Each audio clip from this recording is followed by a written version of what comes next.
Warning. You're now entering a stream that isn't suitable for everyone. Be warned that this channel will have swearing, singing, sexual innuendos and lots of jokes that could easily offend. It is advised that you must be a little bit weird yourself to enjoy this channel, as those that thrive and enjoy the stream are weird in their own little ways. The chat is called El Chatty and is a wonderful community. It really is. However, again, it might not be for everyone. We want to hear everyone's opinion, no matter what it is. We encourage debate as long as it's done respectfully. If you're easily offended or don't like differing views, then again, this channel is not for you. By entering this stream you do so at your own risk. If you want to try it out, that's absolutely fine, but if you don't like it, no need to announce your departure, you can just leave quietly, as this isn't an airport.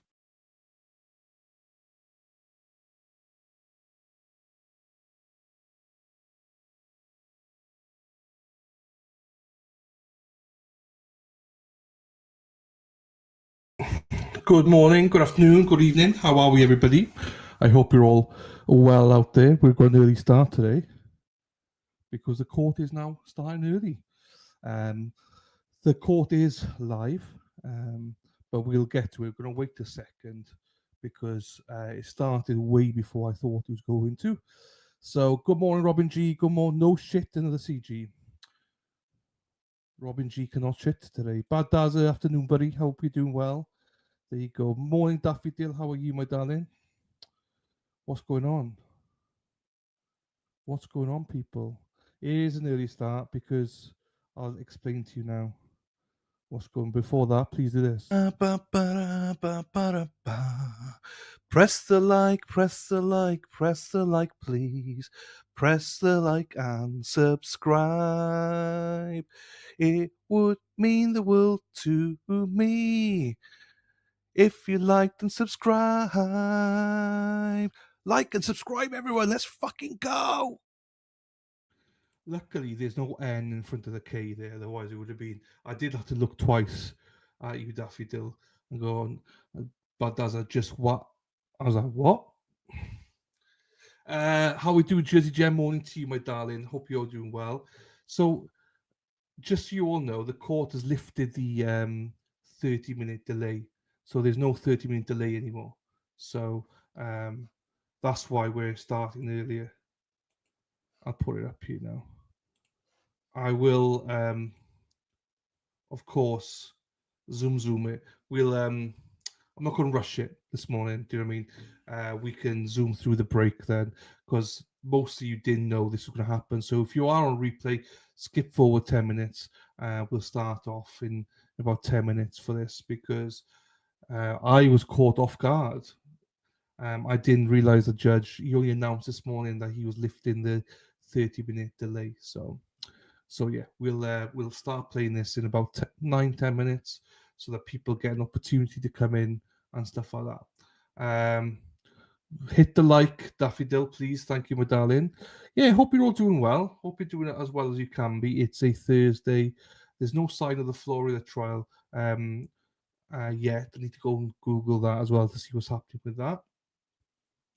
But currently we got this. So if you did miss yesterday, just as a reminder, what's going to happen today is the state are taking roughly about an hour. The defense said they need 45 minutes maximum, and then the defense thing for rebuttal, they probably need about 20 minutes. So, and the judge said he wasn't going to cut them off. They can take as much time as they want. He just wants to know roughly how long they're going to take. So the state of a presentation, the defense said last night they did not have a presentation. It doesn't seem like they're putting much effort into it, but we'll see. So that's where we're at the minute. That's where we're at. Then the jury should get everything by about 11:30 today. They should have everything. 11:30. They should have it. Morning, Katie. How are you, my darling? Hope you're doing well. So yeah, and then we're on verdict watch. Verdict watch for the rest of the day, or until we get a verdict, whenever that will be. I'm not sure if we're going to get a verdict today or not. So yeah, if you're just coming in, we're just going to wait another 7 minutes. We'll start at 9 o'clock Eastern. We will go live then, and we'll zoom through the break because we got enough time anyway, so it makes no difference. Erin, ole! And if you are coming in late, just like Erin Hack, then just announce the judge has lifted the 30-minute delay. So there's no 30-minute delay today. So that's why we started the stream a little bit earlier. But I am going to wait. I think the judge is speaking, but I don't think that the jury are there yet. He did say he wanted to start at 7:55. 8 o'clock the latest. So if we are a little bit late, that's fine. We'll just zoom through it. So I just want to make sure that we have enough people here because, as I say, it is a bit early. Now, do you like my Boston Sox hat? Everybody, do you like it? The Boston Sox hat. I got some of these as well. My these I will attach to some of my hats. Not this one, but I will attach to some of my Scally hats. So that's what we're going to be doing. Erin Hack, Gem, our star gem, Daffy Dill, cheating on me with Will and Bill. I still got marks there. Look at that. That's my CPAP straps. I promise you, a CPAP, not the ball and gag, gag and ball, whatever you call it. Yeah, we'll give you 6 more minutes. I hope you all are doing okay, though. I'm sure we're not doing perfectly, obviously, but I hope everyone's doing all right, So, Daffy Dill, he is. Baldaza is in England. Boo. He's English. Boo. No, but so Baldaza is in the. I wouldn't call you north of England. But would you call that north? I would say it's more like high Midlands, high mid. Where you're from, Baldaza? Or do you just call yourself Midlands? I don't think you are like north of England. I wouldn't classify you as north of England. KD's in the house. I hope that husband's not working too hard, KD.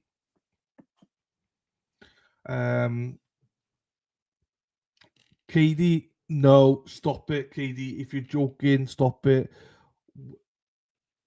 Midlands, that's the one, but I thought you were Midlands.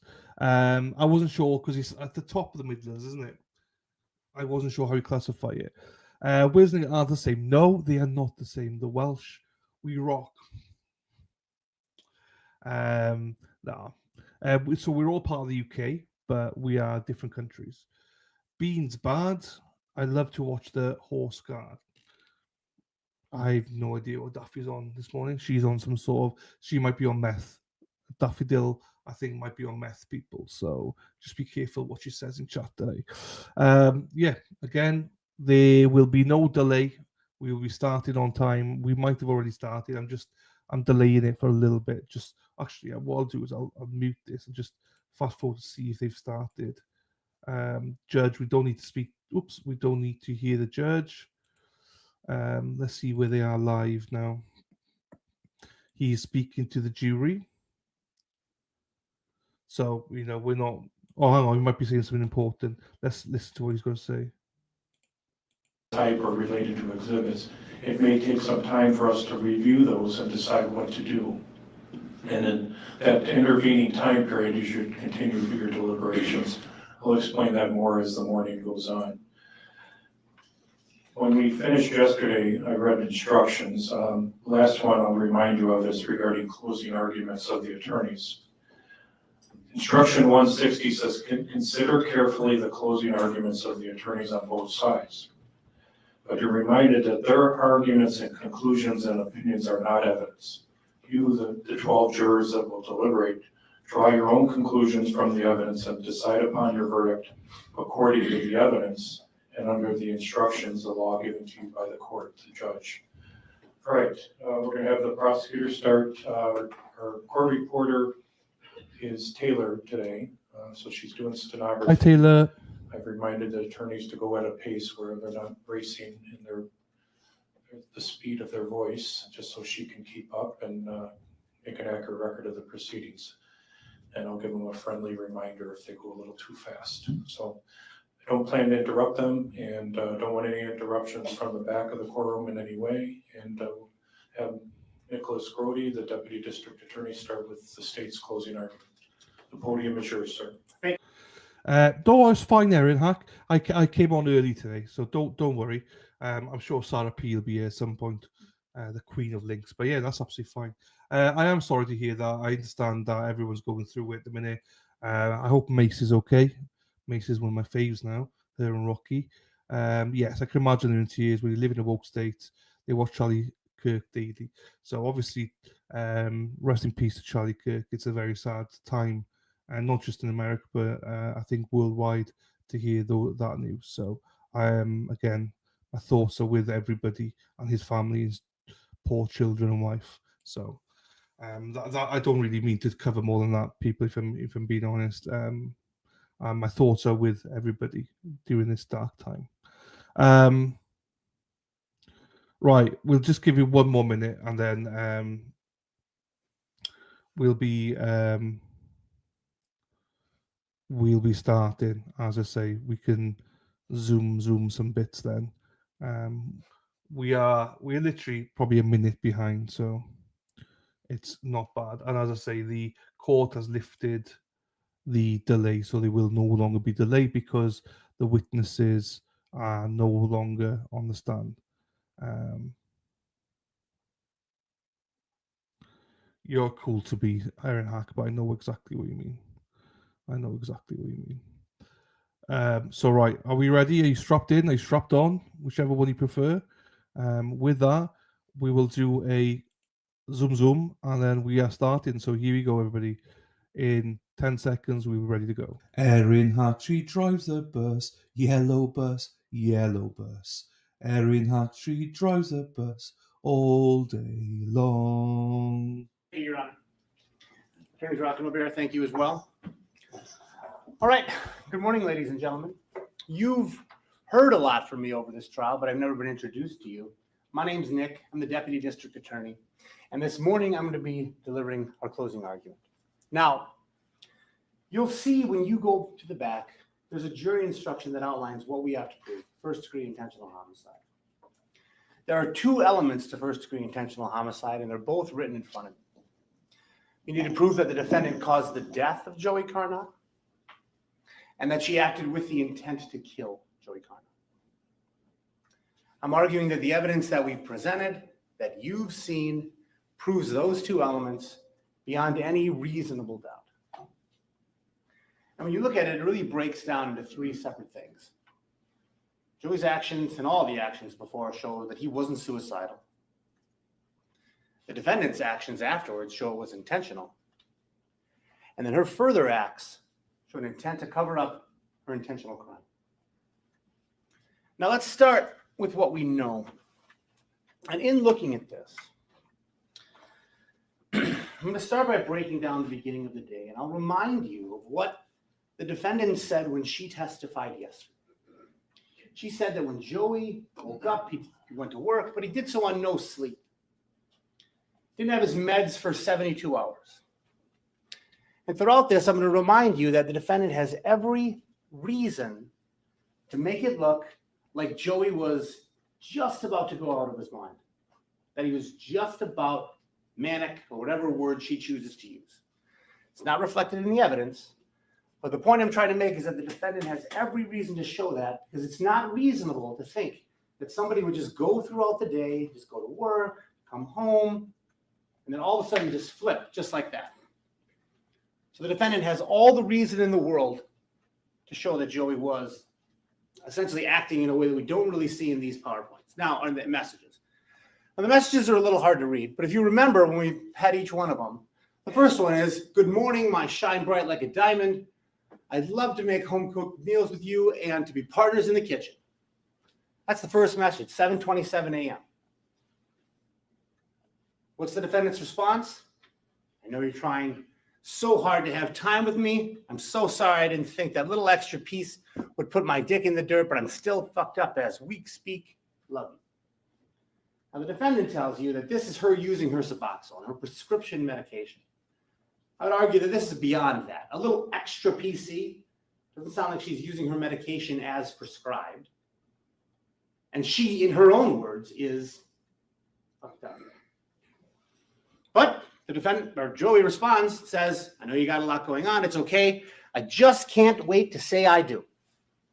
And this tone continues throughout the morning. Remember, per the defendant's testimony, no sleep, hadn't taken his meds for 72 hours before. That number is going to change when she talks to Officer Felmer, like so much of what she said in this trial has changed, but we'll get there. Again, the tone is complimentary, nice, and the defendant under the influence. So these messages continue, and he reminds her that she has things to do. He's working. He's near the house. Texts her like, hey, I'm over here. Come say hello. These messages don't get read until 8:50 p.m. Joey is doing exactly what he's supposed to be doing. He's working. He's out there trying to make a living. Where's the defendant? Who knows? Now, when Joey gets home, the defendant's testimony to you was that Joey gets home and her and this Johnny boy use drugs, and then Joey goes in the other room and he gets paranoid. He's delusional.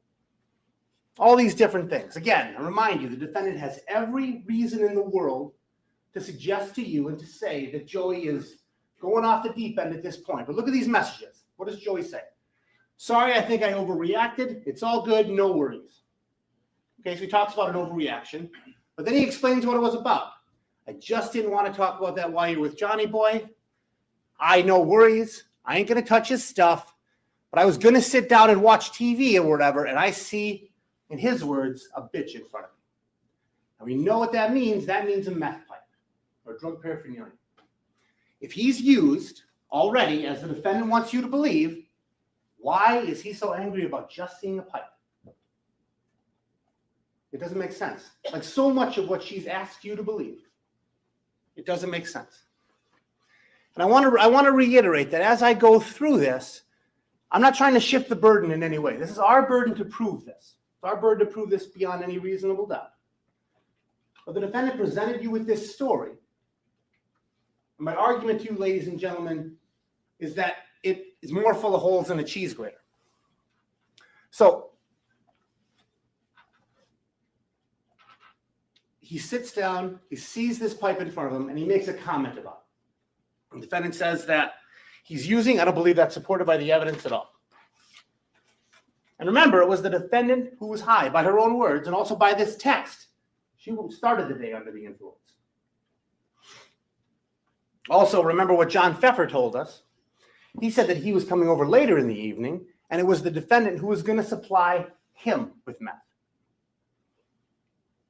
Now, John Pfeffer is somebody who we have seen has done a lot to protect the defendant. He even said it in his own words to Christy Cleland that he did what he could to protect her. So why would he not be telling the truth when he says, yeah, Sam was going to be the one to supply the meth? The defendant even changes that. So, well, it was really me and Joey's. Nothing to suggest that. Again, as we said, the defendant, from her own words, under the influence. Now we're at 8:42 p.m. A little more than an hour before the homicide. Joey calls his cousin. We don't know what he talks about. The defendant said that he wasn't sure if he bought some meth, but there's nothing to suggest that he has, other than the defendant's testimony. And then we see this message. It's about an hour before Joey's death. Samantha, you know this is hard enough, babe. And you tell me to go in the other room. You tell me to go in the other room. While you sit out there with dude, my cravings are skyrocket right now. Now the defendant tells you that, Joey was using. He's using, he's paranoid. It's all him. It's all him. Every decision she's made for that entire evening, the model of reasonability. Or reasonableness. Look at what Joey actually wrote. You know this is hard enough. This is a man who's been through addiction and what it's taken from him.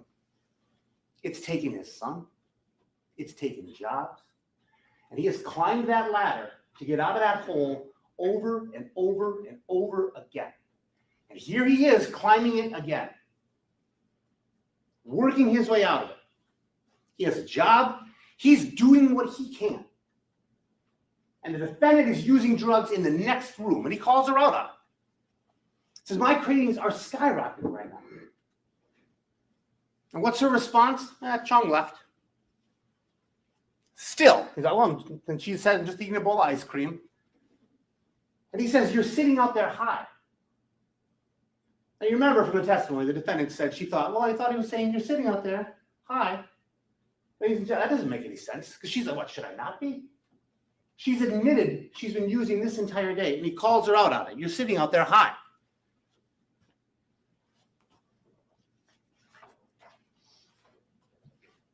Remember, the defendant has every reason to make it look like Joey was going off the deep end that night, because it's not reasonable that someone would go like this to suicidal as quickly as the defendant says. And here you can see him fighting his cravings. Doesn't look like Joey used when he got home. Doesn't look like they were fighting. It looks like the defendant has changed the story to try and fit the evidence.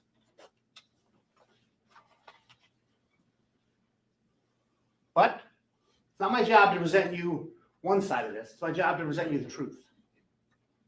And there's no doubt that Joey used that night. He's sitting in that room, fighting, doing what he can. And the woman he calls the love of his life, the woman who tearily sat on that stand and said she did everything she could to help him get Kaysen back, to help him get his life in order, that was his biggest advocate. When he's trying to fight it, she's out there high, and when he suggests it, I'll split if you split. There's this conversation, bowl for bowl. What does she say? She says, savage. Now, savage can mean all kinds of things. It can mean cool, it's kind of hardcore, all kinds of different things. What it doesn't mean is you shouldn't use. What this does not mean is, I don't think that's the best thing for your custody case. This doesn't mean maybe using's not the right idea. This is encouragement. The exact opposite of what she testified to you the other day.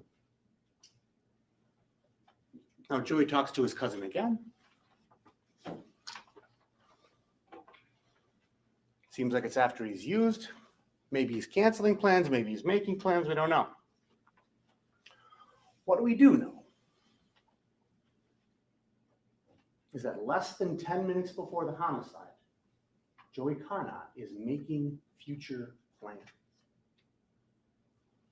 He reached out to his friend Bob. You can see the name, Bob Mode 77. He calls him Bob. He reached out to him looking for urine. He's looking to pass a drug test coming up. He's making future plans. 10 minutes before the homicide. The defendant wants you to believe that 10 minutes after this, he took his own life. Nothing suggests that. Nothing but her self-serving testimony. 10 minutes before the homicide, he's making future plans. Now, this is important for another reason. Because it also sets the timeline. And if you remember the defendant's testimony, she said that when this really came to a head, and this argument really kicked off, Joey came out of the room, he was going to go play pool with his friend, Bob. She also said that he might go with his uncle. Wasn't so clear on that.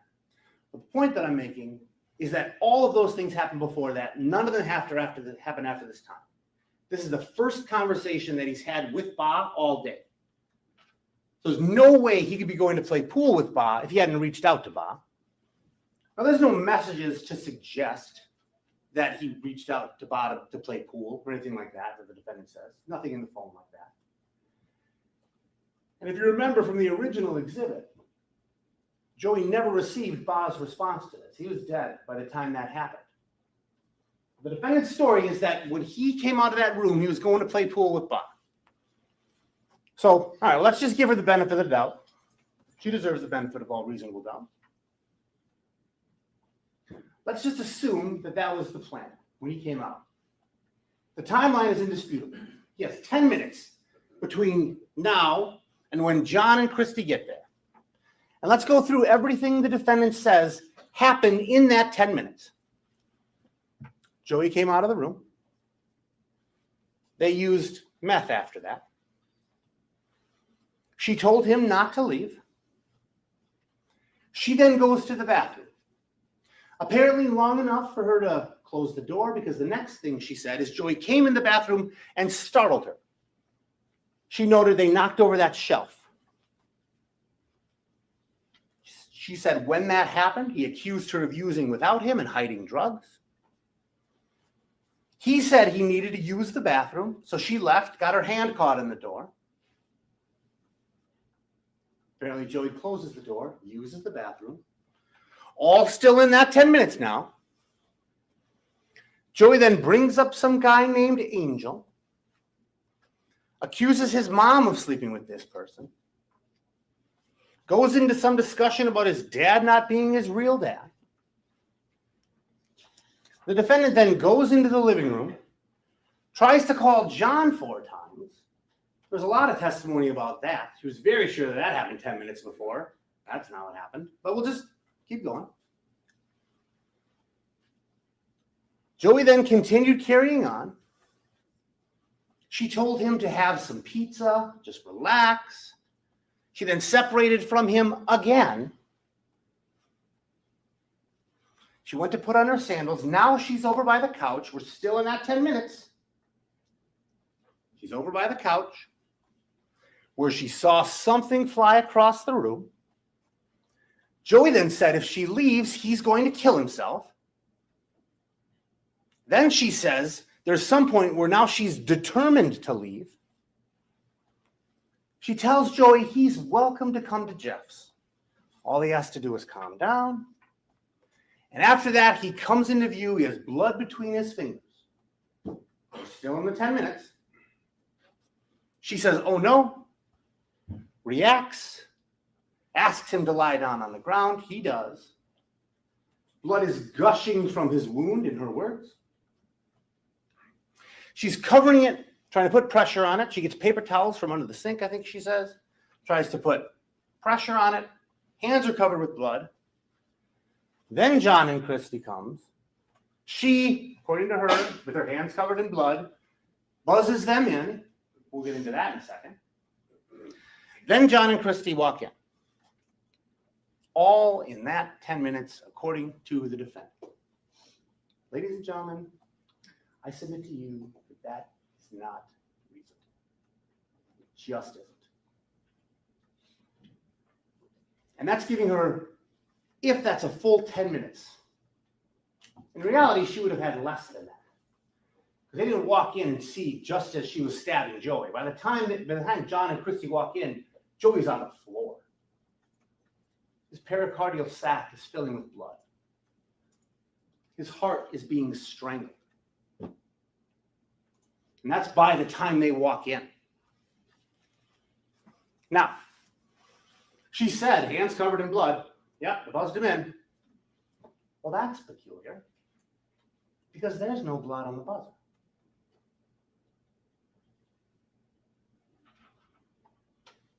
Ladies and gentlemen, that does not make sense. That is one of a number of things of that statement that don't make sense. The Facebook photo, the Facebook call to John also doesn't make sense. She was sure when she was going through Attorney Temple's questions. Absolutely sure, yeah. This is what happened 10 minutes prior. Nope, not even close. When you listen to her version, she's high on meth all day. All day. I think she said she had subs in the beginning, but she's a combination of Suboxone and meth all day, under the influence. Yet every single thing she explained to you is just completely normal and appropriate. She's the voice of reason at every turn. But Joey, oh, manic. Completely. Everything he did wrong, everything that happened, his fault. Every bad choice that was made, Joey. He's paranoid. He locks himself in the bedroom. All of these things. He stabbed himself. Ladies and gentlemen, I submit to you, none of that is true. None of it. None of it fits the evidence. None of it makes any sense. And what we've seen so far, Joey went to work, came home, he resisted. Defendant's high all day. Joey's fighting his cravings, and they separated. Joey relapsed. But then after he does, he makes plans for the future. Now the stage is set, ladies and gentlemen. Joey's addiction has resulted in some costs. He's working his way out of it. He's trying to earn it back. He relapsed.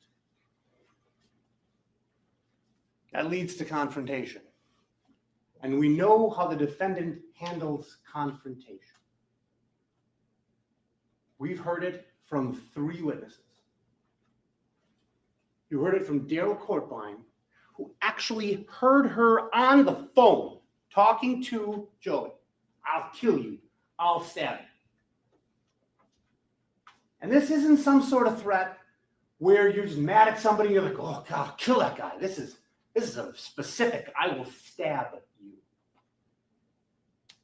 I think all of us can realize sometimes you say things we don't mean. Right? Sometimes you say, oh, I'll kill you, I'll do this, I'll do that when you get angry. How often do you say something very specific like that? I'll stab you. It's different than a more generalized expression of frustration. This is a specific statement of intent. Randall Meyer, Joey told him the defendant threatened him 5 to 10 times. And the final witness we have is the defendant. She herself jokingly said, okay, who doesn't threaten to stab their boyfriend? I tried to play it. I took a clip of this, but regardless of whatever clip you listen to. Right. Who doesn't threaten to stab their boyfriend at some point in their life?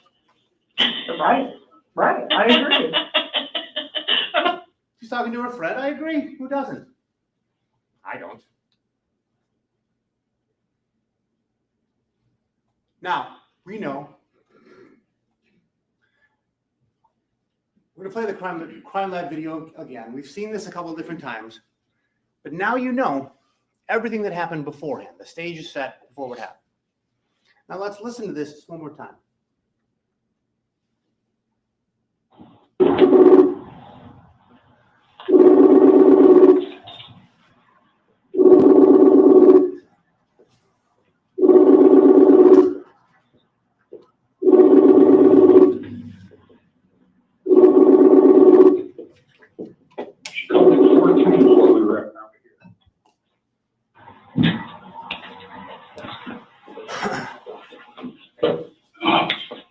Crazy, but I just use my knife and go in, but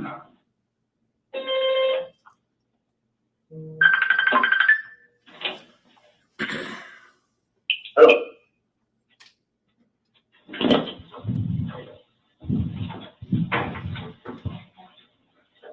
You scared me. Oh my fucking God. And I don't think it was an emergency. All right, we need to call the ambulance. Hold on, it's just right here. Did you get everything put away? I had to keep the stuff away. Keep them away for this. Joey, come on. Hey, Snap too, buddy. what are you supposed to say? You saw her at night? Hey. I'm fucking old.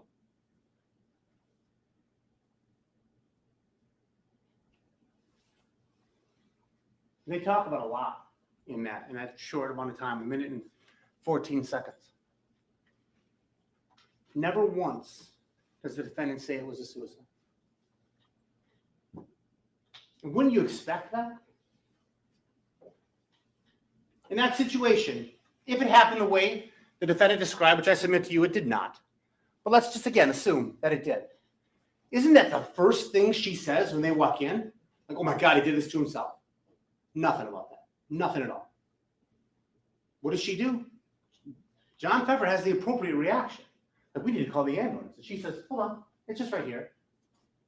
There's no way she says, go ahead, like she testified to, but we'll get there.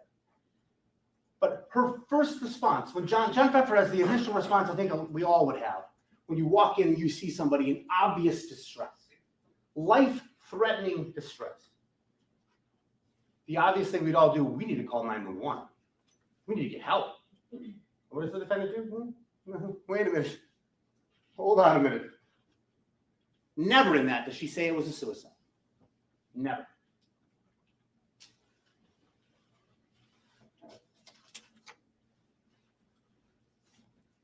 She goes through and acts like hiding the meth pipe and getting the drugs out is like the worst thing. Like that's the thing they're concerned about. That's the concern. Like, oh, there's drugs in the house. There's drugs. Like there's a man on the floor who's been stabbed in the area of his lungs and his heart. By her own word, he's gushing blood, but we're not concerned about him. Like let's worry about this meth pipe. Ladies and gentlemen, also not reasonable. But again, let's break this down. Just that first part. You stick. Oh my fucking God. And I don't think it was an ordinance. We need to call the ambulance. Hold on, it's just right here. Okay, hold on. We're looking at just that first part. What do we hear John Pfeffer say? You stabbed? There's a legal theory called an excited utterance. And what it is, basically looks at the reliability of something someone says. And think about it when we lie. Could you lie? There's a filter that's in your brain, and what you know, you change it somehow. Sometimes it's to protect people's feelings. A lot of times it's just like either to benefit people or other people. But the point is there's a filter in your head where you change information so it's not true.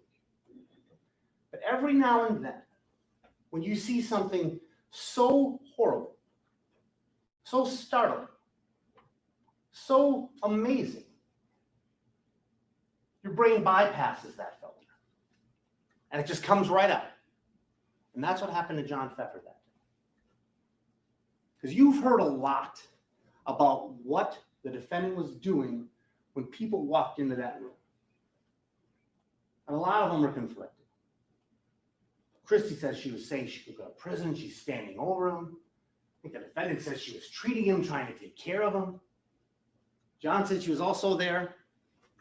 So many different stories, ladies and gentlemen. I'm not asking you to believe any of them. The point that I'm making is that John Pfeffer, the recorded phone call when he walked in, his initial thought before he could change anything, before he could modify that, before he could try to protect Sam, before he could do anything, was you stabbed. So however that scene was when he walked in, that's the first impression. Before he had any chance to modify it. Now, let's look specifically at her testimony about calling the ambulance. We've already heard it twice this morning. But her testimony was numerous times that, oh, she said, go ahead and then hold on. It's just right here. Her testimony was that she encouraged John Pfeffer to call 911. She thought he was. Well, let's see. I think it was an ordinance. We need to call the ambulance. Hold on, it's just right here. Okay, As John's talking, we need to call an ambulance. Hold on. It's just right here. She interrupts what he says to say, hold on. There's no room for her to say, go ahead. It did not happen. We know it did not happen. You heard it. It did not happen. Ladies and gentlemen, the defendant's testimony is absolutely countered by the recording. Absolutely. Now, why would she change that?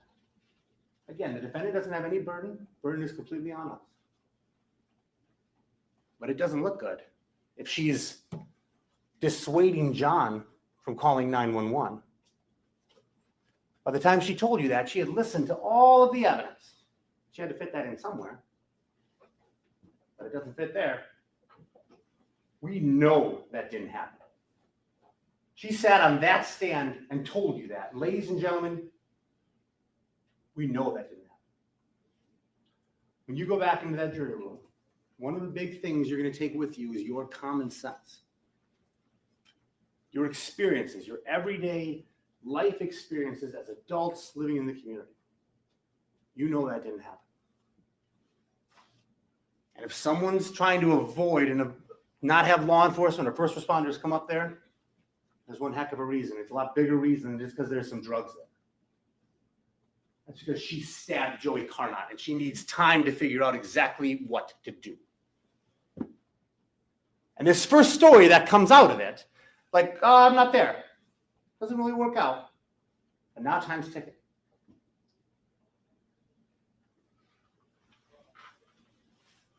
There's an instruction you'll get to in the back with credibility of witnesses.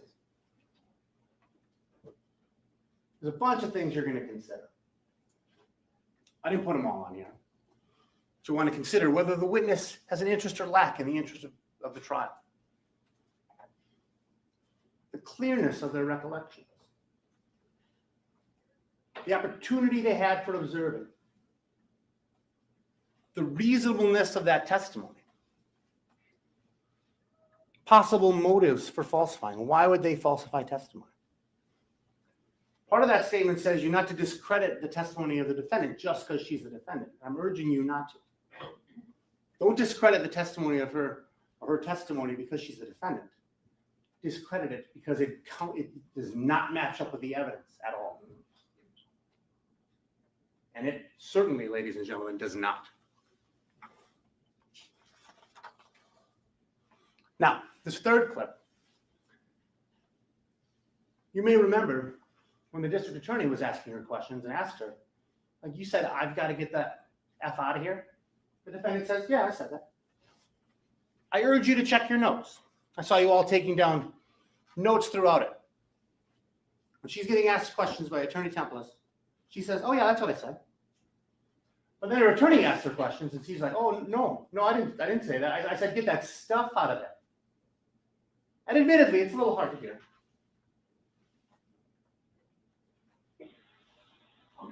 Did you get everything put away? I had to stuff. Keep them away from it. Joey, come on. Hey, but it ends with a K. I've got to get out of here. And the defendant herself, when she's on the stand, that must not have been part of the story that she was prepping for. Because she answered Attorney Templis' question and said, yeah, that's what I said. Attorney Rock asks her, and then that changes. She's changed her story even in front of you. Because one big argument we've seen so far is that it wasn't her idea to leave. It was John's. John made her. Like, she didn't do any of that. This was all just John. John just twisted her arm. She's just going with John. Doesn't seem to say that in the audio. It's her idea to leave. And it makes sense when you think about who's come up with the other ideas. Because the last clip we're going to play in a minute, she's the one who suggests this alternate explanation. It's not John, but her. But back to Flight. She said, those are her words, and she flees rather than calls 911. Again, she has this story. She thinks John's going to call 911, but we know that she dissuaded John from calling 911. So she doesn't want to look bad and say, well, she didn't call 911. But rather than do that, she flees. And again, if you look at the story, she said she leaves because she's trying to get drugs out of there. If that's really it, you go and you throw the drugs away. You throw them in the parking lot. You throw them somewhere. She drives away from that apartment and never comes back. That's not to get rid of drugs. That's to get rid of her.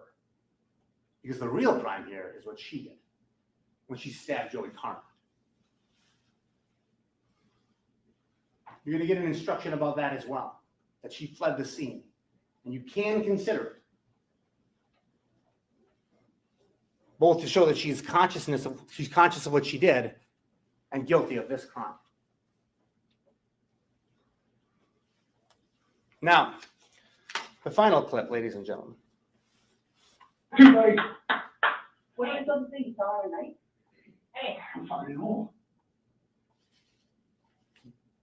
What are we supposed to say? Not, he did this to himself. Like, let's get help. What are we supposed to say? Not the truth. What are we going to make up to cover this up? That he fell on a knife? Whose idea is that? It's not John's. It's not Christie's. It's not Jeff Hayes's. It is the defendant's. It is her idea from the very beginning to cover this up. She wants to distance herself from that as much as possible. She wants to make it look like this was all John Pfeffer's idea. She got there, then it was all Jeff Hayes' idea. But no, you heard it from her lips. It was her idea from the very beginning. When she's asked about that later on the stand, her words were she couldn't remember it. Couldn't remember saying it. But that didn't stop her from explaining it away. That didn't stop her from giving an explanation for it, where she said she didn't want him committed because he would lose Kaysen if he tried to kill himself. So she came up with this story. Not concerned about calling 911. What she tells you, ladies and gentlemen, is that she came up with that because she wants to help Joy protect his son. She wants to protect him. This woman who this entire day has been high in the apartment, when Joy was at work, who basically did everything she could to push him off the wagon. Now she's concerned. Now she's concerned to the point where she's making up stories. Oh, he fell on this knife. No, ladies and gentlemen, no. No. Just no.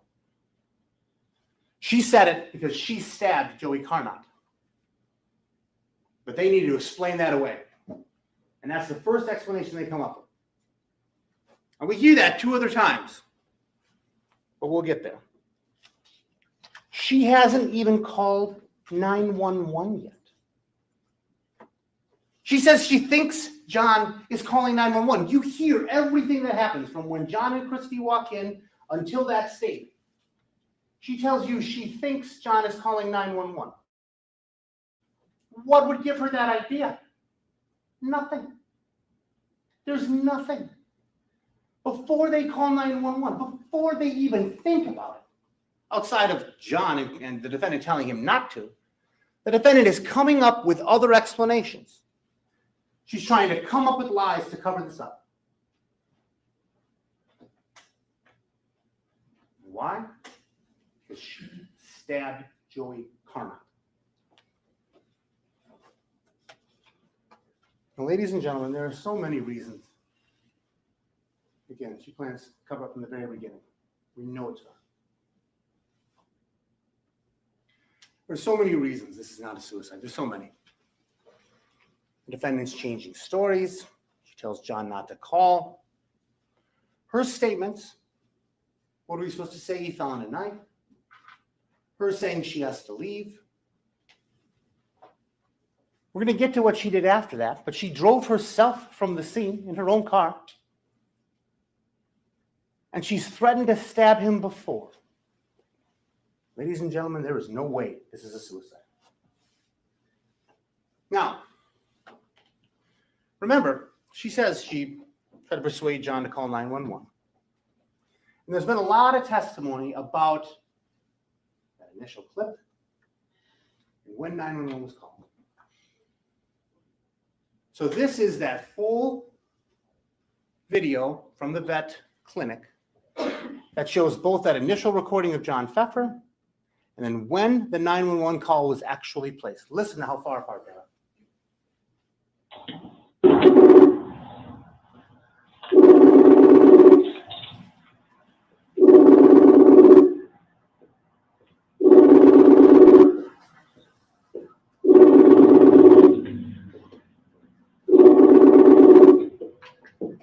She called me 4 times while we were up over here.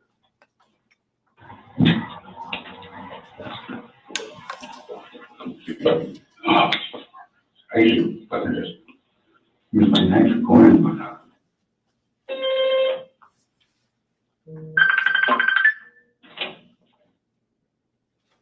Hello.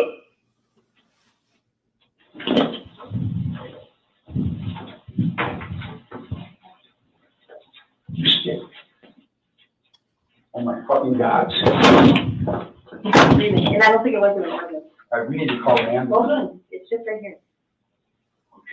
Okay. Did you get everything put away? I had to get the stuff from here. Keep them away from it. Joey, come on. Hey, Strap to, buddy. what are you supposed to say? You saw her at night? Hey. I'm fucking home. Now you'll notice in this version of the recording that that counter at the bottom left keeps ticking. That's because this one doesn't stop. Right now, Joey Carnot is laying on the floor of apartment 5, and his pericardial sac is filling with blood. Over a can of blood. As you listen, his heart is being strangled by itself.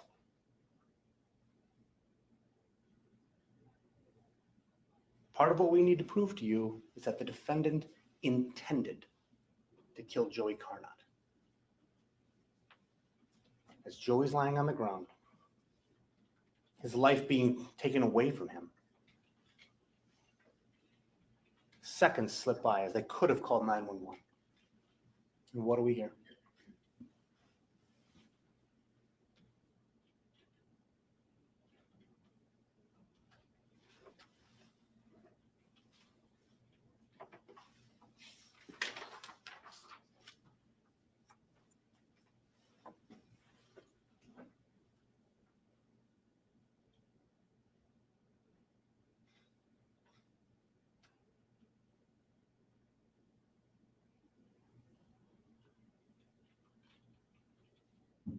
All this time, he's laying there. It goes for a while, minutes.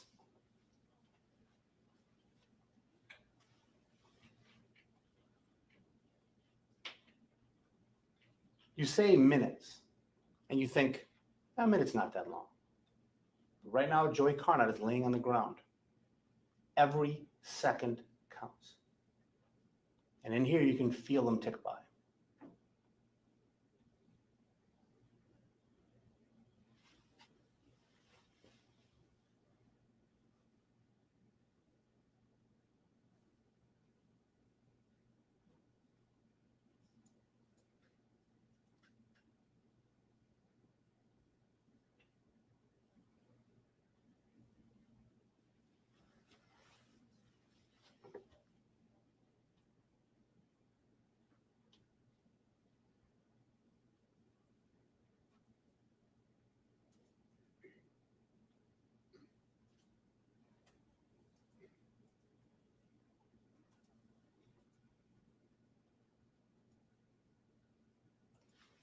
Ladies and gentlemen, if this is just about drugs,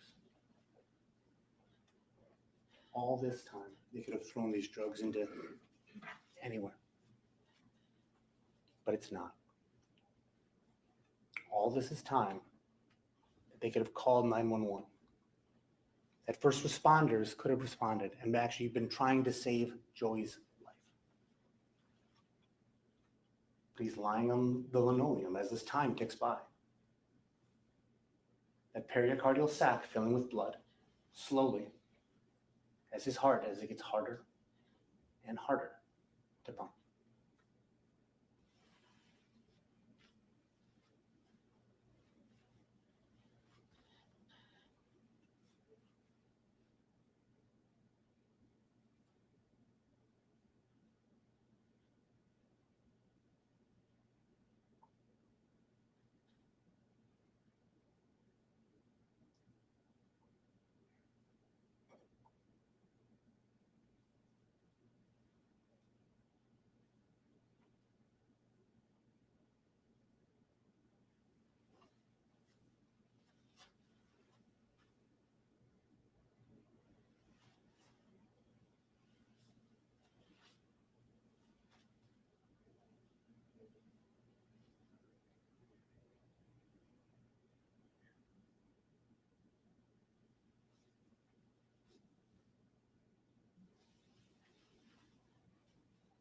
Now you'll see when that counter gets to 21:52:34, that's when the defendant leaves. No 911 call. Joey's dying on the linoleum. She leaves, coming up here at 21:52:34.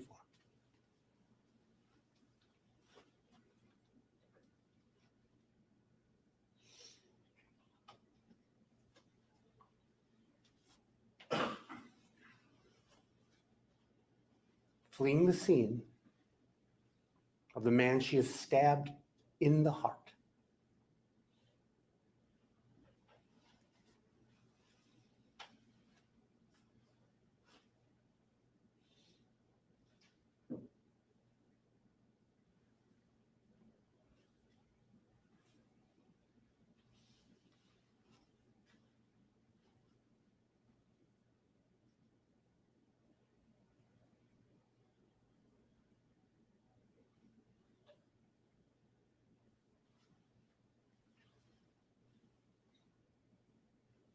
There she is right there. There's the defendant fleeing the scene. All that time. 21:53:32. Now she turns on to Nordland. Joey's heart is being strangled still. She has her phone, 21:53:45. This is where she calls Jeff Hayes. Her testimony is she called him because she didn't just want to pop in. Didn't want to surprise him. No one's called 911.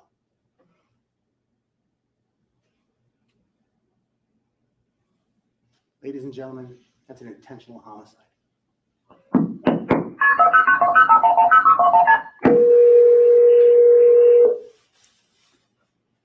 Now, 911. Hey, oh yes, 911, what's the location of the emergency? This location, I don't know the address, Okay. There's stabbing victim, between unconscious. Stay with me. Hey, look at me. I don't see, Okay, Sure, what do you mean? is this gonna be 2800, do you know? Is that the building number? Yes, and present spot, get there now. Okay, you said apartment number 5?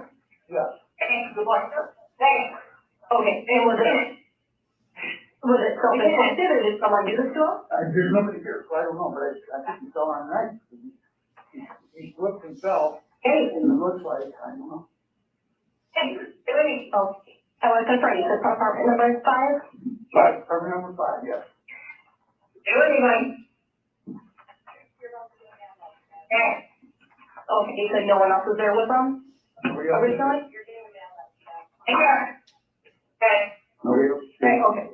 Well, I mean, my girl. Okay, is it? Okay, and when you came in, it was you by himself? Right. Okay, is he still breathing? Yes, he's living in the night. Okay, breathing, but I'm Shout, and we must be.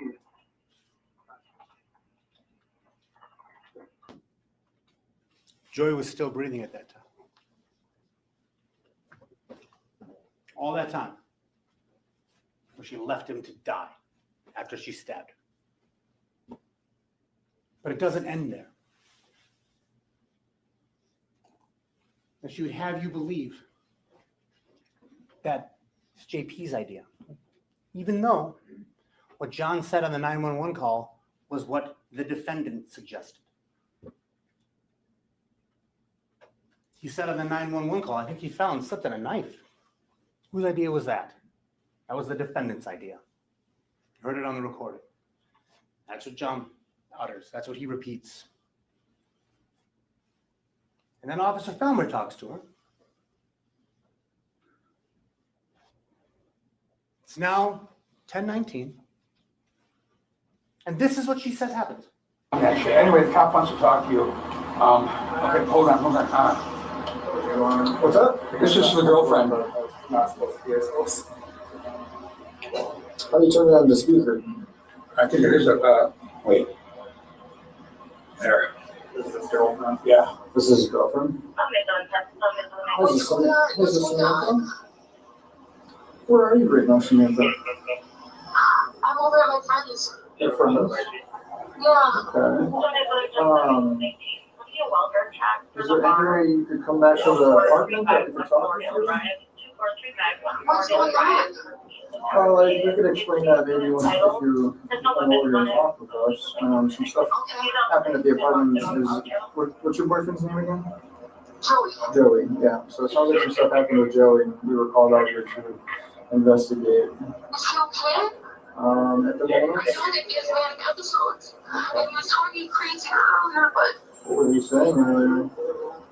he was saying that he was so upset about his son, and he was saying that they went to court beat his son back, and then he was upset that I left, and he was acting so crazy that I should have been back get out of their way earlier.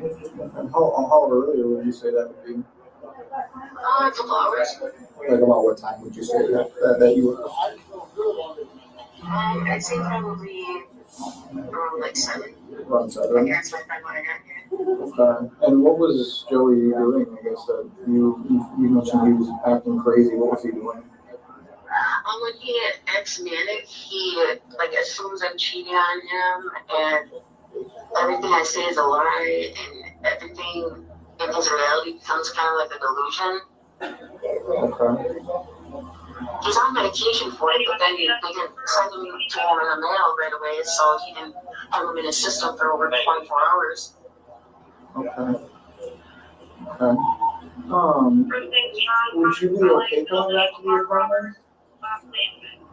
Well, is he okay? Is he in the hospital? Should I go to the hospital?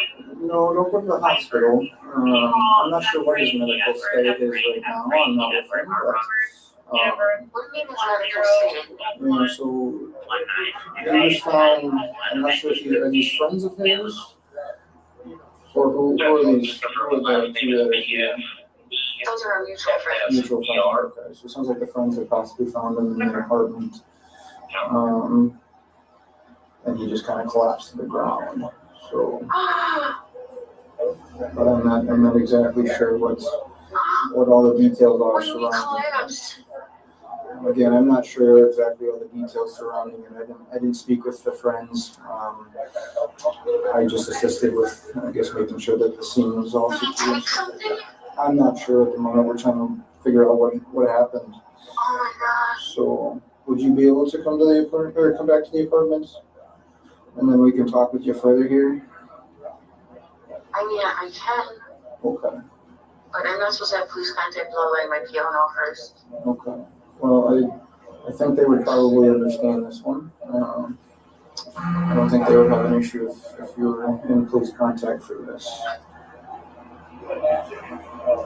Okay. Yeah, let me first bring me back right away. All right. Thank you, Samantha. Yeah, no problem. Yeah, bye-bye.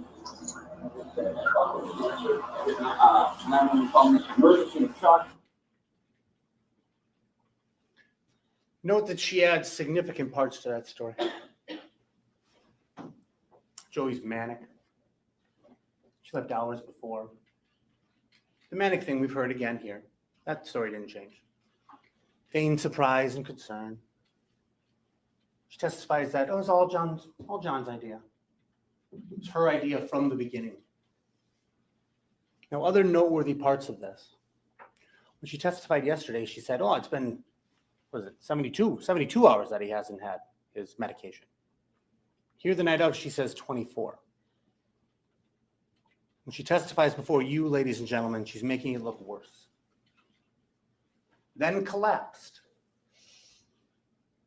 She testified she thought it was a collapsed lung. Officer Felmer told her collapsed to the ground. She said she had a bunch of people behind her. I don't hear anybody behind her. Asks if he took something.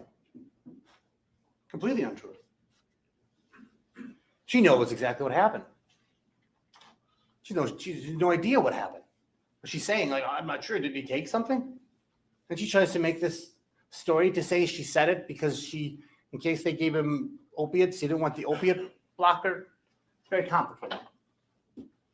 Ladies and gentlemen, that's the problem with not telling the truth. That you have to remember all these little details. That's the funny thing about the truth, is it doesn't change, unlike the defendant's stories. Now, oops. There we go. She arrived at the Veterans Village And the cover-up continues. This is what she's wearing. Outside of the sandals, none of these clothes are recovered. As she says numerous times, well, last I knew, they were just in the hamper. People don't throw away your clothes without you knowing. We also know she has a bag. So in that time that we listened to, Joey Carnot is laying on the floor, his heart is being strangled. The defendant took time to pack a bag and bring it with her to Jeff Hayes' house. And why would anybody want to get rid of their clothes if this was a suicide? Ladies and gentlemen, that among all of these things, not reasonable. Little Caesars, that night, Jeff takes active steps to conceal her vehicle. The defendant says, well, I had no idea. Jeff just did that on his own. Yet there she is, standing next to Jeff as he's got the Little Caesars box. Can't hear the audio, but you saw it. He's motioning towards it, talking about pushing it down. What else could he be talking about? The defendant knew exactly what he was talking about. And then, of course, the message to Joey the next day. Because remember, at this point, the story is she wasn't there. That's still where we are in this. She hasn't talked to John and Christy yet. She hasn't realized that that story's not going to fly. So she sends this to Joey. What happened? Even the defendant says, yeah, that was I think it was her exact words were, that was a deception. Agreed? So there's just so many now. We know John and Christy arrived. And now she knows what John has told the police because John gets her phone. But after that, Jeff continues to change things, takes the stickers off her vehicle. The defendant says, well, I have no idea. But yet, when you listen to her. I said they said it was my car, but they can't prove it's my car. Because when they found the car, there was blue stickers, and they said that the car that Russ had stickers on. No, Jeff said that you had stickers on your car. No, they found it. Oh, I don't know. Okay, yeah. So many different stories, gets confusing after a while. But she definitely knew Jeff took the stickers off her vehicle. That's one of these multiple changing stories. It isn't like she drove it around and then got out one day to put gas in and realized that her stickers were gone. She knew it the whole time.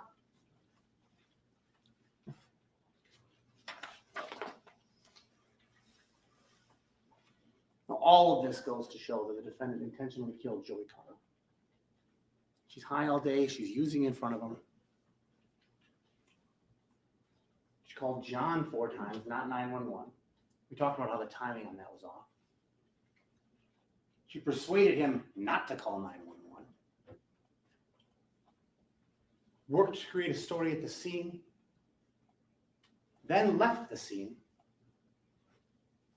Lied about what happened to a police officer after leaving. And then sends a message to further bolster this account. And take steps to conceal her vehicle. All of this shows that she intentionally killed Joey Carter. And you'll see from that jury instruction, intent can be formed just a moment before. I think that's what happened here. She formed the intent to kill him. She did.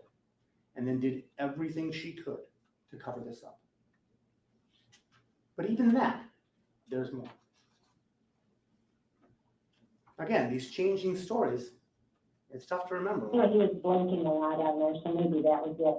But Amy, I wanted to tell you, JP, in the beginning said he got them, he wasn't there, and then they questioned him the next day or whatever, or got him, and then he said, He was with the girl together, and then they said I was there. yeah, but They were for a questioned long apart, time. and they gave their statements, and then they were together, and then Yeah. they lied and said I was there. No, you were there. I wasn't there. When they got there, you weren't there? No. I was never there. Oh,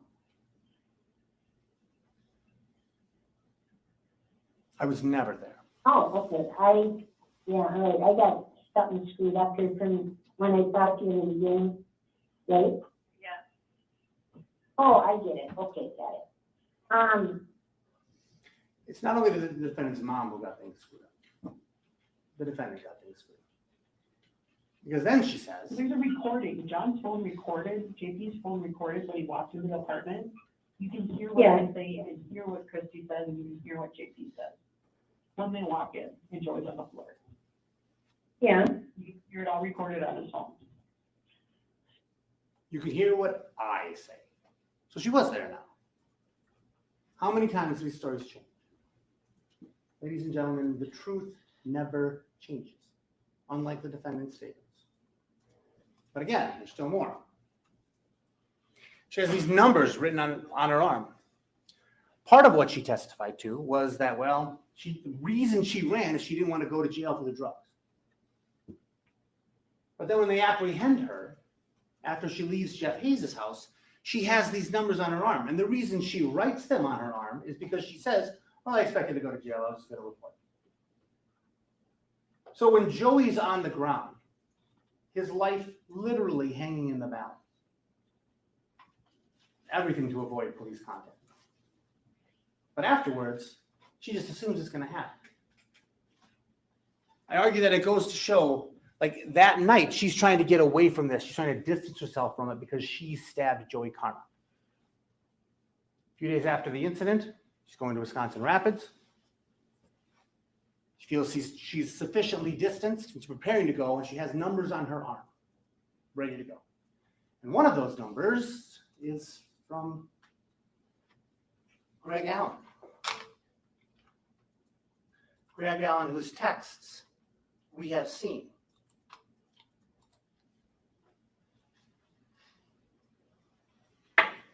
I need a phone too. Can you get me one? An iPhone 15 Pro Max, please, too. I'm gonna owe you big time, but I'll pay you back in other ways. 3 days after she killed Joey. Now, she testified that other ways was, oh, I'm just gonna do some work for him. But you heard the call. You heard the call with her and Greg Allen.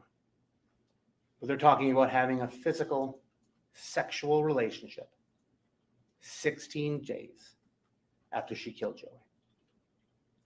No remorse. No regret.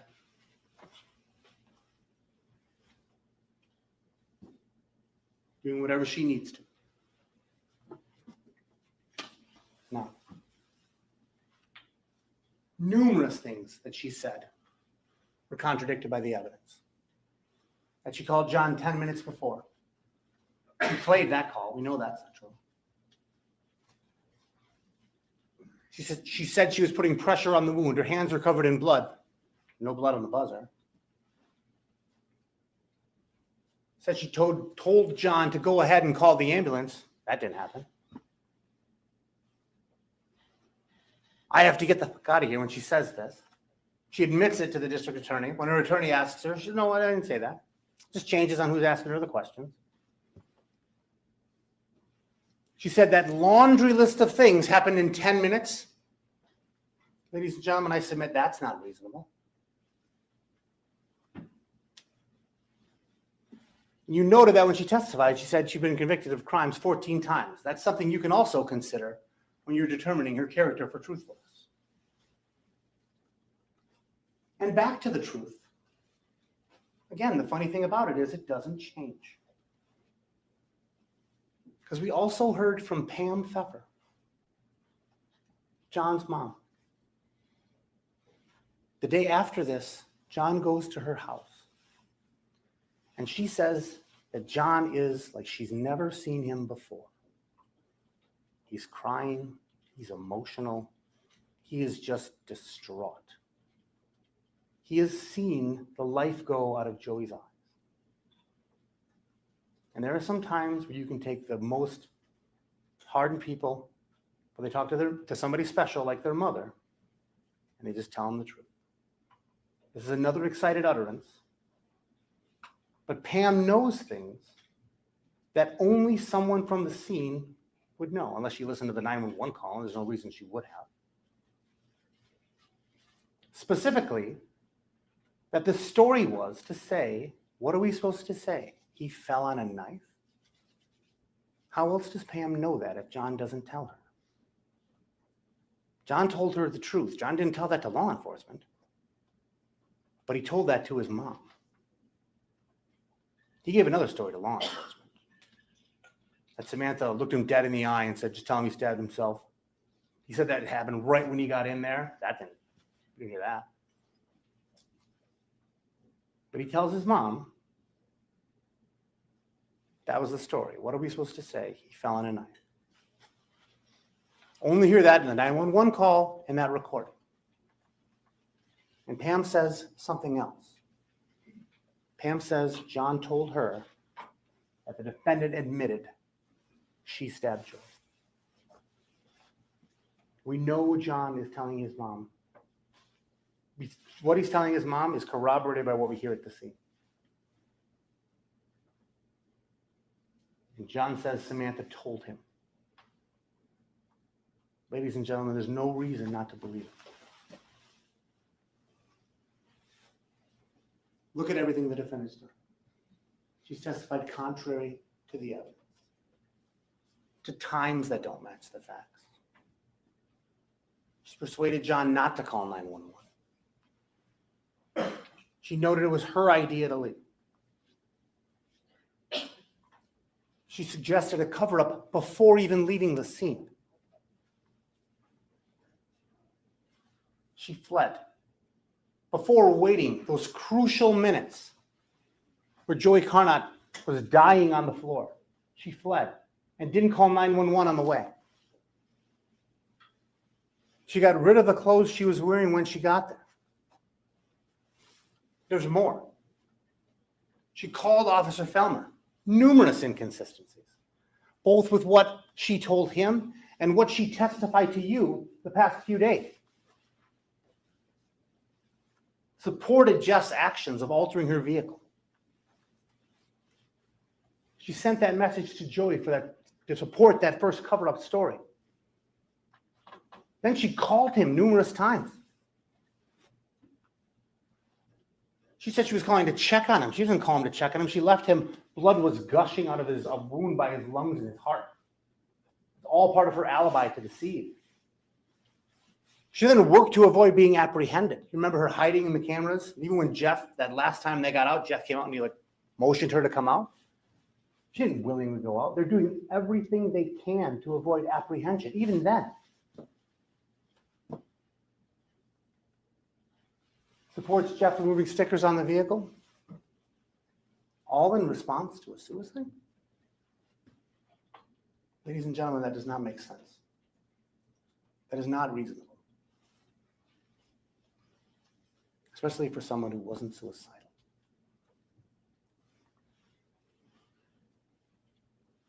You're going to get a packet of jury instructions, the ones the judge read to you yesterday afternoon.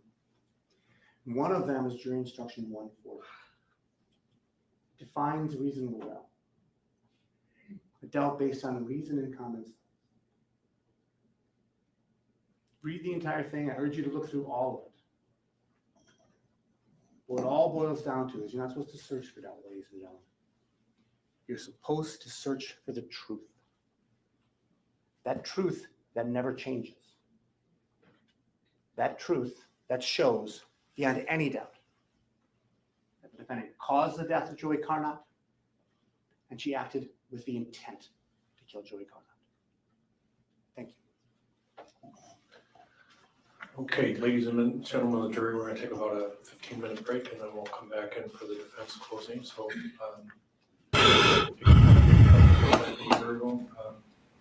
and we'll see you back in about 15 minutes. All rise for the jury. All rise.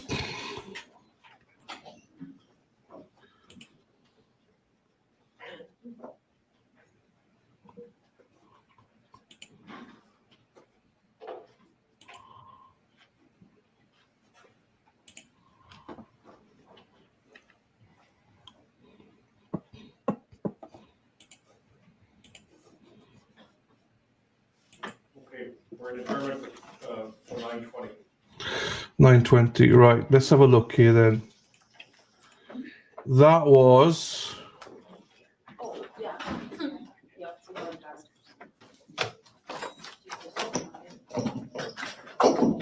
1 hour. About 1 hour 10 minutes. Hour 12 minutes. You can say. Now we can skip that. Well, actually, let's do it from. How much has the break been? Break's been about 4 minutes. Minus 4 minutes minus. So an hour and 8 minutes. About an hour and 8. Hour and 8. So he did say an hour. So whatever somebody asks me now, I always exaggerate. I always go longer than that. Normally I say 8. When does your poll get posted? After closings, Terry? After closings. Because you've heard everything then. So yeah. That's Hey Rhonda, how are you, my darling? Hope you're doing well. Yeah, I always add on. Every little helps, Rhonda. Bad Dazzle knows that reference. Every little helps. Beep beep. Right, I'll just change the banner because to say the defense closing arguments.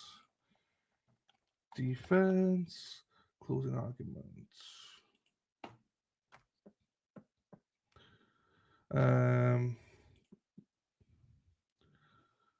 There you go. I'll put that up then.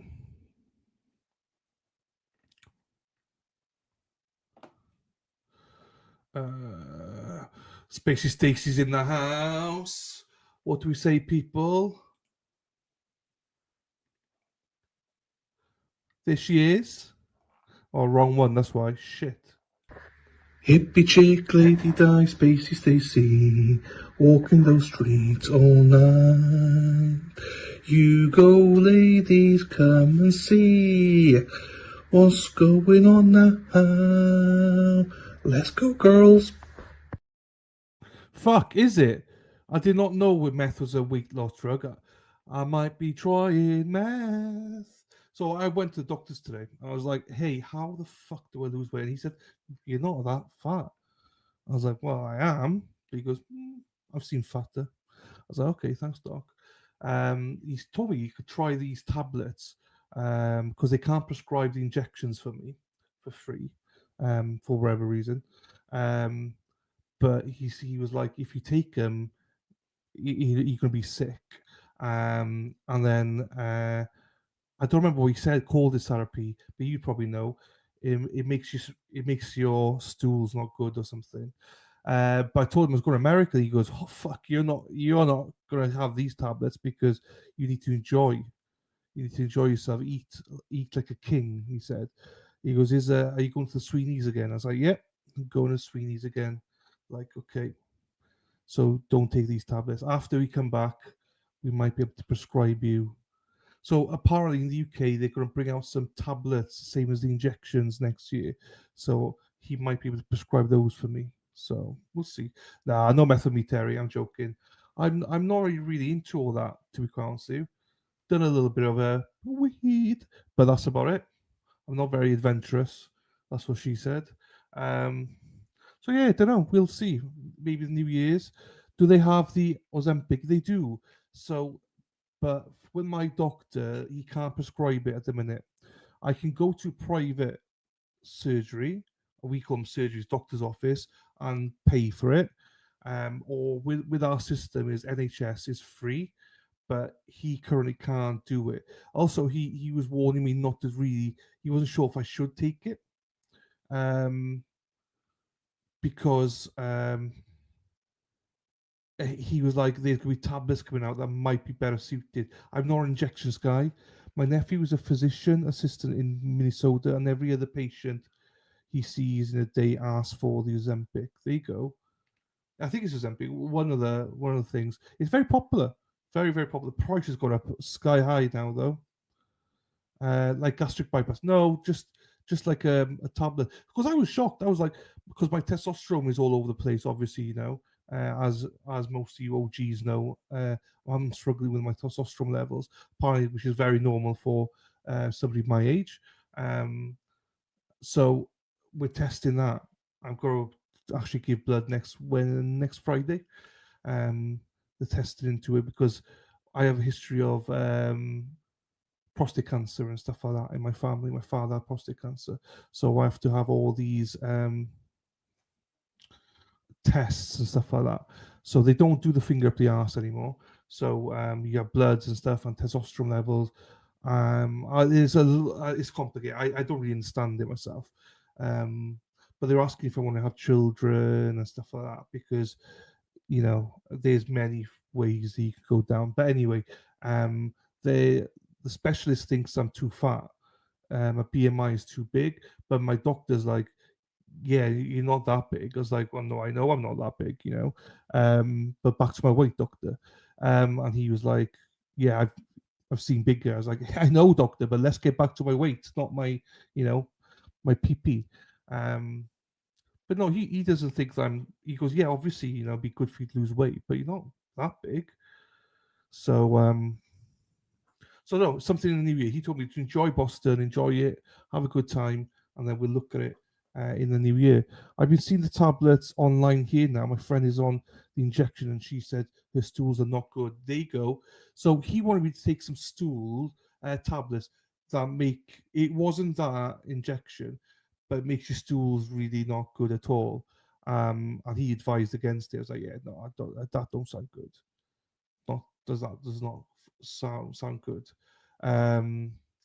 So yeah, I don't know. We'll see in the new year. If I want to do the injections, I have to go through a dietitian, and I'm just like, I can't be arsed. I'll just carry on as I am, losing slowly. I'm seeing new year.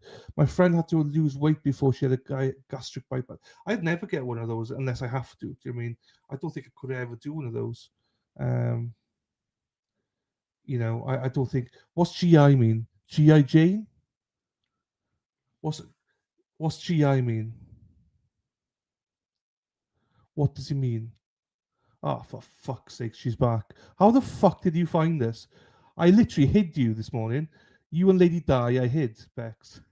I'm joking. How are you, my darling? Nice to see you. Lovely to see you, as always. As people that don't know, yesterday, first time meeting Bex, I told her to fuck off, which she took in very good spirits, which is the reason why she's more than welcome here, because she can take a joke. So welcome, Bex. Nice to see you, my darling, from Georgia. Georgia with peaches. Georgia peaches. This channel does not give legal, medical, or autistic. I do give dancing advice. All comments made by the host or guest or chat for entertainment purposes only. Look at Sarah P. fucking panicking. He hears me go, yeah, just get this and get that. Ducking and diving. Just in case. Gastrointestinal. Yeah, what is it? I don't understand it. What? Your stomach or something? Is it your stomach? Gastrointestinal. Sounds intestine, sound in your stomach. So what? Oh, because they put injections in the stomach. Okay, that makes sense. That makes sense. I'm not a massive fan of it. I'd rather put it on my ass than in my stomach. Do you know what I mean? The sight of, like, I'd rather go, there she goes, rather than going, eek, there she goes. My girlfriend had a gastric bypass, and now she had to watch everything. I would never do one. I don't think, Rhonda. I don't. I'd rather be fat than do that. Do you know what I mean?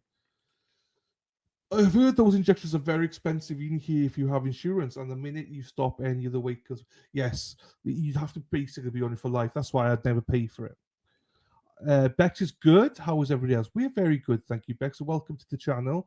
Bex arrived yesterday. I don't know how we found this, Bex, because normally people find this and they leave instantly. So I don't know why you found this, on why you stayed, but you're more than welcome to stay. If you could cope with what we went through yesterday, then you're one of us. So welcome, Bex. Good job, lovely Sarah P. Yeah, I know, that was a good job, actually. Don't listen to this English clown. Fuck. Bowel issues. Oh, when you have a shit. Okay. Oh my God, for fuck's sakes. I did gastric bypass. Oh, there you go. hey, everyone's different. I don't think I could do it. I love my food. I love it. I love it. Like people ask me sometimes, when we go into your stream and you start speaking, and all of a sudden you lose half your fucking chat. I was like, your viewers. I was like, yeah, because we talk shit all the time, and we talk about gastro bypasses and people taking shits and having issues with it.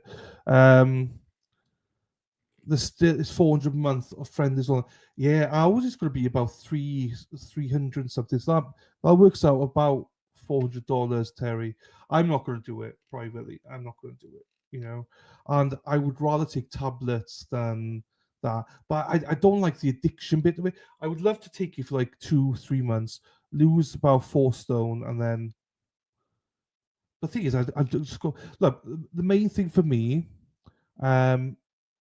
is that you take time. As in, I enjoy my food. So, but my doctor said to me, as long as you enjoy it and you're healthy, so I need to walk more. Obviously, that's a no-brainer. Once I get my levels back and stuff, I enjoy my food. I don't drink. I don't smoke. I don't party. I don't do much. So food's my only like comfort food. And I also do intermittent fasting now. I do eat fairly well. I juice, I do ginger shots. He goes, your blood pressure, as long as my blood pressure's under 140 and 90, you're good to go. I was like, thanks, doc. That's the kind of doctor I like. None of this bullshit. Oh, your BMI is too high. Yeah, I know it's fucking high. I'm trying my best. But he's like, yeah, you fucking go out and eat yourself. Eat, fucking enjoy yourself. I don't take sugary stuff, Terry. That's the thing. Except I have one or maybe 2 cans of Pepsi a week. Maybe. I don't eat chocolate. I don't eat any of that stuff. Little B, hello, Little B. Sorry, I have not left. I listen and I love the channel. Peace be with them. Thank you, Little B. But thank you for being here, Little B. I don't understand why you haven't left. I would have left. Most people do leave by now, but nice to see you. Thanks for sticking about. Thanks for talking about poop with us. Like Tracy likes poop. You live with a poop. A big poop, Tracy. No. I spoke to your big poop yesterday. He sent me a picture, Tracy. Did he tell you? He sent me a picture last night of the 3 of us. Beautiful picture. But instantly, hang on. Let me get it. Hang on, people. Let me get it. Where's it gone? Dana Leonard. Hang on. Let me see if I could do this. Right, hang on. Here we go. Right, let me put this up for you people. Right, hang on. Hang on. So Dana sent me this picture last night. Beautiful picture. Beautiful picture this is. Instantly I took it and I went, I sent it back to him. No response. Yeah, so Dana's picture, lovely picture. He's like, oh, great picture. Boom. That's an even better picture. Me and Tracy. I love Tracy. Yeah, Dana never responded. So you see magic. Whoop. Yeehaw. Whoop. Yeehaw. There you go. Bye-bye. Hi, Dana. Bye, Dana. Hi, Dana. Bye, Dana. Oh, there you go. I love that. See you later, Dana. Oh, they're back. Hang on. Questions. Right, no reactions. That's fine. Hang on. What's people saying in chat before we get back to it? Welcome to the Silent Bex, yeah, and everyone else. Welcome. You must be insane to be here. Glad you're here, Little B. Yes, sorry that we are. Well, I'm not sorry. Welcome to the madhouse. Just cut down. Nope. Little B, morning hand. You're doing great. Thank you, Rhonda. I do too, but eat smaller. That helps on small little meat. I'm small, everything. So you're just big bone, not the proper bone, though. Where I want to be big bone, I'm not. Morning Bud does a Little B. I do a lot of listening too. Rhonda does. There you go. Tracy loves it. Instead of blaming my mum for giving me chocolate too early in life, I thank her. been allergic to chocolate made me most like sweets all my life. Not like sweets all my life. Oh, okay. Tracy Murray, there you go. Rhonda Hinkley, hello. Hey Tracy, of course I get pulled away. Are they done? No, defense next. Defense next. Just be yourself. I am myself. Unfortunately, unapologetic for it as well. It'll be unapologetic for it. But that's why I love it when you and Beck stay around, because not normally people don't stay around. Just the state, KD. There you go. Right. Everybody, just remember, keep it calm your tits and everything. Otherwise, Josie and Murph Turf, they aren't as lovely. Fuck around and find out I'm joking, they're lovely. Okay, everybody can be seated. Jury, get back in. Let's go. We're back on the record on State of Wisconsin versus Samantha Krebs. Allegheny County Circuit Court, State of Wisconsin. We're in the closing arguments. We had our first break this morning after Mr. Grody's closing argument. There's two defense attorneys. Mr. O'Hara is going to give the closing argument, and if he needs anything put up on the screen, I think the prosecutors have those things ready if he wants anything up on the screen. But go ahead, take your time. Thank you, Your Honor. May it please the court, Attorney Templis, Attorney Grody, thank you. I wanted to start off by echoing a sentiment here that I think you heard at the beginning of this case and part of what Mr. Grody led off with here, which is to acknowledge the importance and to thank you for your duty and your service to this case. I think you can tell that we in the United States of America, in our justice system, we rely upon a jury to come in and solve conflicts where people can't agree on things. And without your participation, without your dedication to this job, and we've asked a lot of you, you've left your lives behind, your jobs, other commitments that you have put aside to devote a lot of time and attention to this case. And I know that when we talked about all this in jury selection, we all acknowledged how important this is for both sides. Everybody in this courtroom hopes and expects that you take this obligation seriously. Now, I'm not going to give a rehash or a redoing of all the evidence in this case on a PowerPoint presentation for a couple of reasons. One is that we've done that several times already, maybe a bit too much, I don't know. But also you have access to all of the actual exhibits in this case. And if you want to view anything, examine it in any way, all you have to do is ask to see it. Now, we don't just send everything back there for you to pour through.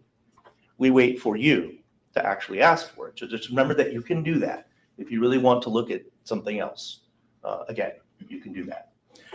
Now, along those lines, I always like to point out that there's a theory of how things work in our system, and that is that it really shouldn't matter what the lawyers say during opening statements or during closing argument. I don't know. I kind of believe that too. But that's why you're not taking notes now. And I just point out that if Mr. Grody got something wrong, or if I get something wrong and it's not how you remember it, that's what your notes are for. Because you observed the testimony, you saw the documents, you heard the witnesses. And that's the important part. So obviously, the lawyers get up here and talk, and there's some argument that happens, there's an attempt at persuasion and all that. But the point is, you as jurors have been paying close attention. So when you go back into that jury room and you finally get that opportunity to start talking about this case, we've taken up more than a week of your time, and you haven't had a chance yet to even share with each other what your view of the evidence is, but that will happen shortly, and you'll get a chance to do that, and that's where your notes come into play. Remember, at the beginning of this process, we talked about how it's important that the 12 of you that deliberate engage in this process, that you fully, completely scrutinize all of the evidence in this case and look very carefully at whether the state has, in fact, met its burden of proof. So again, I'm not going to have an elaborate, I'm not going to play these things over and over again. If you want to see them, examine them more closely, you're perfectly free to do so, and I'd encourage you to. Let's talk about the facts of this case. And I want to focus on the facts. A lot of this case has been innuendo, suspicion, and a lot of conjecture, speculation. The majority of what's happened in this case the evidence that has been presented to you has been primarily speculation. I want you to focus on the facts.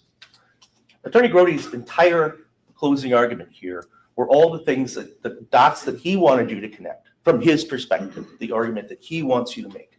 But please, let's focus on the actual facts. There's an overarching issue here that Attorney Grody neglected to address. And just as a reminder, I only get one chance to talk to you. This is it. When I sit down, District Attorney Templis will have an opportunity to address you. So I'm doing my best to be thorough and to give this case the complete attention that it deserves because of how important this really is. But the overarching issue here that really hasn't been addressed is how, why, and for what reason would Samantha kill Joey? Attorney Grody talked about the fact, and there's an instruction in there that says the state does not have to prove motive. That's true. And there's reasons for that. Sometimes you just don't know. But they do specifically have to prove intent, the intent to kill, the deliberate, conscious decision to kill somebody, to end their life. That's where you combine that with motive if it's present and if it helps you, and if it helps you reach that conclusion. You've heard the old saying, motive, opportunity, intent, three things that we always look at in any case. And I'm going to keep coming back to that because that's what's completely missing in this case, is any reasonable explanation as to why. It makes utterly no sense. Let's talk about the relationship and the history that we did hear about from several witnesses. We know that Joey had his child, Kason, with Brittany. And there were problems in that relationship. Some of them had to do with Joey's ongoing drug use, as well as some mental health problems that he had. He made attempts at rehabilitation, and then he'd have relapses, and then he'd try again, and then he'd have relapses. Eventually, Brittany came to the conclusion that, or both of them came to the conclusion that this isn't a relationship that really could last forever. But they agreed to co-parent, and as you can tell from the testimony, Brittany had a lot of control over how that was going to work. And she had a lot of provisos, stipulations, really ultimatums when it came to Joey's behavior. And as we're getting closer and closer to July 18th, we see a number of things happen. We know from the VA notes that were testified about that Joey was having mental problems. And although Mr. Grody says he was not contemplating suicide, there are notes in there that he had in the past had suicidal thoughts. I'm going to pause for a second and talk about whether this is suicide or whatever it is. And I'm going to use the term self-inflicted harm because that is the term that was used from the actual forensic testimony and from all those other things. And the reason I use that term is because do we know for sure whether Joey committed suicide or in his state of being delusional and high on drugs, did he accidentally do this to himself? We don't know. So it doesn't have to be this thing where obviously he wasn't suicidal. Look at all these things. This was a chaotic situation for sure. And Joey was really, for lack of a better term, going into a downward spiral throughout this process. We know from testimony that there had been an incident where he threw himself off a second floor balcony and had to be hospitalized. We know that he was acting crazy at a hotel and saying weird things that didn't make any sense. He was delusional. And I know there was some hype about whether we use the term mania or psychosis or whatever. First of all, what's the difference? I don't know. Well, let's just say delusional. It all means the same thing. Okay? And there's really no dispute about that. That came from the state's witnesses, that this was a thing that was happening with Joey. He was deteriorating mentally. He was using more drugs. He got fired from his job. He was having problems. Now, let's be sure. Samantha is not going to be eligible for the Stepmother of the Year award. There were some things going on in her life she's not proud of. She was using drugs, okay? Joey was too. She's not happy about that. She's not proud about that, but she's been honest about it. She's an addict. She's been struggling. She's made some poor choices, no doubt. But that's not what this case is about. It's about whether or not Samantha intentionally killed Joey Carnot. Now, there's been some dispute about how close the relationship was. And in the same breath, Attorney Grody argues that things looked great that morning. He even mentions that morning, I can't wait to say I do. I can't wait to marry you. And like all relationships, we've gone through the fact that there were ups and downs. Samantha said some probably nasty things to him in the past. And like all relationships, things were said that everyone probably regrets. But we do know that, again, Joey had this history of things. It's not like this comes out of the blue. I understand that would be pretty hard to acknowledge that if somebody who was teaching in school or a professor at a college or whatever would just all of a sudden have this breakdown and these problems that erupted in this problem, it might be hard to believe, but we do know that there is a history of this, and we see the progression of this leading up to July. We know, and it's acknowledged, that Samantha and Joey were engaged to be married. They were both excited about that. That was their plan. We talk about planning for the future. That's something Samantha was planning on as well. And there's no dispute about that. Now, we talked in the beginning of this case about how there's no ideal, perfect textbook response to a stressful situation. You can't look up in the encyclopedia and say, how does somebody respond to a stressful situation, and have it all explained to you. Different people respond in different ways.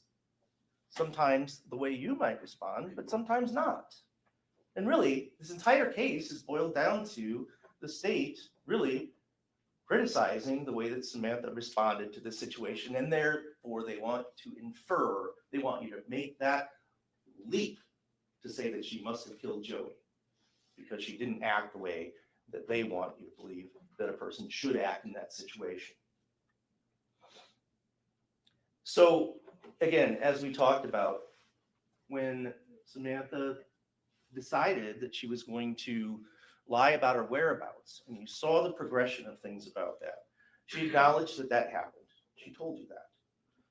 She has reasons for that, and again, it might not be the way that you would respond, it might not be the way that any number of people would respond, but it's what happened in a stressful situation, somebody that had been using drugs under the influence, and really a lot of craziness that was all kind of boiling down to it. Let's talk about some of the key points here. And we know from John Pfeffer's testimony, his immunized testimony, that he admitted to having engaged in acts of deception in this case. In fact, he's in trouble for it. But significantly, and the real important point here is that when the state called this witness, his testimony was that he never actually knew what happened. He never found out what happened. He never actually talked to Sam about what happened. That never happened. And there's no evidence that he did. And why would he come in here and say otherwise? Now, I know that the state likes to argue here that when John went and talked to his mother, when he was in a state of distress, anguish, etc., that's the time when you tell the truth. But bear in mind, Pam's a nice lady. I get it. But we're remembering back to, this is something that isn't recorded close in time. This is months later. The police go to talk to her. And it's really third-hand information that contradicts the evidence that the state gave you from John Pfeffer. That's the only time you hear anything about Sam saying that she actually stabbed Joey, was through Pam. Months later, third-hand information based on her recollection. But that's not reliable.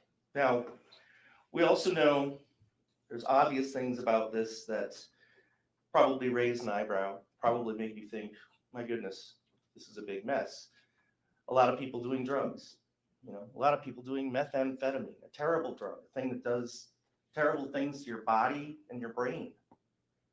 And if you have mental health problems to begin with, and if you have childhood trauma, if you have bipolar disorder, if you have anxiety, that's probably the worst drug that's going to not be good for you. It's going to be not good for you under the circumstances. There's no dispute. We know this from the toxicology. We know from the testimony. We know from everything that happened. In this case, there is no dispute. Attorney Grody agrees that Joey was using methamphetamine. There's no doubt about that. We know that that didn't cause his death. That's never been in controversy. We know that it was something that from his past he had struggled with. And I'm going to disagree with some of the things that were presented to you just a little bit ago. Specifically that the evidence shows these texts, and by the way, let me just pause on that. It's fascinating that we live in such a surveillance society now. I mean, everywhere you go, everything you do is recorded in some way, some with audio, some not.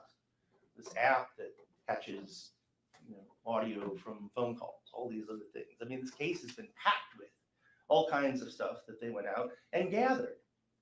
And I commend the investigators for looking so hard and finding all this stuff. And that's a good thing, because when you look at it all it does is it gives us the opportunity to speculate, as they have done, and I'll get to that in a minute. But when we look at what they've tried to show you in terms of these texts, these calls, they're chipping away at all these other things in an attempt to make Samantha look like a bad person, a person that is just untrustworthy in any way. And none of that, whether you believe that or not, or whether you think that she's very reliable, not reliable, whatever, you still have to, like the old Wendy's commercial, ask, where's the beef? Where is the proof? This is just simply, in their opinion, somebody acting like they're defensive, like they're scared, like they know something's wrong. Well, there's no dispute about that either. She was on supervision, should not have been using drugs. John was on supervision, should not have been using drugs. Christy was on supervision, should not have been using drugs. Although Joey wasn't on supervision, he shouldn't have been using drugs either, because he had been fired from his job before. He's talking to somebody about getting clean urine so that he can fake a drug test and keep a job.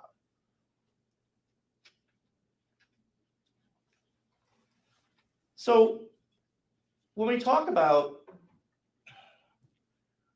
whose idea was this? Who set the things in motion? And I saw what I believe is a great deal of manipulation of things. And although we did see a lot of text messages and phone calls and things like that, we know that that's not the whole story. There were other things that happened, actual conversations between human beings, people, things that were said, things that were done. And you're just getting a glimpse around the edges. And it's incomplete. I'll give you an example. This, the forensic matching up the crime lab video. And we heard about this, right? They have this audio captured off of John Pfeffer's phone from an app that will record phone calls, apparently. And the timing of that gets sent to the crime lab along with this separate surveillance video, and they're asked to match them up together. And first of all, I hope you noticed, and if you didn't, listen to it again. This recording sounds weird. It doesn't sound like it's contiguous. It doesn't sound like it's continuous. The background noises change. It sounds choppy. It sounds like it comes and goes. We haven't heard any testimony about how that application works, whether it's an actual true timeline, whether it's complete and actually captures everything, how good of an app it is, what starts it, what stops it. We didn't hear any of that. We just heard it matched up. One thing we do know about that timeline that is not complete and accurate is that all this time that Attorney Grody is here telling you, let's wait, the minutes are ticking. We know from other records that the state introduced, as well as the testimony of John Pfeffer, that he made 2 other calls during that time that do not appear on this recording. And that's not in dispute. He called Jeff and Chuck. Doesn't show up there. This is incomplete, if that's what they're relying on. Also, I'm sure you caught this, but if I play something and I tell you what I think it says, it's really up to you to figure out what it says. Don't take my word for it or Attorney Grody's word for it. How clear are any of these words? You can pick some of it out. But this is really important stuff here. In the case, the state is hanging their hats on their interpretation of these mumbled words out of context. And again, we don't know if the timing of that really means anything. Here's what I mean when I say inviting speculation, and how, again, this case very thoroughly investigated, lots of evidence. And a lot of it, there's ways that you can see what you want to see. I'll give you an example. All this testimony about pizza boxes, red cups, wearing a bucket hat, and all the significance we heard about that. We heard Detective Gaither, when asked, did you see anything significant about when Sam walked 4 feet over by an ashtray? Yes, I thought that was significant. It was suspicious. Why? Because there was a car that wasn't a cop car, but could have been mistaken for an undercover cop car pulling in the driveway. And right at that moment, she walks over and puts out a cigarette. And then they walk inside. She's wearing a hat as if she's supposed to be disguising herself. What about her tattoos on both arms that are clearly visible? Who is she hiding from? You see, they gather this evidence, they piece it all together, and then draw little bits and pieces of it out to say, oh, she's wearing a bucket hat. She must have killed Joey. And there's a lot of examples of that. But again, it just shows what the state is trying to do here. They want you to guess. They want you to go beyond just what the facts are in this case. Because the evidence here does not support a conviction. They've really just talked about inconsistencies in what she said. She had something to hide. She was acting like somebody who did something wrong. Well, she did. She used drugs. It was a traumatic situation here. And if she didn't respond perfectly, like the way that you yourself, or the way you'd want somebody to respond, that's because people are different. Now, Attorney Grody didn't talk about the DNA evidence in this case, but I am, because as you know, we went through this and we saw that there's ways for inclusion, exclusion, and not informative. And all that shows is something that's not surprising, that somebody who lives in a house on a regular basis is going to leave DNA behind on items that you touch, like a knife. In fact, some of these items that they tested had 4 unidentified people's DNA on it. There's nothing about that that shows Samantha stabbed Joey. It doesn't show that. That isn't what was elicited. That's not the evidence in this case. It goes nowhere. In fact, while we're talking about the knife, we also heard evidence from the medical examiner that there were no defensive wounds. You also heard him say something very significant, which is it's really hard to tell what happened in a single stab wound case. Why do you suppose that is? It's because it's not 10 stab wounds, it's not 20 stab wounds like you see in cases where somebody is intentionally seeking to kill another person. It's hard to tell. So when somebody is being attacked, it is common, as the doctor said, to see some evidence of the person either trying to stop it, backing away on the hands, somewhere else, not just one pop. We also talked about this concept of when somebody engages in that act, especially with a knife that doesn't have a blade guard, like we discussed. There's a tendency, or an issue that can occur, where the hand slides and is injured in some way because meeting the resistance. Now, we heard some testimony about it. These are these brand new knives. You saw the pictures of it. These are those knives that are like super, super sharp. Like you could cut yourself and not even feel it. It's that sharp. Those type of Timu knives that we were talking about. Now, so in terms of what happened, how easily would it have been for Joey in the state he was in? And again, they presented you some information, some of the stuff, but that's not everything. We know that's not everything that happened because people actually speak to each other and people actually engage in activities together.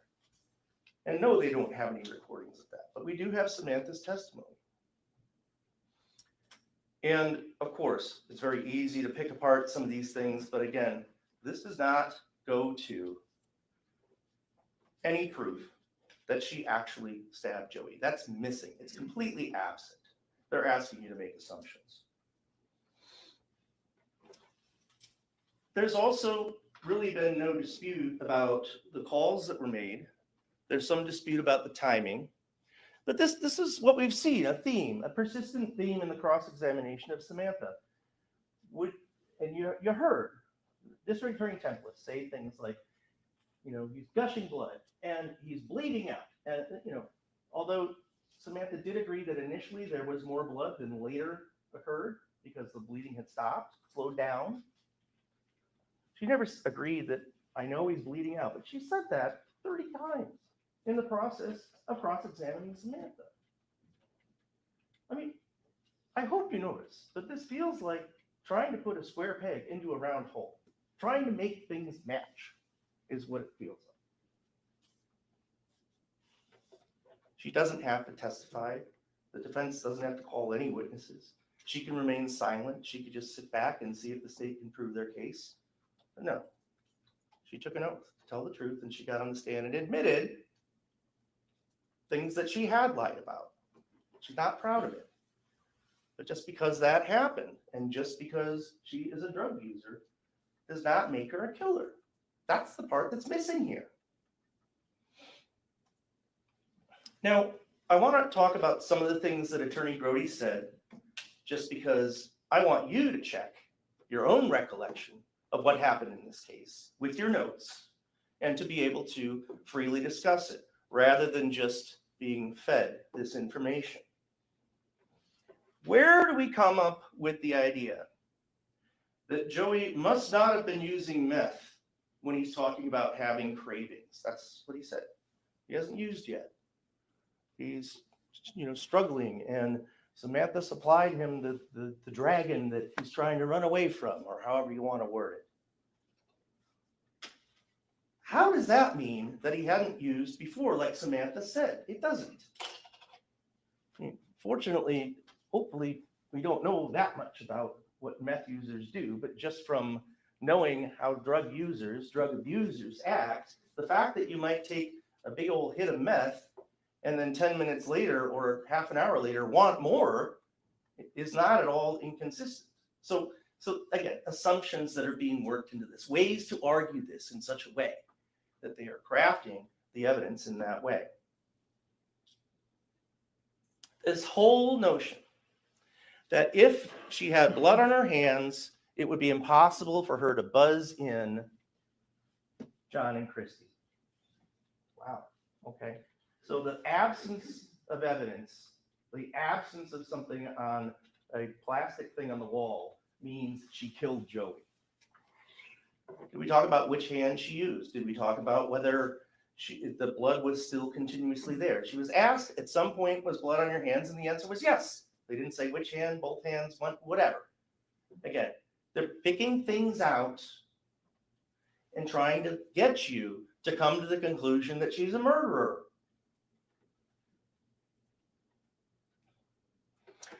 Also, I want you to pay very close attention to a lot of the terminology that's been used here. We had an example from Attorney Template saying he bled out. You did this while he was bleeding out.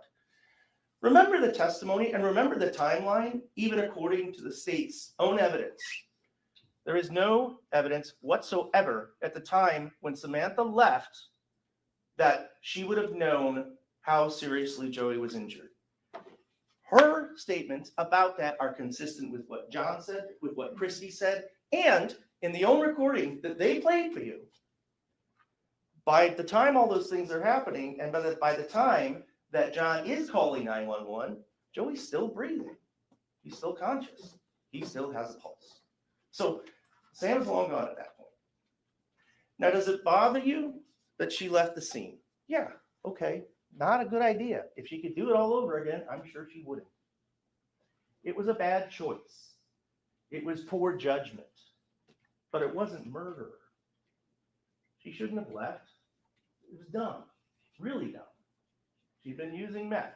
And what she talks about, I think you're all smart enough to know that if Joey had been acting this way, especially with this hearing coming up, where Brittany was trying to take away custody of Casey, and Joey's getting worse.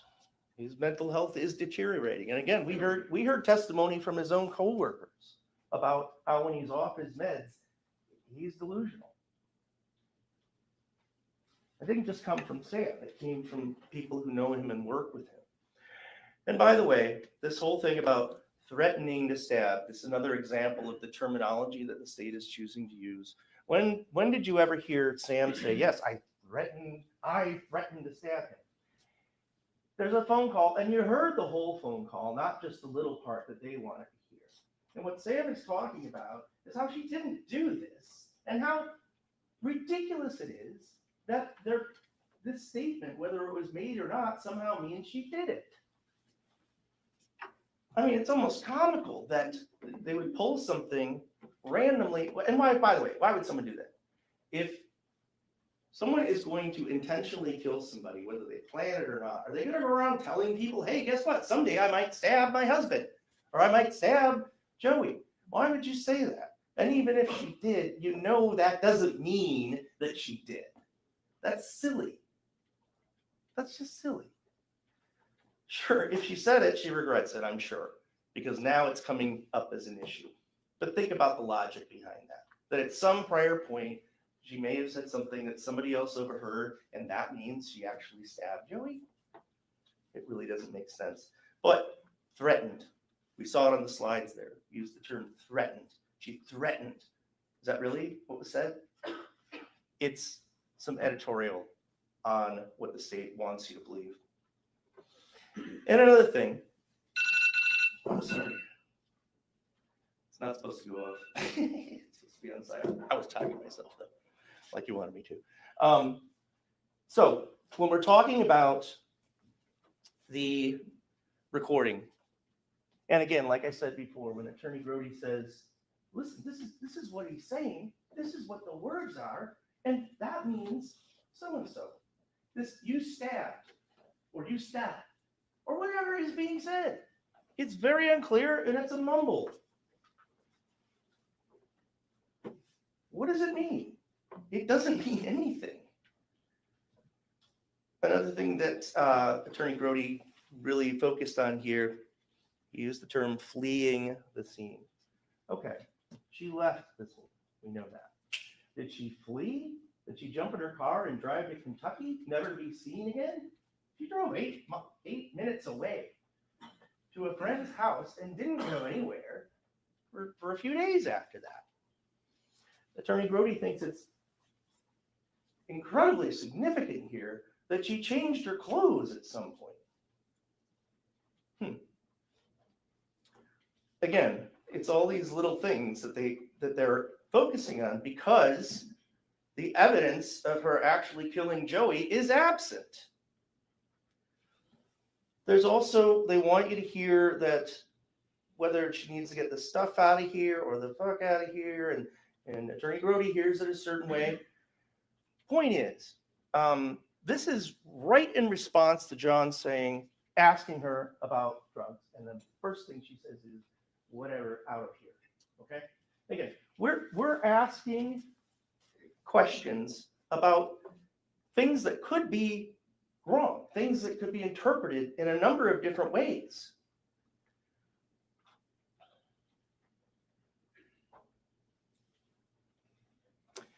It should also be clear to you, and I hope you caught this, but all of the evidence that the state put forth to you supports the notion that Samantha did not know that Joey had passed until well into the next day. They presented nothing to you that would suggest otherwise, other than how she was acting, other than a critical view of her not acting the way that we imagine one might act in that situation.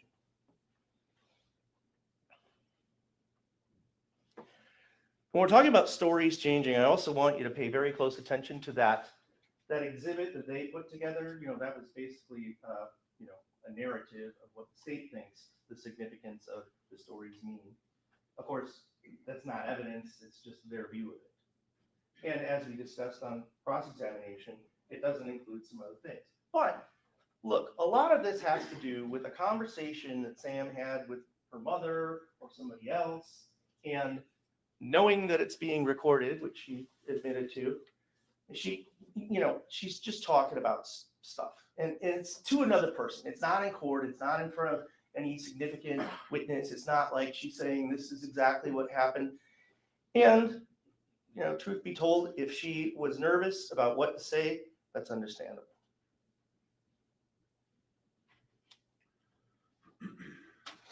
So let's talk about what this is really all about. We've talked about it many times.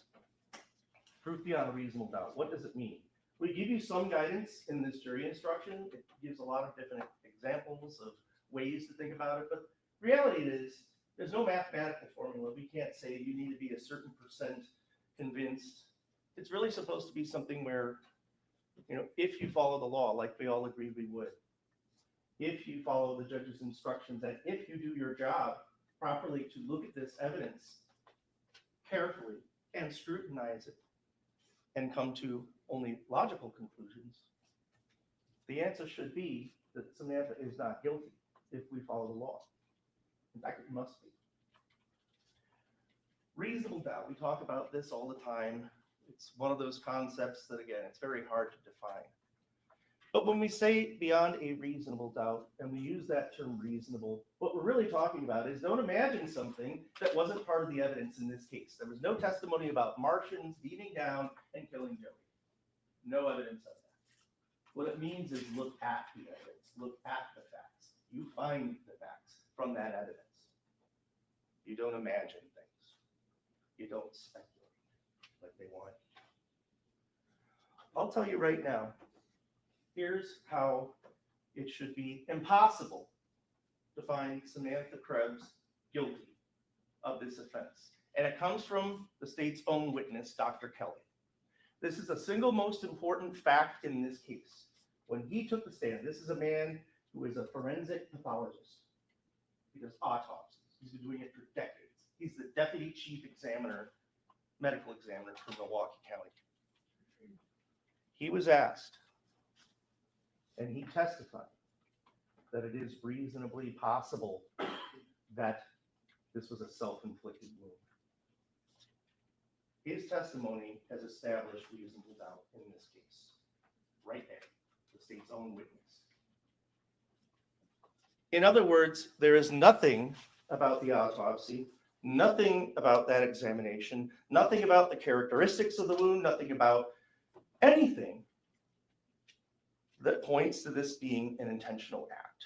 There can be things that would point to an intentional act that are absent in this case.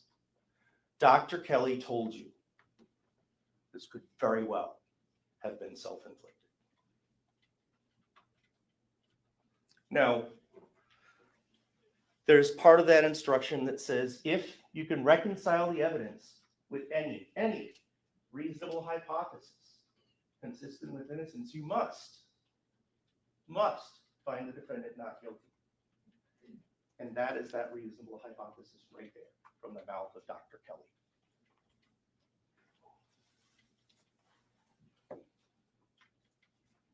Now, the state's done a lot to make Samantha look bad. And they've been somewhat successful in that regard. She's got some problems. I agree. She probably was not prepared to be a very good stepmother at that stage in what was going on. Didn't look like an ideal home for a 4-year-old or 5-year-old. Get it? That's all true. But if these things all add up, and with what the state is telling you, makes you come to the conclusion that it's possible Samantha killed Joey. Is it possible in your mind? And if that's what we're saying, it's possible. That means not guilty. because it's proof beyond a reasonable doubt. If you're thinking it's probable from everything they've done that Samantha is guilty, that still means not guilty. Probable means not guilty. Although it's hard to define reasonable doubt, we do know that it's the highest burden that exists in the world. It's a high burden. And it's that way for a reason. And this case is the perfect example of why we have that high burden.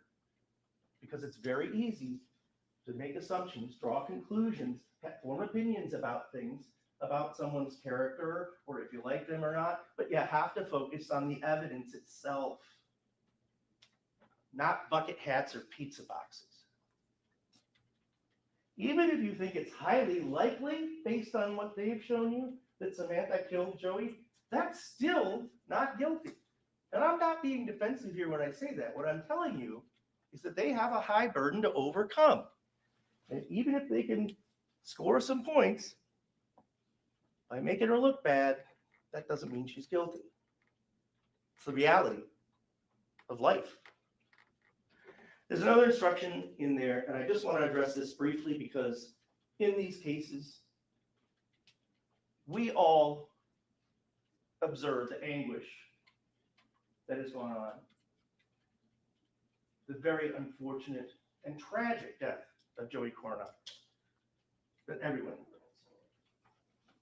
And I told you at the beginning that's something that is going to be part of this case.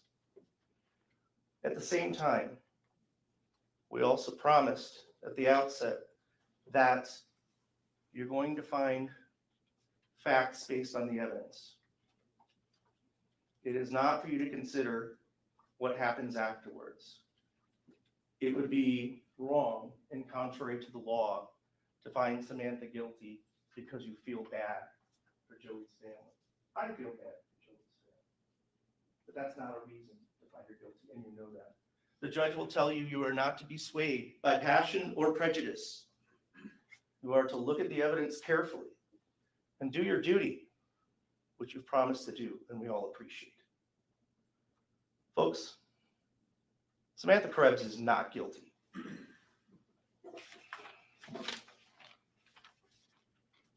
Okay, thank you, counsel.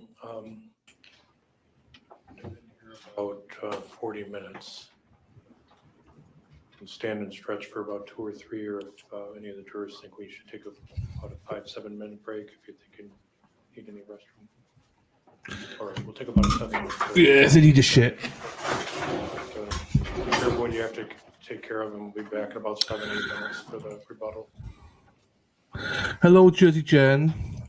I didn't think that was a great. Is that how he ends it? Wow. Okay. He has some good points, but I mean, sir.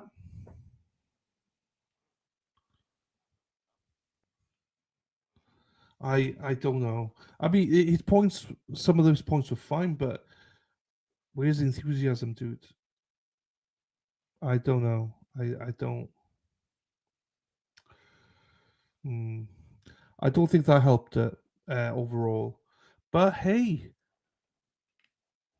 there has been, for some of you, that might have been excellent. So it's confusing in the chat sometimes. 2 Jens, 2 double trouble, Jersey Jen and Jen, Tiger Jen, Cat Jen, wherever that is. Is that a tiger? No, that's a Foxy Jen. Okay. I thought, okay, I thought there'd be a bit more, but hey, short and sweet, just the way you like it, ladies, yeah? Short and sweet. So, it might work. Just, do you all remember the Jen's rule? Do you all remember the trial of that 17-year-old who killed his mother, and a year before he killed his father? I think he was pretty much 100% of us said that he would be found guilty, and he was found innocent. He was found not guilty, so we never know how impactful stuff are. I didn't think that was a wow closing. I think the DA is coming up now. So is it the woman's been speaking all the time? I think she's doing the final bit for the defense here now. So, oh, excuse me, sorry. Abso-fucking-lutely. So yeah, but then the jury will get the trial. I'll put a poll up first now. How long do you like it? No, how long?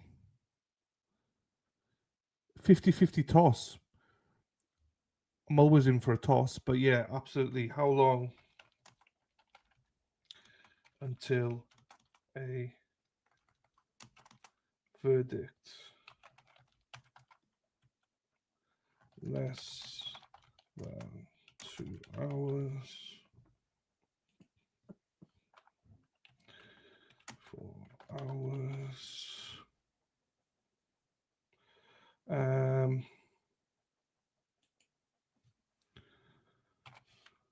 4 to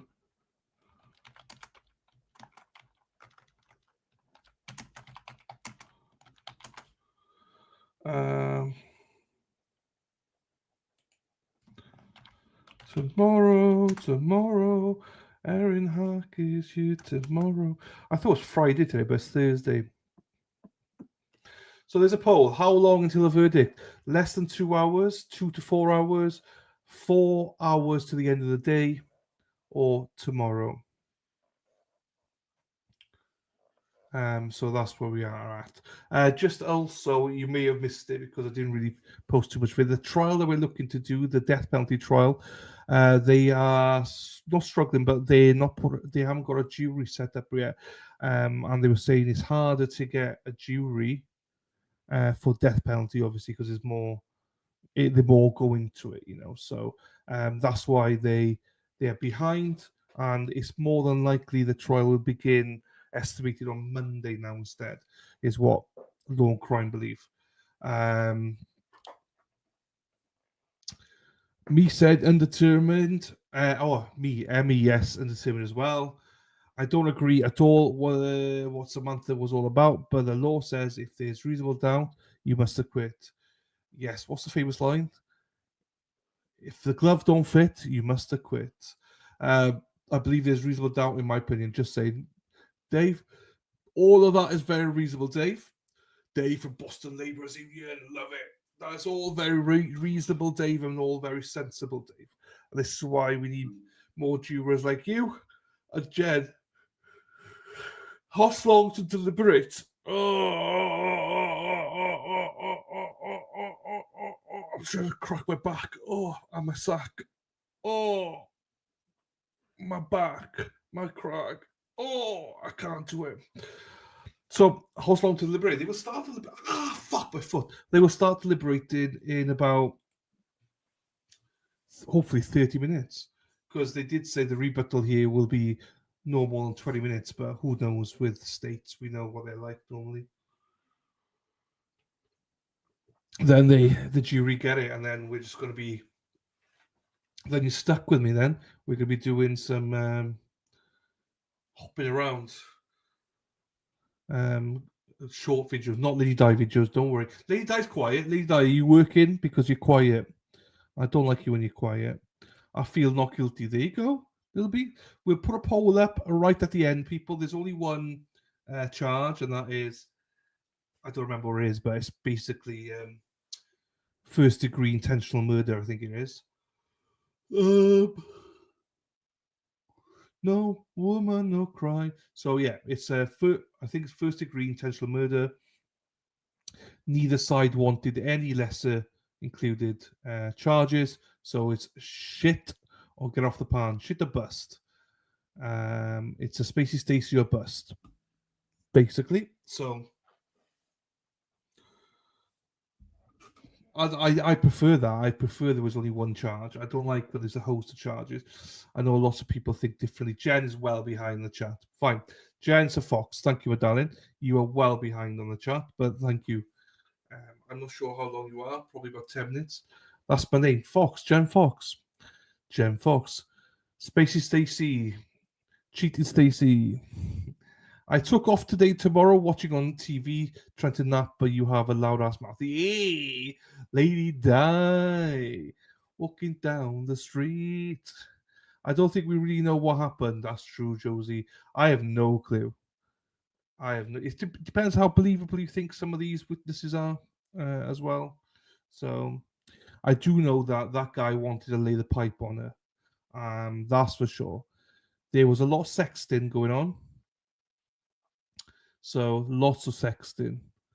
A lot of pipes going into every hole imaginable. So Hershey's tunnels and stuff like that. So yeah, we know that. Is she guilty of being a, yeah, let's not go down that road. I think she threw the knife like a ninja. Wow, wow, wow, wow. I think they were drug addicts and that they were hiding that. I don't know if they killed him and tried to cover up. Josie, yes. Lady Di, we need to keep Lady Di awake. She's got some time off, people. So, as I say, the next trial we might not be having till Monday. So, we'll do, if that's the case, we'll do a short stream tomorrow. Nothing wrong with sexting. I encourage it. If you don't sext, then you don't know what you're missing out on. Me and Sarah P do every day. It's good. So, yeah, we'll do a short stream tomorrow, probably on the trial for next week. Double murder, death penalty. That's why. So, death penalty case requires a different jury than normal. So there'll be 12 jurors, but they all have a bigger threshold, because not only do they have to decide on the guilt and not guilty, they also have to decide on death We're off the record, just double if check your technology if you're going they to find guilty. the remote. Judge, I'm speaking, Judge. Shut the fuck up, yeah? So more of an onus on a death penalty jury. All right, if we can have the door closed in the back too.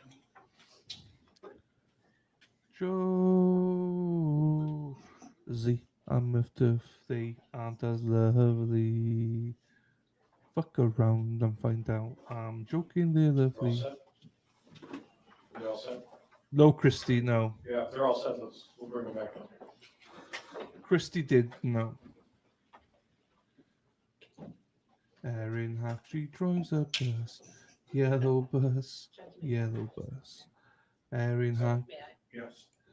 She drives a bus all day long. Sarah P, Sarah P, Sarah P, P, P, P, P, Sarah P, Sarah P, Sarah P's not lovely. I'm joking. D, D, D, D. Is your phone on silent? Yes, Judge. What a fucking joke that is. There's something about this one, though. She's nice. I don't know what it is, but yeah. Bow, bow, bow, bow, bow, bow. Bow, bow, bow, bow, bow, bow. Okay, everybody can be seated. All right, we're back on the record in the case of State of Wisconsin versus Samantha Krebs. It's 10:15 a.m. We're going to shift into the rebuttal argument of the state. So I kind of mapped out. They have the burden of proof, so they go first. The defense gives a closing argument second, and then the rebuttal is set up to focus on responding or reacting to the defense closing. It's not a whole repeat of the first part. So, Ms. Temples, go ahead. Thank you. This is not about trying to make someone look bad at all. This is a pursuit of truth. You have heard a lot of evidence beyond just those moments when Joey was dying, in those moments ahead, in that day, to be able to understand and make your decision. And you need to understand all of it. And when defense talked about trying to make someone look bad, that's not what we're trying to do. But what I am trying to do, and what Attorney Grody is trying to do, is to prove beyond a reasonable doubt to you that Samantha Krebs killed Joey Karna. Let's talk about Dr. Kelly. Dr. Kelly talked about different manners of death. You could have suicide, you could have accidental, you could have homicide, you could have undetermined. He talked about those. And what he specifically said is he did not, well, let's talk about what he did not say. He did not say it was a suicide. He did not say it was a homicide. He said there is a single stab wound that killed Joey Carnut. And what was required is for the investigation to look at all of the facts and to bring them all forward and present them. And when you look at the investigation with that one stab wound, that is how we know. Ladies and gentlemen, that's your job. Because Dr. Kelly said he couldn't say that it was a suicide. It can be a homicide, but we have to look at the investigation. And that is why we are here.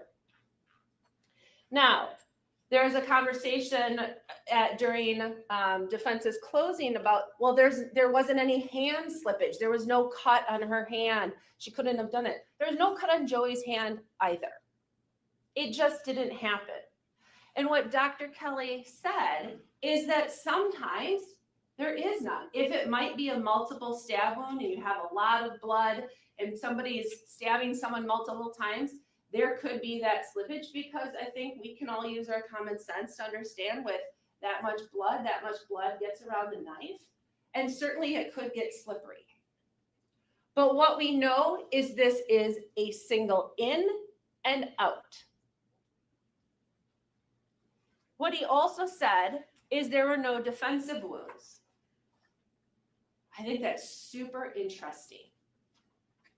The reason I think it's interesting is because Dr. Kelly said that sometimes people have cuts on their hand. If you see someone coming at you with a knife, and you might try to protect yourself and you might get cuts on your hand.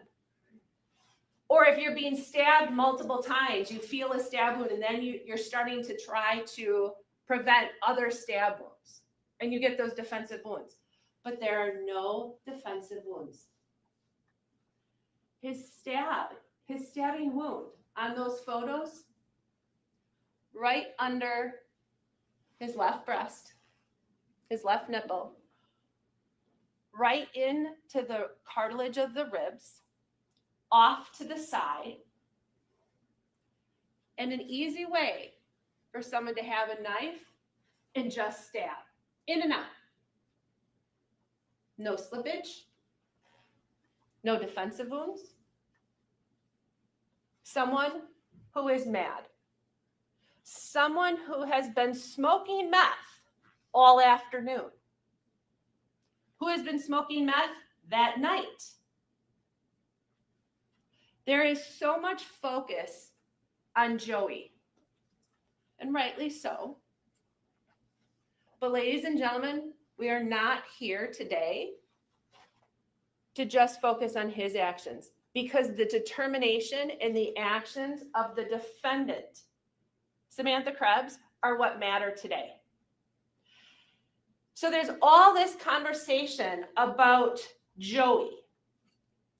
And what do we know about Joey? We know that he was seeking help at the VA, that he was a walk-in, that he chose to go for help, that when he missed his appointment on the 8th, he went on the 10th. Someone who is consciously trying to follow up. I don't know why he missed the 8th. Maybe he had a job interview, maybe something came up, but he rescheduled and he was there on the 10th. Someone who wanted to get better. Someone who had done this cycle before, had hit the bottom and knew that he had to get treatment and come up. And one of the last times he did it, he was not well. He went to Nova. He got better. He came back. He lived a really good life with Brittany. And they had Kaysen. And he was able to be involved in Kaysen's life. And he was a great dad, according to Brittany. When he was clean, he was responsible. He showed up for all of the visits and was engaged. They could even go trick-or-treating together. That says so two people who share a child and can co-parent like that. That they're still able to have that relationship before she comes in the picture. So Joey knew that if he got treatment and if he worked hard, that he could overcome that demon. And he was back there again. But you heard testimony from Brittany that throughout that time that he was struggling with his use prior, and as she knew him for almost close to, I think she said 9, maybe 10 years, something like that, close to a decade, that she had seen him cycle through. She had seen him come back and to do well. And what was even more important is she said he was never suicidal with her. He was never self-harming. He was not harming others. That's what she said. In 2019, we heard, saw a small snippet in the VA that he had suicidal thoughts. He got treatment around then, and he moved his way up. That's not a plan. That's not an action. It was a time he was struggling, and then he got help. And then we see him here going to the VA on the 10th, 8 days before going to his appointment and getting help. But they want you to concentrate so much on his meth use, on his issues. Ladies and gentlemen, Samantha Krebs testified. She said she has 14 convictions. She's using meth all day. She has issues. She has struggles. Just because someone has mental health issues and struggles with childhood trauma, and he goes to the VA clinic, so he was in the military for a period of time. Just because he has those mental health issues does not make him suicidal.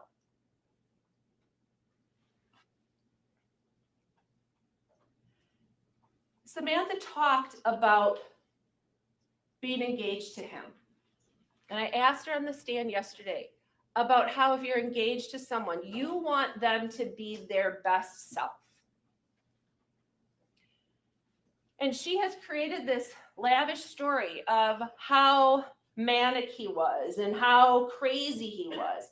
But she can never give any examples of this. He's talking crazy. He's talking about his mom and this angel person.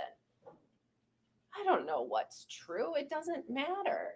Like, sure, he says he has some childhood trauma. Maybe something is processing in his head that she doesn't get. Doesn't mean he's delusional. But she doesn't give any specifics. Even with Officer Felmer on the call that night, she's like, oh, he gets manic and he gets delusional. She doesn't say, tonight, while I was home, before I left, he was experiencing delusions. And here is what those delusions were. Here is what that behavior was. He just says, oh, when he gets manic and delusional, he thinks I'm having an affair. He thinks I'm doing whatever the case is. But there's no specifics in what she says because there weren't specifics because it didn't happen. But we talked about wanting to get better. If she is engaged to him to be married, and he has truly stabbed himself with a knife, according to her, she doesn't want him put on a mental health hold because that's going to impact his court hearing about Kaysen.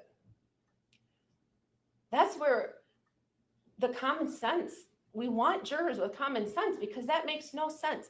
If someone that you love stabs themselves in front of you and wants to die, if that's in fact, or accidentally stabs himself or whatever the case is, you want that person to get help. And if that requires a mental health hold and some help, by all means, please. In fact, in those VA records, he said, fiance supportive.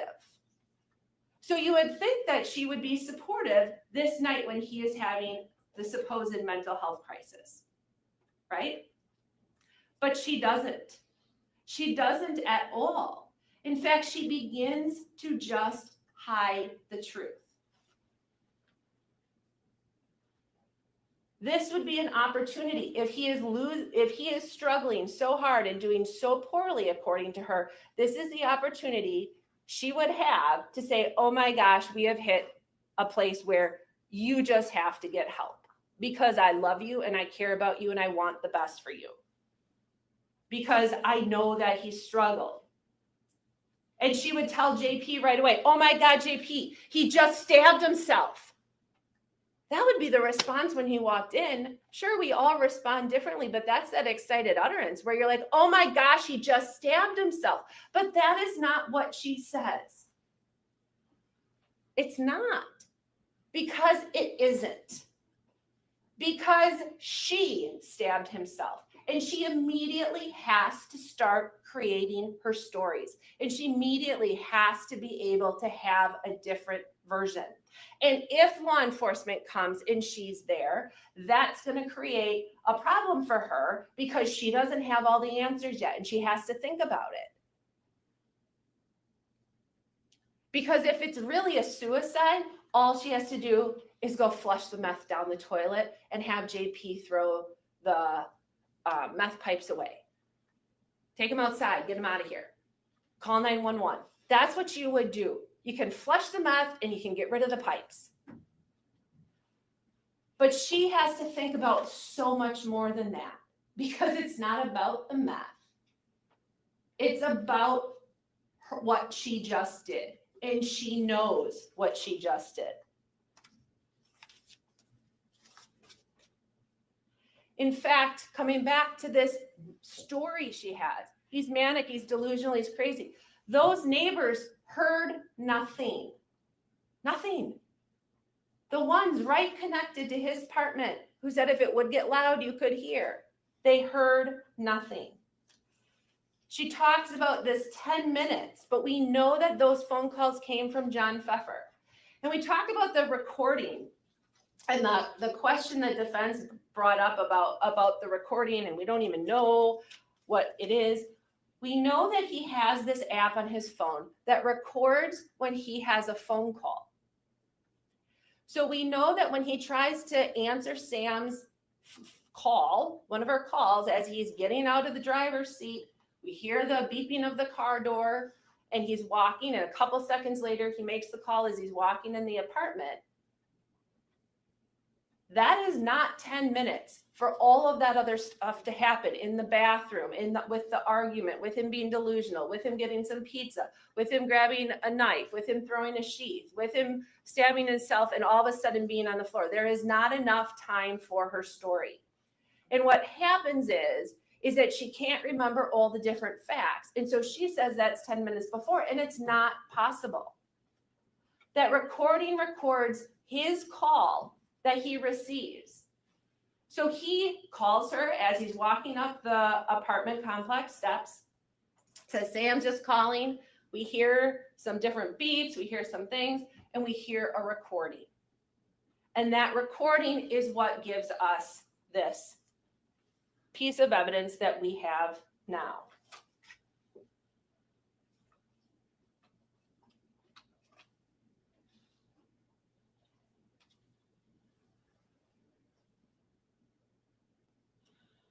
We know that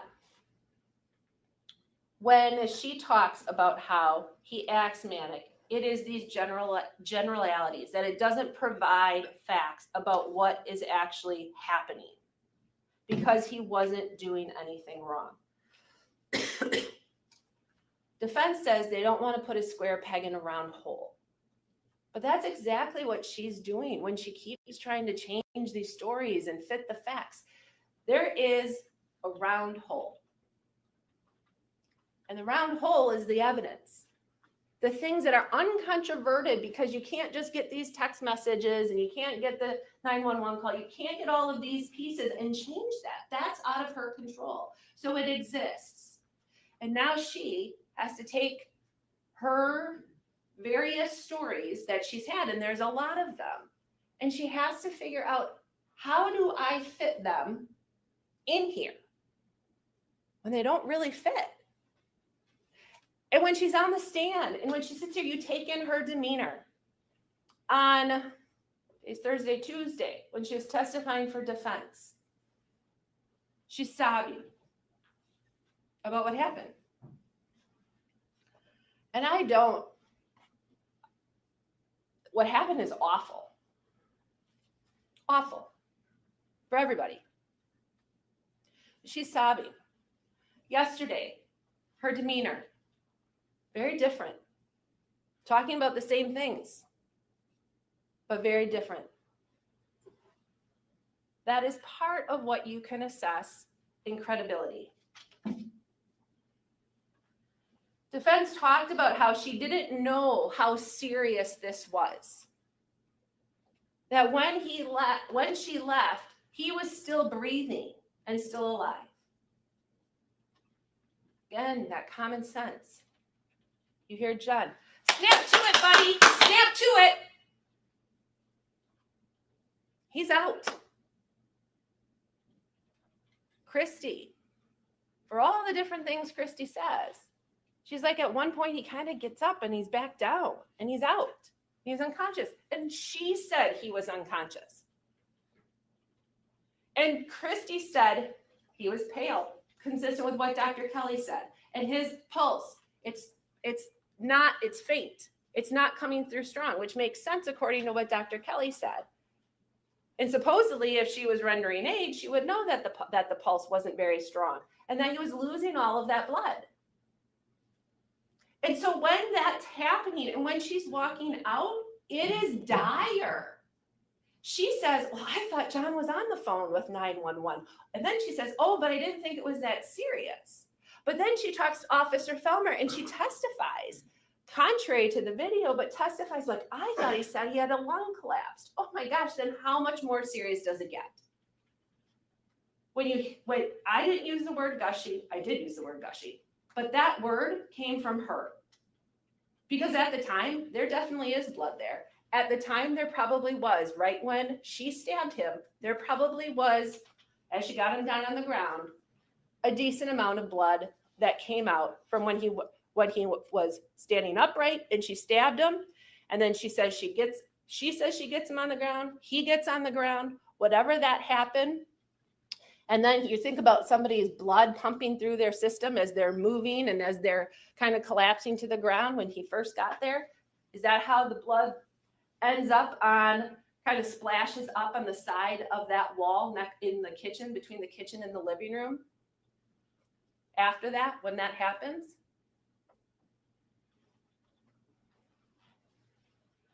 Ladies and gentlemen, the state doesn't have to prove motive. But we have somebody who's been using meth all day, who says when somebody else uses meth, it's really bad. There's been no discussion and no testimony about what her behavior is on meth, but she's been on meth all day. And so she is obviously in a place where she is also not sober. So why? We know they've had arguments in the past. She says that they have had issues in their relationship. We see some of the messages that we have seen that she has sent him. We know about the prior threats to stab her. We know 2 separate people on different occasions and multiples of them have heard her threaten to stab. That is a very specific threat. And it is not ironic that that is in the end what he dies from. And when defense says it's almost comical about that threats and that phone call a month after Joey's dead from a stab wound, there is nothing comical about any of it. Any of it. And when she cackles like that, it's not even just a light laugh, but that cackling that I hear after she said, who doesn't threaten to stab their boyfriend? If that was ever funny, that is not the time. I want to tell you about a jury instruction that hasn't been brought up yet, but is important. And we talked about it in jury selection. We talked about we live in Wisconsin, it snows in the winter, and all of a sudden you wake up and you didn't see it snow and you didn't know, but it snowed. Okay? This has circumstantial evidence. And the instruction reads, it is not necessary that every fact be proved directly by a witness or an exhibit. A fact may be proved indirectly by circumstantial evidence. Circumstantial evidence is evidence from which a jury may logically find other facts according to common knowledge and experiences. Circumstantial evidence is not necessarily better or worse than the direct evidence, and either type can prove a fact. Whether evidence is direct or circumstantial, it must satisfy you beyond a reasonable doubt. So when we talk about those moments, I don't have to prove the why, the motive, but there's definitely something that occurs in those minutes before John is ever called where there is some type of argument. And she's mad. And she stabs him. And from that point forward, it moves us to another instruction. And that is 172, circumstantial evidence, flight, escape, or concealment. Evidence has been presented relating to the defendant's conduct after the alleged crime was committed. Whether the evidence shows a consciousness of guilt and whether consciousness of guilt shows actual guilt are matters for you to decide. So when we talk about all of the evidence that we show, and we spent a lot of time talking about those days after, minutes after, hours after, days after this incident happened, that is her process of concealment, to try to conceal her involvement, to try to conceal what she did, to try to conceal other behaviors. And ladies and gentlemen, it just continues through months. Some of those calls that we had, there's times where her mom has no idea what she's talking about because she thinks one set of facts and all of a sudden Sam's telling her a different set of facts and her mom is confused. Because nobody does that to hide a suicide. And nobody does that to hide meth. And nobody does that to prevent somebody they love from getting mental health help, if in fact that's true. They talk about, well, there's no blood. We don't know how she pressed the buzzer. She said her hands were covered in blood and she presses that buzzer. There should be something there. But that is only one of many, many untruths. Only one of many things she says that don't match the actual evidence. There is nowhere in those excited moments of John's first arrival that we hear anything about suicide. What we do know is at 8:50, he says that his cravings are skyrocketing. You know this is hard enough. He is doing what he can to do the best he can. And the love of his life, she's not helping it. She's smoking meth in the living room when Johnny Boy's there, when Chong's there. She's smoking meth. My cravings are skyrocketing. You know how hard this is. All those messages that he sent during the day, there's someone who loved her. He loved her. Even with her faults, he loved her. But their relationship, she says, wasn't always good. When you have not a good relationship, and you have somebody who lies through all sorts of stories to keep making it up, she said, that was a lie. That was a lie. Ladies and gentlemen, she is doing that to cover up her behavior. This is a search for the truth. And the truth doesn't change. Only she changes. And just because the defendant said that a meth user isn't a killer, someone who's using meth doesn't commit suicide. And someone who's using meth can commit a homicide. And someone using and struggling can still also be killed. And I believe that when we look at all of these stories from Sam, someone with 14 convictions, who has that conversation with Greg Allen 16 days after Joey is dead, talking about having kids with him. And he's saying how you always talk about pulling out, and you're not going to be able to do that with me. And he's looking forward to having her kids.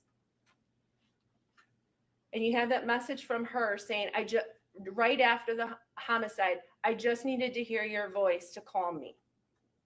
And you hear that message or you read that message that she goes to him in search for money for a phone. She wants him to buy her the new best Apple phone.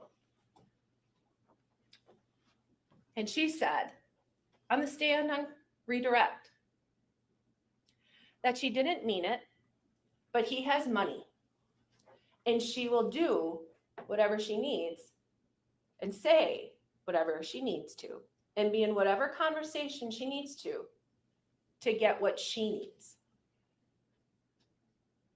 So that disgusting conversation with Greg Allen, a 70-year-old guy who's married, who she's having that sexual conversation with 16 days after Joey is dead.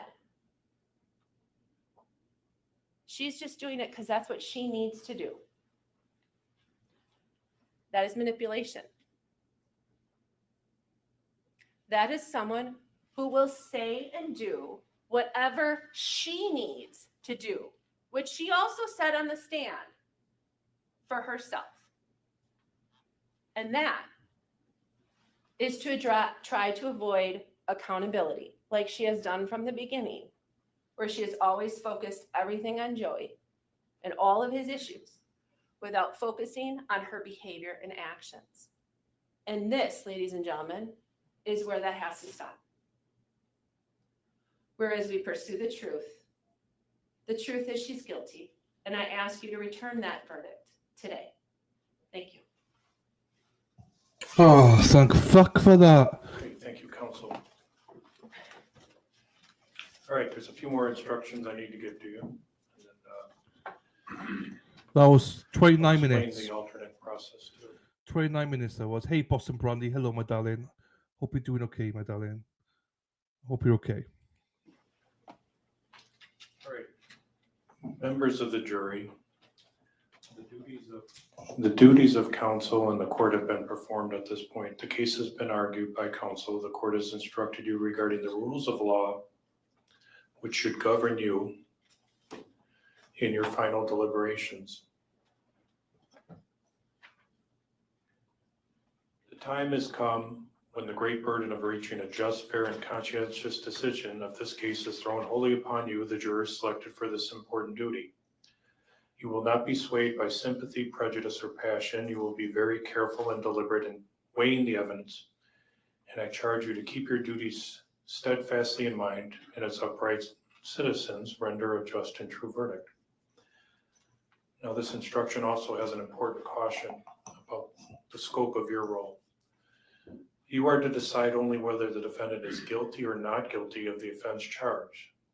Any consequence of your verdict are matters solely for the court to judge, me alone to decide, and must not affect your deliberations. When 12 of you go back to the jury room to deliberate, you're going to get... Thank you, another CG. Thank you for Dylan's next Mickey D's lunch is on me. Well, actually, next Friday. So I'm giving blood next Friday. So I need to give blood to the doctor. So I'm going to have a McDonald's next Friday. That's on CG. Thank you, brother. Thank you very much. not just a packet of instructions, but also a verdict form. It's a one-page separate document. And the form of the verdict reads as follows. So, quote, "We, the jury, find the defendants Samantha Krebs," and then if there's a blank space to fill in either guilty of not guilty of first-degree intentional homicide is charged in count 1 of the information. It is for you to determine whether the defendant is guilty or not guilty of that offense charged. And once again, this is a criminal case, not a civil case, and therefore the jury may return a verdict which may legally be received only if the verdict is reached unanimously. In a criminal case, all 12 jurors must agree in order to arrive at a verdict. When you retire to the jury room in the next few moments, I'm going to have you select one of your jurors to be what's called the presiding juror. Sometimes they refer to that person as the foreperson. Now that juror is not entitled to any greater weight, or their vote is not entitled to any greater weight of any other juror. They're mainly positioned to be more of an administrator for you on behalf of all 12 of you. When you need to communicate with the court while you're deliberating, your foreperson should send a note to us or to me. You can have the foreperson, the presiding juror, take a sheet of paper off their notebook, write out the question, whether it's a legal issue or something requesting exhibits. Print that out, have the person sign their name, put their name underneath their signature. When that's provided to the bailiffs outside your door, they'll send a note to me. It may take some time for me to talk about the notes with the How ironic. It may take some time for me to speak with. Yeah, it'll fucking take half a day. Don't send any notes, jurors. Fuck. Can you imagine this guy with a note? They just ask you what time they can go back, go home. Well, you know, my decision on this will be very. I think that I'm not sure. What do you think? Well, maybe we leave them go home today because I don't know. Maybe not. We'll see. What do you think? Let's leave it for 2 hours and then let's think about this. We'll come back in 2 hours and we will instruct them after that. Okay. with the attorneys, and we'll give you a written response. If it's something we think we need to bring into the courtroom to listen to a response, that's an option too. The court, in most cases, will answer the questions in writing. It may take some time, so in the meantime, continue your deliberations. As I said earlier, if you have requests for supplies such as food or drink, beverages, that can just be a simple knock on the door and talk to the bailiff outside the door, and they can do that. You decide when you want to order food for lunch, and I'm going to leave that up to you. That's decided by you as a group, as a whole, not just the presiding juror or the foreperson.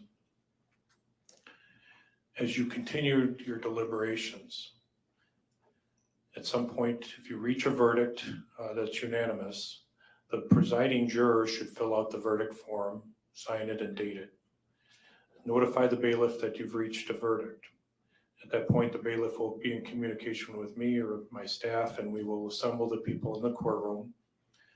When everybody's in here that we need to have in the courtroom, we'll bring you in. The verdict form and the other documents will be handed back to me, and I'll read the verdict into the record. There may be a polling process as part of that. All right, we have some bailiffs that are going to be assigned to monitor and your situation, so we'll have them come over and be sworn in as bailiffs. They can come up to my left.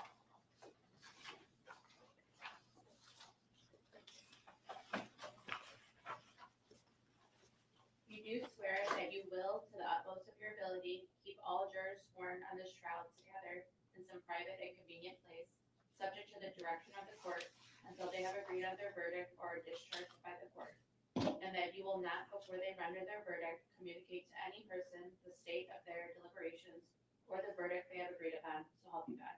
I do. Okay. Bailiffs can remain there and face the jury. We have two alternates that have been selected. The decision to keep alternates is a safety net. If we started with 12 and somebody got sick and we can't proceed with 11, so it's a safety net. The flip side of that is when we make it through with all the alternates, only 12 can deliberate. So there's one or two people that sometimes wind up listening to a case and not necessarily participating. The role of the alternate, I'll explain to the alternates separate. We're going to have them step out first. But there are some reasons to keep the alternates sequestered, just like you were overnight not communicated about the case. If the alternates are not needed for anything further, we'll make sure we have their contact information and get a hold of them and let them know. So we designate one juror as a first alternate and one then as a secondary or backup alternate. Alternate number 1 is juror number 5. And you can stay right there. Alternate number 2 is number 14. Okay, what I'm going to do is have those 2 alternates step out with Dean, go collect your notebooks and any personal belongings. He's going to take you down to jury room number 1, where I'll visit with you with a clerk to get some contact information and let you know the scope of your role, so we can do that now. We'll wait, the other 12 will wait until they're cleared from the branch 6 jury room. All right, as you know, it's about 10:50, so you decide when you go back when you want to do the timing of your lunch, things of that sort. It doesn't have to be noon, it could be a little later. I know you have some other snacks and drinks back there. The selection of the jury foreperson or presiding juror is on your shoulders. It's not something where the judge points at somebody and say, hey, I think you'd be a good foreperson and you're assigned. That's not how it works. So you go back there and you have a discussion, see who is the best fit to do that. I don't know how that all has happened in the past, but you decide on your own. Occasionally, it's the first person that goes into the bathroom and the other 11 vote for that person. So keep that in mind when you go back too. So, but as I said, that person doesn't have any more importance other than the judge got jokes. He got jokes. Now I know how he's married. He's got jokes. I bet once he's out of that gown, he's a bit of an animal. I bet he's a bit of an animal. After he whips that gown off, he's like, ladies, let's go. I got the jokes. And they're filling out the paperwork and communicating with the court just on legal issues and exhibit issues. I'll give you the exhibit list. I'll also have the stipulations that will go back to you. So if at some point early on you say, you know, there's some of these we want to look at, put it on a piece of paper. Some of them I may not be able to send back to you. There's input from the lawyers, but you know, if there's something that you think is important collectively as a group, we'll send that back and you can view those. If it's something that can't be sent back and needs to be viewed in the courtroom, the arrangements would be we'd bring in, show you something if it's a recording or a video that you think you need to see. If we bring you into the courtroom for anything to view, we can't have a conversation with you when it's going on. So if you say, we want to see this and we want to see it played 3 times, then we bring you in there. If you say you want to see it twice, we play it twice, and then we send you back out. It's not like, hey, judge, we want to talk to you about zooming in on something or enhancing something. There's no dialogue in the courtroom between the jurors, the attorneys, and the judge. Are the 2 alternates in the other room? Okay, I'm going to have Kevin take the paperwork here. It's the packet of instructions, the verdict form, the exhibit list. Yes, sir. Correct, from the defense. Yes, Your Honor. All right. From the state's perspective, any objections you need to note regarding the final reading of the instructions or the closing arguments? Nothing. All right. Any from the defense?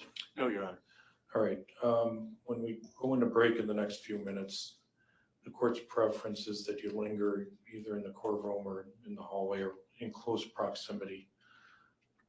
Not always, but often. There's some early questions regarding exhibits and things of that sort.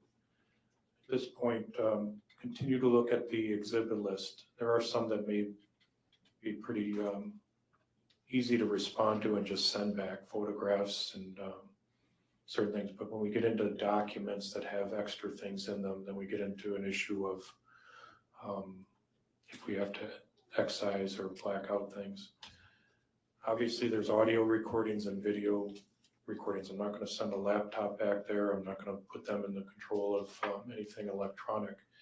If they want to hear something again or see something, as I said to them, it's going to have to be done in the courtroom. There should not be any dialogue between the attorneys, the judge, and the jurors. Simply bring them in, play whatever the request is, whether it's one time or more, and then send them back out. Any problem with that from the defense? No, Your Honor. In fact, I'm aware of a case where a judge did send a laptop back, and that was deemed improper. So we don't want that to happen. It was inappropriate, you mean? Inappropriate. Okay. And stage, if they request to hear something or see something from the technology exhibits, to jump drive in particular, exhibit 1, want to make sure your device is still plugged in to play that, but I don't want anything where one juror says, Judge, can you replay that or go back, or they need to put that in writing ahead of time, just so there's no dialogue and there's no suggestive comment by the judge or anybody else in the courtroom. So you want me to turn that part up for you? Drawing attention to a portion of an electronic exhibit. Any problem with that from the state? No, we understand it. Agree. All right. Once again, I need you to stay nearby. You don't have to stay in the courtroom. Both sides should have cell phone contacts with the deputy clerk Marina that's here. And then I'm going to ask the deputy Ryan to come with me to talk to the alternates and maybe walk them to their cars, just so they know their role and nobody's to be talking to them. Any problem with that process from the defense? No, Your Honor. From the state? No, Your Honor. Okay. Anything else before we go on break? None. Nothing. Okay. We're in adjournment at 10:58 a.m. and we'll let you know when we get a first message. Okay, just because I know some of you are interested in this, I will show you this. This is being released by the FBI as the shooter of Charles Kirk, who's still at large, and they've been asking the public for help. So obviously, there's small chance that you do know who this is. Yeah, that is the shooter the FBI are looking for, who they believe killed Charlie Kirk. So just so you can see that. That was released by the FBI and Utah Department of, I'm not sure what department or what. So there you go. That is, it's just been released, I believe. So there you go. They got his weapon and stuff like that. So that's all I'm going to say about that anyway. I just wanted to, because I know some of you are interested. I'm not going into the case. I'm not going to show it. Other channels with a lot more knowledge and a lot more sensitivity than me can cover it. So, right, there's that. Hang on. What's that?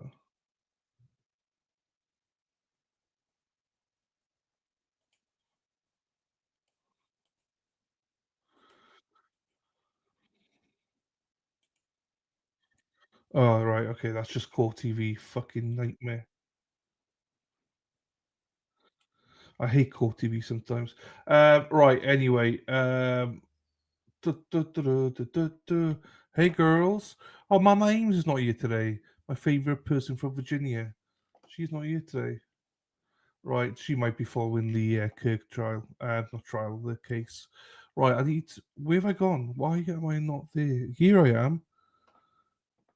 Here I am to save the day. Right, let me do this. YouTube.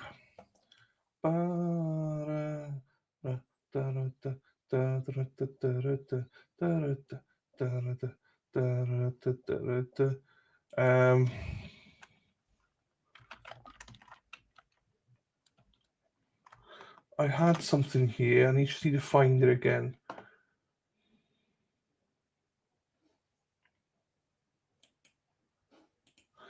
Right, hang on now then. We'll play a few things here. I just want to play something to get your juices flowing.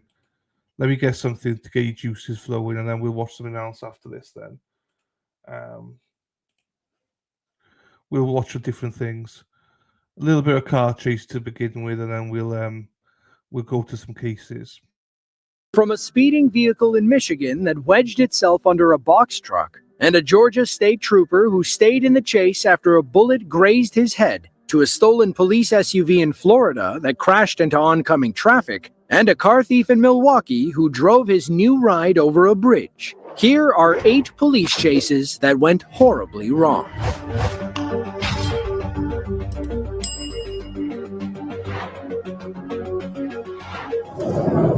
Had tried to take her car keys. The woman rambled about how she had to get out of here. She was begging for a ride when the altercation turned violent. When our sheriff's deputy arrived, he made contact with 33-year-old Kendra Boone, whom he believed to be the caller. He got out to speak with her, at which point our deputy realized he was talking to the wrong person.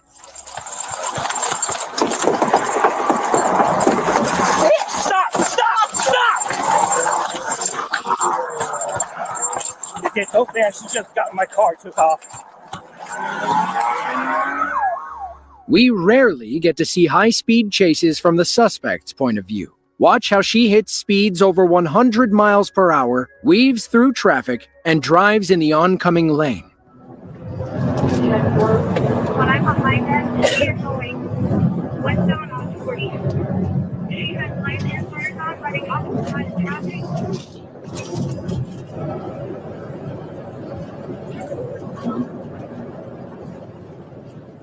At one point, Kendra radioed the police to throw them off her trail. Excuse me to all stations, I need help. This is a fake route.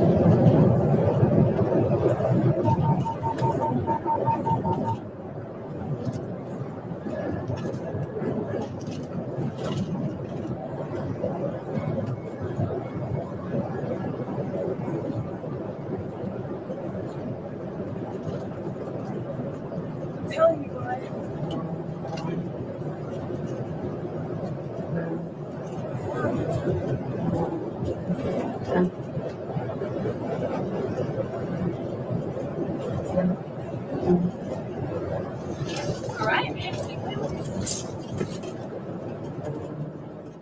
The radio gave Kendra crucial information. She knew police had stop sticks ahead of her, so she pulled a quick U-turn to avoid them. From there, she kept her foot on the gas and never let up. Moments later, she lost control and crashed into an oncoming truck.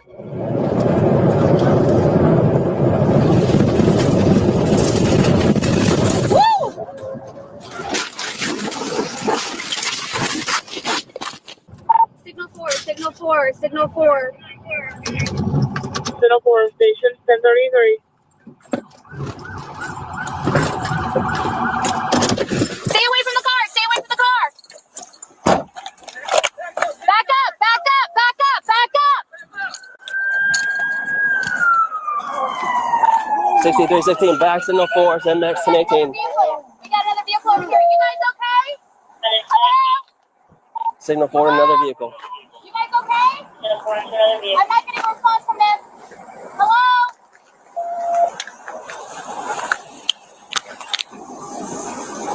Marion, I got the police cruiser on fire.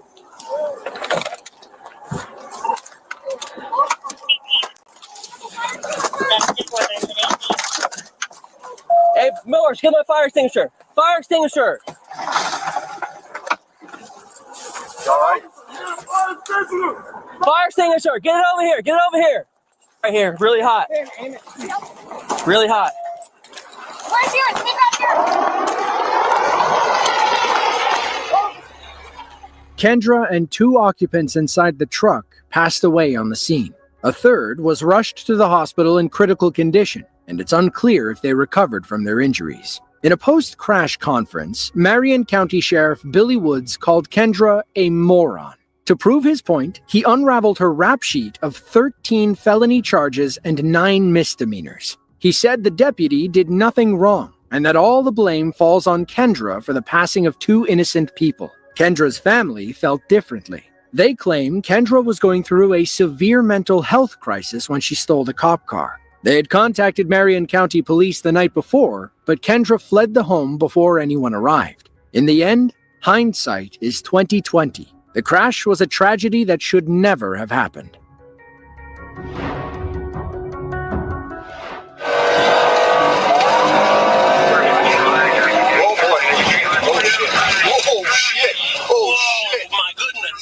On January 28th of 2020, officers in Milwaukee, Wisconsin attempted to pull over what they believed to be a stolen vehicle. The driver confirmed their suspicions when he hit the gas and took off. We're picking this chase up toward the end.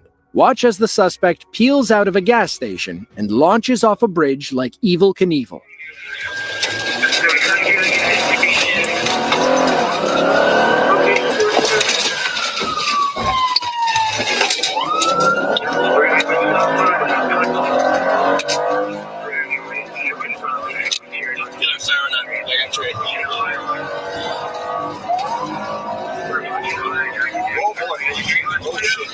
Oh shit! Oh shit! My goodness! Holy shit! Holy All right, shit. We're gonna go around. Hold on, my door's open. My door's. Snap it shut. We'll get down there. Yeah. According to police, the driver managed to escape on foot, leaving his 2 female passengers trapped in the back seat. Police tracked him down about 7 blocks away from the crash. All 3 were taken to the hospital with non-life-threatening injuries. It's unclear if the 2 females were implicated in the car theft. There was a lot of carnage, said Fire Chief Matt Williamson. The driver ultimately destroyed the fence, took down a streetlight, and decapitated several trees. And to think, all of this over a stolen car. Hopefully, the owner had decent theft insurance.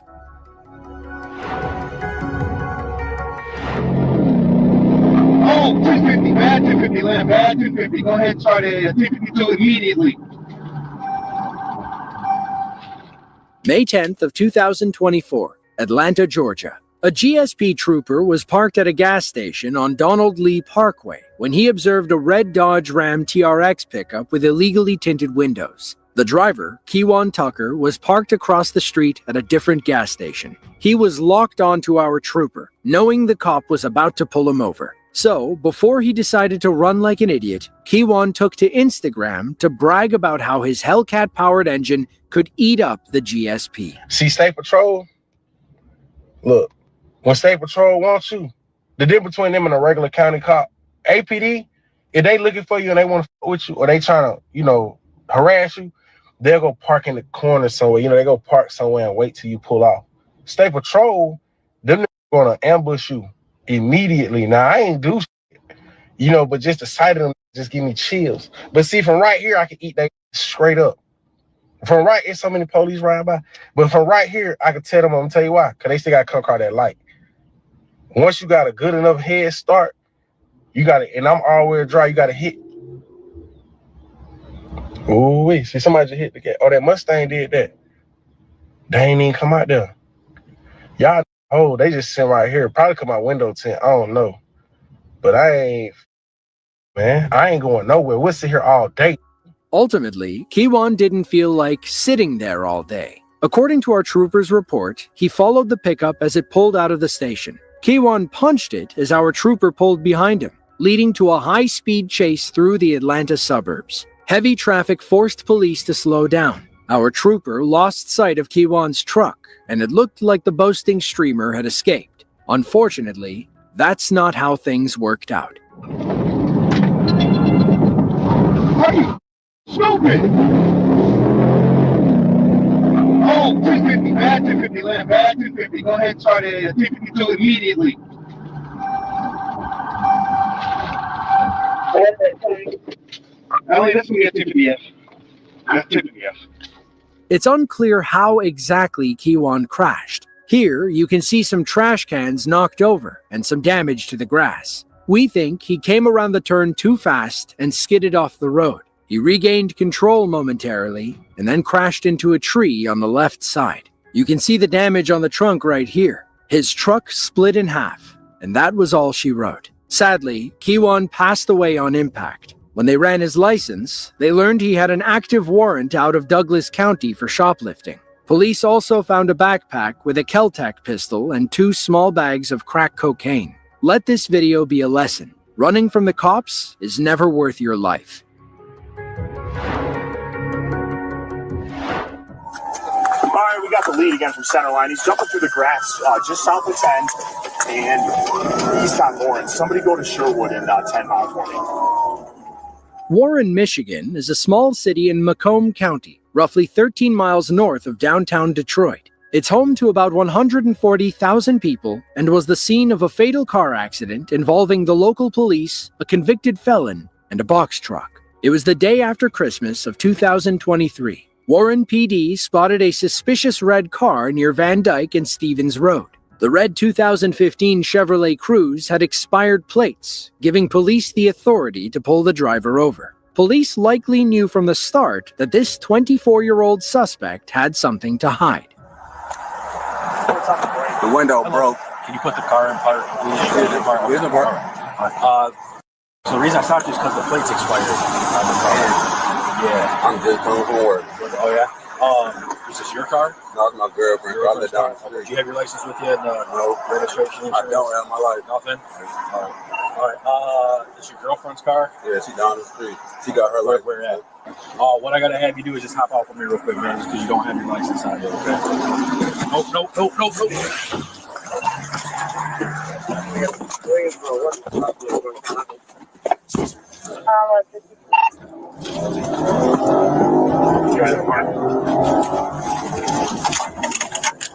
Still westbound on Wood, Blacktail Drive.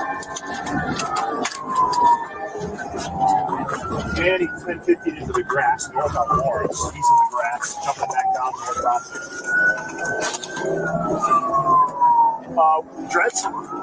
20 short dreads. And heading to 10 mile. Black male, Indian Bill dreads. Taxi to smoke arms. Whoever's walking up there.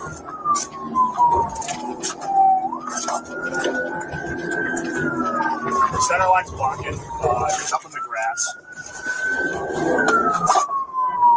Just parallel. All right, we got the lead again from center line. He's jumping through the grass just south of 10 and east on Lawrence. Somebody go to Sherwood in 10 miles for me.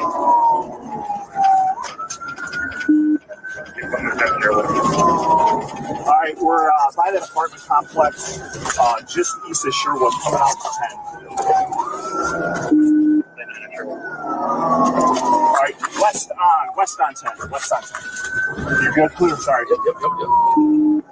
Approaching Sherwood. Through Sherwood. All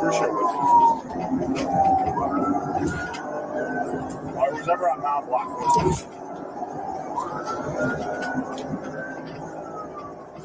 The suspect continued straight on 10 Mile Road. He nearly broke sightlines with police and must have thought he was getting away. That's when he ran a solid red light and T-boned a box truck coming through the intersection. 50 into a box truck. He's underneath the box truck. You can tell by the crash that there's no getting out of that. Paramedics arrived and quickly declared the suspect deceased on the scene. Police ran his information, but have yet to release his name. They did confirm that he was twice convicted on felony weapons charges and had an active warrant for a traffic violation. Upon searching the wreckage, police found a stolen handgun on the car's floorboard, thus explaining why he ran. While commenting on the chase, Commissioner Will Dwyer said, "We all feel bad that someone died. If he had just stopped, he'd still be with us today."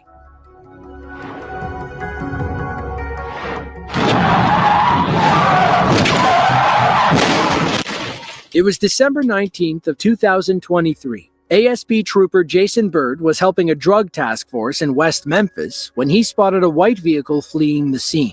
At the start of this dashcam footage, a man with a weapon on his chest points officers in the right direction. It's unclear if this man was part of the task force or just a citizen trying to help the police. Either way, Trooper Bird spins around and starts chasing the suspect. He eventually pulls ahead of the police SUV and takes the lead on this wild, high-speed chase.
I just stopped for a truck. I didn't think it was going to stop. Got put on the east now. Trooper Bird guns it for the highway, not wanting to lose the suspect's car. Watch as he nearly takes himself out of the chase.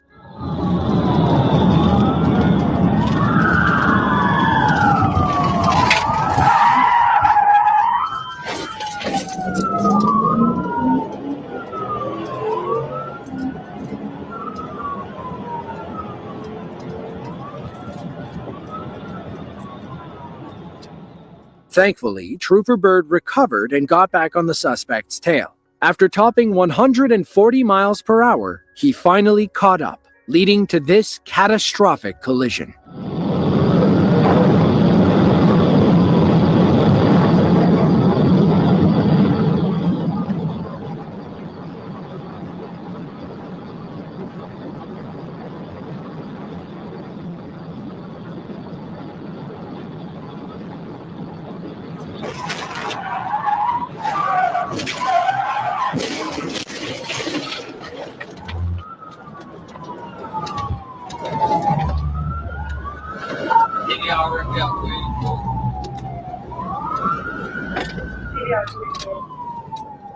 Traffic cameras above the highway caught the entire crash on CCTV. Trooper Bird and the suspect enter the frame at blistering speeds. They collide, forcing the suspect's car to nosedive off the highway while Trooper Bird crashes into the Cosmic Brownies truck. Thankfully, our officer was okay, aside from a few minor injuries. We can't say the same for the suspect, 43-year-old Mario Page. According to the ASP, Mario was wanted on several felony warrants. That's why he ran when the task force showed up. This chase was the last mistake he'd ever make, as Mario passed away from his injuries shortly after the crash.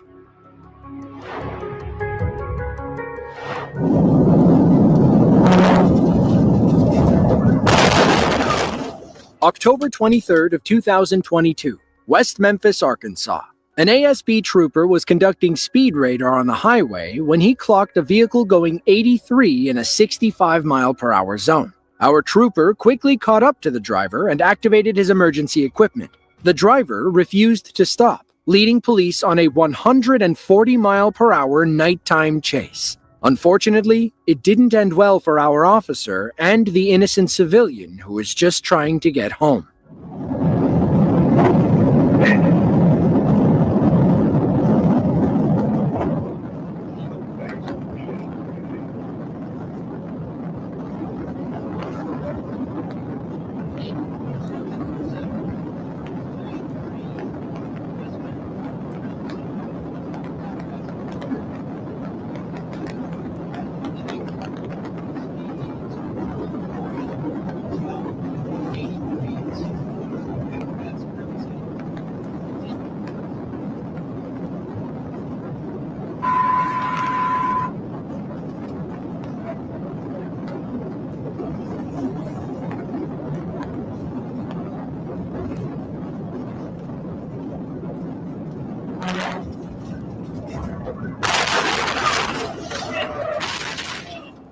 Another officer arrives on the scene and asks our trooper what happened. That's when he tells a different story than what we just saw on the dash cam. Yeah, I'm good. Are you all right? Yeah, they're fine. He hit them as I was trying to pit. Hit them? No. I thought you hit them. I was like, oh, God. I probably did at some point. I'm out with 320. I'm fine. Good? Yeah, I'm fine. We were coming up here, coming up on like a, some kind of like Sprinter van, and I was going to pit before we got to him, and I don't know if he hit somebody and caused me to hit him, and I don't know if I hit him or if the suspect did. That's not what happened. The dashcam footage clearly shows our trooper missing the pit maneuver and sideswiping the civilian car. We'd also love to know why this officer thought a pit maneuver was safe. Even if it was successful, there's a high probability that the suspect's car would have struck another motorist. While we always want the police to catch the bad guys, they can't risk public safety to do so. This officer learned that lesson the hard way. It's unclear if he received any disciplinary action. It's also unclear if other officers ever caught the fleeing suspect.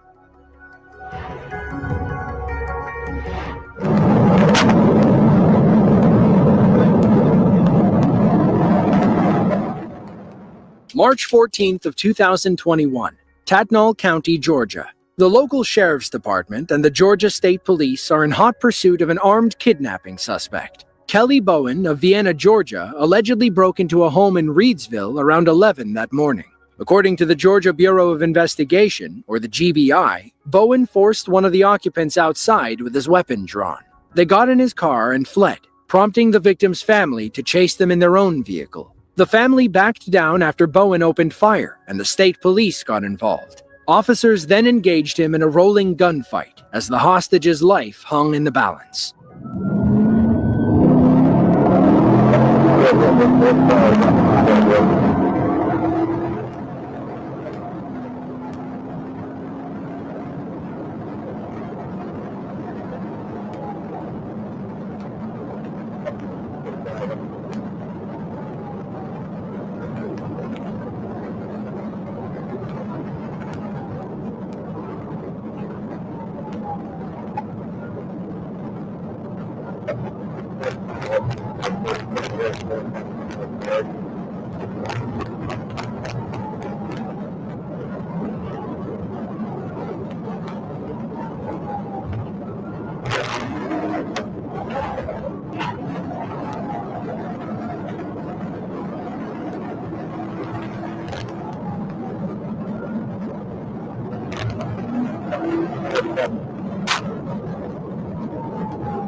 Gunfights are dangerous. Gunfights between two cars at highway speed are even worse. It was only a matter of time before someone got hit.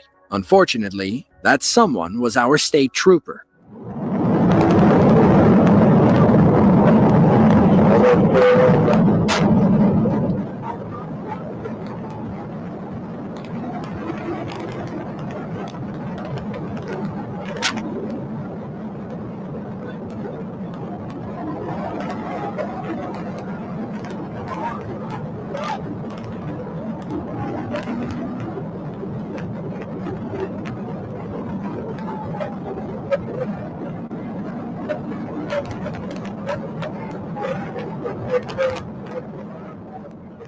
You heard that right. One of Bowen's shots grazed our trooper in the side of the head. 1 inch to the right, and he wouldn't have lived to see the end of this chase. A miracle saved his life, but he wasn't about to waste the opportunity. He stays in the chase, gets right behind Bowen's car, and tries multiple times to pit him off the road.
You can't see it on camera, but Bowen actually survived that last pit attempt. He skidded onto the grassy median, where he regained control and gunned it for the opposite side of the highway. Officers stayed on his tail and tried one final time to end this chase for good.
The rest of the standoff happens off camera.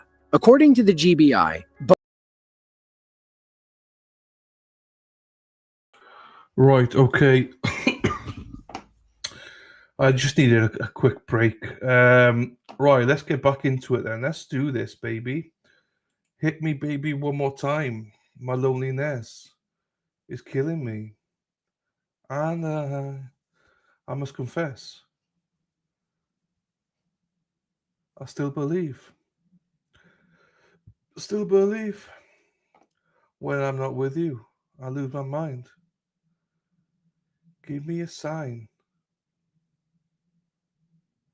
Hit me, baby, one more time. Did you get a Kit Kat? No, I did not get a Kit Kat this time. I should have got a Kit Kat. Should have got a Kit Kat. It would be nice to get a Kit Kat, actually. Right. let's see what I got here for you.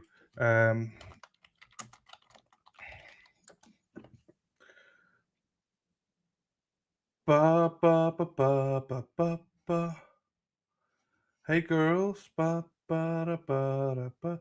Now I'm not sure if you've seen this. Some of you might have seen this. I've not seen it. So I'll watch this live with you. This is the Amish mother charged with her son's death. So I think she was being in court as well. So we might watch that as well.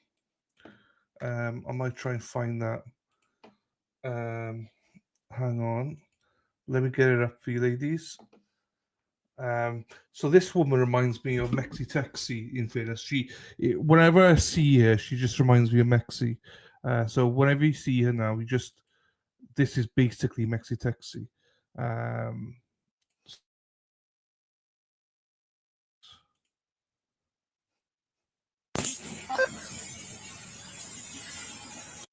Before we get into that, KD, it's been delayed now until Monday. They believe it could happen tomorrow, Monday. There's a delay on the because it's a death penalty trial. There's a delay in picking jurors. They're struggling to pick the jurors, so they're behind at the minute. So and it's a Florida trial. So we'll get into it again. I might cover it later or Monday or whatever. So, but it's probably not going to be till Monday now. Max, you know I'm joking, my darling. I love you. But it's more like Spacey Stacy, in fairness, this woman. Because she's crazy, like Spacey Stace. No one is more crazy than Spacey Stace.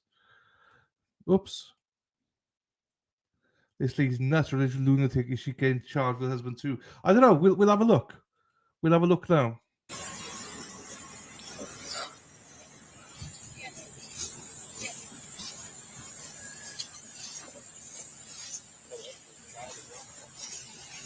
I gave him to God. You gave him to God. Yes. What do you mean by that? I threw him in the lake and I gave him to God. And people are going to tell me I am crazy, but he is real. And he loves you. He really does love you. He loves you.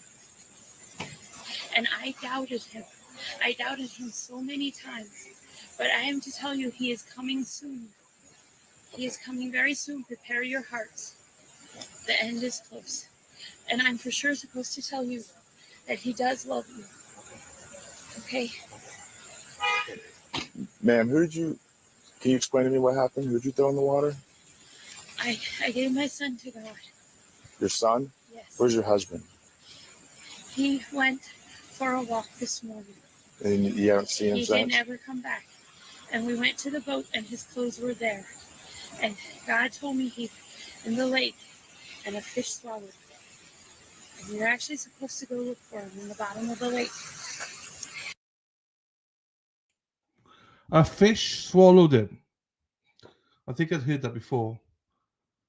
A fish. So let me get this straight, right? Her husband's missing and her 4-year-old child's missing. Is that what we're dealing with right now? And you will find the fish. And you will find my husband. And then you will believe. But ye of your little faith that did not believe before seeing.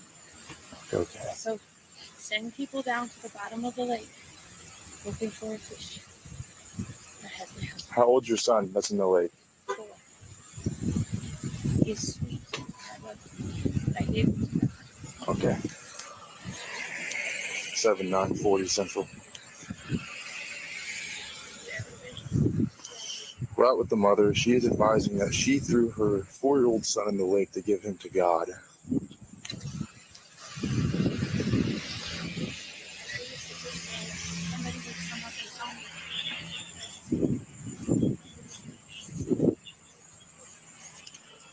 A firm. But I wouldn't have believed today. So do you believe? Also. Okay. They are there. And you'll find them. And look for them. Please.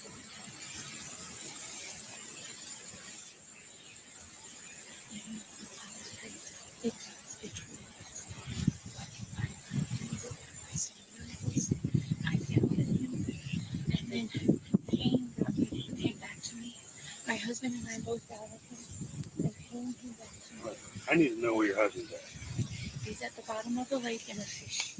He's in a fish. Yes. There's no fish large enough on an atwood to swallow your husband. He's at the bottom of the lake in a fish. Okay. I thought your husband went to for a walk. Yeah, and then we came to the boat, and his clothes were laying in the boat. Okay. Tan pants and cream shirt and flip-flops. Do you have a cell phone? It's in the camper. It's in the camper. Where's your camper at? I think it's, Area 3? I think so. Yeah. It's like a tannish camper. It's a tannish camper. You don't know what lot number it is? No. Because we really need to verify your husband's still with us.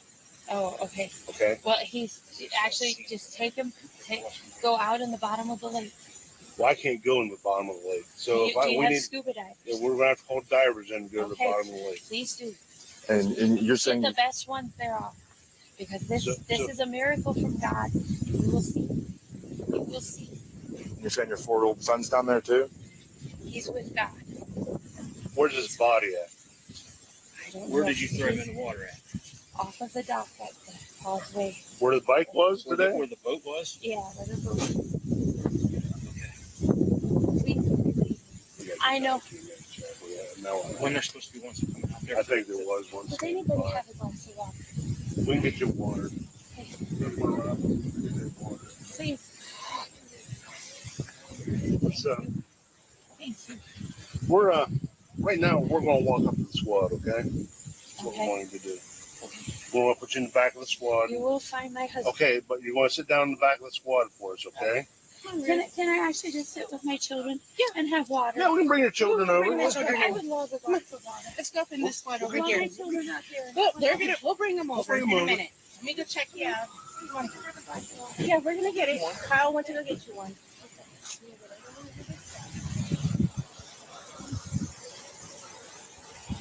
You guys send the dive team over that way then?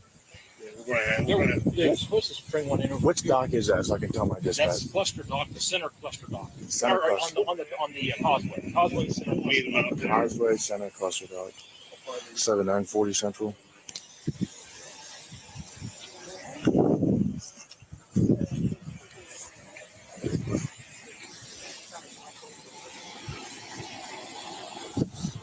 You said it's the Causeway Center Dock, right?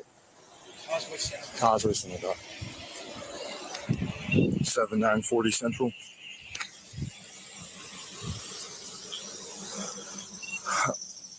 The mother is advising that her boat is located if you just want to log at the Causeway Center Dock, and that's where she threw the child in the water.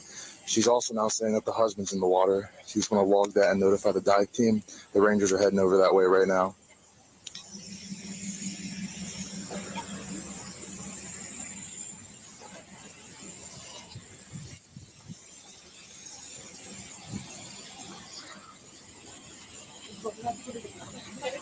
Where it's not too hard on my knee. So your knee won't hurt you. Please trust me. Okay. It won't hurt you. Okay. It won't hurt you. You're fine. You're fine. Okay. You're fine. God, please show this woman that it is true. But I'm telling you, people are doubting it. It is getting harder for me to stay strong. Please show her that it is true what I'm telling you. That there is a fish in the bottom of the lake. Please let her take me to sit with my children under the tree that you have created. Please, Lord. And it's You guys just want to bring her over to that one? yeah, we'll take her over Okay. that one. So we can get closer to the rest of everybody else. We need to talk to you first. But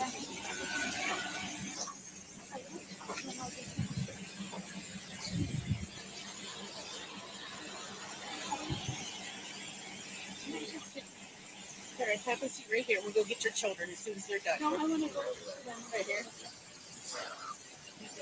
What are the kids saying now? I don't know if they've asked them if there's a little brother and dad or not. I don't know. Okay.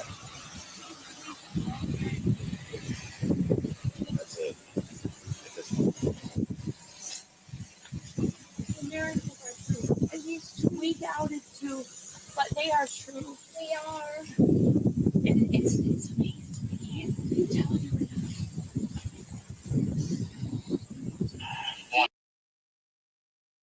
It's like that because of the children, in case you didn't guess. I'll make some comments after it. Do you remember when Jesus was on the cross? Yeah, I remember. And he put his arms out and he said, "Forgive them, for they know not Yeah, what you they told do." me that already. Yes. They didn't know. They didn't know. Yeah, right. You are to trust. It's all about trust. It's hard because he does things in mysterious ways. And it's hard because we want to just believe our earthly ways. It is hard.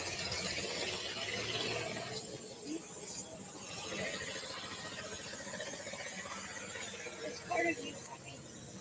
And it's part of you happy. Yes. Go ahead.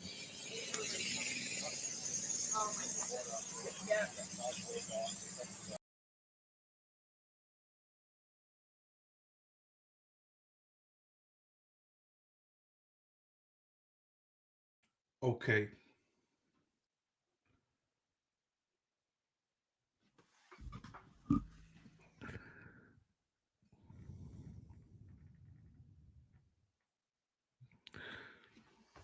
Okay. Okay.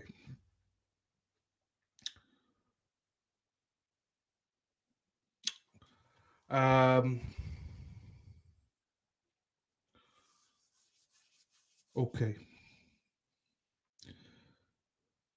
Wow. That is, first of all, it's very sad. A 4-year-old has died, so very, very sad. I'm not sure if it's a girl or boy. I don't know. I am so sad for the 4-year-old. They should be, in our prayers. I think the father has died as well. I presume. I don't know that bit, but look at what Maxi Tex was saying. The father's died as well. So, if he has, then God rest his soul as well. And my thoughts go to the child. I wouldn't want to imagine how the child died. It makes me very sad that happened. This, anything with death in it like that is sad. This might sound cruel, but I hope the child was dead before she threw him in the lake. I presume he was in the lake. I can't even think of anything worse than a child drowning in a lake or something. So I pray that the child did not drown or anything like that. That a 4-year-old drowning would be horrible. Obviously, I don't know any details now, so I'm just thinking out loud. That would be, my heart would break. So it's breaking anyway, but it would break so much for that young child. So I don't know. This woman though, fucking hell. I mean, I understand like people lose it and stuff, but she's in a different planet. I don't think she's faking it. I don't think she's faking it. I think she's cuckoo. I think she's actual cuckoo. My interpretation of it, I think she's lost her mind. Hang on, what's Mexi? She tried to take out the whole family. The 3 oldest kids, they happened to jump out before the golf cart went into the water. So that's how she did it. She drove. So he must have drowned then. And that breaks my heart to think of a child. Can you imagine? God rest his soul. Or her soul. We'll take a moment for the child because honestly, I can't think. I hope that she didn't.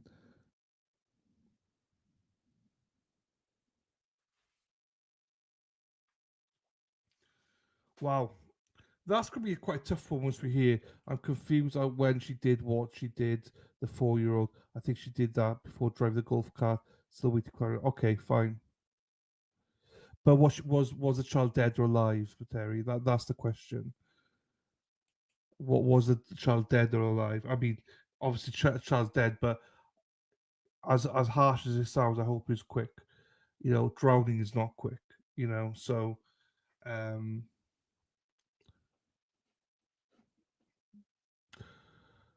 Alive. Oh, fucking hell. Yeah, that's.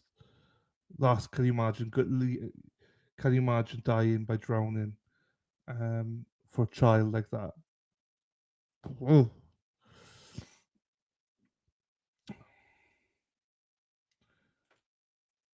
I mean,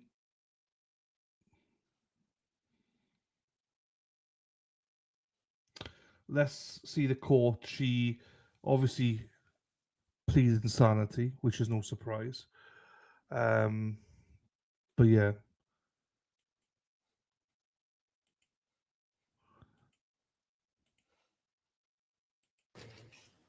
Hang on, let's take it back for a second.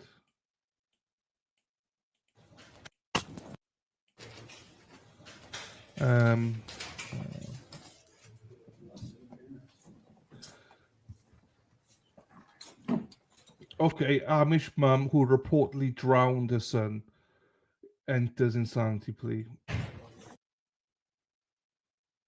Yeah. Okay. There she's a well.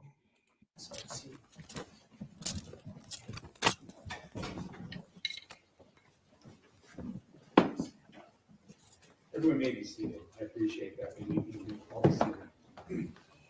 And we are now proceeding in the case entitled The State of Ohio versus Ruth Miller.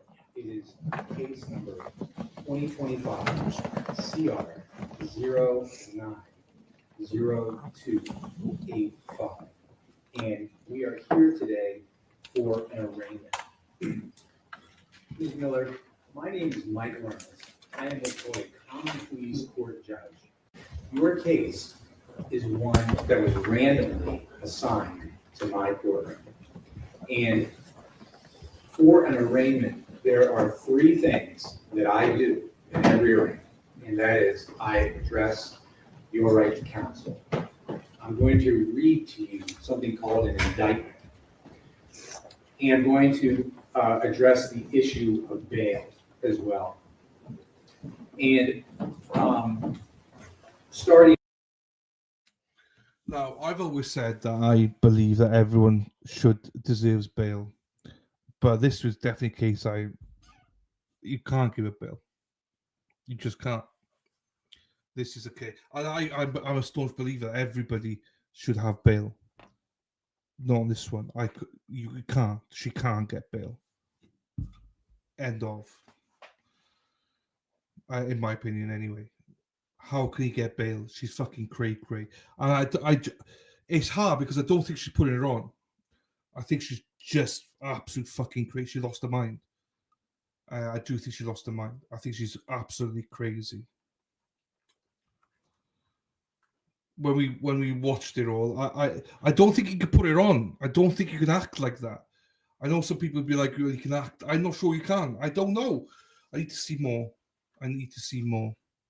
But let's see more.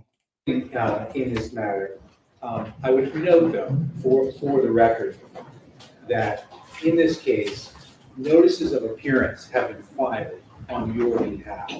Seated at counsel table is Attorney Ian Friedman, as well as Madeline Grant. The state of Ohio is represented as well at this table. To your left, my right, is Attorney Ryan Steyer. He is our county prosecutor here in Tuscarawas County. He is handling this case. Adam Fisher is down at the end of the table. He is a detective. He's here as a representative from the state. Ms. Miller, from this point forward, there's never going to be a time where you are going to be in the courtroom alone. There's not. Every time you ever have a hearing, anything that we do in this case, I am going to be coordinating with Attorney Friedman and Attorney Grant. I think they have others as well. The bottom line is you're always going to be represented going forward throughout about these proceedings. You're here today because the Tuscarawas County Grand Jury met and concluded that they should return an indictment against you. Now, an indictment is a charging document that comes about after the grand jury meets with the prosecutor, hears evidence from the prosecution standpoint, and concludes that there is at least probable cause to charge someone with a felony crime. It's a right that all Ohioans have. And in this case, essentially think of them as like a check on the government. They got to make sure that there is at least probable cause before someone has to answer to a felony crime. Ms. Miller, in this case, the grand jury returned an indictment that consists of 7 counts. I'm going to read through those. Count 1 of the indictment is the offense of aggravated murder. It is what's called an unclassified felony in violation of Revised Code Section 2903.01C and 2929.02A of the Revised Code. It provides here that on or about August the 23rd of 2025, here in Tuscarawas County, that the grand jury found that there was probable cause to believe that Ruth R. Miller did purposefully cause the death of a child victim designated as child victim 1, who was under the age of 13 years of age at the time of the commission of the offense. And they go on to specify that the birth date for the child is October the 12th of 2020. Count 2, murder. It's also an unclassified felony under 2903.02B, 2903.02D, and 2929.02B of the code sections in which they cite. The grand jury again concluded that there was probable cause to believe that you, the defendant in this matter, on or about August the 23rd of 2025, unlawfully did cause the death of child victim 1 as a proximate result of the offender committing or attempting to commit an offense of violence that is a felony of the first or second degree, known as felonious assault, under 2903.11A1 of the Revised Code.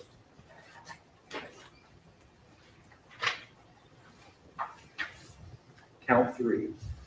It's an offense known as felonious assault. It's a felony of the second degree under 2903.11A1, 2903.11D1A.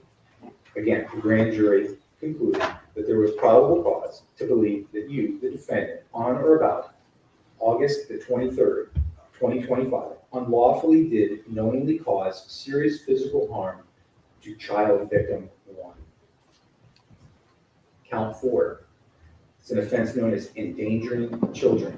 It's a misdemeanor of the first degree under Revised Code Section 2919.22A E2A, the Revised Code.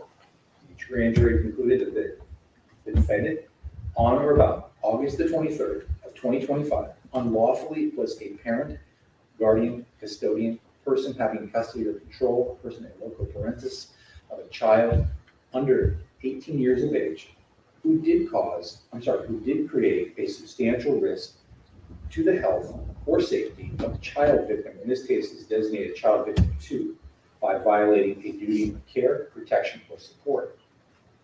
Count 5, domestic violence, a misdemeanor of the first degree under 2919.25A D2 of the Revised Code. It says here that on or about August the 23rd of 2025, that you unlawfully did knowingly cause or attempt to cause physical harm to child victim 2, a family or household member. Count 6, domestic violence, a misdemeanor of the first degree under 2919.25A D2. Again, the grand jury concluded that you, the defendant, on or about August the 23rd of 2025, unlawfully did knowingly cause or attempt to cause physical harm with victim 3, a family or household member. Count 7, domestic violence, a misdemeanor of the first degree under 2919.25A D2. Again, the relevant date, August the 23rd of 2025. Grand jury concluded there was probable cause to believe that you unlawfully did knowingly cause or attempt to cause physical harm to child or victim 4, a family or household member. Those are all of the counts of the indictment, Ms. Miller. I have the original indictment in front of me. A copy of this indictment should have been provided to you at least 24 hours in advance of this hearing. Did you in fact receive a copy of this indictment 24 hours in advance of this hearing? Okay. Ms. Miller, from this point on, I'm going to be directing my attention to your attorneys. I believe Attorney Friedman? Yes, sir. Thank you. My question to you then is, does there need to be any further reading of the indictment, the penalty sections that apply, the statutes under which your client is charged, various constitutional and statutory privileges apply, as well as possible pleas? There does not need to be a reading. Thank you. And those will be indicated as waived. I'm also aware, Ms. Miller, that your attorneys earlier had filed on your behalf, as required by law, if someone intends to do this, a notice of the defendant's plea of not guilty by reason of insanity. I'm going to turn to Attorney Friedman just to confirm that's in fact the plea that should be entered in this case. That is in fact the plea that we are entering by right at this time. Okay, and that's what will be done. I will enter a plea then on your behalf of not guilty by reason of insanity. And the next issue that we would typically be addressing at this time is the issue of bail. I always hear from the state first. I will certainly allow your attorneys to be heard on that issue, but I always start with the state. And after I hear from the state, I'll hear from your counsel. Brian.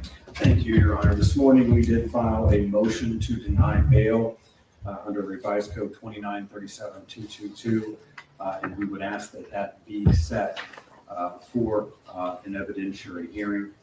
Further in that filing, we moved for a no contact order with regard to the surviving victims here. That was imposed at the municipal court. We would ask that that be imposed until further considered at the evidentiary hearing.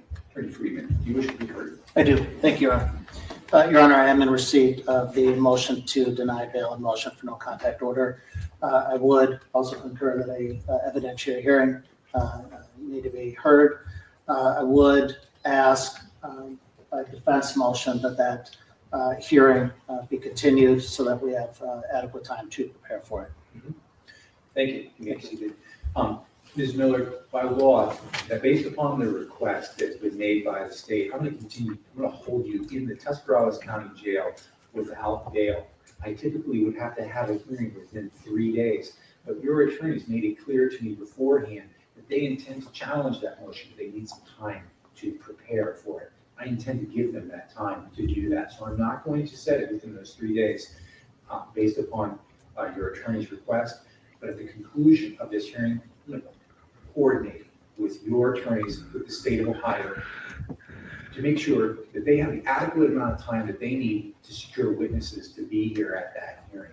So we're going to take care of that. We're going to make sure that we set it as soon as possibly can. So I am going to have you remanded back to the jail where you will be held.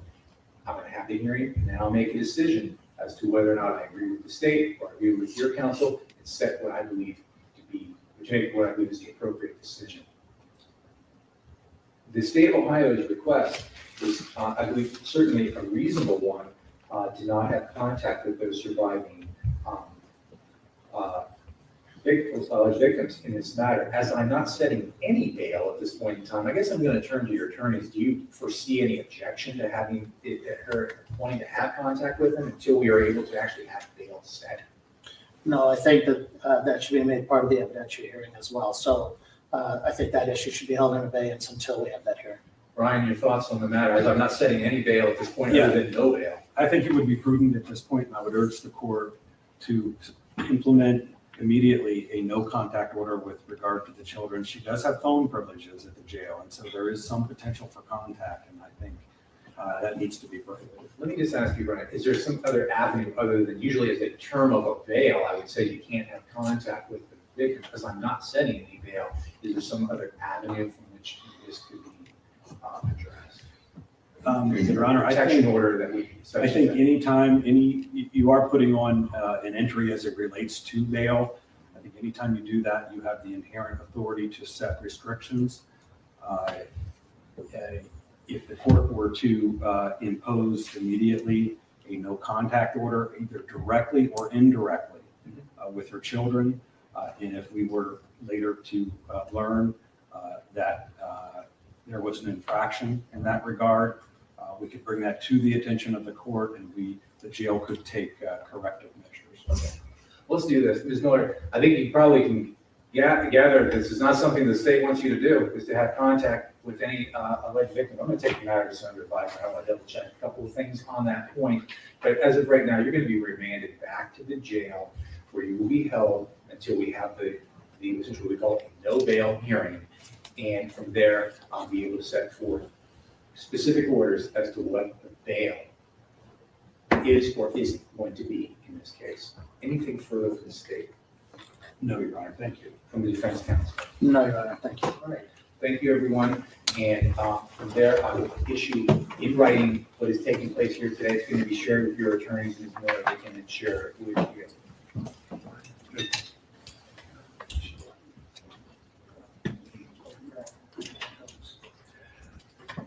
I don't think that's an issue. Discussion. Yeah.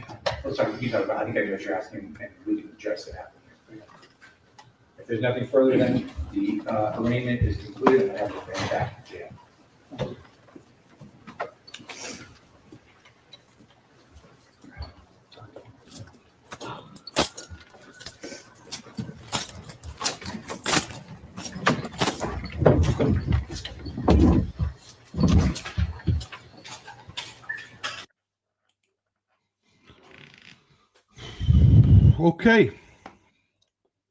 Okay.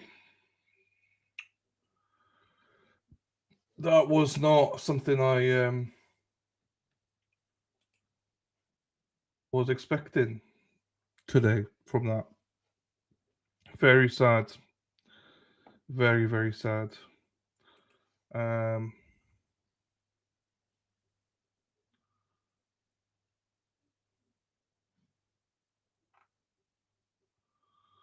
I don't want to play this because it's too long. I know people complain if I play something too long. Whew.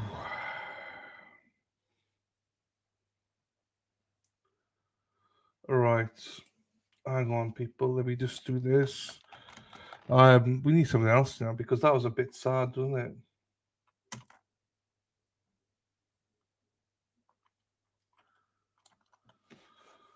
Whew.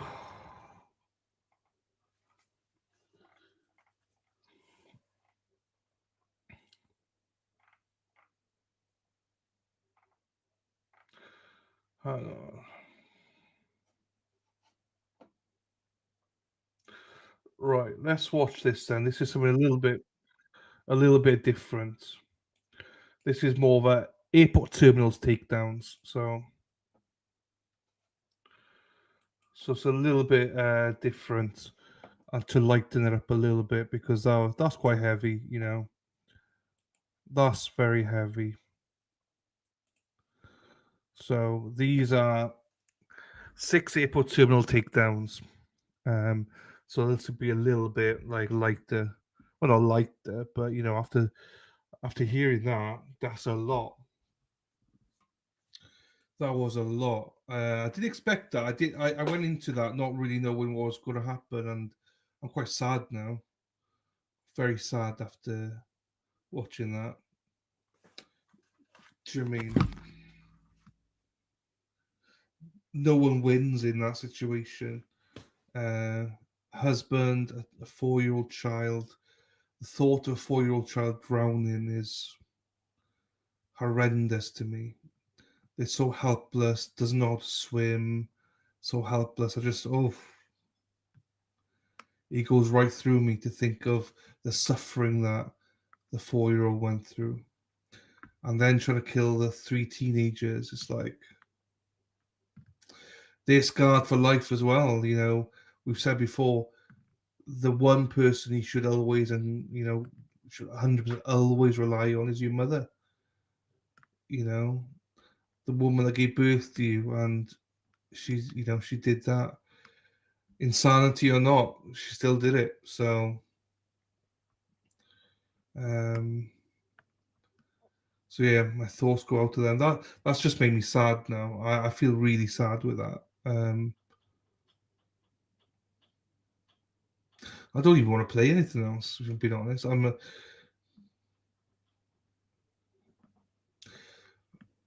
Marcus Miller is also believed to have. Oh, sorry, I put this on screen. So Miller's 45-year-old husband, Marcus Miller, is also believed to have drowned after swimming into a lake of his own accord, reportedly as part of a religious test, according to investigators. So he drowned on his own accord, but as part of a religious test.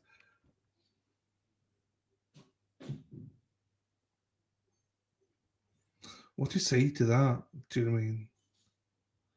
You know, what do you say to that? I mean, most of us have religious beliefs, like, you know, and all that, but that's just like, what are we doing? That's just fucking hell.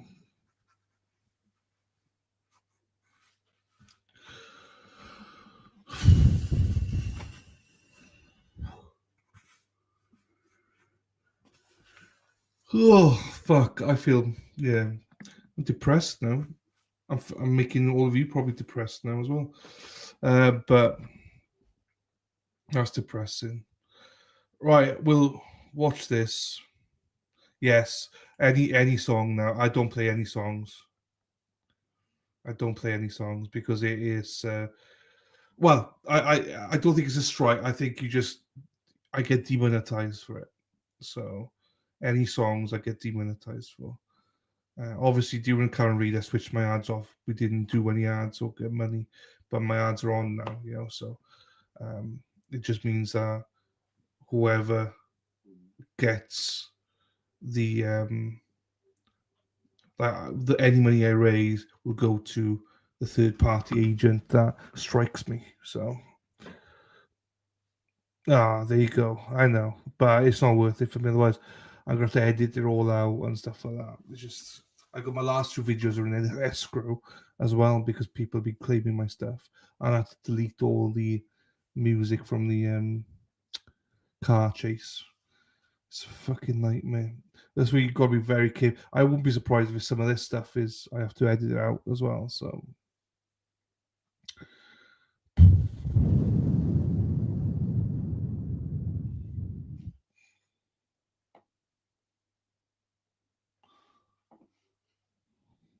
I'm not gonna play that. I'm not in the mood to play that.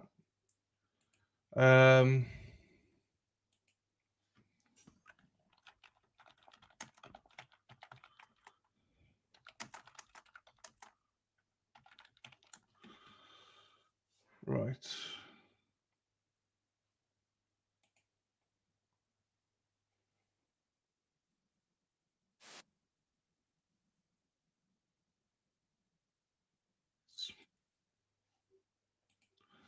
Let's do this instead.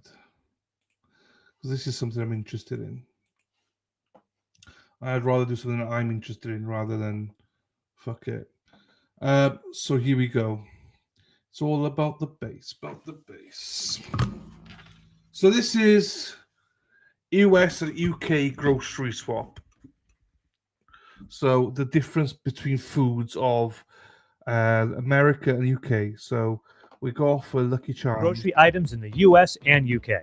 How do the US and UK standard grocery items compare in size? In the UK, the largest milk container is 6 Right, £6. pints. That's a pint, sorry. 3.4 litre. That is what I buy.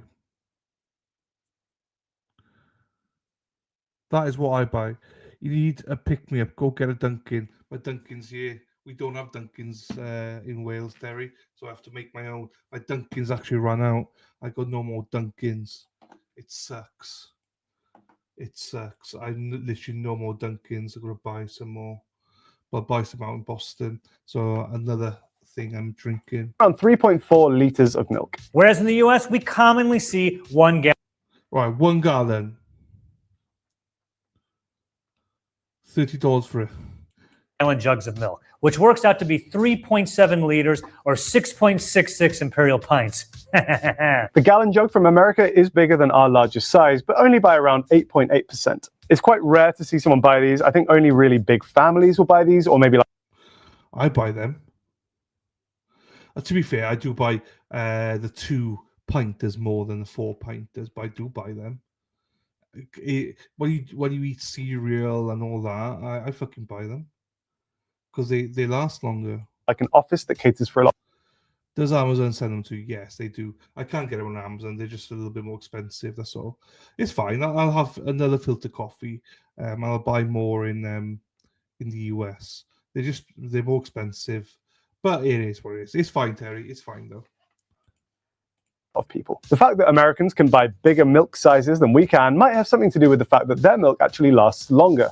That's due to differences in the pasteurization process. Right here is an average U.S. chicken breast you get at a grocery store. Here is an average chicken breast in the UK.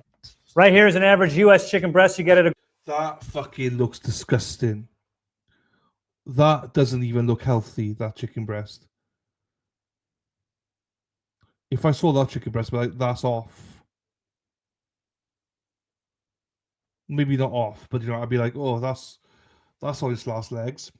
Boom, boom. Grocery store. Here is an average there you go, nice and pink. Nice and pink. Chicken breast in the UK. Let's find out how much it weighs. American chicken is banned in the UK. In the US, chicken is washed in a chlorine bath before being sent out to consumers. This is to stop the spread of bacteria like salmonella, because American chickens are kept in worse conditions when compared to the UK's. That makes sense then. That's why it looks disgusting. The farming standards in the UK ensure less risk of chickens becoming contaminated in the farming process, and therefore we don't need to rinse ours in chlorine before people eat them. The UK also won't accept our beef. They banned the use of growth hormones in 1989. But fuck that. What the fuck do you guys put in your fucking foods? After cutting off the fats, it's equally in size. Our food is pumped full of steroids and other things, and they wonder why our people are going crazy and sick. Oh, you're the only one that sucks, but everyone else gets sick. I hate the cleaning of the chicken. It's so annoying, but you can split that breast in 2, so a 3-pack will get you. But it looks disgusting, Maxie. Like, no offense, but that meat looks off. It has to be pink. That was not pink, the American one. Spacey Stacy says, I do suck, though. I do enjoy sucking. Oh, okay, Spacey Stacy.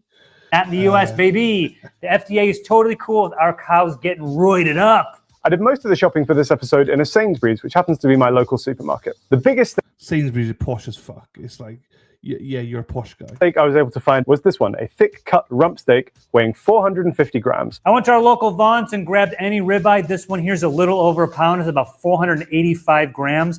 And any American will tell you this is probably an average size steak you would get at one of our grocery stores. I looked on Walmart and I saw they had a ribeye that's almost 2 pounds or 907 grams. This is not uncommon, and I would not be surprised to see even bigger in the Midwest or Texas. Obviously, we have a ton of American brands on sale at UK grocery stores, things like Coca-Cola.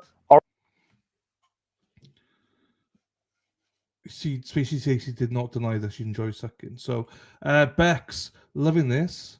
Just highlighting how I can't afford a homestead since I do not trust our food. What's a homestead? I don't know what a homestead. What's a homestead? I'm very ignorant, I suppose. Is that a home, you mean? How I can't afford a home since I do not trust our food. Oh, so you mean you can't afford a home because you have to pay extra for foods? We don't buy our meat at the grocery store anymore. We buy from local farms around here. The meat is so much better. Yes. Yeah. Like, I'll be honest with you, I don't buy much meat in the grocery store in the UK, but I trust our meat a lot more than your meat. But I don't buy it in grocery stores as much as I can.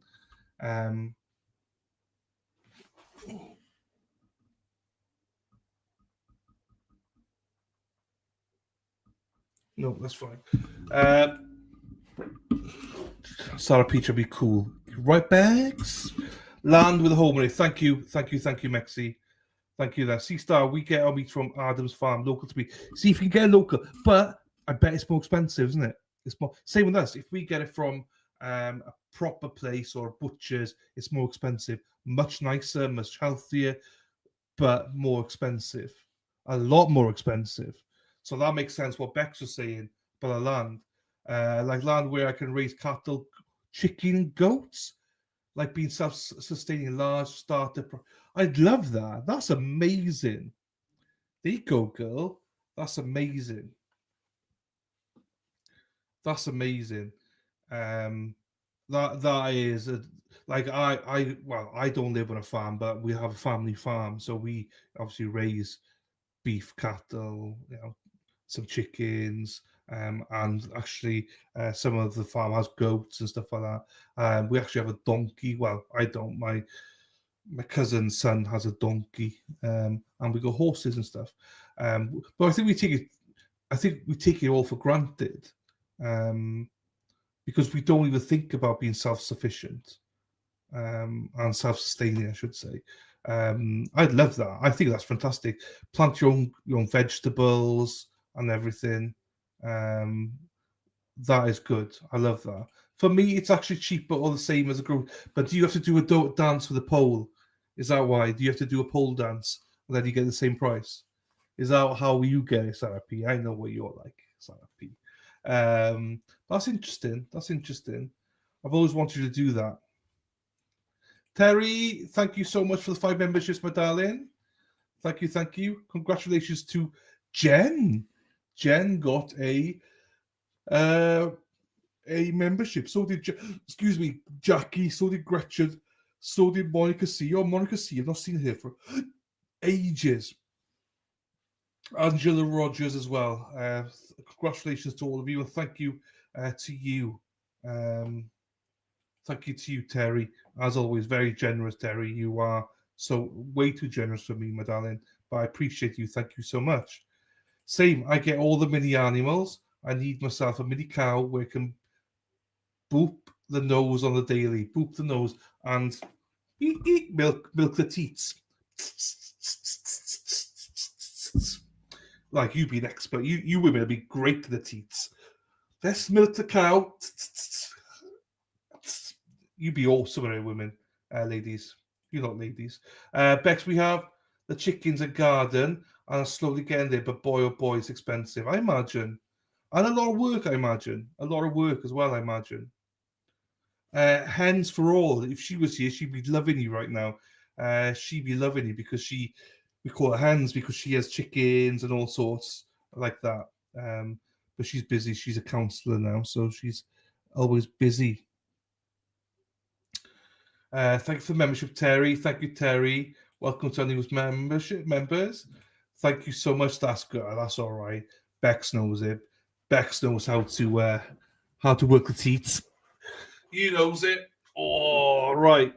Let's have a look here now. What else we got here, people? Lucky Charms. Oh, Lucky Charms for years. Nerds. Oof. Oreos or Kellogg's. But also most supermarkets in the UK will have an American section, which contain products which I think Brits assume are big in the States. Here is a selection of items I found in one of those aisles. And here are the UK items most commonly found in our UK, international, or sometimes ethnic section of US grocery stores. The US loves a sugary cereal, and that is reflected in the US sections of British supermarkets. Today, I was able to find some Lucky Charms. Our cereals trend much more towards being... Yeah, Lucky Charms. What's it called? What did I eat in America? What was I eating? Does anyone remember what I ate in America? It was something similar to Lucky Charms. Erica Walsh got it for me. I eat it every morning. Cinnamon Crunch. Cinnamon Crunch. Because I was going to get some... Oh, maybe it was Lucky Charms, actually. Didn't like... I'm not a big fan of it. No, it wasn't. It was a crunchy thingy, what I just said there, Cinnamon Crunch. But there was something about Lucky Charms as well. I was like, no. Oops, Beck, sorry you didn't get one. Next time, there you go. I'll always try. Fruity Pebbles. No, I don't. I think it was something like Lucky Charms. It was. I wasn't a fan. Crunchy. What? Cinnamon Crunch. Big fan. Big fan.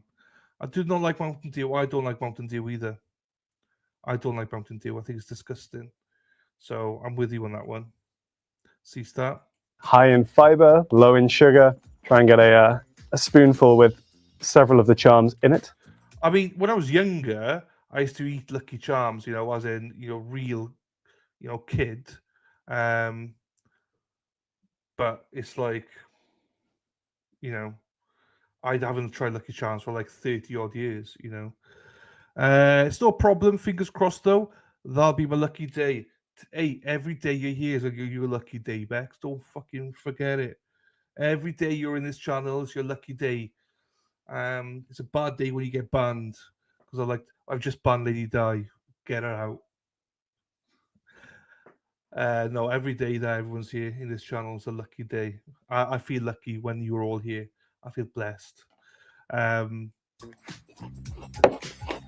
bulk of it, these brown pieces, are just kind of like Cheerios almost. I'm just not convinced about marshmallows. Like, they're just not needed in this, I don't think. And I think of the American cereals that I've tried, it's like they're just pieces. They're just kind of like Cheerios almost. I'm just not convinced about marshmallows. Like, they're just not needed in this, I don't think. And I think of the American cereal color from things like Fruit Loops, maybe Captain Crunch, but I think these are enough for me. Weetabix, one of the most popular cereals over there in the UK, or so we are led to believe in. Right, do you know? Right, have you all had Weetabix? Do you Americans know what Weetabix is? Have you had it before? Fucking hell! Right, come on, chat. Have you had Weetabix before? Do you know what Weetabix is? No, you don't. Right. Basically, Weetabix is popular, especially the older generation. Oh, hang on. 2 seconds.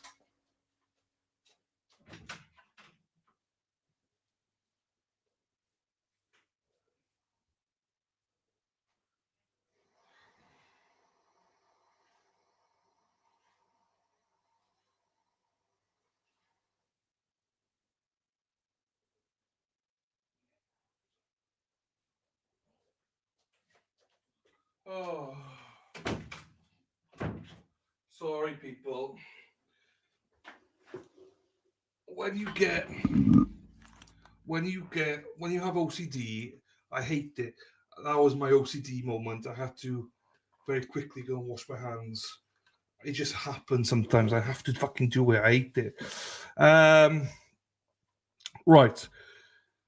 Okay. So, how can I describe Weetabix? So, Weetabix, it's got no flavor to it. It's fiber. It's really good in fiber. It fills you up, right? You can have 1 or 2 pieces, right? You mash it up and you eat it in milk. But when you scoop it up, it looks like shit. Like, that's the best way. You can have it warm or cold water, milk. You scoop it up and you're like, oh shit, I'm gonna shit that out later. It's like not quite diarrhea, but like fucking loose shit, basically. That's how I can describe it for you. No flavor, no nothing. You need to pile the fucking sugar on it. But it's good if you're dieting. I don't eat Weetabix, as you can tell. So you don't cardboard? No. Never heard of it? No. I love how Dylan has it USA. Yeah, my Marshfield. I love it. Thank you. What? Well, the shirt on me. Me. I'm cute. Thank you, Mexi. I love American gear. You know that. My Boston socks. Hat as well. I prefer warm milk if I had to. We don't become the spokesman. Wow, don't become. But it's that. I want to explain to you what it was. You'll see now. Yeah, I'm not sad. You are really making me want. I thought I thought I was someone else there for a second. You're really making me to try that, Dylan. Right. I'm giving it to you straight. Do not eat Weetabix, people. Do not eat Weetabix. I'm telling you straight. I'm not going to be like, oh, Weetabix the best thing since sliced bread. No, it's shit. It's tasteless. It's filling, but it's tasteless. You see it. Hang on. In the U.S. I have had this before, and I'm not a fan. First thing I think is interesting about this, everyone not in the UK, is that it comes in these like blocks. This looks like it's. There you go. Can you imagine? You're going to have to shit that out. You have to literally digest that and shit it out, and it comes out like that. Basically, it comes out similar to that. Read old newspapers, so I guess you would have two. And look at the mess that's already made just taking two out. Yeah. What the hell's going on over in the UK? What are you guys doing? I guess I just do this, right? Listen to that. The least enjoyable. Yeah, my dude here is not eating right. You need more milk than that. You got to soak it in milk. So he's been a bit of a pansy now. He's been a bit of a pussy right now. Way to start your breakfast. I mean, it's sagging up because of the milk, so that it will become a little bit like oatmeal, but not as nice as oatmeal. What the heck is that? Oh, that's hilarious. It's not ready to see what that looked like. I was not. I know. Panica's on red hat, blue shirt. Yes, I do actually. Where's the sugar? Badaza, right? Badaza's from the UK. I'm not lying here, Badaza. I'm like, what the fuck are we doing? This is the worst cereal you could advertise to Americans. Americans want friggin' sugar and all that. This is the most tasteless cereal you will ever have in your lives. It's like shredded wheat. What the fuck is that about? Oops, that is not cereal.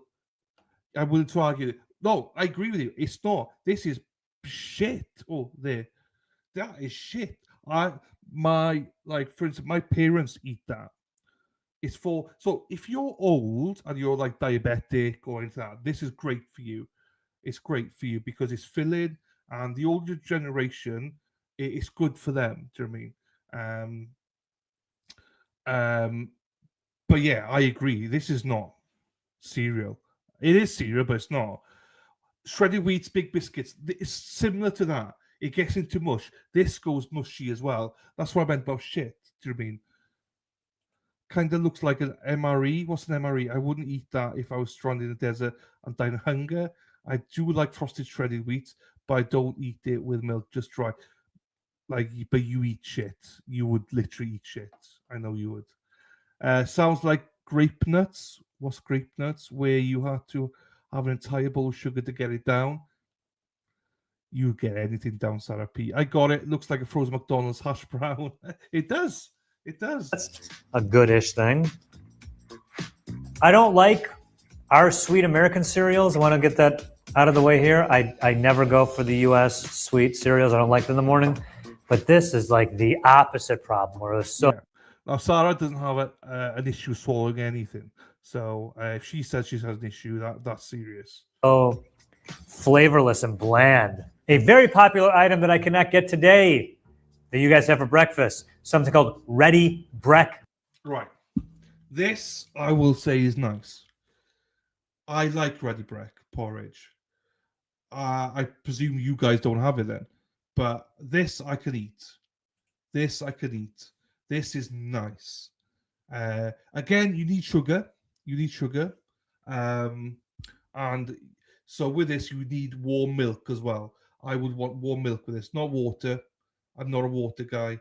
Military emergency rations. Thank you, Badaza. I would want, you would have to be oatmeal. Yeah. So this is oatmeal, basically. Very plain oatmeal. This is nice. I could eat this. Now, I don't eat it very often because I'm lazy. Because you have to put it in a bowl, then you have to warm the milk. You're gonna have to either put it in a microwave or something like that. So yeah, you would warm up your milk and then you would put it in and you stir it, and it would mix in. I would eat this. It's actually quite tasty. You still need sugar though. Without sugar, it's tasteless. But like you can imagine, someone like Dana would never make this breakfast. he does take a little bit of effort. So he would never make it. So if you're a Dana, you'd never make it. Anyone else would make it. Hey, Dana. How you doing, fella? How are you, buddy? Hey, Dana. We had the beautiful Tracy earlier on.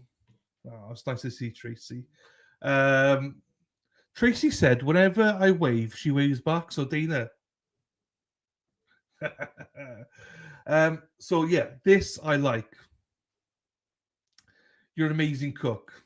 Porridge. When I went to a shop that carries a lot of the UK grocery items, I asked the lady if they had ready Breck porridge. Her response was, and I quote, yuck. Why? What is the difference between porridge and oatmeal? Porridge can be made with a variety of grains and cereals, whereas oatmeal is just oats. Thank you, Harry. No porridge for the filming of this video. Another American import when I would say porridge is fine. it comes to breakfast foods in the UK are these toaster pastries. Weirdly, we had two brands available when I went in. We had Toastum Pop-Ups, and of course we have Pop-Tarts. These are I've not had Pop-Tarts for probably 20 plus years, 30, 25 years. I've not had Pop-Tarts for ages. Thank you, Dana. I've not had Pop-Tarts. Is Pop-Tarts still a thing in America then? Because I've never had any for ages. the frosted chocolate versions, but you can also find these strawberry ones. We did do a whole episode on Pop-Tarts at one point, and my opinions on them haven't really changed since then. For me, Pop-Tarts are not really a breakfast food. I think they're more like a sweet snack. They're not the breakfast food that Sarah P had them for breakfast. So they are breakfast food then. Unpopular opinion, but the cherry Pop-Tarts are the best. Cinnamon bun. That sounds nice. Cinnamon bun Pop-Tarts. Ooh. Yum. My kids will live off it if they could. But are they young, Bex? How old are your children? And the reason I ask, are they like teenagers or are they like young? Is this food? Oh, I suppose Sarah P eats it. And Kate. So actually, this is probably food that everybody eats then. Years since I had a tart. I've not had a tart for a couple of years either. We like a good tart here. Sherry Pop tarts are the best. These are things I've never heard of, people. Horrible for you, but so good. Just like you then. Just like you. Horrible for me, but still so good. Does anyone even put Pop-Tarts in the toaster anymore? How do you make them then? If you don't put them in the toaster, how do you make them? Pre-teenagers eating them, but you all eat them then. Sarah P's like a big kid. Sarah P's 50 odd, so I imagine you all eat it then. So how do you cook Pop-Tarts then? What? You don't heat them up? I thought you had to heat Pop-Tarts up. I mean, look, I'm glad we're doing this. I know lots of people don't like this kind of content. I like it because we're learning stuff. I'm enjoying it. I thought you had to heat them up. I guess since Lady Di 2 and Robin G are missing in action, I'm the whipping boy today. You were Spacey Stacey. Spacey Stacey's getting it today as well. But she doesn't respond to me, so I keep saying she sucks. And she just agrees. You don't cook Pop-Tarts. You can, but I just eat from the package. Oh, I did not know that. I'm going to have to... my husband's adamant that Pop-Tart cannot be eaten unless it's toasted with butter on it. Right, you're all fucking confusing me. Here she is. Hippie chick, Lady Di, Spacey Stacey, walking those streets all night. You go, ladies, come and see what's going on now. Let's go, girls. Right. Hang on. Right, and now I'm confused because some of you say you eat it straight from the box. Like, I got no issues eating straight from the box. I like eating the box, but from the box, I mean, sorry.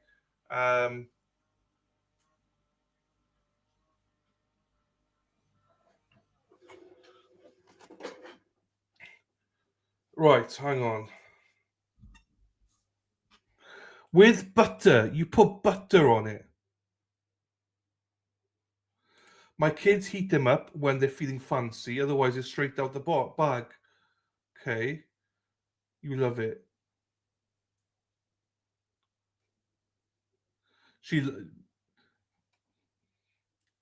Sarah P. the box. I won't say anymore. I'll take it. It's time for it to be my turn anyway.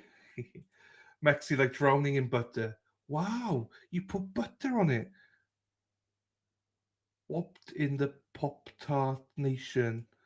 They're so good with butter. I haven't had them in a while now. I want one. I don't get it, ladies. You put butter on it. Fuck. This is all new to me, people. She likes. I won't say it because it's rude, but. And Bex likes it. Yep. Well, I guess I need to try that. Interesting. You have to fry them. I will have to try them with butter.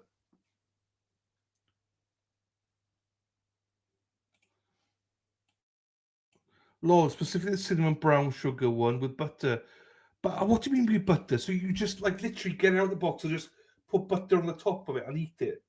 Or do you put butter on both sides and then, or do you heat it and then put butter on it? I'm from the south. From the south.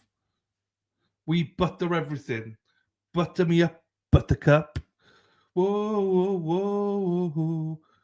What's a buttercup? Whoa, whoa, whoa, whoa, whoa. Put butter on the tart. Makes a mess in the bed.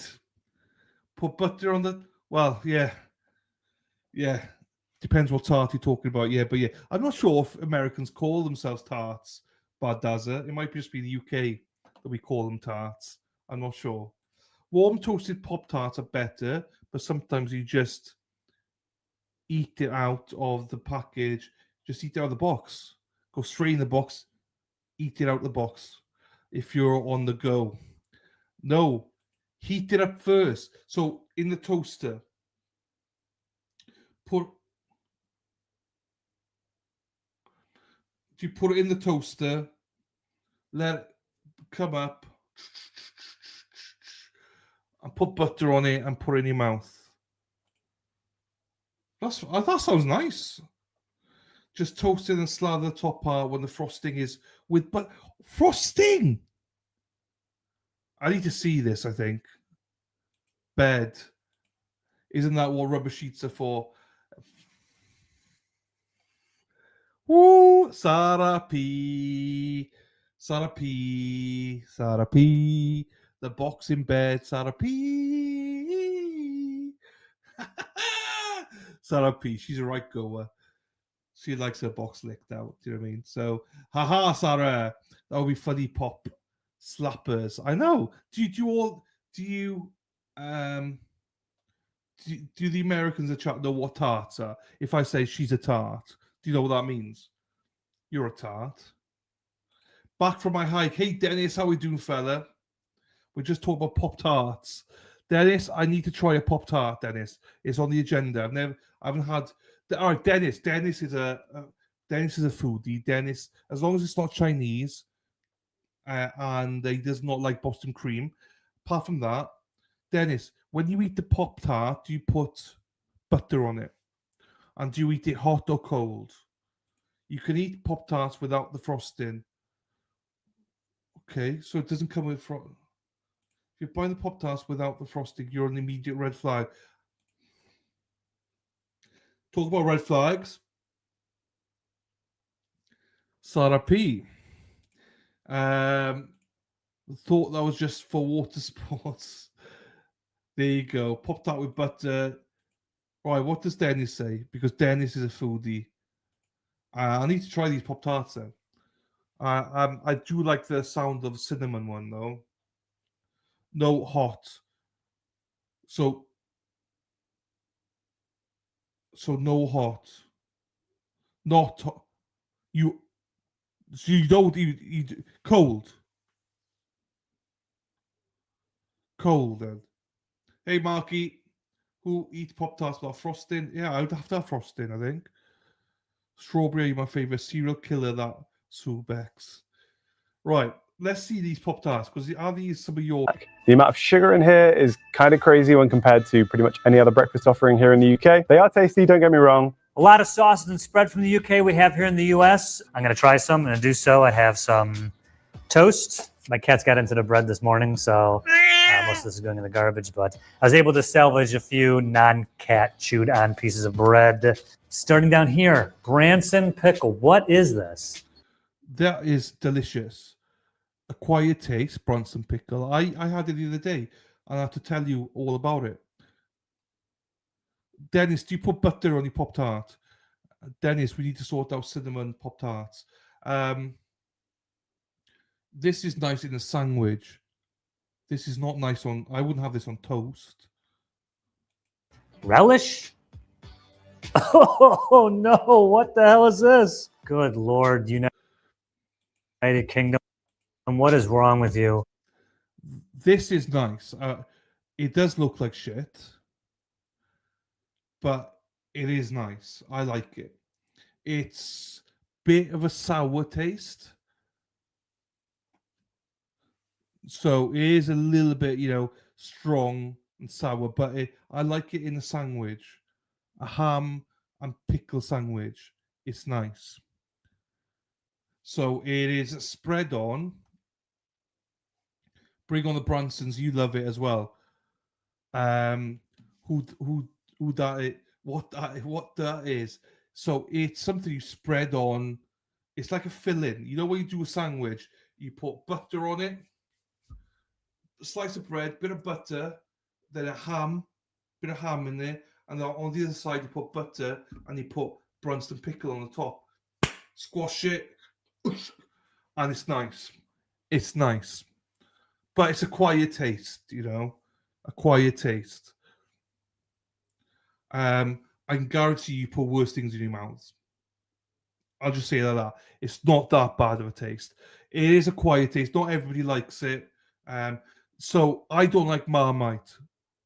Just to give you, when I say it's got sour, I hate Marmite. I can't stand Marmite. I don't eat Marmite. I think it's the most disgusting thing in the world. But I eat this. Not often, but I eat this. So bring on the Bransons. Bad Dazzle likes it. No butter, heat them up. Fine. We need to have some of these then, Dennis. I'll just take your word of that. Jen's been sick. You butter your bread for a sandwich. Yes. No, always butter. Always butter. We don't do mayo and stuff like that. Very rarely do I do mayo. Shots fired. Just the truth. Never lies here. We go to other channels for lies. I'll just tell you the truth. I don't eat that crap anymore. Bullshit. You eat all the crap in the world. You will when I'm there because I want some. What are you saying? Nothing. I don't even know what the hell you mean by acquired. Acquired, as in it might not be quite to your taste buds. No, you must try the Pop-Tart with butter, at least one bite. One bite, everyone knows the rules. I say marmalade. Marmalade is different. Marmalade I would put on toast. I would put butter and toast. Marmalade. This isn't like that. This is like a chutney. Like a chutney. Do you know what chutney is? A chutney? Have you heard of chutney before? You put that in a sandwich. Yeah, some like it, some don't. So for me, I would never have Marmite, but I would have this. Hamburger. I have a poll on the Packers or the Redskins. Who will win tonight? I think Packers. Packers. We don't know what chutney is. Motherfuckers.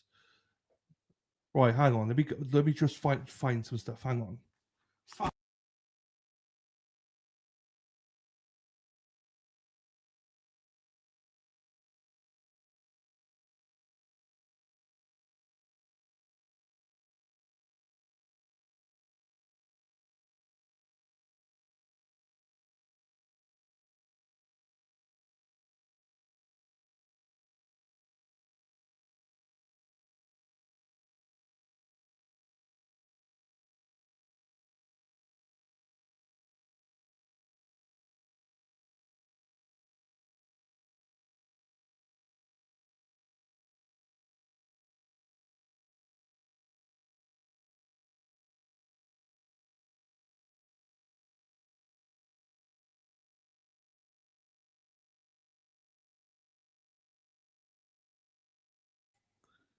Right.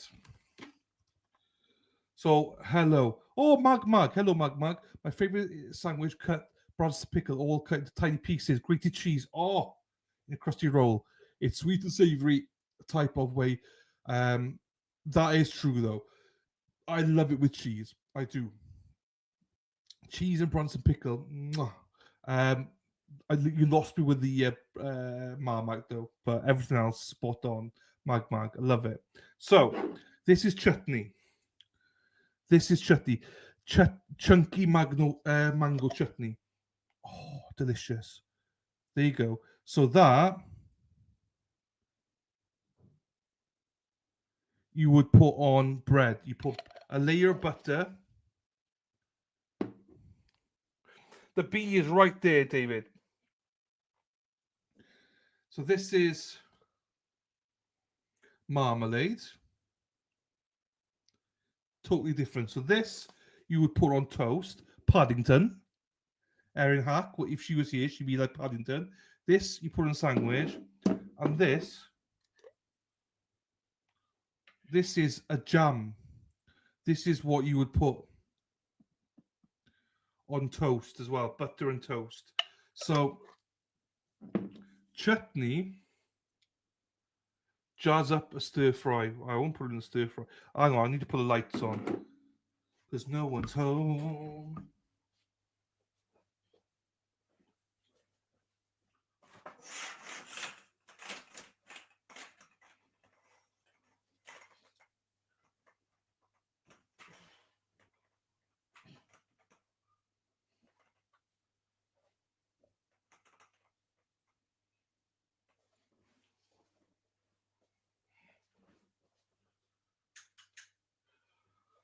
Right, so a chutney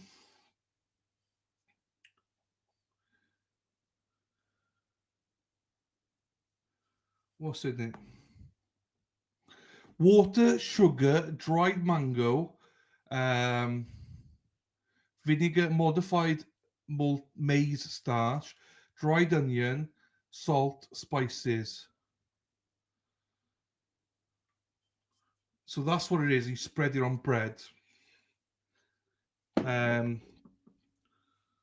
then, yeah, the marmalade. This is lots of sugar in this one. You might be able to see better if the lights are on now.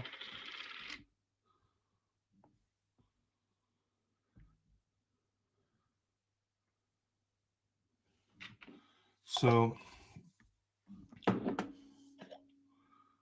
and this is easily spreadable. It's hard for me to show it. So you can cook with this. You can make stir fry allegedly. I would never.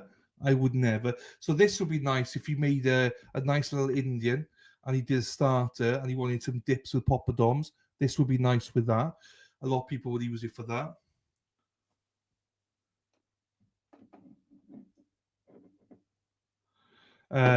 Yeah, chutneys are made loads of different ways, but normally chutneys are just like this. Basically, they're spreadable. Like, yeah. Let me take these back, put them in the fridge. Yes, it would, Mexi.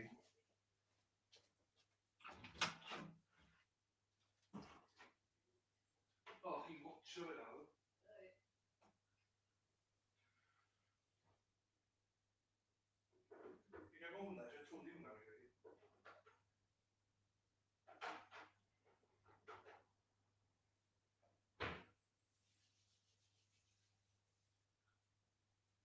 Oh, we should handle it.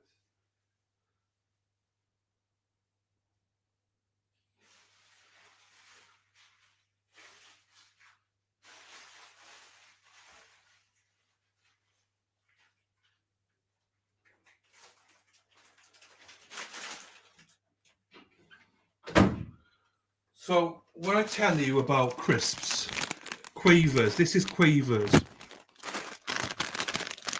These are Quavers. So when I say crisps, like chips, these are the Quavers. These are one of my favorites.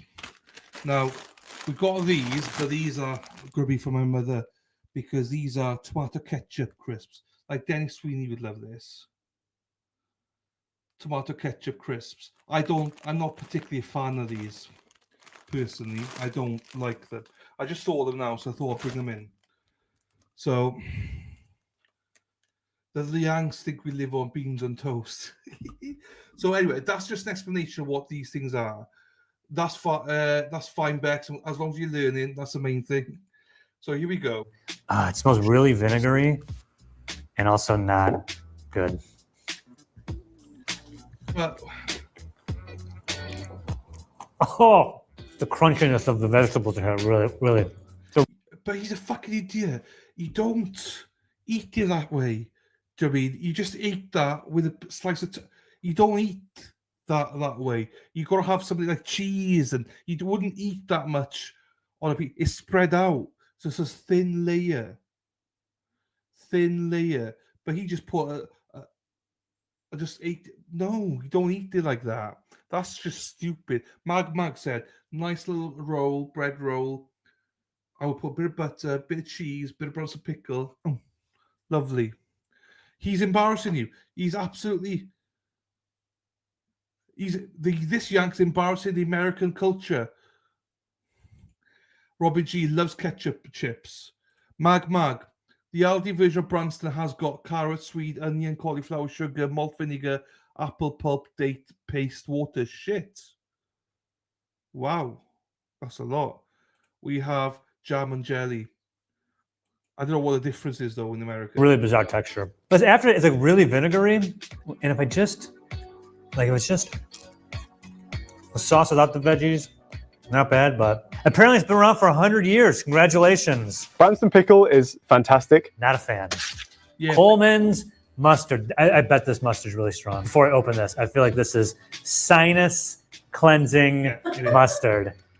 This is a quiet taste, everyone. A quiet taste. I don't like this. My father loves it. I don't.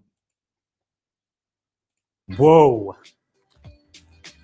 Oh, wow, that's so strong. I think this would be really good on like a brat or a sausage. Yeah, it's got a kick to it. Ooh, but it's a little like addictive. Marmite, not at all a fan of this. Had it a few times before. It's just so bizarre. But do you guys have Marmite then? You know what Marmite is, don't you? You all know what Marmite is, don't you? I hate Marmite. But you know what Marmite is, surely. Americans, you have it in America, don't you? Marmite. English must say it's horrible, yeah. It's vegan, rich in B vitamins. That's an interesting selling point. Wake up your taste buds. Put the oomph in your breakfast. Ay. Oh, here we go. Yeah, Vegemite. That's what they call. That's what they call it, Vegemite. I can't with this. This is. I've noted before it has the consistency of earwax. People who eat this have told me that you really are only supposed to take like a dab of it, a very little. I've been told already this is too much. It's so, this isn't the right word, but like salty, but it's not like high in sodium. I can see why people would swear by this because it is such a unique flavor. It's so strong. You might all like it because it's salty. You may love it. I have no idea. I don't particularly like it. I know Sarah P would love it, and most of you would, maybe. I don't know, but I can't. Landfills in America must be filled with barely touched jars of Marmite because everyone's like, oh, I heard it's popular. Taste, this is the worst thing ever. Trash. I'm an HP sauce boy through and through. I've recently started to enjoy HP sauce. HP sauce with a bit of bacon, or as you say, ham or sausages. Beautiful. But it took me 43 years to like it. 43 years to like this. But now I like it. But it did take me 43 years to like it. HP sauce, if you're listening, I will help you make this more popular in America. Call me, let's talk, let's make it happen.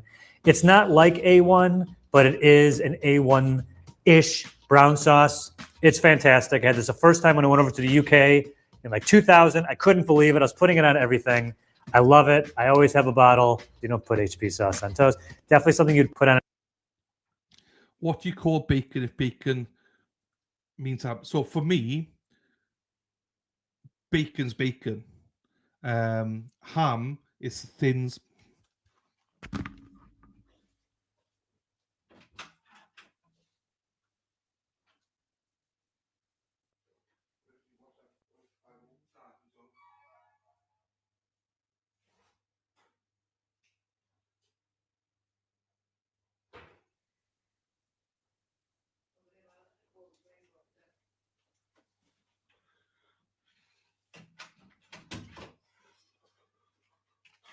So this is ham. Can you see it? That's what you would put.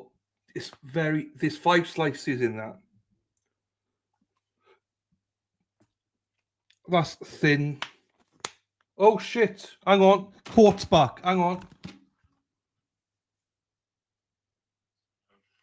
Question. It's 12:48 p.m. Hang on.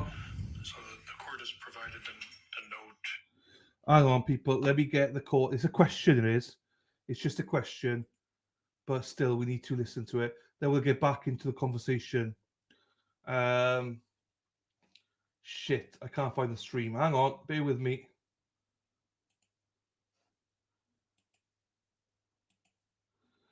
Bear with me. We'll get there. We'll get there. Oh no, wrong one.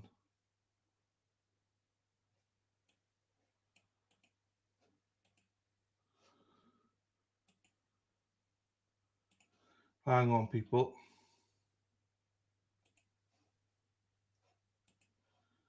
Hang on. Now I've lost the stream. Where's the stream gone? Oh no, what have I done now? Oh, I'm here. Hang on.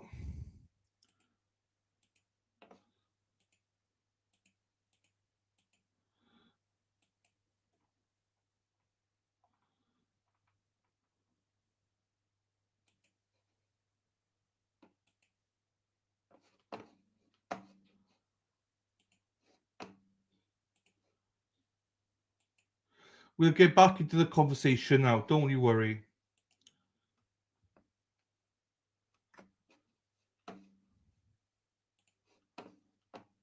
So that is ham. Yes, but you call. Yeah, so, right. We'll get back into that conversation. Yeah, this is sliced up. But you also say bacon. Oh, fuck. Hang on. Let's get into court and then we'll get back. The question 2 hours ago. Question. And a question. It's 12:48 p.m. So the court has provided the note to the attorneys. There's requests for 17 exhibits, and they're listed there. The court's also reviewed those exhibits and photographs. There's also a request to review one witness's testimony. I know you don't call it that bacon. I know you don't call this bacon. I know. That was just an example of what sliced bacon was. But you do call ham, what we call ham, like the roast ham, you call bacon. But we call bacon totally different to what you call bacon. That's not bacon. You're right. That's not. He refers to on the transcript.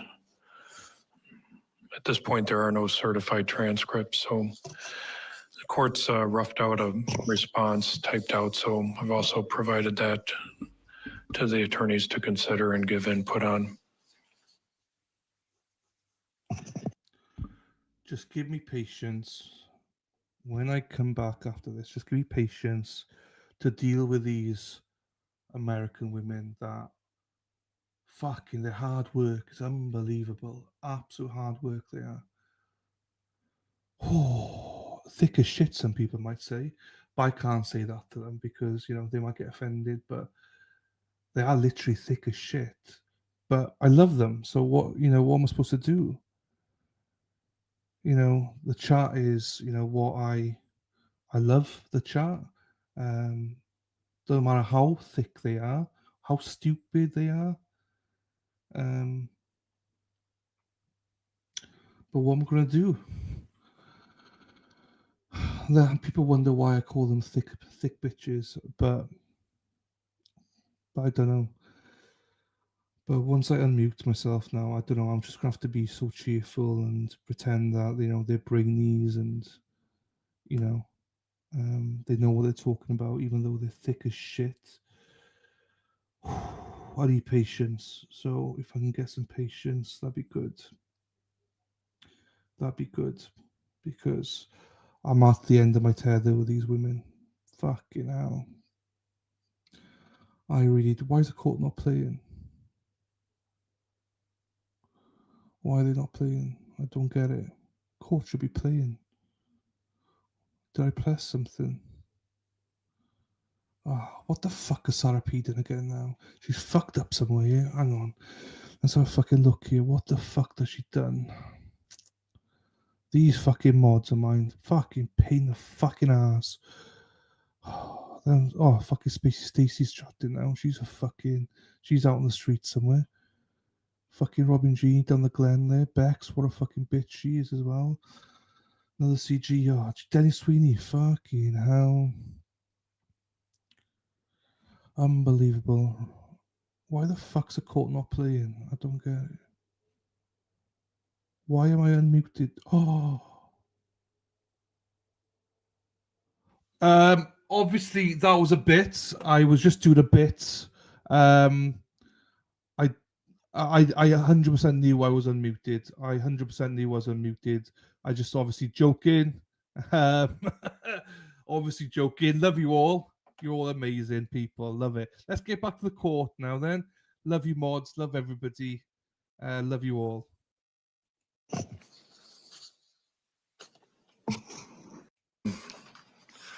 I'll provide the bailiffs with the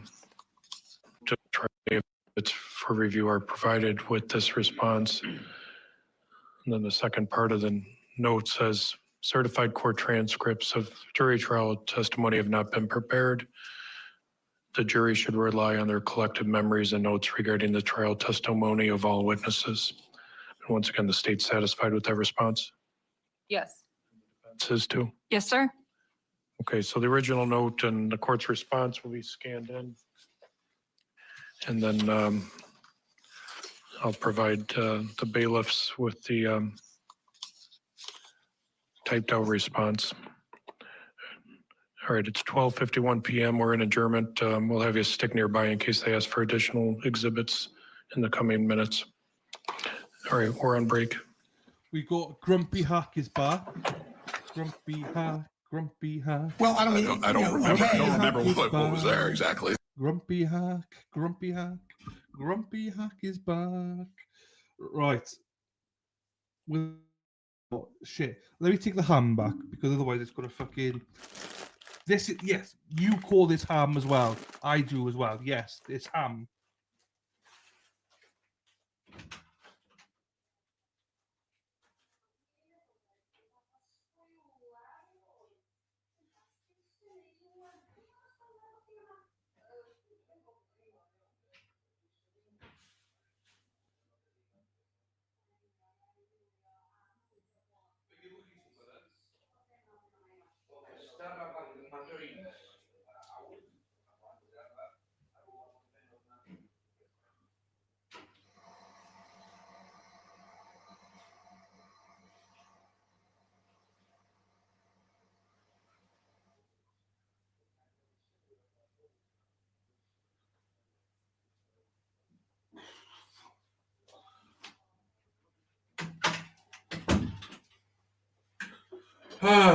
Right.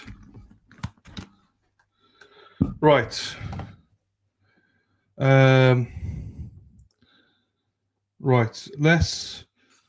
I'll put this back in because I need to put this. Oops. And then we'll know when the court's back again. Please tell me when the court's back as well, because I just got lucky there. Oh, right. Let me stop that for a second then. Let's get back to this one.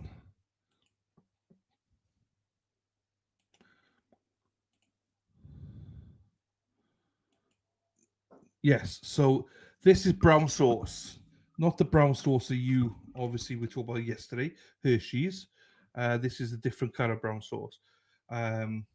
This is nice. This is nice. As I say, it took me 43 years to like this. An English breakfast, a more vinegary A1 for America, if that makes sense. That's like a good 10. I could put this on just about everything. This makes up for all this. Although, the Coleman's mustard, I'll take it home. Moving on, we have some more snacks, which are considered kind of American here in the UK. Firstly, we have this beef jerky. Didn't like it. Did not like it. I had it once. Did not like it. It was just like, what is this? Jerky is something which Brits are very much aware of. I think even more so than an American thing, we might consider this to be South African. You often see it in stores labeled as biltong, which I think is kind of the South African term for beef jerky. But as far as I can tell, pretty much the same thing. No, Worcestershire sauce, it would put into like spaghetti bolognese, and you put it into sauces. I wouldn't eat that on its own. I would put it in with food. And it's quite nice in with food, but I wouldn't eat it. But I like big butts, and I can't not lie. It's effectively just dried pieces of meat. It always smells quite bad coming out of the packet. It smells worse than it tastes. It actually tastes pretty good. It's got a satisfying chew to it. Nice and salty. In my supermarket, I was able to find an American jar of peanut butter. I love peanut butter personally, and I do think most Brits do as well. It's pretty popular. Weirdly, like, we don't have that many brands that sell peanut butter. I will just often buy whichever supermarket I'm in's own brand. One thing I will say, while we're on the subject of American peanut butter, no one's really eating PB&J here in the UK. Not a super common flavor combination. I have done it before. It's lovely. When I think of the US, that is... I've never had a PB&J. I've never had a PB&J and never given a BJ. Or, you know, what do you call it? PB&J or whatever you call it. Never tried one. Never had jelly and peanut butter. Peanut butter on its own, gorgeous. We are just... if I was having peanut butter, I would just have it on toast. Layer of butter, then peanut butter on top of it. And that's it. Crunchy as well. I agree, crunchy. I agree. My problem with it is if I get one that's too big, it go like I use it a few times and it goes off. Do you know what I mean? It goes off very quickly, I find. So that sucks. I don't think I've ever had it in a sandwich before. Maybe I have. Maybe I have fresh bread, but nothing else with it. I don't think our kind of jelly would suit. You got so yeah, our jelly is like jam, so it's not like you have. So your peanut butter and jelly is not like what we have here.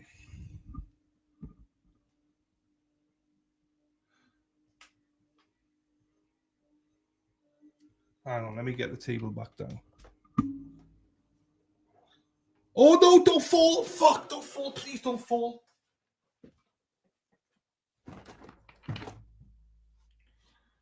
Oh, thank fuck for that. So yeah. No, I will need to try one, but I've never had one. I'd rather Pepsi and Diet Coke though, so kind of the archetypal sandwich that I think of. One thing that's really common to find in an American section at a supermarket are these. These are giant marshmallows. Never seen one before. Seen marshmallows, but never seen that before. I have wanted to try the marshmallow fluff. Never tried it. So, like, obviously, I've never tried the PB&J, but I know that this next person loves PB&J and she also loves BJ's. So here she is, J Mark. PB&J, BEJ. J Mark, how are you, my darling? Nice to see you. So, yeah. So she has a bit of everything. She would love the salty stuff that we watched earlier on. She would love it, J Mac would. Diet Pepsi will do, yeah. All normal Pepsi, Pepsi Max, I love it. You're shocking me left and right. That's what I'm here to do. J Mark. I don't like the giant ones, no joke. I like the regular ones. Hey, that old chestnut. I told you she loves BJ's. I told you, didn't I? And her husband's name BJ, so goat throat. So here we go. Marshmallows are a strange one because I don't really think anyone in the UK is like getting these to snack on. Maybe very few people are doing that. We don't really have that s'mores culture. Mini ones for hot chocolate, sure. The only other thing really that marshmallows are used for is like Rice Krispie treats here in the UK, which I do love. We also have Ah, nice. What the fuck's this? Sarah P. Is this something Sarah P loves as well? Marshmallow fluff. This is one thing that's funny to me because when I was growing up, I was led to believe that this was very popular in America, that Americans ate this all the time. I was given a Fluffer-Nutter sandwich at one point, which is peanut butter and marshmallow fluff. And it was pretty good, if a bit, claggy in the mouth. Although it seems like maybe this isn't as popular in the US as I was told, and I've been living a lie my whole life. Used directly from container on crackers or in hot cocoa. Use it as an ice cream topping if you microwave it. Oh, no. For a super fruit dip, mix 200 grams of cream cheese and 1 jar of marshmallow fluff. That's a legitimate instruction. Apparently you dip fruit in that. Heinz baked beans. You got that. If you go to get beans, ladies. Now these beans make you fart. There's no people are afraid to talk about these things. If you eat these with your significant other, if you're going on a date, don't order these in the UK because your arsehole's gonna be on fire. You will be farting like anything, and you can't help it. It is what it is. Do you know what I mean? They're lovely, but you should only eat these if you're married or been with your significant other for years because you'll be like a trumpet. Your arse will be like a trumpet. So. But they are nice. These are nice. Love the new hat. I know, it is nice, isn't it? My Boston Sox hat.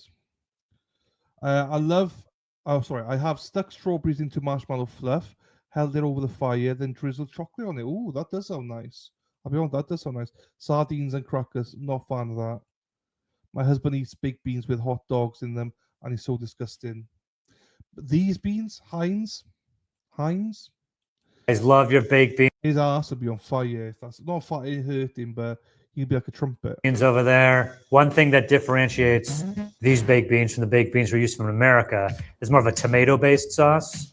So you guys have these apparently for breakfast or all the time. Yep. Our baked beans have more of a barbecue, sweeter flavor to it. This I'm not into. First of all, you can see these beans right here. Don't eat it fucking cold, dude.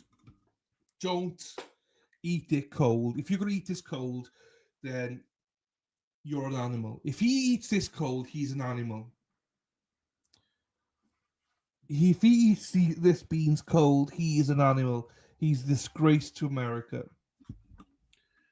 He is a disgrace to America if he eats this cold. You cannot eat baked beans cold. I mean, you can, but you don't. You do not eat baked beans cold. Dude, please don't do this. Please don't do this. Please don't do this. So, Badaza, but when I will have a little bit of it cold. Don't get me wrong, right? But you and me, you brought up on this, right? This is him trying to sell baked beans, and he's eating it cold. He has to warm it up. The only way you can do a taste test is if you eat it warmed up.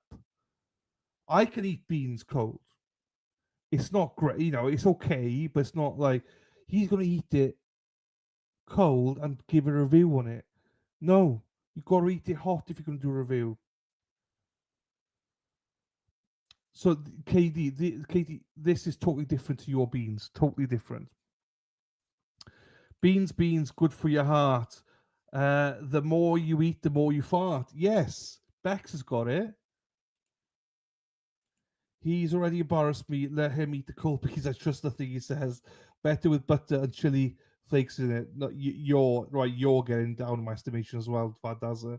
Say redder, like almost like a spaghetti-o sauce. I don't mind these types of beans. I don't know if this would be my go-to breakfast. I did have something like this in the UK, and not like this, but definitely had it like at a place. I thought it was just fine. So I'm going cold beans on this one. It's just like if I was currently held up. The beans you eat now, they're gonna be crunchy. Not crunchy, but they're gonna be hard. This is not how you eat beans. In the zombie apocalypse, I was eating to survive. Just cold beans out of the can on toast. Here we go. It's better than it looks, USA. It's just why this, I'm not quite sure. I bet it's better. J-Mac, do you eat Pop-Tarts? And if you do you put butter on it? Better warm. No shit is better warm. That's you got to warm them up, you idiot. Yeah, this is what you guys eat. Beans on toast, fantastic. Honestly, I don't understand the Americans' problem with it. If you try beans on toast, I like beans, bit of butter, 2 slices of toast, toasted bread, toasted, bit of butter, bit of cheese on it, and then beans over the top of it. They're fucking delicious. It's delicious, people. American cheddar cheese all over it, then beans on top. Oh, and the beans with sausages in them, even better. British beans on toast, you'll get it. Other popular canned UK items we got here: mushy peas. I don't have a can opener. I'm not opening those. Not popular. No. In the US at all. No. No. I love mushy peas. Not these type, though. They have to be Leos. You have to soak them for 24 hours. And you then put them in the pan and you boil them. And they're gorgeous. These, no. Beans, toast, bacon, fried egg. Yeah. I mean, if I was having just a breakfast, absolutely gorgeous. I had beans today, actually. And I'm farting like a trooper right now. Katie, I kid you not, I just pulled a Pop-Tart out of my lunchbox. Tart for lunch. Only thing I had time to grab this morning. I ate it at room temp, never toast it or butter it. Do you have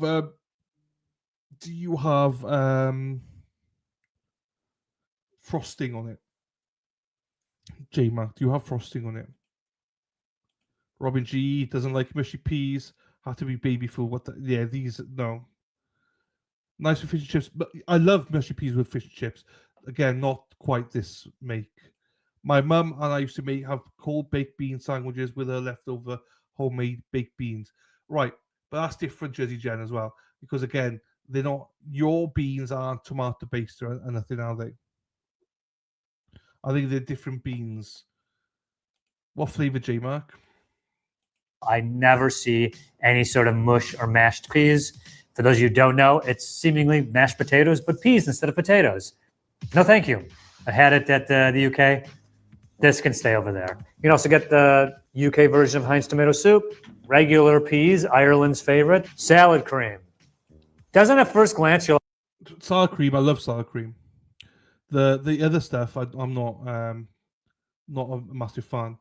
I was just trying to join in the car. No, that's fine. That's fine, just yet. We'll just say no. That's fine. Sorry, my bad. Welcome back. Yeah, fine. It's just different kind of beans here, but yeah. Always must have frosting. I have the cinnamon and brown sugar today. I do like the strawberry frosting as well. So I never have. What? Right. I need to look at what your Pop-Tarts are. Because what is Pop-Tarts? American Pop-Tarts. What are they? I need images of them.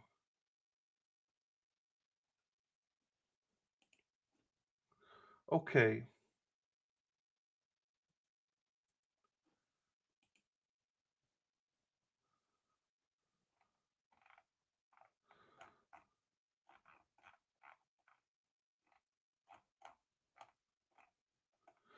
Because the reason I ask is, right, so these would be, hang on, let me get this idiot off.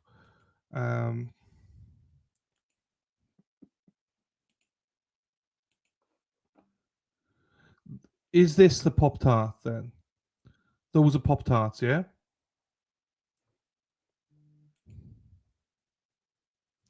J-Mac send me photos.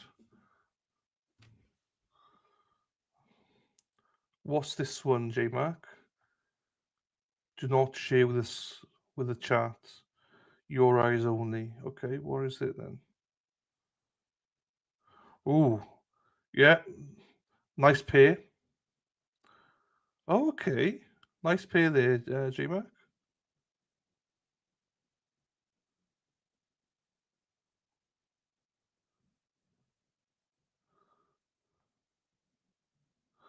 Okay.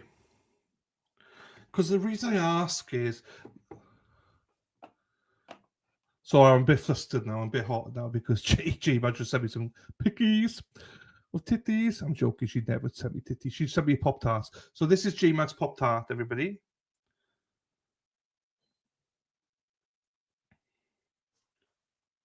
That's her Pop-Tart.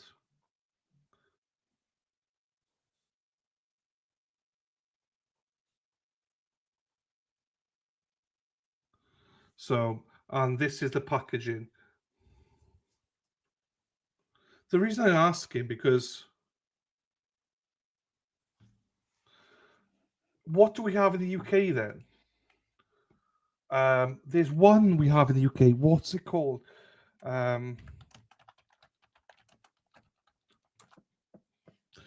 Right, not frosting, but what's it called? There's one we have. It's not Pop-Tart, but it's... All right, hang on. UK snack. No, I should take the frosting out, maybe. UK breakfast. Might be breakfast bar.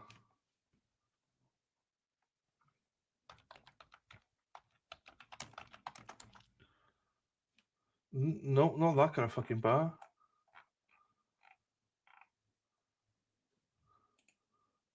Now, oh, let me make it full screen for you then. Now that's a breakfast for you.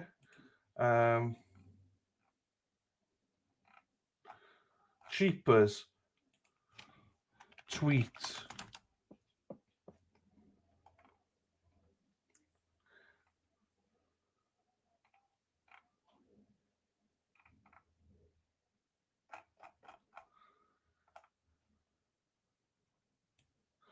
Maybe. No. What? It's not oatmeal. It's oh, I can't think of the name of it. It's basically, but that's smooth. It's got fruit in it, and it's got frosting on top. It's got frosting on top of it. It's for breakfast. It's like people eat it for breakfast sometimes.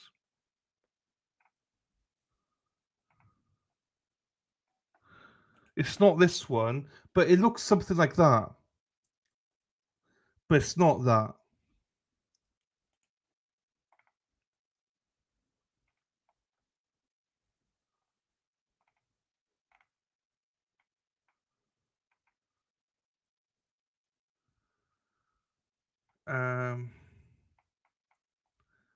This is going to annoy me. This is going to annoy me more than it annoys Erin Hack. Erin Hack right now has got this muted. She's pissed right now. She does not like this kind of streams. They're not frozen, no. Not toasted strudel, no. No.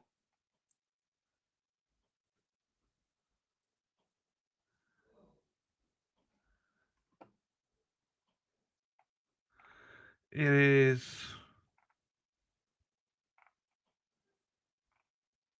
I can see in my head. I know what it is. I can see it.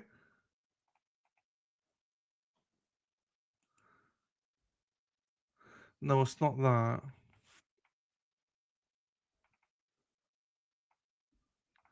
I just can't see them here. Hang on, what if I do this now?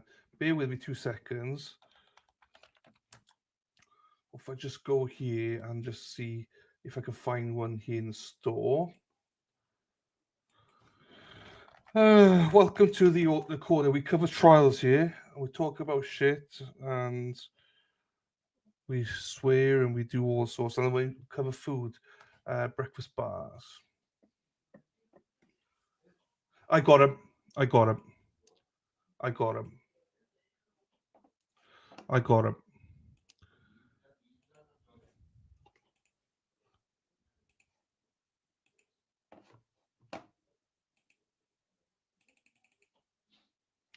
That's the one. So that's what it looks like.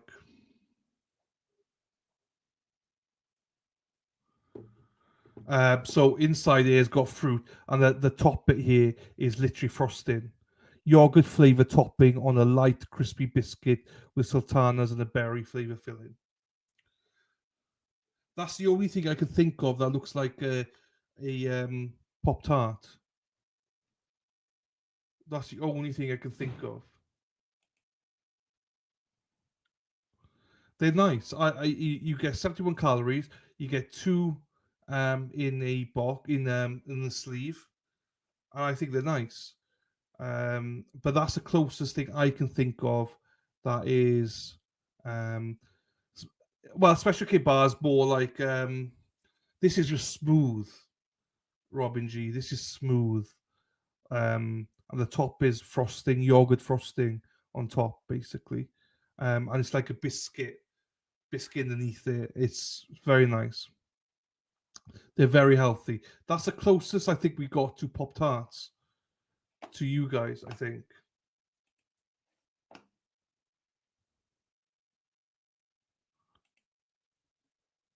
Every time I think the court's back, because they're showing another trial, that's why.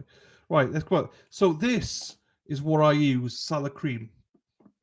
If I make tuna or like eggs or whatever, this is what I would use then to mix it in with it to make it, stodgy. This what it is. Smooth operator. This is what we use. Yes. Like, oh, it's cream. And if we got like lettuce, tomatoes, we want a salad, this is what I would use on top of it. Made out of salad, right? Mayo for your salad? Like, is this supposed to be salad dressing? Whoa. Mayonnaise, basically. Nope. Oh, wow. That's very bad. What the fuck you on about, dude? It tastes like mayonnaise that's gone bad. UK, you love your tea, you love your biscuits. Obviously, you have so many brands to choose from. These are some of the most popular here in the United States, with the tea starting down here. PG Tips. We got PG Tips. I stay in London every once in a while for work, and one of our producers, Leon, when I told him these were the brand in my hotel room, he said these are absolutely the worst ones. Yeah. Typhoo, fun fact, when we were in New York shooting food. Tetley's is the one that we buy here. Bitter milk, Tetley's. Food tours. I stayed with Harry and another Brit, Charlie, who was producing that series. And Harry was definitely drinking these. I don't know if he got them when he got here or these are the ones he brought from the UK. Anyway, these are Harry's choice right there. Right, Harry? You like the Typhoos?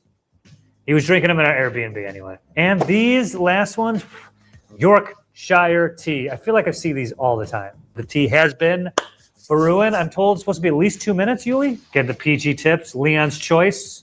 To get Leon doesn't with it on there. You have to have milk in our tea. It's not nice.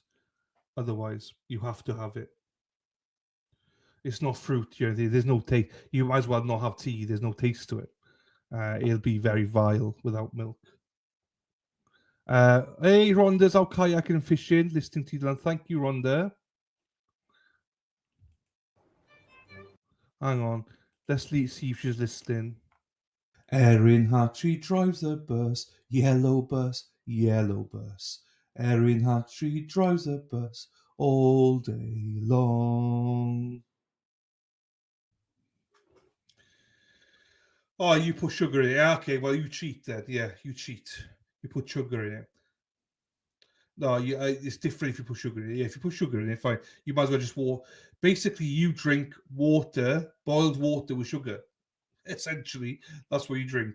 Yuck. I'm not a big fan. I have to have milk in it, personally. But I don't have sugar or anything, so. I don't like flavored tea either. Do not like it. Either. Okay. Yeah, I mean, it tastes like tea. I don't get tea. It all tastes the same. I don't think I've ever enjoyed a cup of tea that hasn't had alcohol in it. But as far as taste and relaxation, tea's never done it for me. This is the Typhoo. All right, Typhoo versus Tips. Here we go.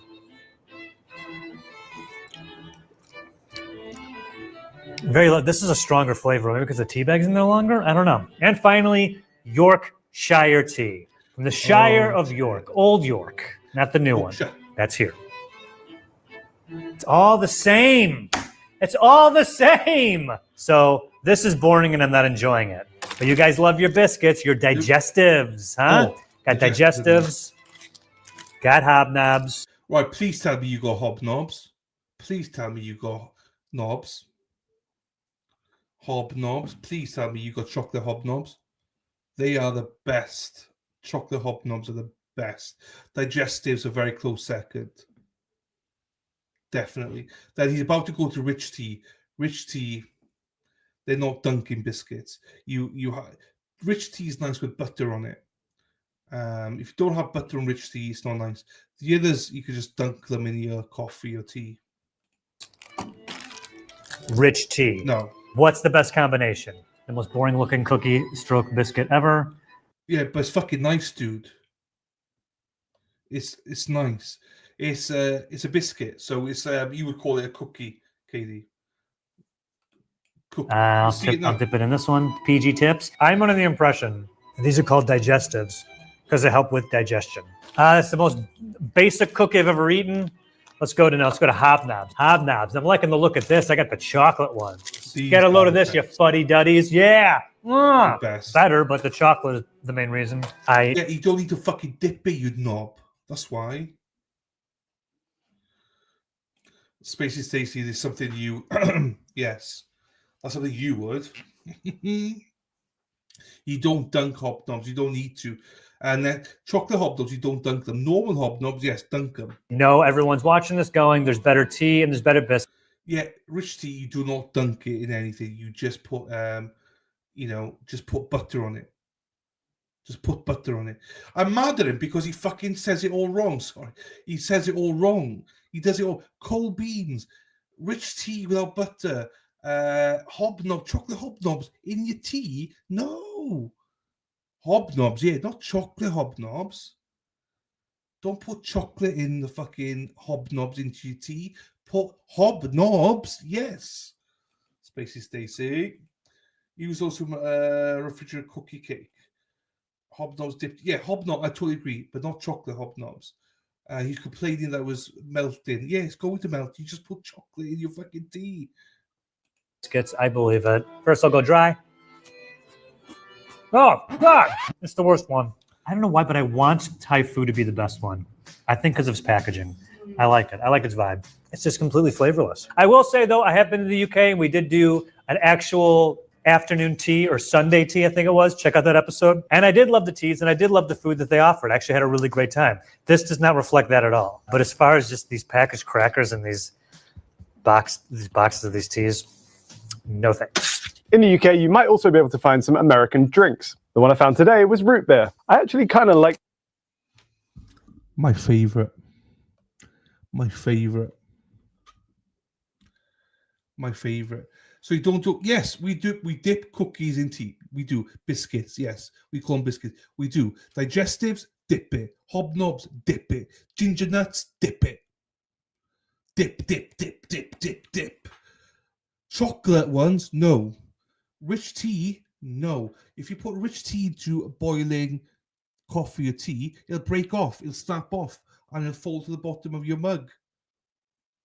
Hobnobs, you dunk the hobnobs like 20 times, it doesn't break. It drinks half your fucking cup of tea, but it doesn't break, and it's gorgeous. If it's got chocolate on it, no. No. J-Mark says, what's a knob? You know what a knob is, J-Mark. Hobnobs sound like snobby people. No, they're the best. They're like military. If biscuits or cookies, like you guys say, was like the military, hobnobs would be like number one. You would like, we got to recruit this number one. Gorgeous. Cookies are soggy, biscuits are harder. Food, I'm very passionate. I understand that lots of people are here for trials and all that. They don't like this content, but I do because I love talking about food. Root beer, I fell in love with root beer. So for the UK people, like dandelion and burdock type thing, I fell in love with it. Love. I love how you explain the taste of food. That's nice and gorgeous. I love root beer. I do. This is the best find I ever had, root beer. It's the find of the century. I drink root beer with everything. I had a few places I went for dinner and lunches that didn't have root beer, so that me and Dennis would be there. I'd have either Sprite or Pepsi then, but Pepsi's my favorite. Pepsi, I'm a Pepsi fan. Root beer tops it. Root beer tops it. One of the first things I cannot wait to go back and do is have root beer.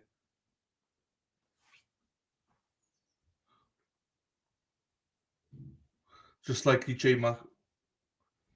I'm doing a root beer. You do different. Who does not like to talk about food? Yeah, no, there is. I mean, lots of people don't like it, or they don't like this sort of content. They want to concentrate on trials. I get it, but fuck it. It's my party, and I'll cry if I want to. Me Too Kid is my favorite. Okay, one word on cream. Yeah, cream soda. I need to try cream soda, cream root beer. We need to sort that out. I thought I was your best find in the US. You're the most annoying find in the fucking US. Let me tell you. If you want a pain in the ass, if you look in the dictionary for a word, it says pain in the ass. They'd have a picture of J-Mac right there. Wouldn't change it though. Wouldn't change it. Did you have root beer? No, I didn't. That's ice cream, isn't it? I need to have that as well. J-Mac, get him. J-Mac, me too. So I need to do soda cream and I need to do root beer float. Dennis, if you're still here, Dennis, you're going to put like 20 pounds on Dennis. Dennis is a huge ice cream fan. So whatever I have, Dennis will be having. So definitely the root beer float. I do need that. I'm going to be having custard ice cream as well with Vinny and Leanne and everybody. So I need separately to try the root beer float and cream soda as well. Root beer Pepsi floats are absolutely divine. There you go. I need to try that. I can't wait. One of the first things I need to do when I get to Canton is go out and buy some root beer. I need to get my chauffeur ready. So I need to try custard ice cream. I think everyone did. Where did Leanne say he was? I don't remember where she said. Scott McGinnis is in the house. Has a jury made their escape from the courthouse? Yes. No. They've been deliberating now for 2 hours and 45 minutes, Scott. Do you drink? If so, try ginger ale. I don't drink. No. I used to drink. I don't drink. I drink probably... I was out in Boston. I had one bottle of Bud Light, I think it was. Maybe 2 bottles of Bud Light from Dana and Kurt. And I had 2 J-Mac, you drink it. J-Mac drinks it. It wasn't my favorite thing. High Noons. I had 2 High Noons. And that's all I drank out there. This time I don't plan on drinking anything. I'm a root beer guy. And I'm a foodie. And like my doctor said today, go out and enjoy your food. Go out and enjoy it.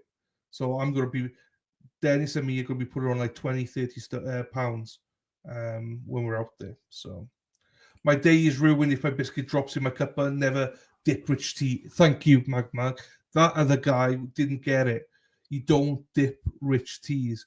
As always, breaking and soggy. Hobnobs are oaty and have a low-key nutty taste. Superb taste. Absolutely. Sarah P., you would love them. It is good. I'm a Dr. Coke girl. Dr. Coke? Dr. Pepper, you mean? But I'll have to have root beer in my house.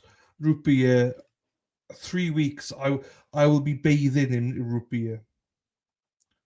I'll be like bathing. I'll be doing like a J-Mac. But like never. Do not yell at me. I just drank whatever was there, to be quite honest with you. When I arrived, when Dennis was crying in the corner, me arriving, I was just drinking. Hi, dude. Thank you. Mag, Rich C, just dunk once. Not even once. I wouldn't trust it. High Noons is delicious, but Bud Light is like drinking crushed up pennies. I don't know what pennies are. What pennies? I didn't like high noons, if I'm being honest. I thought they weren't nice. Had to pause for a second, so I'm behind, just the way we like it. Watermelon and pineapple high noons are the best. I think I had pineapple and something else. I didn't enjoy it. No beer. Katie, boom. What next? White Claw. So high noons like White Claw, I think, isn't it? I knew I loved you. Haha, Bud Light, it's so gross. It's like a how can I describe it here? It's like soda with a bit of alcohol on it. Like soda with a bit of alcohol, but not soda. Americans would say soda. Our soda, water soda. It's not. Yeah, it's fizzy, but just a little bit alcoholic. I didn't think it was that nice. I like it hard. I like hard ciders if I had to pick, but they are so loaded with sugar. Yeah. What pennies are more money meaning Bud Light? Oh, I'm with you.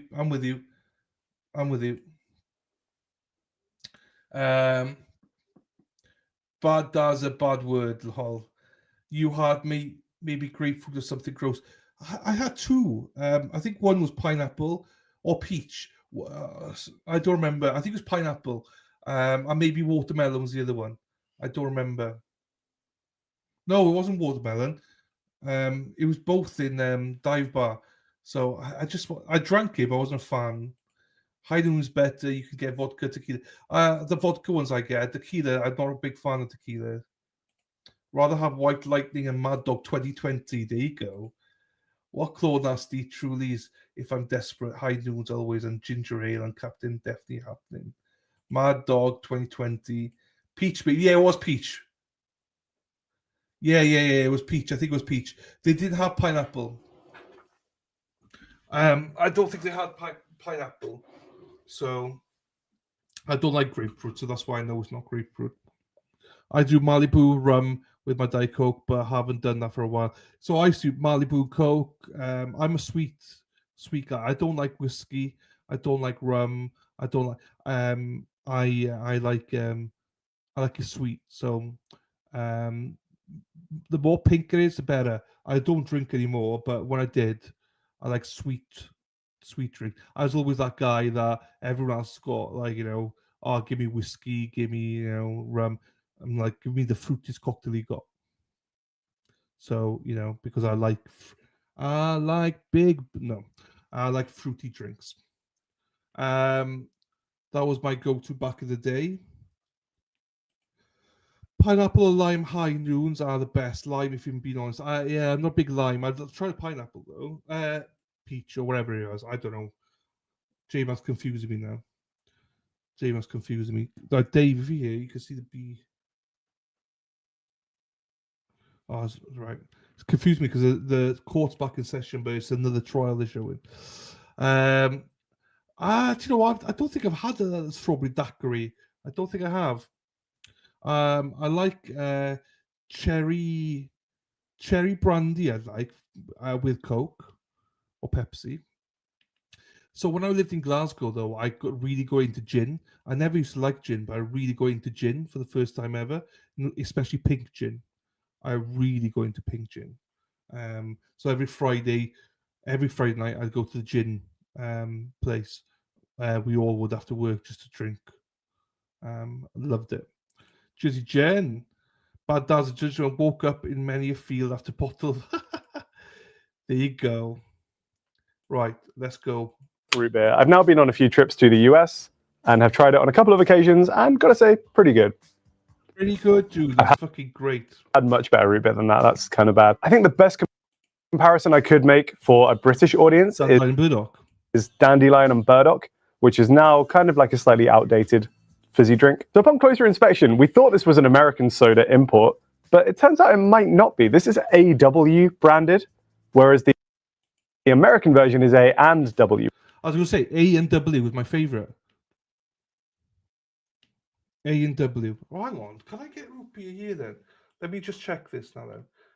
Does the UK do any root beer here then? I like big root beer.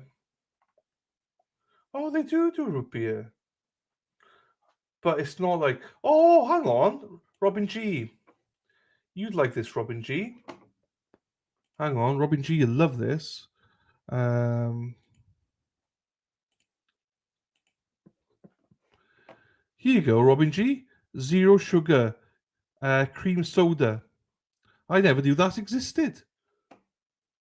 I never knew it was a thing. First time I've ever seen it. $4.35. That's probably about $6.50. Your money.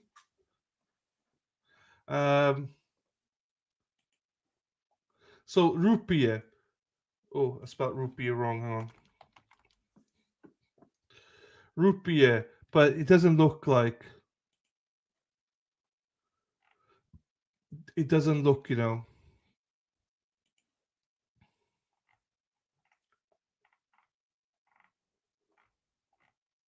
Iron Brew.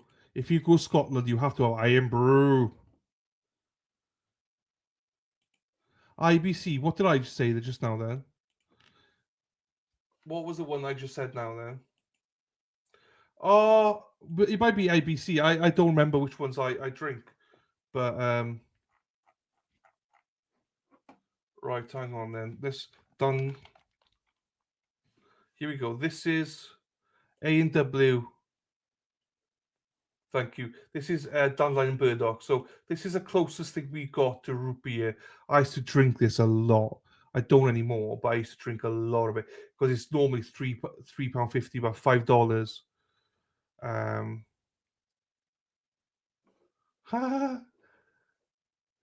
So right, but if I put in cream soda, just normal cream soda, bar. What the fuck's bar?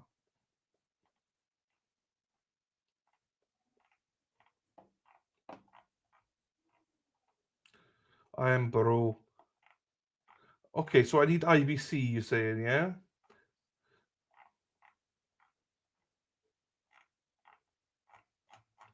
We go back up there. There's nothing there. Bar. I don't know what bar is. Cream soda. Yeah, that doesn't look so nice. I don't think I would have that.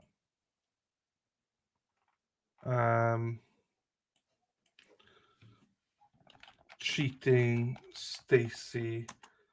Sausages. They don't have that.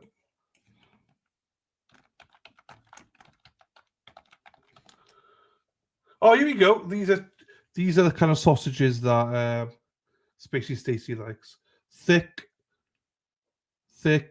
She likes thick pork sausages. So I thought so, Bad Dazza. But she also likes the small ones. She doesn't. So fair play to you, Stacy. You do not discriminate. She will also do chipolatas as well. So the cheating Stacy sausages, she will take 6 thick ones or 12 small ones. She's not fussy. So do not discriminate. Thank you, Stacy. You are the best. We will have a chat, Stace. So there you go. That's a little bit. So I need to get IBC. Oh, no, hang on. This is what I need to see as well. What's it called again? What's it called again? Energy drink. What's it called again? Do you guys have these? Monster. Do you guys have these Monster Energies? Do you guys have that? These are toxic though. Oh, hang on. Let me make it bigger. Do you guys have these in America?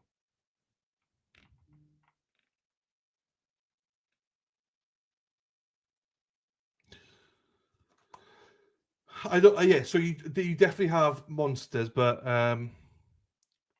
do you have all the flavors though? What did you? Right. So what, J Mac? What did you buy for me? You got me something. What did you get me? J Mac, what did you get me? You got me energy drinks, J-Mac. What were they called? I don't remember. What was it called, J-Mac? Come on. Pull your finger out your ass now and tell me what it was. Ghost. There you go. Ghost. Yeah, we don't have Ghost. We don't have Ghost. Right. Let's go through this then, because I'm interested now to hear you guys. Dennis, if you're still here, you're going to enjoy this. Right. Fudge. Do you guys have fudge? I want to start asking people what you have, because I might bring some chocolates out with me. Dennis? Dairy milk? You have dairy milk out there. I've seen it. You have Lindor. I've seen it. Freddos, dairy milk, Twix, Twirls. Do you have all these in America, people?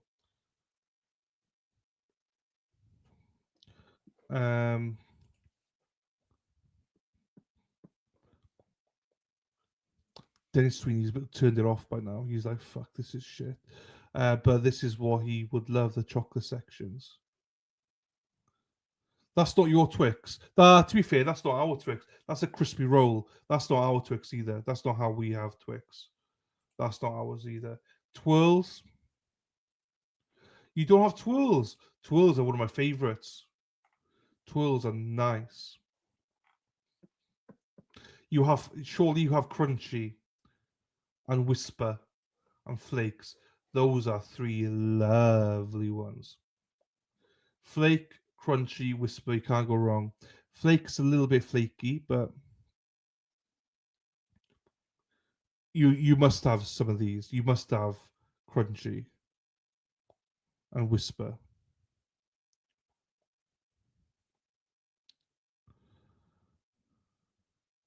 Yeah, our chocolate's the best.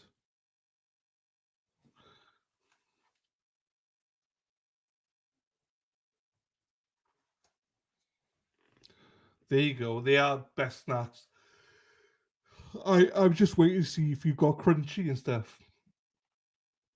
Dairy milk, these ones. Cadbury chocolates.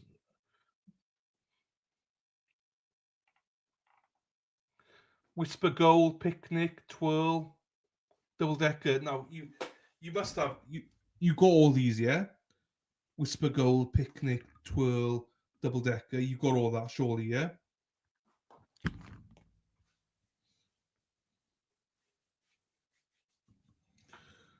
Like you've got all these, yeah?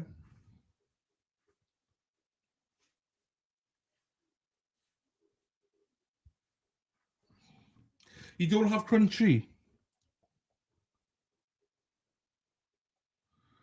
Okay. Just Dairy Milk, we do have nothing. So you don't have Double Decker or Picnic or Twirl. Oh my days. Right, hang on. Where's this? Where's he gone?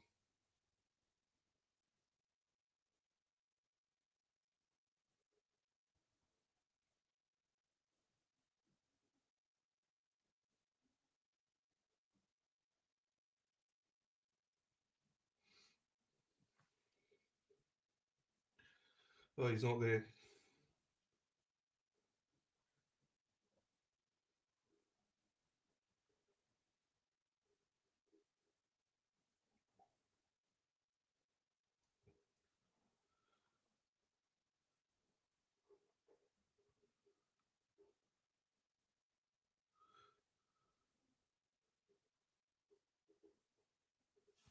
Okay, so Cadbury Crunchy Boost. That Boost is nice as well. Wow, so you guys don't literally have no chocolates. Boost. This is Boost. This is nice. Reese's Pieces, obviously, you all got Reese's. Oreos. I don't know what Apollo bars are. Turkish Delight is disgusting.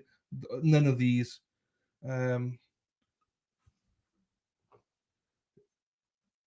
says, all I want is dick. Is that aubergine for dick? It's all I want.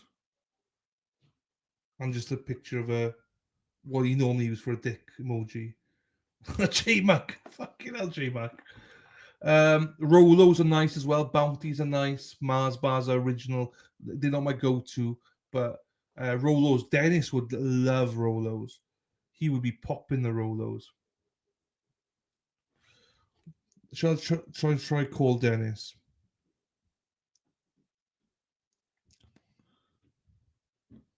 As if you're trying to say now pickles. Shut up, girl. I know what you meant. J Mark. Fuck you now. J Mark. Trying to say they're all now pickles.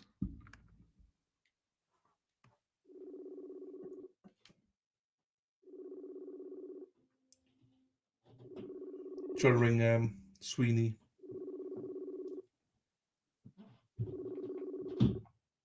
Bounty. Let's see if he answers. Here he is. Sweeney. Hey. Can you hear me? Yeah. Right. We're on the street. I'm shouting out Dennis. No answer. So I thought I had to ring you. Well, I'm working. I mean, I can't sit and watch TV all day. Things don't get done. And I got all my informants over here. Hello. That's Tony. Hello, Tony. We were just talking about chocolate. How are we doing? We just talked about chocolates. We were, and I thought you'd be in on it. That's why you got company. That's fine. That's fine. I'll watch it. Yeah, watch it later. Tell me what chocolates you haven't got. Get chocolate. I'll bring you some chocolates. All right, buddy. See you in a bit. You better bring me. I will. All right. Bye, mate. He's got company, so that's fair. We'll give him a pass. He's got company. Right, hang on now.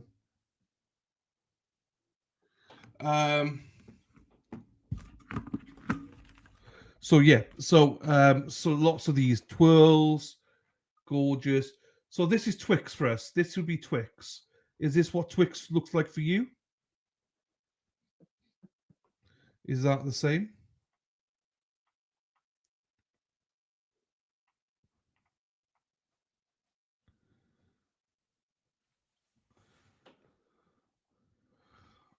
Mag. I'm a tongue dipper and liquor. Whoa, let's go. Let's go, Mag.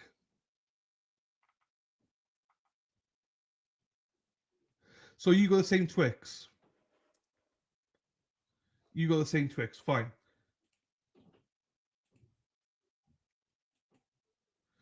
Sweeney's back. Sweeney, we're going through the sweets. Right. What do you want, Dennis? I'll try and bring you some over. Lindors, you got Lindors. You don't need them. Right, do you know what? I'll have to try and see if I can bring Dennis over some crunchy, some double decker. I'm not sure if he'll enjoy double decker. It's too hard for him. Twirl, he would enjoy. Picnic, he probably would enjoy. Bounties, he would enjoy. Aeros, he would enjoy. Kit Kat, meh. Twirls, he would enjoy. Stickers, you guys have stickers, don't you? You 100% have stickers. Toffee Crisp, do you have Toffee Crisp, guys? Toffee Crisp is just like Rice Krispies. Similar to Rice Krispies with chocolate, toffee and chocolate on it. Milky Way's nice. Yorkie, you guys have Yorkie. No, we don't, KD. We don't have Girl Scout cookies. We don't. Well, not like you guys have. No, there's some cookies, but not like you guys. No. Crunchy, Lion, Double Decker. I think Double Decker would be too hard for Dennis because he's got false teeth, obviously. So you don't have Yorkie. Wow, you don't have Yorkies.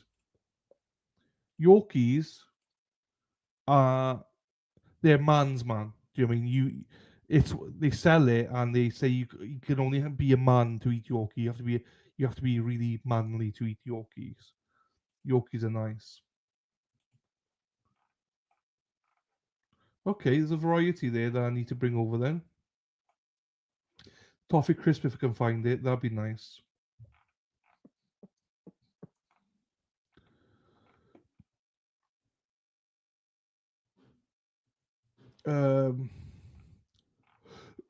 Terry's orange, you got them, surely.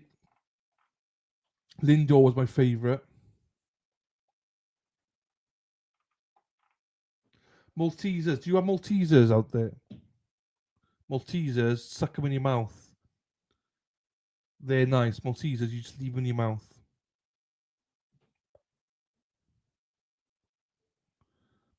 Yeah, they do, Scott. I mean, Scott, if you want some chocolates over, let me know. Maltesers, though, they literally put a couple in your mouth and you just play about with it with your tongue. And then you get the chocolate off, suck the chocolate off, and then it's like biscuit inside. It's nice. Galaxy as well. Heroes. M&M's, obviously Heroes. Exactly, Mexi got it. No, no dots, no milk duds.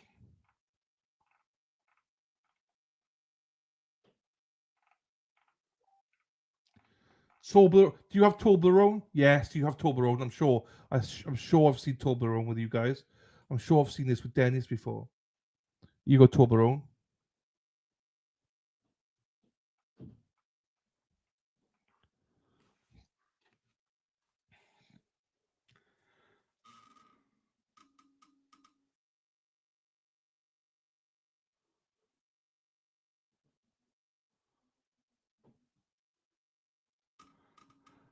Just messaging here. 2 seconds.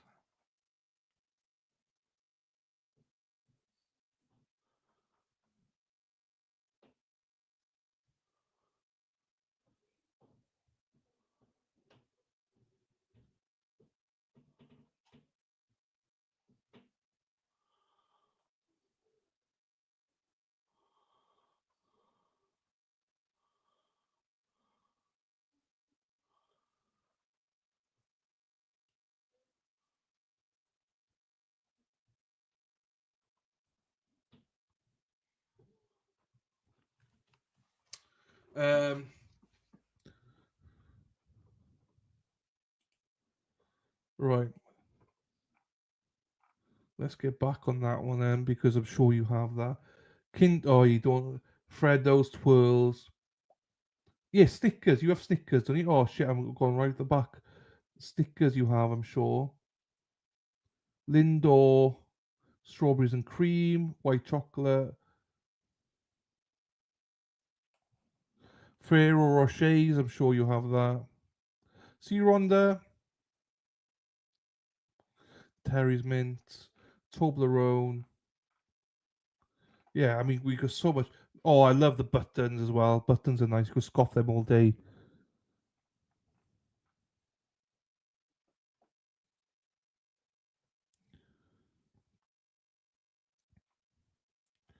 A lot of people like candy in the freezer. Yeah, buttons, dark. I don't like dark chocolate. You have Rocher. Yeah, we have Reese's, Maltesers. Please tell me you have Maltesers, because Maltesers is the best. Buttons orange. Look at all the chocolate. I mean, fucking, how much chocolate do we have?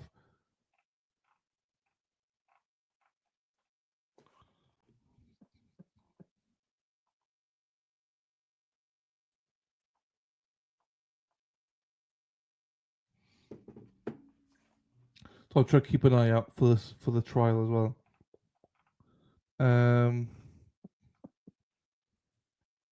Munchies. I'm not a massive Munchies fan. Eclairs. Now, do you have Eclairs? Do you have Eclairs? Like Eclairs, you got a fucking toffee with chocolate inside it. They're really nice. However, it's if you got any fillings, cavities, they're coming straight out. You know, because you can't just eat one. You have to eat about 10.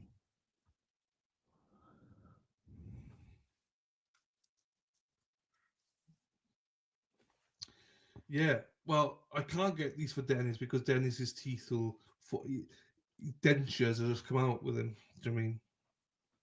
These are nice, but they're dangerous for your teeth. Dennis has said Rolos. Now, again, do you have Rolos, people? If I gave Dennis this, he would eat a whole packet. Like the Rolos, you get them in a packet, right? And you literally eat it all in one sit. I mean, you just scoff it all in.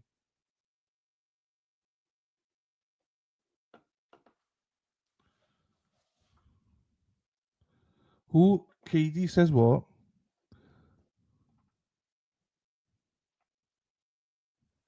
Let this. Sorry, I will get off this in a second. You have Rolos, okay?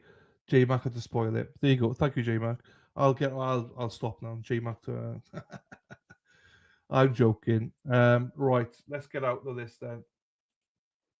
Is there any other food that we have? Oh, hang on. Let's go crisps. So we're big on Walker Sensations. They're McCoy's. They're popular as well. Quavers, I showed you. What's it also popular with children? McCoy's, I love McCoy's. Hula hoops, popular. French fries are popular. Well, used to be anyway. Mini cheddars. Knickknacks. Knick-knack, paddywhack, give a dog a bone. I love knickknacks, nice and spicy. I do like them. Hula hoops I like. Monster Munch, not a massive fan. Yeah, I would say that our, as you say, chips aren't as nice as ours is as not. Our chocolate's better than yours. Your chips are better than ours, I would say. McCoy's are nice though.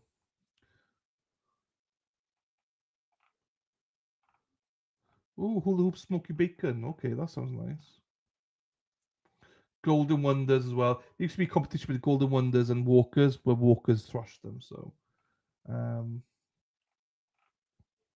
Doritos, not a massive fan. McCoy's, I am a massive fan. Hershey chocolate, Dennis. I'm not sure if you're joking, but Space Raiders. I'm not sure if you're joking. Skips. Now, Skips are delicious. Melt in your mouth. Frazzles as well. Nice. Marmite crisps. What the fuck? These are like the best mature ones. They're okay. Tyrells, they're nice. I like Tyrells. These are nice. Bacon flavor rushers.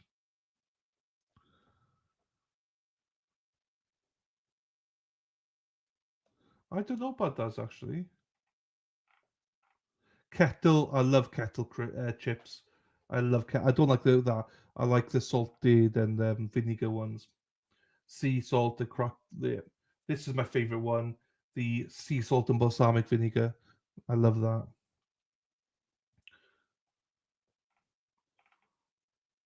Pringles, they're quite popular here as well. Yeah, so those are essentially the chips that we have. This is nice. Hula hoops, big hoops, nice. The beef flavor ones. But yeah, that's essentially what we have here for you. As I say, the chocolates here, not the Oh, shut the fuck up. How did she come back in? How did you come back in? I literally was slagging you off there. I was like, Lady Dive, beep, beep, beep, beep, beep. And now you're here. Now you're here. That Sarah P's been quiet because I've been abusing Sarah P until you came back in. Now I can get back to abusing you again now. Right. So the jury been out since I want chocolate. You have chocolate. You have loads of chocolate. I knew it. I have to. I mean, as I say, most people have kept quiet. But all right, let's get back into it. I hate the way she does that. I'm working hard. Are you fuck? You're at your desk just watching 20 streams. Right, let's watch this then. So this is what I cannot wait to try. But it's not the A&W I need then. It's the it's the IPC or whatever it's called. J-Mac says she's got the pink. We know. Jersey Gem, we need to ban them all. So yeah, root beer is the number one thing. Dennis, when I get to Canton, we're going shopping and I'm getting root beer. I need my root beer. With the ampersand in there. This one is actually just produced in the UK. I think they're kind of imitating the American brand, which is a little bit cheeky and explains why there is quite a big taste difference between this and an American root beer, which I've tried. I'm also noticing Gatorade trying to make its way into the UK market recently. I wasn't able to find any today, but I definitely have seen it in off licenses before and certain supermarkets. So Gatorade, that's another thing on my Amazon wish list because I need to bring back a ton of Gatorade. Gatorade sachets. I need a ton of them because I'll show you what they are now. Because they are. Actually, I'll just you can see for yourselves. View only. Copy link. I'll copy the link in here. I have Mexitexi. They're in there. It's the only one I like is the Glacier Freeze. It's the one that's there, Glacier Freeze. Dennis, did you find out if there's any end dates on these Glacier Freeze stuff? That was your homework one day. Glacier Freeze, five calories. That's all me and Dennis drank. It'd be water and that. Brenda would have a bottle ready for me every morning, and I'd have a water myself ready. Glacier Freeze is the only one I would drink. It's like five calories in each one. And it is delicious. We don't have them here in the UK. We don't have them. But I don't know if there's an expiry date. Thank you, Dennis. Thank you, Dennis. If you could just make sure, because actually I might just take them down from the Amazon wishlist just in case if there's an expiry date. Because I know for Dunkin' Donuts, there's expiry dates on it. So, strawberry kiwi. Yeah, I'm into the blue glacier ones now. So I don't want to. I'm a creature of habit, you know. So.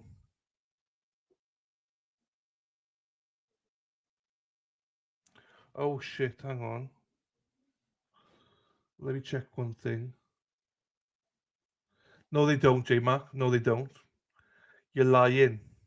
You're lying. They would probably have a yes. That's what I'm asking. When? Fucking you see, this is what I said. Look at the car dictionary, and literally you have pain in the ass, J-Mac and Sarah P. Picture both of them. That's the definition of pain in the asses. X. Gatorade does not expire. So there you go. So J-Mac and lovely Sarah P. Suck on it. Literally, suck on it. Thank you, Mexi.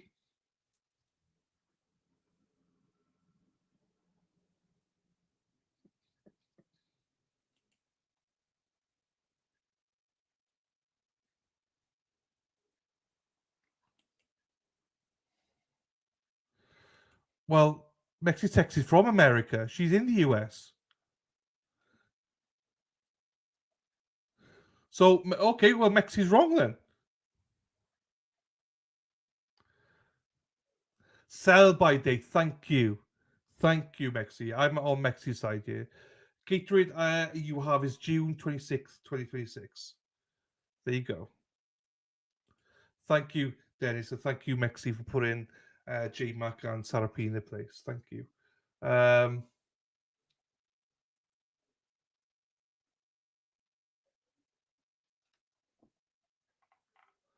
Hang on, I need to check something out here.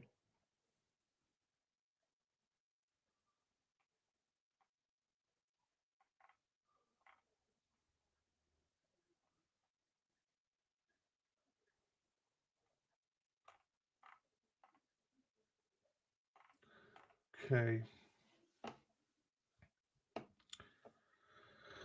Right. Okay. No, I was just checking. I just saw a notification by the trial, and no, it's not started. I thought I saw a clip of it. Oh shit, we started. We're not. So we're not. It's fine. So yeah, I can leave that up then because I love the Gatorade. Because if I try and ship it over, it's just actually how much is it to ship over then?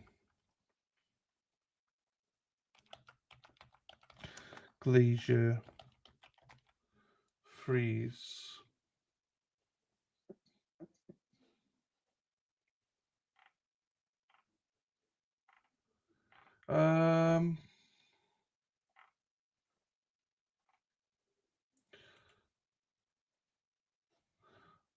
So if they're available, I can ship them from the US on eBay for there's 3 available.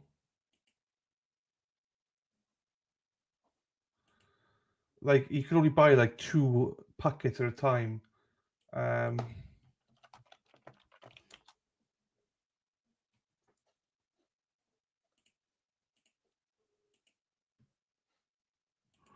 Hang on, I'm just going to put this in the system. 259.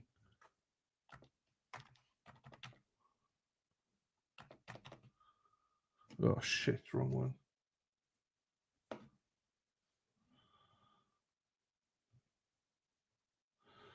Wrong one. I can't, KD doesn't let you. I'll just double check, but so on eBay, if you want to buy it, it will cost me for 1 packet $35.94 for one. For one packet of 10, $35.94. So just thank you, Mexi. See you later, Dennis. I got it. Thank you, Mexi. Let's look at Amazon.co though.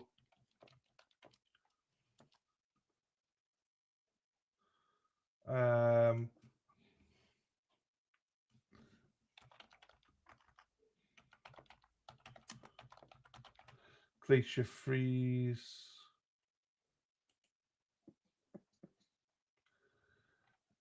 Amazon.co.uk. We don't have it. Yeah, you don't have it. You only have like the plastic bottle ones. No verdict, Jen. No verdict. No. We're on verdict watch, so nothing happening. I'll just double check. No, because as soon as the verdict's in, I'm done. So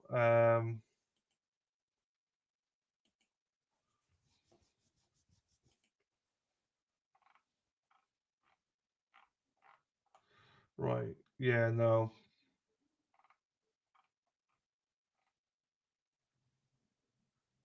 No, you can only get them ready-made in the UK, unfortunately. No worries, Jersey Jen. Sorry, Jersey Jen. Sorry. Right, let's look at this again then. Buckets. I've had a lot of Gatorade in the US. It's quite good for food shoots. Feel like I need to rehydrate like an athlete. I'm a big fan of the Glacier Freeze one. There's more. This guy. Good for food shoots. Feel like I need to rehydrate like an athlete. I'm a big fan of the Glacier. Love him. Right, I agree with him. That's my favorite one as well. But I like the powder ones that you just pour into bottles into water because I wouldn't want that. I could just when I get home, I just put it into one of these, you know. Freeze one. There's more to drink than tea in the UK. For instance, these 2 seemingly popular beverages. So Well, that is Joel. I'm so disappointed in Joel. I'm so disappointed in him. I used to like him, but I don't like him anymore. He's a prick. Dylan, will you try Cool Blue? Yeah, I'll try it. If it's blue, you know I'll try.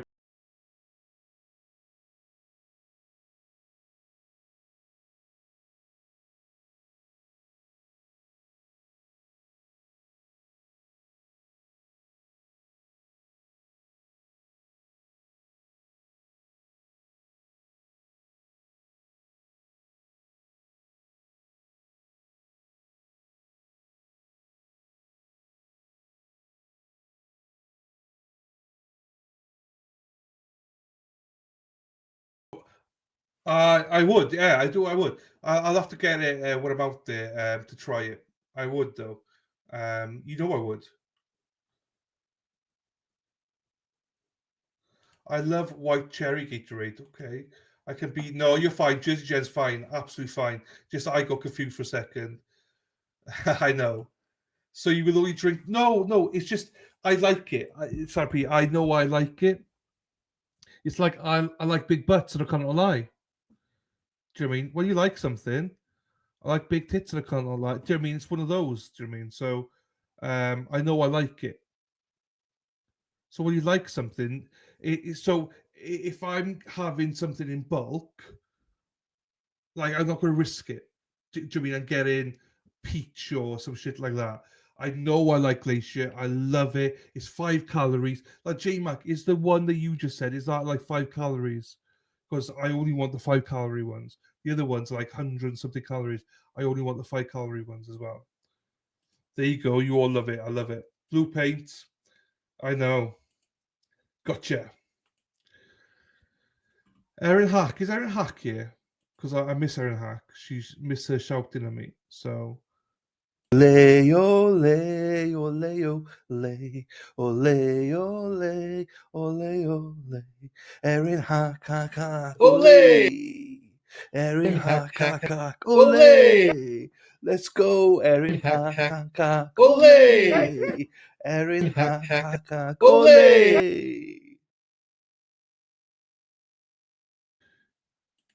Right. Yeah, you don't count calories, but I'm fat. You're not. I'm fat. I have to see what calories it is. I don't count calories normally, but if I'm having a few of these a day, I don't want it to be like 250 calories in every one. Do you know what I mean? If I was your size, it'd be fine.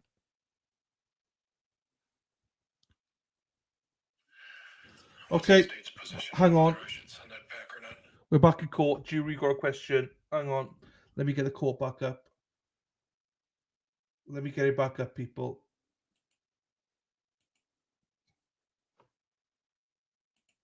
Let me find it first. Motherfucker, where is it?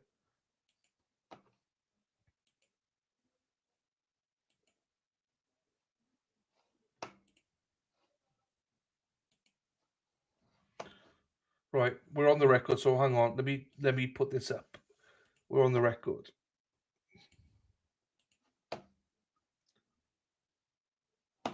Let me go back a little bit here. And we can go in to hear what question they had. They wanted to see pictures a little bit earlier, a couple of hours ago. Let's see what they need Always. With you, J-Mac, always. State defense, the jury requested Exhibit 304 to review. What's the state's position on whether I should send that back or not? That's fine. I believe it's just the timeline. The defense is okay with that? Okay. Why don't you put one on each table? All right, the court typed out a response. The jury requested Exhibit 304 review, and it is provided with this response.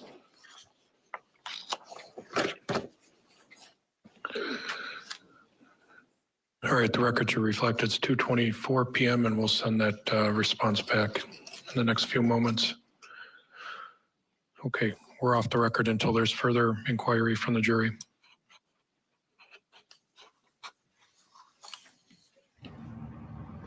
All right, let's bring in Alexis Rosenberg, trial attorney. Okay, no, we won't want that. Josie! Oh, have you been listening, Josie? Have you been listening to the stream? If you have, I apologize for my misbehavior. I'm sorry. Famous last words. J-Mag, that's what she said. I was expecting a note from the jury pleading for their release from the captivity. She really got some MK spectacles on. Yes, I'm here to say, well, I apologize, Josie, for my nonsense. Always watching. Yeah, I sometimes hope that you're not, because that means my misbehavior gets through. So I don't like to misbehave when Josie's here. And you all know why, exactly why. Josie, I'm of turf. They aren't as lovely. Fuck around and find out I'm joking, they're lovely. So some people think that that's just for the chat. That's also for me. Do you know what I mean? So I have to behave sometimes. So yes, I will rein you in a little bit. I sometimes get too excited and I just fucking...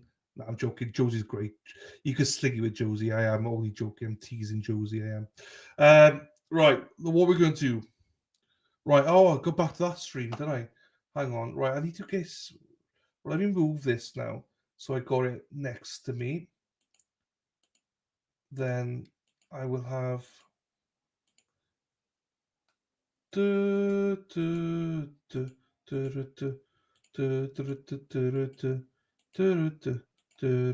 Right, now this is something that you all...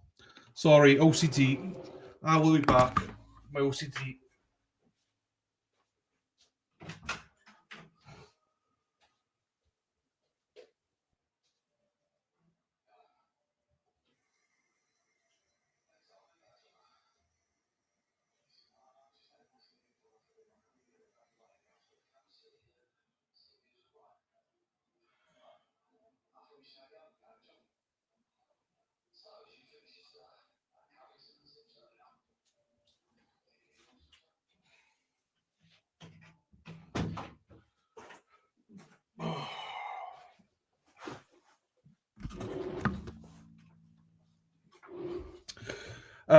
So you must drink the Gatorade Zero ones.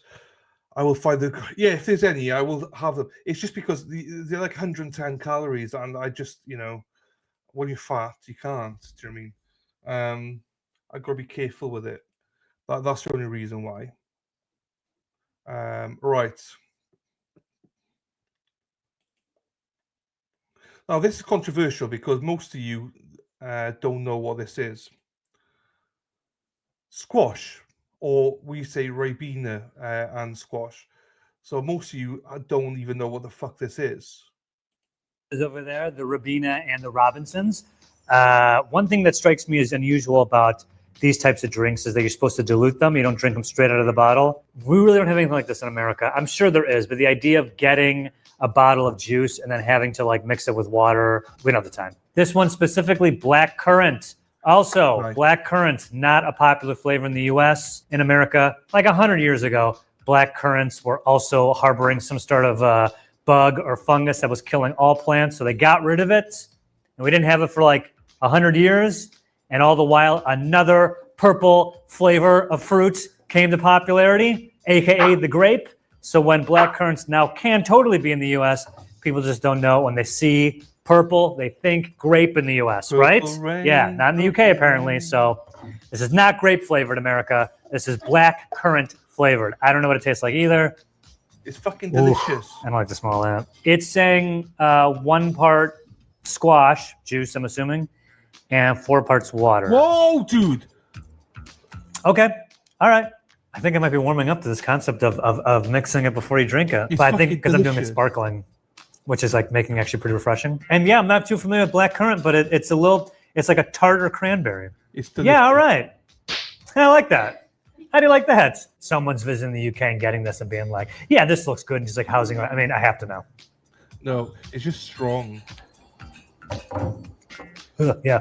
Ooh. Robinson's real fruit. We got lemon. I don't like this. I think this is the same thing. Apparently, we're seeing online that some people are bragging. No, it is the same thing, but I would have to have orange. I don't like this. It's too bitter.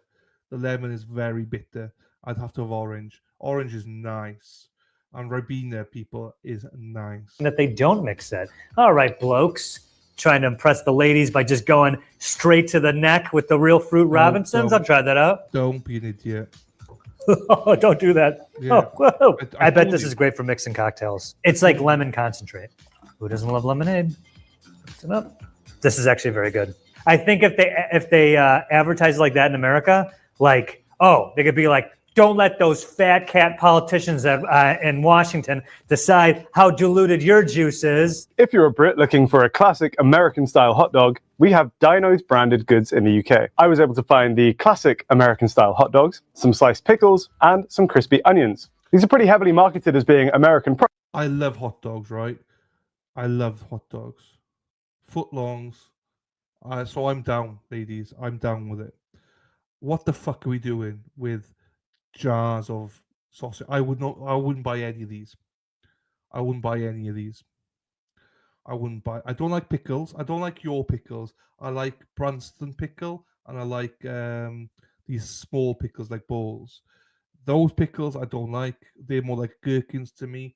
And these sausages, I wouldn't buy them. I wouldn't buy these. And I wouldn't buy the onions that he's about to try. And I've never heard of Dinos or Dinos or whatever it's called. So I assume they are big in America, right? Hi, hot dog loving American over here. Never heard of Dino's in my entire life. I mean, the cooking instructions are to place them in a pan and warm them for 5 to 7 minutes. We don't have a pan here. We do have a microwave. Laura's going to microwave me a dog. White stuff on the hot dog. Thanks, Laura. Listening. Let's make a authentic American hot dog. I got some nice buns here. Lay that in there. I love a good bun. I love a pair of buns. Love them. They're probably my favorite part of the hot dog. I know most of you here probably love the hot dog. I love the buns, though. Do you know what I mean? Not so keen on the hot dog itself. But yeah, I can't wait to try proper. I've not had a proper hot dog before. American hot dog, that is. Never had a proper American hot dog. What do you have on it? You have mustard and ketchup and stuff like that. I don't think I'd want more than that on it. I think I would just have ketchup, maybe try a little bit of mustard. I would not want gherkins or onions and pickles and all that on it. The hot dog is so long and skinny, the way you like it. Do you wear slippers? I'm trying to figure out some North Carolina. Yeah, I do.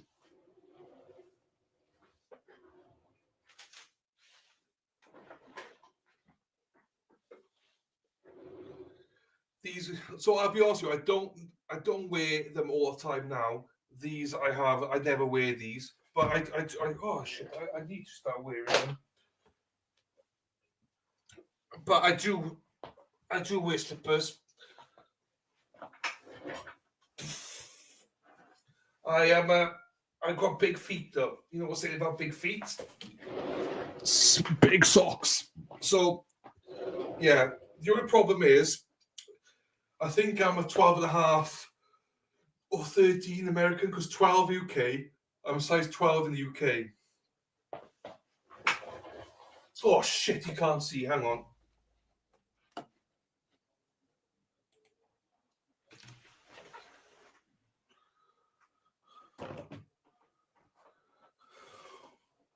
So I do like slippers. Oh, these are nice and comfy.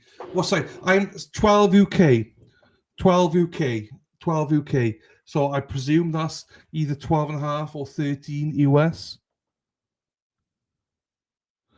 I should be charged with pics, you're right. We nearby Worcester, but Coney Island hot dogs would be a good experience for you. 3 up is how you order 3 with everything. 3 with everything. Never heard that before, Scotty. Yeah, if you Google it, I'm sure it'll come up as UK. I don't know. Hang on, UK shoe size into US. Oh, okay. Men's shoes add 0.5, so I'd be 12.5.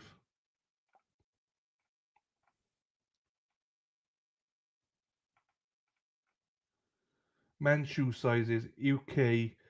Hang on.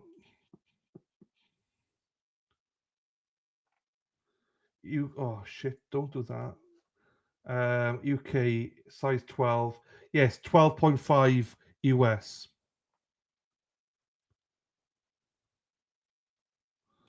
Thank you, Little B. Thank you, my darling. Where are you from, Little B? Did I ask you that before? Where are you from? Whereabouts are you from, Little B? You must be in the US, probably. Right, where's this gone now?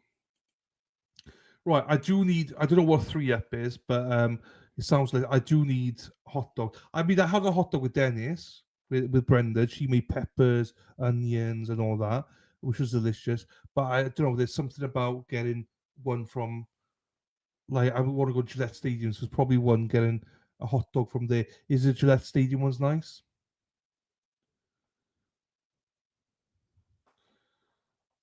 Do you want us to leave for your speed dating? Yeah, Katie, where are you from? Michigan. You married? Shit. Mexi, you got a boyfriend? Fuck. Jersey single, but she's after Bill, so she's taken. Beautiful. I don't think I have any sauce. Pickles in a hot dog? That's like a Chicago thing, right? So here we go. I couldn't eat that. I couldn't eat this. Assembling my authentic American Brooklyn-style hot dog, which currently I could eat this. It consists of quite a dry bun with no sauce, a large jumbo sausage, pickles, and crispy onions. I've eaten a lot of bad things in my life, and this looks like one of the worst. I just can't believe these are the real, authentic hot dogs you guys are eating in America all the time. The Americans on the team have now pointed out that dinos, as well as epic snacks, might not be as American as they're advertised to be. But also, Americans don't put a sausage into a microwave.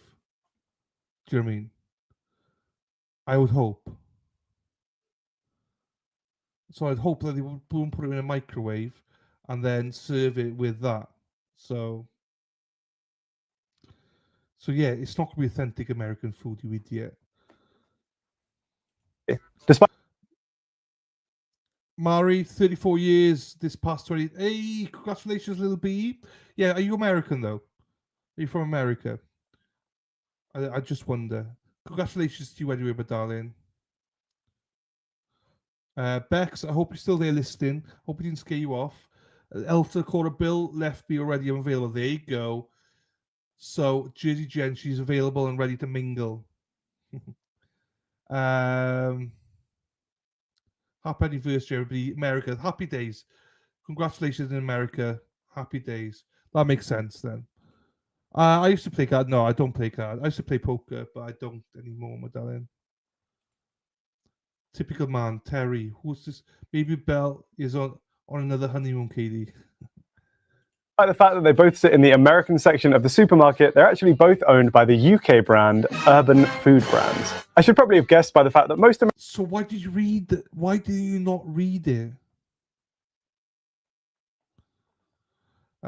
Thank you. I have to agree on some things. Peace. Yeah. I'm not sure what that means, but that's fine. New one every week. Right.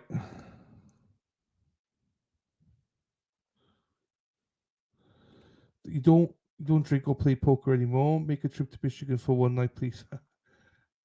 No, I don't. I mean, I don't drink because, well, I very rarely drink because I want to smoke and stuff, and I love smoking, and I don't want to go back and smoke, basically. So I used to play poker for a living for a couple of years. So once I gave that up full time, I just haven't gone back. Choose your battles wisely. Oh, she means that she agrees with her screener if they are wrong, just to keep it neutral. Mexi, you see? Mexi knows the score. Her boyfriend does exactly the same with Mexi. Just agrees, nods his head. Pinot every so often. There you go. There you go, little B. Happy days. American meat cannot legally be sold in the UK. American sections of British supermarkets contain a lot of candy, or sweets, as we would say. One thing I was able to find were Jolly Ranchers. I have tried these before. All in all, I would say I'm a fan of like sour candy, within reason. Not going to do any sour candy challenges here. The colour might slightly alarm Brits who aren't used to the food colourings. Got our good friends Red 40 and Yellow 5 in here, but they are tasty. Yeah, just like, a sourer than average hard candy. Hey, I know UK is holding it down for chocolate. We've done the episodes before. You guys got the good stuff, so whenever I get a chance to try some, I'm very excited. Right here, starting off, the Mars bar. UK chocolate is very good. I'm a fan. So in Scotland, in Glasgow especially, you take a Mars bar and you can fry it, and you put batter on it. And if you go to a fish and chip shop, they put it in, in the fryer, and you eat the batter on it. No, not yet, Ryan. Nothing yet. Oops. We should talk you to USMA. What's Massachusetts speed dating stream for you, and then you can pick one to go on a date with in Boston. There you go. I mean, the fucking hell. Can you imagine? Poor women. My significant other has selective hearing. Sheepers. He doesn't. Just arriving back is really no, not yet. Julie better come back soon, or the candy weight is going to start packing on. I've not had dinner yet. Do you know what I mean? I'm fucking pulling through. It's like 8:45 here, not had dinner. Deep fried Mars bars, yes. When I lived in Glasgow, I never had one. They do deep fried Mars bars and deep fried pizzas. I never tried either one. I do regret it now, but it doesn't sound nice. Do you know what I mean?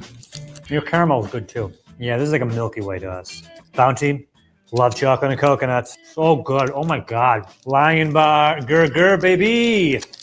Looks a little bit like a turd. That's not a good sign. It's nice. Wafers and Krispies, US Candy Heads in the comments. Is this something that we have that I'm not aware of? This is like a Kit Kat covered in Krispies, covered in chocolate with caramel in it. Good setup on this one. Yo, let's get those Lion bars in the US. One thing that I found a lot of in my supermarket was nerds. We deep fry everything at the State Fair. You do, but everything's bigger. Hey y'all, everything's bigger in Texas. What time is it in court? It is 6 hours away from me, so that's 9. It's 2:45 in court. 2:45 in court. I have no idea, Ryan, if I'm being honest. No, I don't believe so. I have to take care of a real bus driver. What are you trying to say? Erin Hartree drives a bus, yellow bus, yellow bus.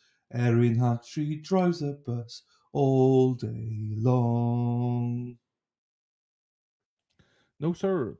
Just don't do a no game higgy at speed dating and ask the women at each table. So, is this the real deal? So, are you into me? We'd have to do a vetting. The chat would have to vet everybody, saying, right, if he picks you, you know you're going to have to get a green card. So, are you prepared for 2 years of living with this slob? So, if they say no, I don't need to meet them. Scott, lol, do you think I'm hot? I still can't get over Erin Hart not being a bus driver. Daffy's a bus driver, though. Daffy Dill is a bus driver. Or she used to be, sorry. So, what? Come on, let's do it. Let's do it. I don't think we're going to get many people interested, Katie, unfortunately. But I value it. But, yeah. Also, do you play golf? No, do you know what? I fucking suck at golf. I suck at golf.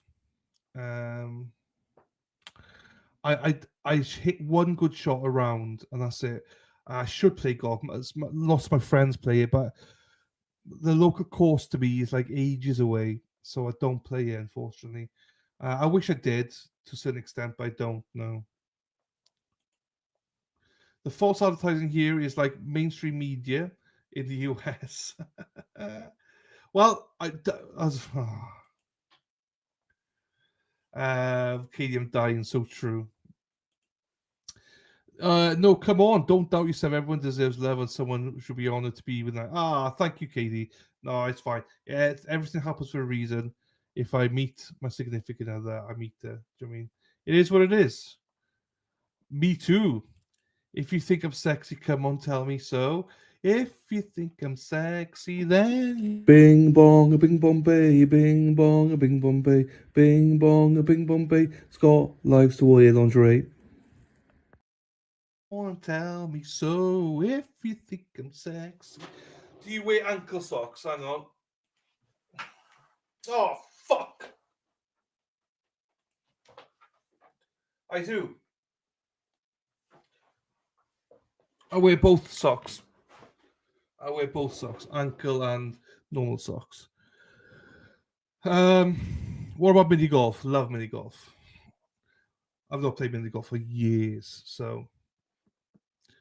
Nerds. We have these grape and strawberry nerds. Nerds fruits, which also seems to be in partnership with Wonka for some reason. Wonka? The Timmy Chalamet version. Phenomenal, by the way. There's a genuine chance that Timmy Chalamet is one of my Spotify Wrapped top artists this year, because I've listened to the Wonka soundtrack a lot. So we have the watermelon and cherry nerds. I kind of want to try the nerds rope, because I feel like this is one of the things that I always see online, people raving about. So like a kind of like gummy rope that is coated in nerds. They're pretty good. I've never tried any some of those. texture contrast going on there. I didn't have a lot to choose from, so this is the Aero Peppermints. Take a look at this. Yeah. Nice. Yeah. For the chocolate, last and not least, I have had a Curly Whirly before. It's nice. I love these things. I feel like these are more marketed towards kids. This is so smart. Check this out. It's just the swirls of caramel covered in chocolate. There's no cookie or anything in here. It's just chocolate covered caramel in this like weird shape. I love these so much. We have so many US versus UK chocolate episodes.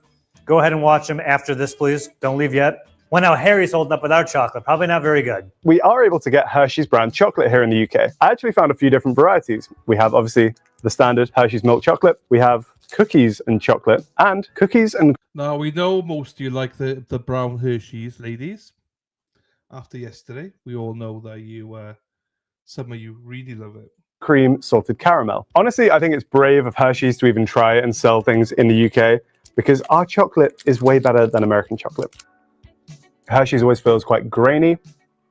It can have a slightly almost vomity aftertaste, which is really unpleasant. I don't understand how anyone would walk into a British supermarket with a dairy milk with the Galaxy chocolate on offer and think, no, I want Hershey's. I've never tried the cookies and cream though.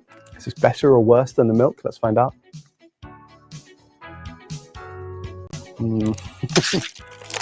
Somehow worse. That's like biting into a brick of sugar. America just can't do chocolate very well, and that's fine. So non-chocolate candy that you guys have, fruit gums, not gummies, gums. I mean, is this just fruit candies? Okay. I've been informed that these are no artificial colors, flavors, or preservatives. Oh, there's a weird one here.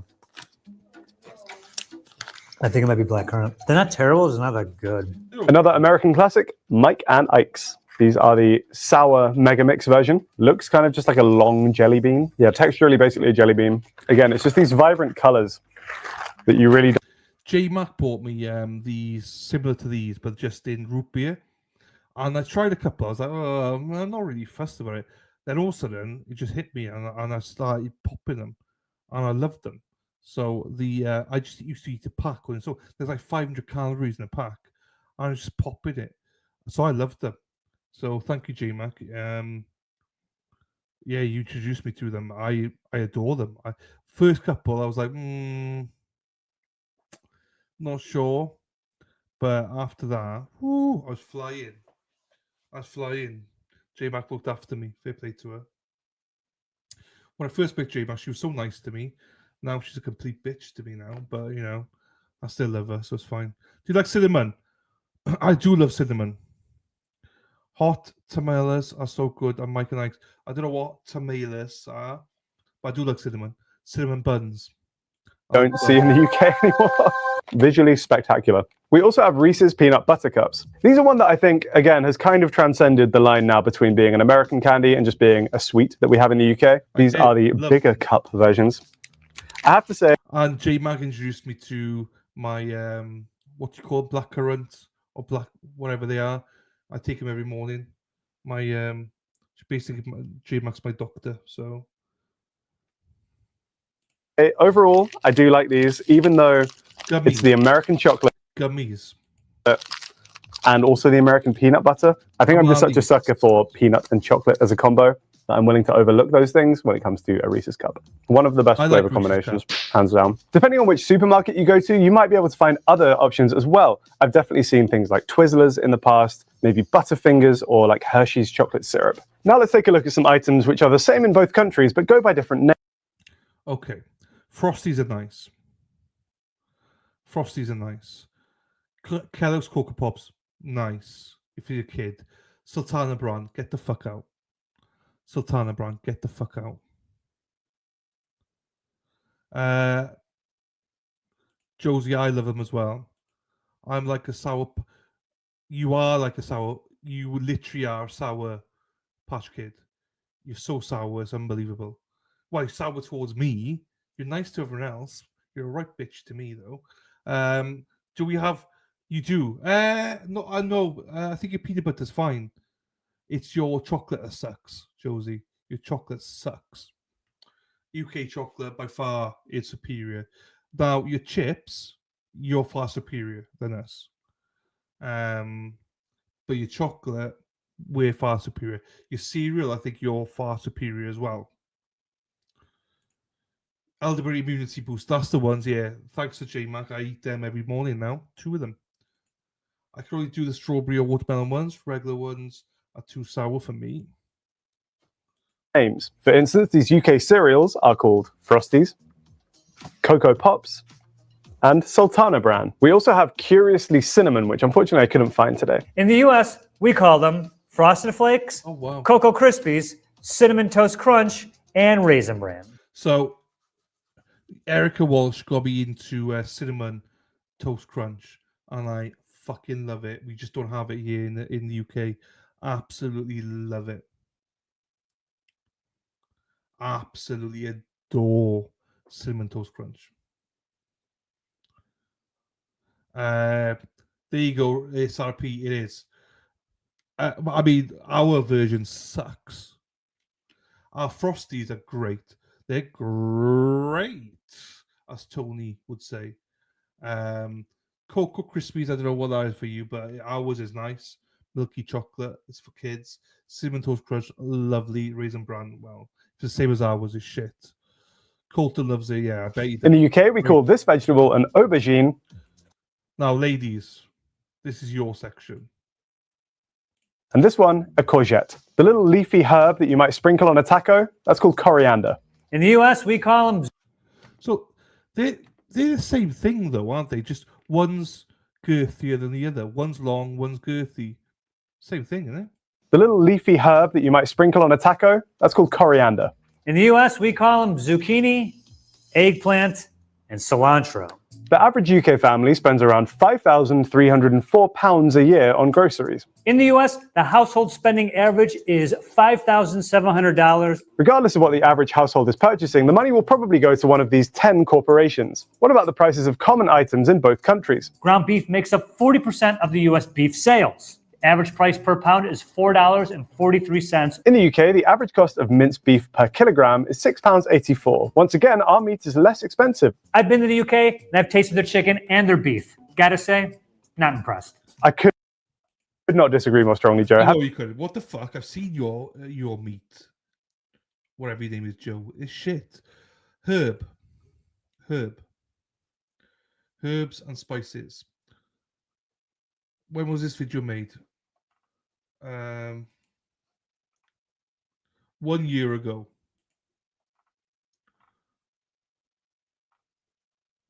Yeah, 1 year ago. I don't know when. Having now done a bunch of trips with you as well, trying the beef, trying the chicken in both countries, British beef is clear by miles. Chicken, maybe the difference is slightly less noticeable, but I have to say, yeah, the beef, man, you can really taste the difference in quality. It turns out that the US imposes a sizable markup on imported British items. For example, here in the UK, our smallest Marmite jar is around £2.50. Over in the US, that same jar will cost you $9.99, which is around £8. Can't live without your beans on toast? Well, it's going to cost you. A tin of baked beans at a Tesco will cost you around £1.40. US cans are actually slightly smaller and will cost you around £4.37. Americans are paying almost $1 more per 100 grams for their baked beans than we are. Is it the same the other way? Let's look at US imports in the UK. These strawberry Pop-Tarts in the US run about $3.99. In the UK, they're about £3.30. Yes, it is more. This box of 10 Twinkies in the US is shockingly cheap, about $4. In the UK, I'm seeing the same box for £6. Now, I know it's just a few pounds or dollars, but I have to say it. At any price, not worth it. Tesco is the Never had a Twinkie, and I need to try Pop-Tarts. UK's most popular grocery chain, with Tesco Express being its most common format. The average size of a Tesco is around 3,000 square feet. Our biggest is Walmart, with its supercenters being the most. I will say this, right? I go to supermarkets. I went to BJ's with Dennis. I have never seen anything like it. Never seen anything. It's fucking huge. It's like I'm not exaggerating, 4 or 5 hour grocery stores put into one. It was so big. That's what she said. But ours is so small. Again, that's what she said. It's huge different. Your stores, it's just everything's so big in America. Everything's bigger in America. Everything's bigger. Unbelievable. Couldn't believe it. BJ's store. I couldn't believe it. They're fucking huge. I mean, when I said to J-Mac, BJ's are huge, he goes, I give the best BJ's. They are huge. But, I mean, they're unbelievably huge. J-Mac, all she does is BJ's, she said. So. Most popular store. A Walmart supercenter in the US is 187,000 square feet. Perhaps a fairer comparison would be a US Walmart versus a UK Asda. Asda, which is actually owned by Walmart, has Can't wait, Lisa. Can't wait. larger stores on average because they tend not to operate in city centres. An Asda superstore, or as we say in the UK, a big Asda, is around 60,000 square feet. In the US, each week, 255 million people visit a Walmart. It employs 1.6 million people. Tesco in the UK employs over 300,000 people. It says it serves millions of people every week, but doesn't provide a specific number. They do claim that 70% of the UK population lives less than 5 kilometres away from a Tesco. They are pretty ubiquitous. The UK has regulations that supermarkets have to adhere to. For example, the width of the aisles has to be at least 1,200 millimetres or 47 inches to allow customers with mobility issues to access them. The ADA requires aisles to be a minimum of 36 inches or 914.5 millimeters. Bigger stores often means more variety. Tesco in the UK offers around 90,000 products. Whereas Walmart has 140,000 products in stores. One thing I don't think the US is clamoring for is haggis. Shout out to Scotland. Haggis has been banned in the US since 1971 because it has sheep's lung in it. All livestock lungs in the US are I've only had it a couple of times. It's okay. Tatties and eats. It's okay. There you go. Thank you for confirming that, J-Mac. I already knew, but obviously everyone else now knows that you only like BJ's. You'll have to get. I'm planning on going with Dennis, Lisa. Hopefully, to a couple of games, the Falcons and the Browns, I think. regulated and forbidden because fluids like stomach acid from the animal can get trapped in the lungs. This can increase to the presence of microorganisms and environmental toxins. We'll stick with our delicious Red 40, thank you very much. It also turns out that Kinder eggs are banned in the US. The US has a rule prohibiting non-nutritive objects in food. In this case, it's the little plastic egg containing a toy. Worth noting that Kinder Joy candy is still allowed in the US. Something about Kinder chocolate, man. It's so delicious. And there it is. Let's see what we got as well. Beautiful. It's very funny to me that Americans will put chlorine and various other chemicals in their food, but they draw the line at little koalas. Because the US stores are so much bigger, they tend to cater more towards bulk buying, which I think in general is more of a US thing. I think partly due to economic factors, people are starting to bulk buy slightly more here in the UK, but I'd say overall, still more of an American thing. Joe, are you a bulk shopper? Absolutely. My pantry is packed with dry goods, toilet paper, dried mango. I am ready for the next pandemic. In the UK, it's pretty common to find food products with the Union Jack flag on them. When they see this, Brits are led to believe that by buying that product, they're supporting local farmers. There has been some controversy because all the flag means is that the manufacturer is in Britain, while the food can contain ingredients from elsewhere. When you're checking out at a UK supermarket, you bag your own groceries. Is that not the case in the US, Joe? Nope. Usually it's a cashier or bagger who bags our groceries. Last time I was in a grocery store in London, I mentioned something about bagging my order, and she paused for a moment and then asked, "Are you from the States?" In which I realized she wasn't bagging anything. Bagging. So there you go. Excuse me. That was interesting to see the difference. Right. This was quite interesting, I think. Costco. I didn't even know we had a Costco in the UK. Apparently we do. It seems like I'm required to love Costco. It is such a cultural thing in the US. As an American, it seems like I'm required to love Costco. It is such a cultural thing in the US to be kind of obsessed with Costco. And since I'm here in the UK, I thought, let's check this out. I've been to so many Costcos throughout my life, but I've never been to one in the UK. So let's go inside and find out how it compares to the ones in the US. First thing I'm noticing, there are all kinds of garden things. I don't know that I've ever seen any Costco in the US having any kind of... Right, well, first of all, that's normal. Not just Costco. That's normal for any supermarket in the UK. You would have that plants and stuff outside. I don't know why she's shocked at that. That's not a Costco thing. That's a UK thing, I think. of plants or anything outside of it. And I'm joined by Jason and Josh. They're British, but they've never been to Costco in the UK either. But you have been to one in the US. Yes. Yeah. Okay. I did once. All right. Yeah. Well, we'll all find out together. We're in Costco, and so far it looks the same. Your card works. Yeah. That's a good thing. It literally smells like America in here. Well, because everything's oversized and unnecessarily large. Yes. A 2-pack of dry shampoo, giant size, for £6. That is a deal. I would typically skip all of the electronics department in the US. There are just better places, in my opinion, to buy electronics usually. I have recently gotten pretty into Costco, and I make a Costco run once every 2 to 3 weeks. I get 5 things. I only pick up a handful of things. So I'm going to check out those and see kind of, do you have the same things I get? I usually buy British cheese because it's a good deal in the ones in the US to get English cheddar, but I don't know that we need that here today when we're in the land of English cheddar. I also usually pick up protein drinks and coconut water. So I'm going to see, are we all the same? Do we have all the same things?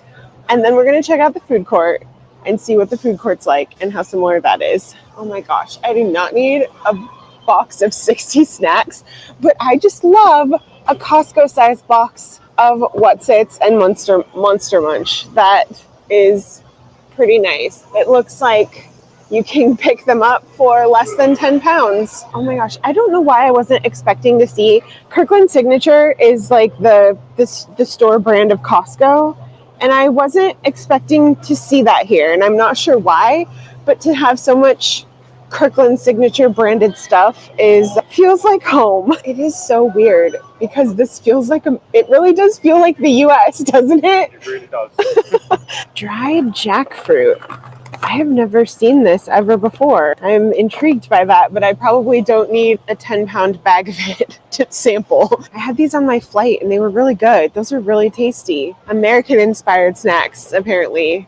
£3.69. That's a pretty darn good price, if you ask me. My stepdad loves Cadbury cream eggs, and I feel like I should buy one of these for him and ship them home because I bet the British version are better than what we have in the US because the ones in the US are made by Hershey's. Oh, I've never seen a cream egg bar. Are cream egg bars as good as a regular cream egg? Ooh, look at this nice pack of, oh, it's a mini egg bar. Interesting. Question. Is it as weird to you as it is to me to see British sweets in bulk? Yes. Okay. Oh my God, I used to love these red vine tubs. I have not seen one of these in the US in so long. I'm gonna wander around some of the home goods and kitchen appliances and things. Even though I'm not gonna buy any of this stuff, there's no reason for me to have a microwave on my travels. I don't usually shop that much in these sections in the US, but it does feel like over here, probably because you have to get a card, you have to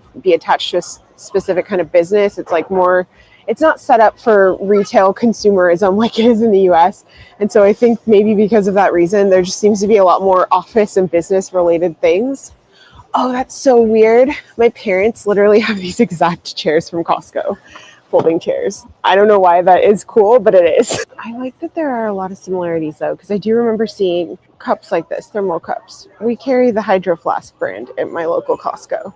It is interesting to see so many parallels to what we do in the US. I have never really purchased clothes from Costco, but I have a lot of friends who you say like, oh, that's cute. And they're like, oh, I got it at Costco. So apparently it's a good place to get clothes. That is also true of the UK as well. A Margaritaville printed pant for £9. Sign me up. Oh, actually, these are legit. Yep, those are pretty cool. Oh, they're comfy. I bet I would actually legit rock those and it would be very comfy. One reason UK Costco wins over the ones in the US, taxes included in the price that's displayed.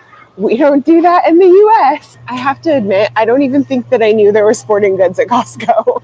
Now there is. 20 snack packs of a 4-pack of Jaffa cakes. I've just come up with a challenge for us. We need to find the most British thing here and the most American thing here. Okay. How about bread that's not cake? That's got to be the most British thing, right? Fair. I have to say the produce department is a little bit smaller than I'm used to, but they do still have some good deals, like a big bunch of bananas for £1.69. Okay, so already this is the same exact brand of raspberries that I get in the US. I don't know if it's the same size or not, because mine comes in like a twin pack. £5 is better than I pay $8.50 for my twin pack, I think, around $8 or $9. So similar price, but I do think that that is a little bit better of a deal. The quality looks great. Look like good raspberries. Oh, Medjool dates are really hard to find in the US. I basically have to order them online, but they're £9 for this big tub of them. That's a pretty good deal. Those are big too. Growing up, my parents would always buy muffins. They used to come in a large multi-pack with different flavors. Now they're just like this. They're the 6-packs. I have no idea. I haven't bought them in so long. I have no idea if that's a good deal or not, compared to the US anyway. The bakery department's always a fun time here. I like that there's a variety of, things that I would see in the US and things that I very much wouldn't. A Victoria sandwich cake, that's pretty British. That is not something we have in the US. These are the American pancakes. Come all the way to the UK to try American style pancakes at Costco. They're good. Why didn't we come here yesterday? It's like Costco knows what we do, and they're like, let me elevate that for you. They know how to take our money. That looks really good. It does. Should we have that for lunch? I'm glad to see that just like in the US, you can get a very good priced rotisserie chicken. £4 here. I think they're $5 in the US. Costco in the US does not have peri peri wings. Those look good. £5 for a kilogram. I was curious. So the one thing I've been really most intrigued by is that some of my favorite things at Costco are these like pre-packaged foods where you just like bake them or make them yourself. I wasn't sure what to expect here, but this checks out. Ooh, buttered chicken.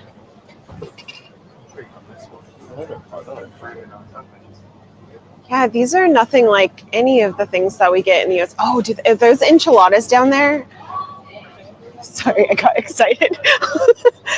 Oh, this is the one thing we have overlap, but I haven't seen this at my local Costco in a while. The enchiladas in the US are one of the highlights. I bet they're good here. They use the rotisserie chicken in them, so they're top notch. This is the cheese I buy in the US. Exactly. That's my coastal English cheddar I always get.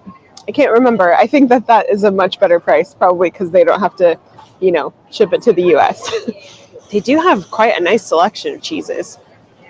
Oh, look at these cottage pies. Oh, a chicken taco kit. Those look good.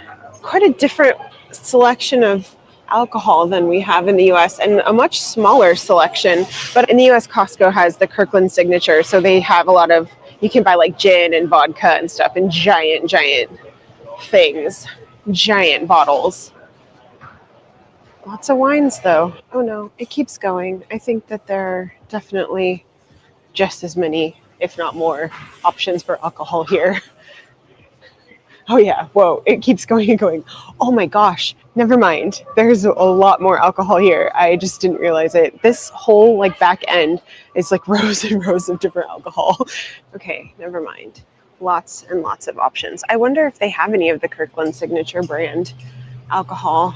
They do. Look, Kirkland Signature vodka. So they do carry some of them, just not very many. Whoa. I didn't even know you could get a bottle of Jameson that big. That is huge. 100 pounds. I don't know why I thought y'all would have less alcohol here, because obviously in the US, it really depends on the state as to whether like what kind of alcohol they can sell. So Washington State, where I'm from, we have hard alcohol. You can buy it in the supermarket, but a lot of states, they don't allow that. You have to go to a special liquor store. So depending on where you are in the US, you might not be able to have any selection, although the selection here is much, much larger. I don't know why I was expecting anything else. I have no idea where Jason and Josh went. I was exploring the sea of alcohol and I thought I lost you. There's so much here. There is a lot. Did you see that huge gold bottle of vodka? Oh yeah, and there's also a giant thing of Jameson. It's good if you want to preserve yourself. Wow. I don't know. Looks very similar to the Costco toilet roll in the US, but I don't know how many come in the packages there, but 15 pounds is like a good $5 to $10 cheaper than the US. That does feel like a significant savings. I buy this coconut water in the US. I think it's like $11 or $12. So that seems like a less good price here, but I guess that makes sense if they're importing it. I think I just found the most American thing. A pizza pocket. Keep them in your cupboard and then when you want them frozen, just put them in. Am I going to try a pineapple ice lolly? I sure am. You know what that doesn't taste like? Corn syrup. I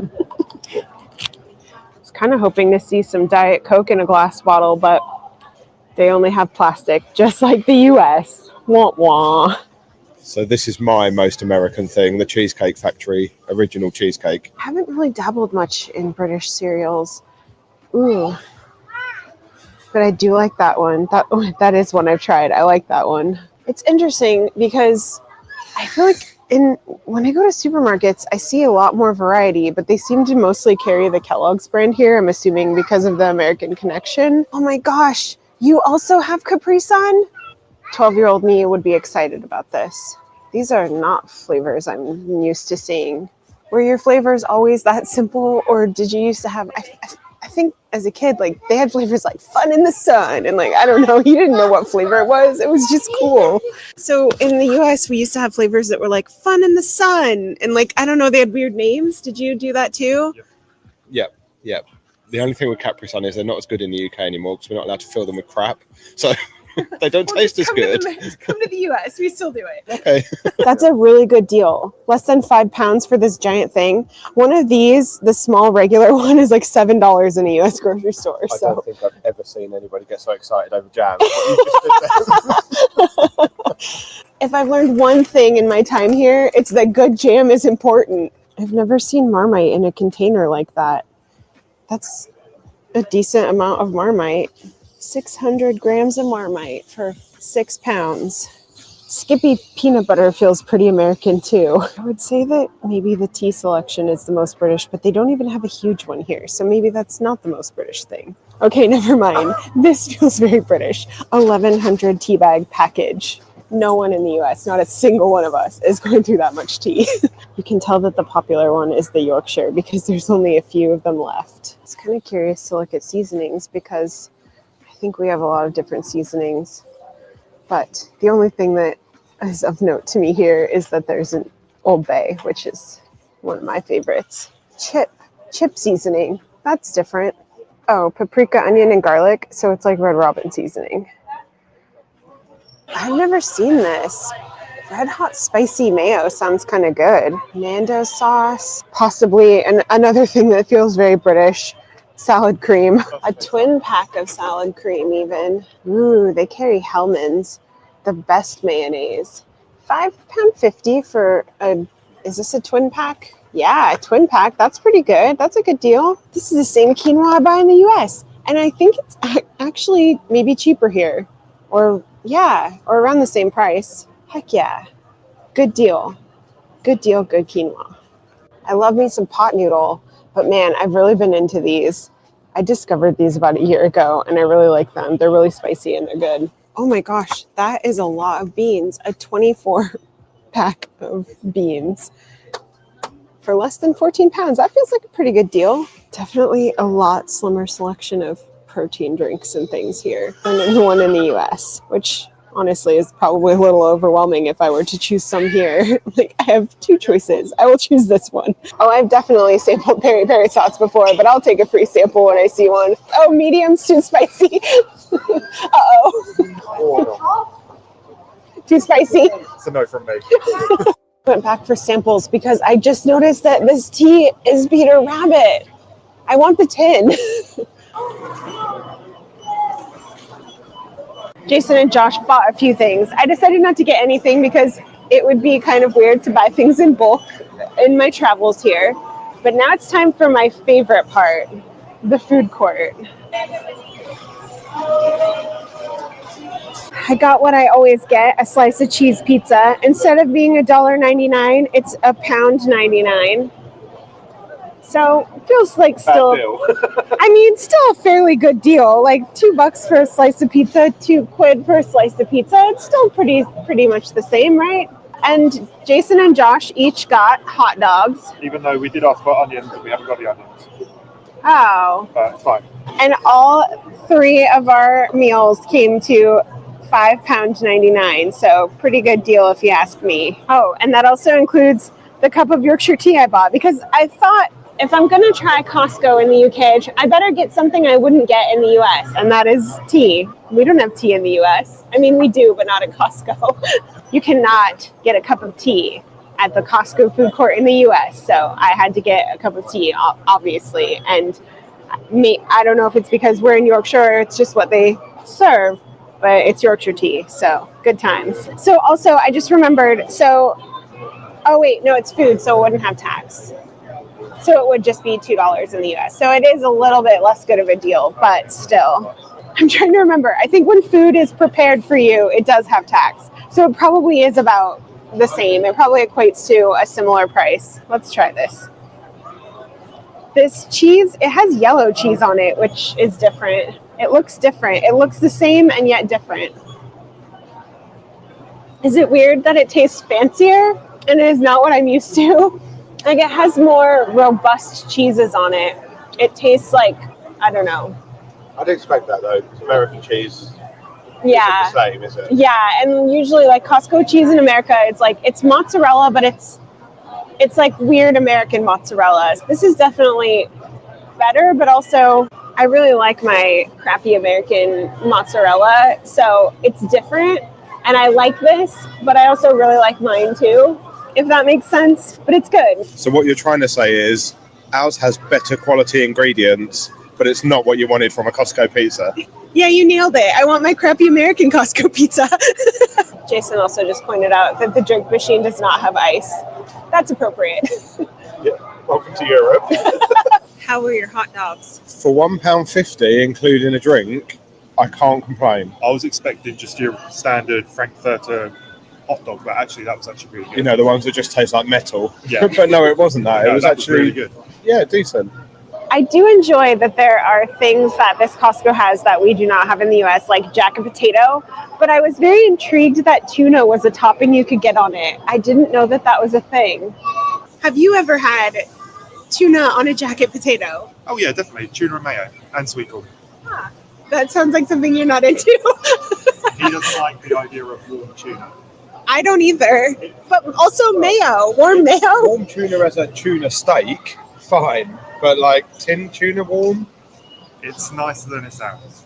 Well, I guess I have to add this to the list of things I have to try. I've never had tuna and mayo and sweet corn on a jacket potato. Yeah, I had it for lunch the other day. It was really nice. It really was. Interesting is that the parking lot is so small compared to American Costco's that people are literally like driving around in circles trying to find parking. First experience at a Costco in the UK. I was honestly kind of shocked. It felt like I just teleported into a US Costco, and that was weird. I don't know why I wasn't expecting it to be so similar, but it was just very similar. I also was surprised to see as many American items as there were in there, as many American products or brands, seeing Kirkland Signature, the Costco brand. I don't know why, that kind of all surprised me. But it sounds like you were surprised that there was not more American things. Yeah, I was expecting more American products that we don't normally see in other supermarkets here, and I don't feel like there was much beyond the everything but the bagel season and the croissants. And the bread that isn't cake. And the bread, yeah. I do think that if I lived here, I would probably maybe frequent Costco fairly often just because they had some really good deals on stuff. And if I needed 100 of them, then I'd go there, but I don't. What about you? Okay, thank you for that. I just needed a break because speaking crap to all of you for the last 3 hours. I'm sure you were bored of my voice as well. Right, let me. Thank you, Teresa. Thank you, Terry. Right, hang on now then. Let me share this screen. Nothing's happening. I'm just going to make this live and make it in the corner here so we can watch everything together live. Put that there. Put that there.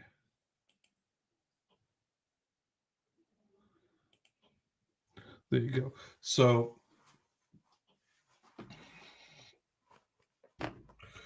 Rhonda is in New Hampshire.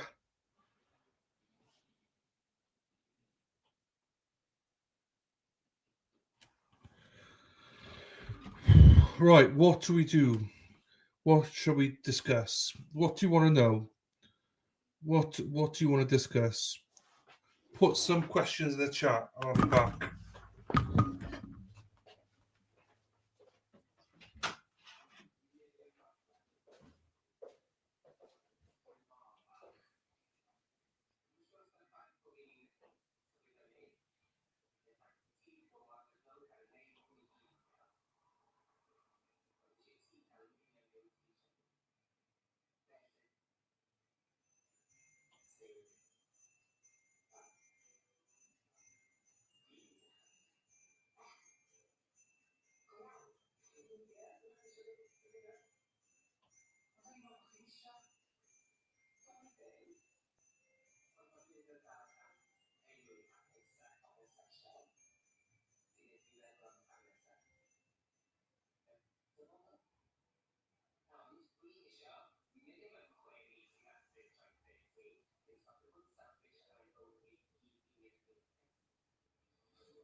Right.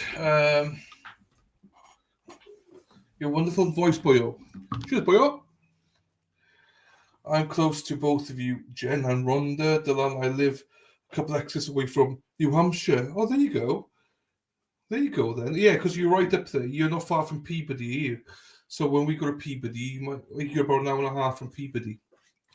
Peabody champions, steak tips, Peabody Champions is my favorite restaurant in Boston. It's my favorite one. I want to go back to the Warren Tavern as well, where Erica works. Warren Tavern's nice as well. I did enjoy that there.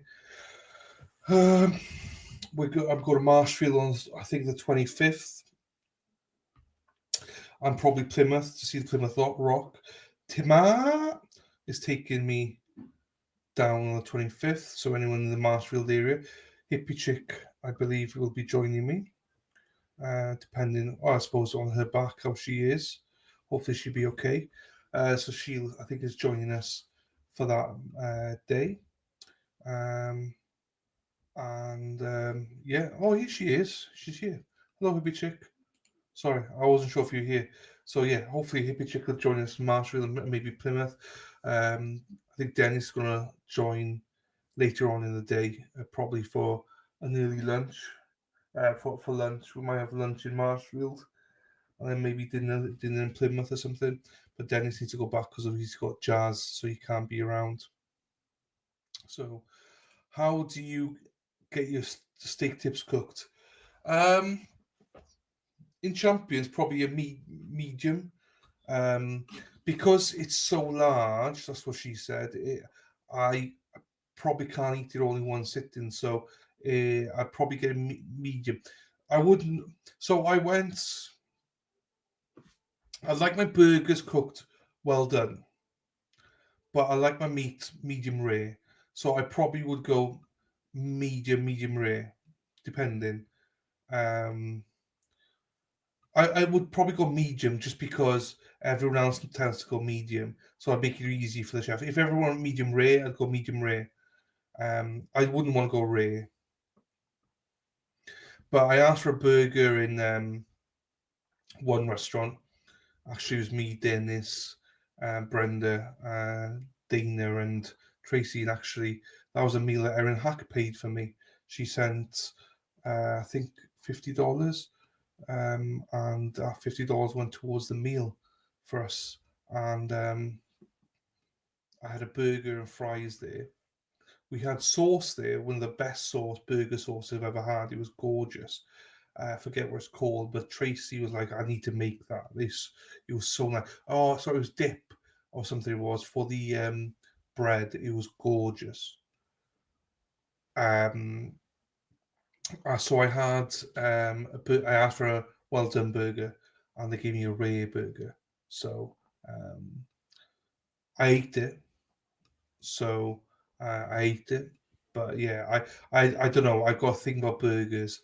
You know, I got a thing. I've had blue before, but it's not really my thing. It's too chewy for me. It just, you know, yeah. If I was going to a nice restaurant where I knew they cooked it properly, I would ask for medium rare. I would, dabble with rare sometimes, but it depends on the restaurant and who's cooking it and stuff. But yeah, I think I'm medium rare. But what I did last time, obviously, yeah, we're gonna go to Champions Pub at one time, and whenever J-Mac's not available. Whenever J-Mac's not available, we'll be going. So we'll make reservations. Yes, we will. I'm going to Peabody, so I'm going to Champions Pub, Terry. So we made reservations last time. It's Jodie Mitchell. Jodie sometimes pops into the chat here. Her and her husband own the building. They used to run it. Phil still works every Wednesday. And yeah, their son runs it now. With somebody, with a partner.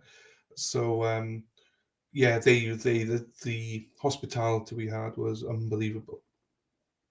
You can also get uncooked steak tips to take home with you and stuff, which is just amazing as well. So I think it's like £5 or something, as in a bag, but they season it for you and everything. So you got that. No, the hospitality was great, and the company was great. It was good. We were well looked after, and the food was delicious. They gave us pretty much all the starters. So by the time I got my main meal, I just couldn't eat it. I had to take it home with me. Do you know what I mean? It was just so big. But I went for a cheesesteak.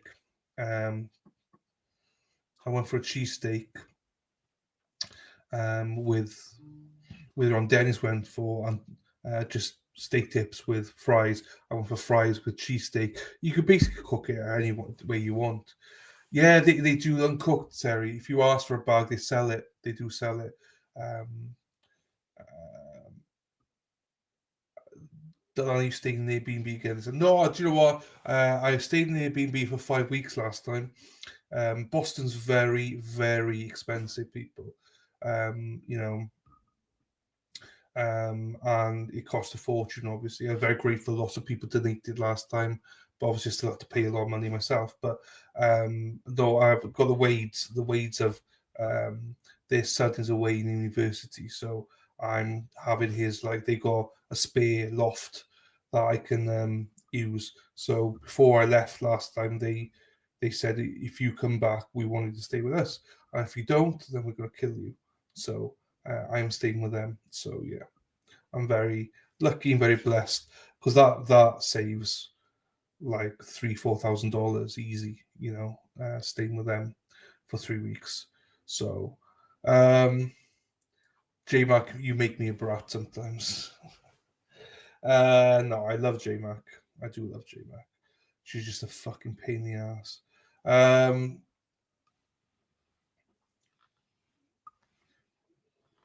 Yeah, so Rhonda, yeah, Terry's coming. Terry's gonna. We'll do something, we've got Champions Pub, but we'll do, I'm not going to Salem.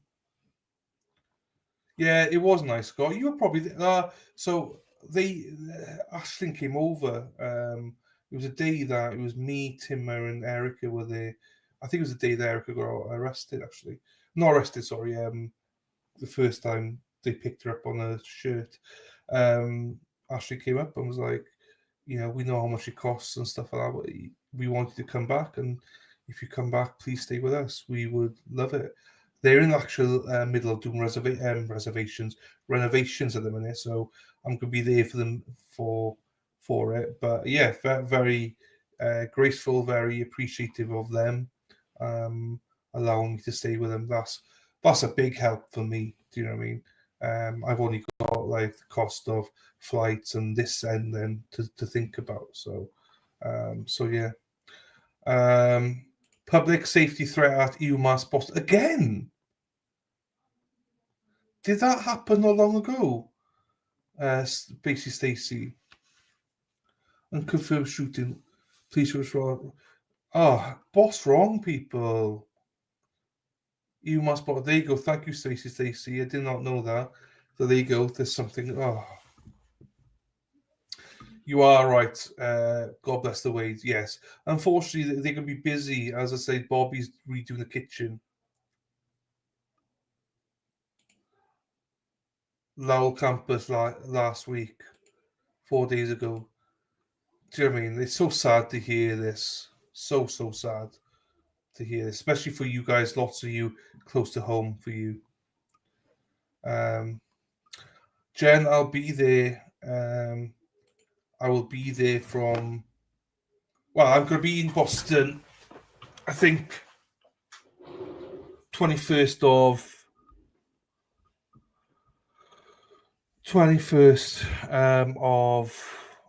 October until the 12th of November. I graduated more like you cheated your way out. I thought it was today. Yeah, today. Yeah, today. There's another one today. I think Stacey's saying. There's another one today.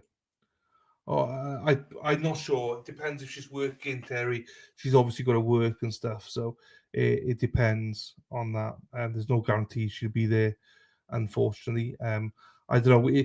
We'll have to do Peabody in the week. It'll be in the day in the week, because I've got. Yeah, sorry, Rhonda. I do so much towards you. I will let you know in advance. I haven't put a date in yet. I will though put that in for you. It's going to be in the week and it'll be during the day. If I'm being honest with you, because it's so hard to fit everything in. Yeah, we're definitely going. Yeah, we're definitely going. We're definitely going. It'll probably be maybe even an evening, Stacey, for Warren Tavern, like early dinner probably for that one. So you probably be done in work anyway for that one. We're definitely going to Warren Tavern though, definitely. So yeah, so PB is definitely there. I'm not going to Salem. I am not going to Salem. So some people have been asking about Salem. I am not going to Salem. It's just too busy. It's just too thing. That's fine. That's fine. Space Stacey. Again, it'll be in the week. It'll be so. Yeah, but because we might do a little tour in the day and then go back there. So I'll let you know that. I need to speak to Erica. I better be able to go. I need that burger. J Mac needs a meat. J Mac's a big meat and 2 veg. She likes her 2 veg and that piece of meat. Well, you're in work though. That's the only problem with you, J Mac. You're in work. Fucking, you're a nightmare. You are. Topsfield Fair, and to not be crying. Well, I think you deserve to cry, didn't you? You deserve to cry. It's insane. That's why I'm avoiding it, Spaces Stacey. I'm not going there. I'm going to Peabody, but not Salem. It's just too much, you know. It's nice nearby the Bunker Hill Monument. There you go. Scott comes out with the history. Scott knows it. Scott will be there. He'll be there for Warren Tavern. I think we're going to do something with the history, Scott, and then go to Warren Tavern for food. Skipping Salem is a smart move. Yeah, it's not my thing anyway. Do you know what I mean? It's not my thing. When they told me, first of all, do you want to go to Salem? I was like, fuck yeah. What's there? And they said, oh, there's loads of bitches there. And I heard there's bitches. I was like, yeah, I'm definitely in. Count me in. Then I heard they meant witches. Witches, not bitches. So I was like, oh, no, I'm not into witches. And Dennis doesn't like witches either. So we were both in for fucking bitches, but I'm a meat lover. I know you're a meat lover. Meat and 2 veg. Bigger the better for J Mac. Salem will be busy. I know. It's not my thing. Stupid work. You should have come in the summer. I see you purposely plan your trips when I'm working 100%. That's the only reason I came. Well, I'm sure we'll be able to sort something out. But not as much as I want to, J Mac. I would love to see you a lot more than I will be able to. Unfortunately. Terry Scott, would love to meet you and all your signs. You are the best. Yeah, I mean, Scott will be. Scott's always going to be invited to anything he wants to attend. So, Terry, hopefully he can make it to Champions. Yeah, it'd be nice to get a little gang there. But obviously, I can't. There can't be too many people there because Champions is a small place. So, but we'll try and do something definitely. Even if it's we'll try and do something. There you go, Rhonda. Well, interesting. Just Chrissy Crone, she is a witch as well. I like Chrissy. She lives in Salem. So Scott's going to be around. Yes, Scott's going to be around. We will be doing stuff for sure. It's just hard to fit everything in and please everyone. The one thing I've learned this time, I started having everybody wanting me to do this and that and stuff, but I've learned this time I've just got to do what I do, and then if people want to join, then they join, because this is like a holiday for me as well. Last time was all about court and stuff. This one's more of a, I want to enjoy a bit. I want to see stuff this time that I didn't get to see last time. So I'm sure I'll piss a lot of people off, but this is probably going to be my last time in America, so for a very long time. So I want to enjoy it with friends and stuff, So and meet all of you, So if I'm going somewhere and you want to join up, happy days, But yeah, I don't think I'll be back in Boston or America for. I don't even know if I'll go back. Do you know what I mean? So I want to enjoy it this time. So thank you, Rhonda. I appreciate that, my darling. But as I say, there'll be plenty of opportunity. People want to meet. Just I can't work around other people's schedules. Do you know what I mean? So I will just stalk the land while he's here. I will find him. Scott, you're invited to everything, Scott. You know that. You're always wherever I am, you'll be there, and wherever you want to come to. Terry, no, you'll be back. I don't know, Terry. Do you know what? It's I'd love to be back, but it's expensive, you know. And I'm grateful for everyone that's contributed, and that's really helped. But I think people are surprised how much it actually costs, you know, to do these things. So, yeah, I'm going to enjoy it, and I'm going to treat it like I'm never going to be back. So, I only been to the dead quarters one time. I meet Erica, JFK, and James. Okay, there you go. There you go, Jen. Yeah, I've never met JFK, but James, I've met James. Had a conversation with James. James is lovely. James is super nice. Enjoyed my time with James and Erica. Erica's my sister. So, if you haven't seen some of the videos me and Erica done, if you haven't seen our Walmart video, then it's something for you to look at. It's definitely a good time. I enjoyed doing these videos with Erica. So you'll be back. Like Arnold Schwarzenegger, you'll be back. I hope so, but we'll see. As I say, I think just treat it like your last, and then see what happens. You know, see what happens.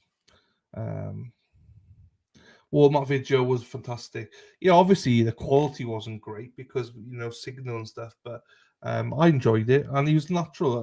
We didn't even think about everything. I wish Erica could join us on your channel sometime. It's hard to get Erica on because she works and stuff, so it's time zones and stuff like that. And I'm hoping Erica starts her own channel. She's got her own channel, it's just she hasn't done anything for it yet. So I just need to get a pusher to get that content out there. But I'm sure we'll do something. Me and Eric will do something when I'm in Boston. And when I'm in Boston, if the Brian Walsh trial is going ahead, Mexitexi is going to be streaming that here. So she's very kindly agreed to stream it. So J-Mac, then we will have to come visit you. Oh, fuck, don't do that. Jeepers, J-Mac.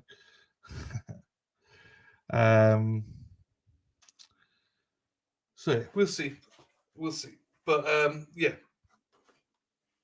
we will definitely have something with Erica on, for sure.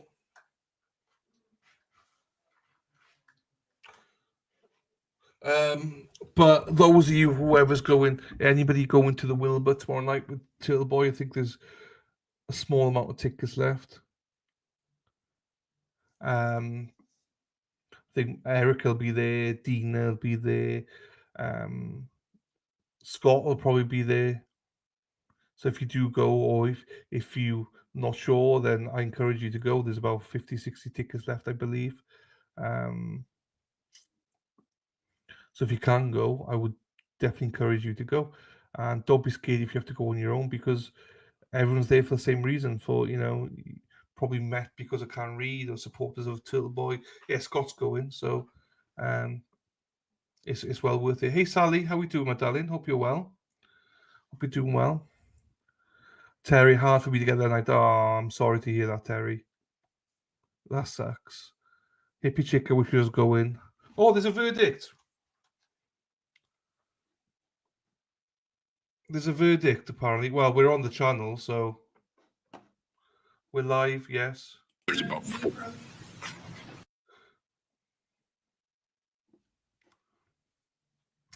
Katie says there's a verdict. Well, we're live, so I didn't want to go alone. Ah, lonely, so lonely.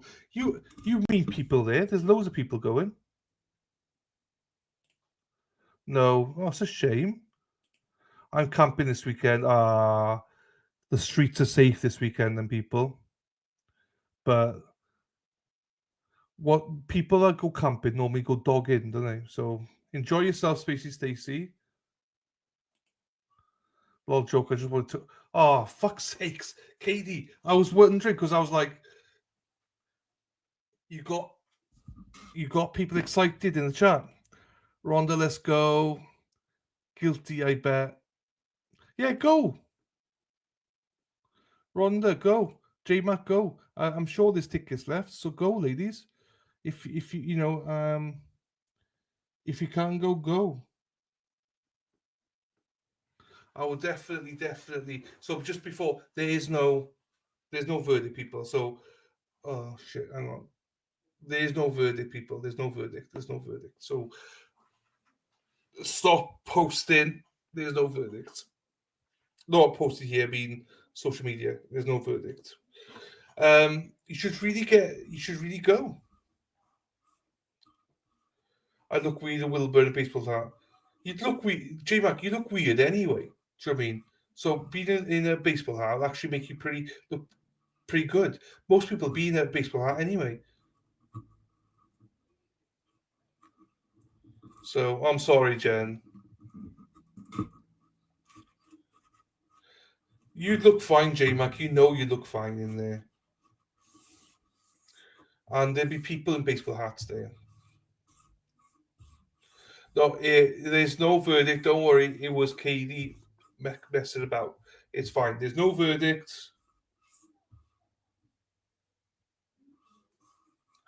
And when there is a verdict, it's fine. It's on this channel anyway, as in it's on Court TV. It's fine.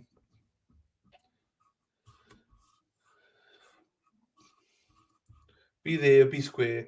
J-Mac, it's not fancy. It's not fancy because I know it's not fancy because Barstool do all their events there. And they do the dozen there. And all you see is all these guys in fucking tracksuit tops, hoodies, hats. So, yeah, you'll be fine. You'll be fine. Honestly. Because whenever the events I see in Wilbur, they're all in hoodies and hats and shit like that.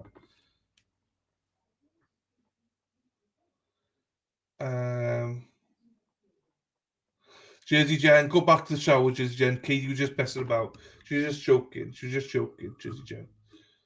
Get back in the shower, girl. Terry, I'm sorry. Yeah, she was just joking. It's fine.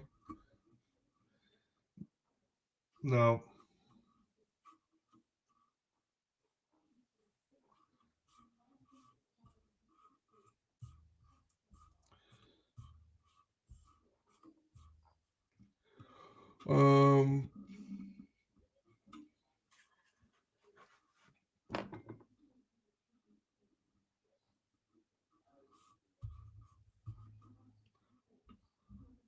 They will go on till late. If need be. So last night they were going to go till 6 anyway. So 6, 7, 8, 9, 10, 11, 12. So that will be... It's nearly 4 o'clock there now. So at least in the 2 hours they can go for tonight. That's nice, Terry.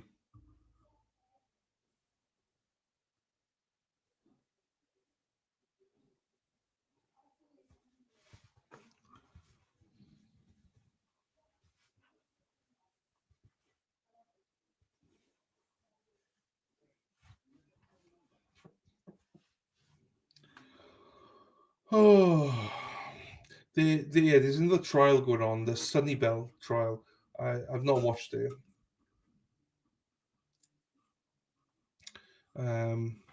Rhonda says Boston's not like it used to be. Casual dress is fine. Yeah, I'd be honest with you. I've watched a few shows in the Wilbur, as in cameras watching, and yeah, I would. They were all in hoodies and hats, so Thank you, Sally. Time flies. I thought it was longer, to be honest with you, Sally. It's shocking. People did it yesterday. They were like, put on how long they've been here and stuff like that. And I was shocked how many people, like, I thought you were long. I thought you were more like 18 plus months, Sally. It feels longer than it is. Robin G had been like something like 40 months as well, but she's been here longer. So it's yeah. You probably here longer than that though, aren't you? Just you've been a member, because I remember you longer than 14 months.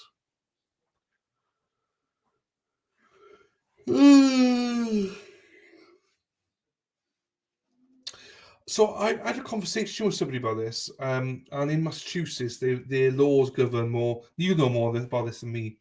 That trade unions and stuff, that it's more complex than that. That staff have to agree and all that in Mass. I know there's some other states the same. They can't go past a certain time unless staff agree to it, and then it's like a lot of overtime and stuff.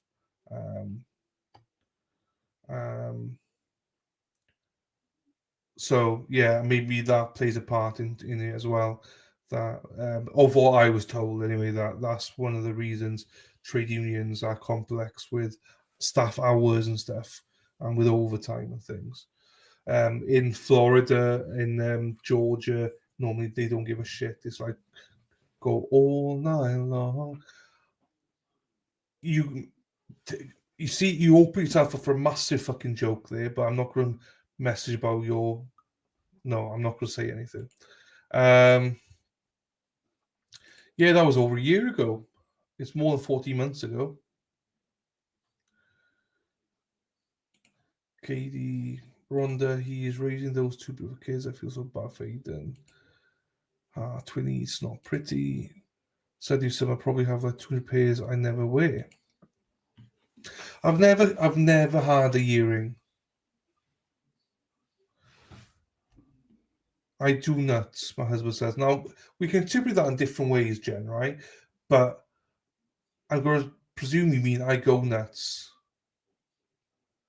instead of saying I do nuts. Yeah. We're just like an own bus injuries. That further complicates things what Bev is won't want to do. Go nuts, sorry. Yeah, I give you the benefit of the doubt. Terry saying he needs us. Yes. Yeah, if you can support Till Boy, great to support him. His trial's upcoming December, I believe. Oh, he got a lot of shit going on.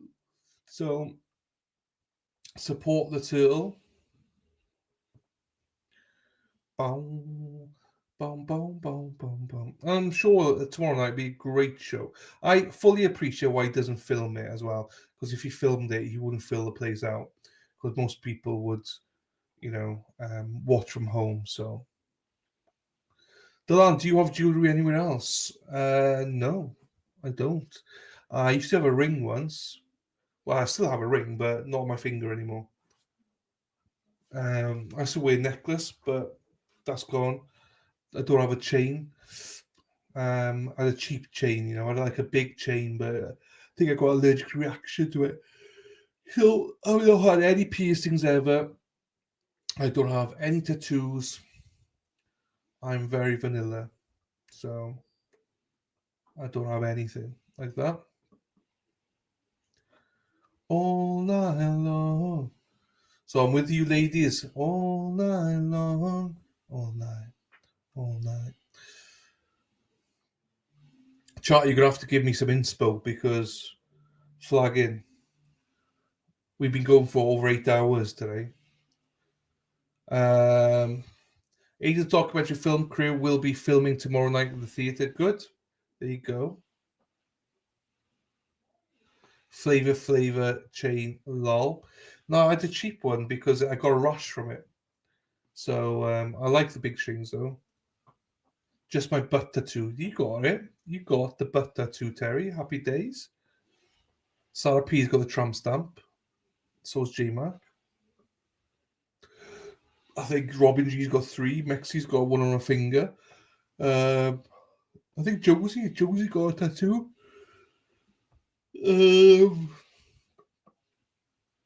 Erin Hack definitely does not have a tattoo. Erin Hack is fucking straight as they come, straight laced. Sally is 3. J.J.C has 2. Lovely Star P says, yes, I got 3. No, but how many tattoos have you got? I'm sure you said you got a tattoo, Sarah. Josie, I knew you had tattoos. I didn't actually know, but I knew you did. You're spicy. Do you know what I mean? You're Mexi. Oh. Hours and 2 minutes. Samantha, of course, faces life without parole. Oh, fuck, I thought they were back. You hate them, Josie. Yeah, I'm glad. I was going to get like a blue dragon when I was younger, but I'm glad I didn't now. Terry Martin's 40 years old and still looking pretty damn good. Oh, your tattoo is. Oh, I thought you were going to say you are 40. Sanapi's got 5. Fucking hell. You got 5 of them.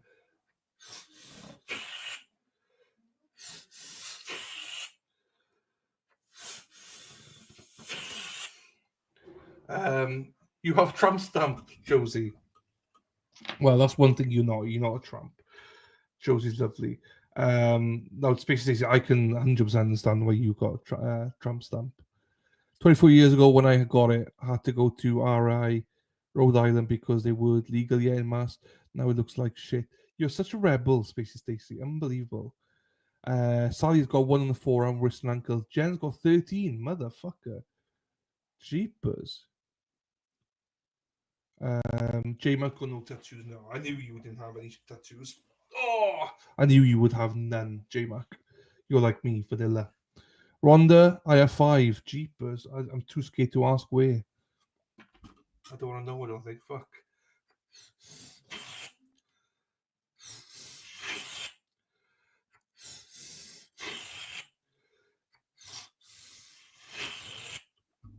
I can see you in a sleeve, though, Josie. I can't see you in a sleeve. Terry got it in Negril, Jamaica, 40 years ago. No infection. Amazing. Fucking hell. Well done, Terry. Hippie chick, just a 1 for me. There you go. I remember one guy in college got it and it says, your mum. And that was it on his ass. I got your mum's name on it on my ass. Like, he must fucking regret that. He's probably tattooed over it. But it used to be a thing back in the day. You'd have a tattoo, your mum. My daughter has so many tattoos, but she has them in places she can cover, back and thighs mostly. I've never noticed your tattoos. I've only met you twice, but Spacey Stacey. But it was dark as well, obviously. We were at a dog inside. But I mean, yeah, I did notice it. I've one on my butt cheek. I got one on my butt cheek, and my daughter and I got matching ones on our side. I wish I had got more, but money now. My daughter, I lost count.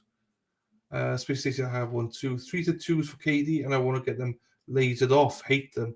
Thankfully, they are all very small. Spacey Stacey. I'm so glad Spacey Stacey takes my jokes. That doesn't get offended, because I say she's walking the streets every night. I love that. I said the other day she's walking the streets. Stacey likes to walk the streets at night, and who was it? Somebody said, "What? Seriously?" And Spacey had to go on YouTube. On YouTube. So that is the Charlie Kirk killer, by the way. They're looking for him still. I think there's $100,000 reward at the minute for him. So let me come back now.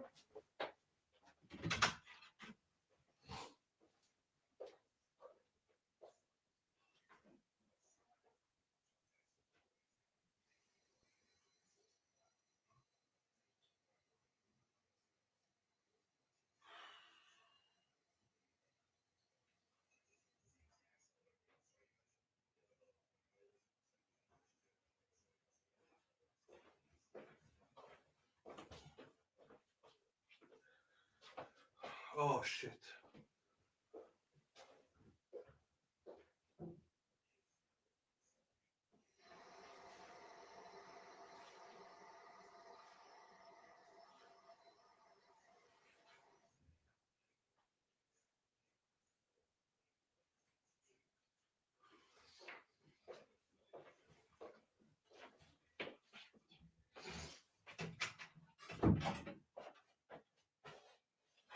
Need to move some stuff.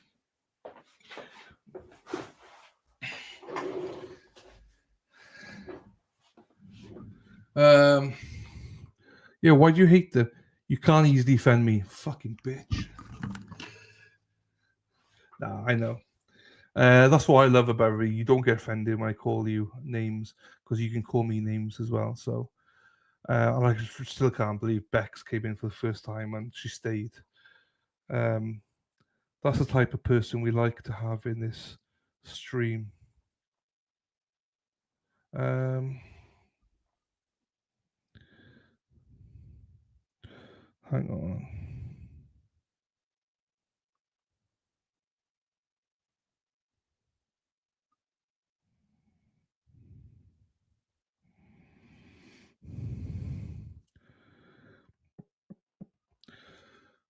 Right. YouTube streets. Yes. Potty time. Hippie chick. Jersey Jen. My forum one is a flower and strength. Yeah, do you know what, right? Those tattoos that you get and they spelt it incorrectly. My mate got one, right, on his ribs and it's in Chinese. I was like, that could mean absolutely anything. He's like, no, it means this. I was like, dude, that could fucking mean anything. That could mean chicken chow mein. You just don't know in Chinese. You just don't know. Oh shit, my sock came off. It's the only bad thing about ankle socks is they come off easily. Oh, both came off. Motherfucker.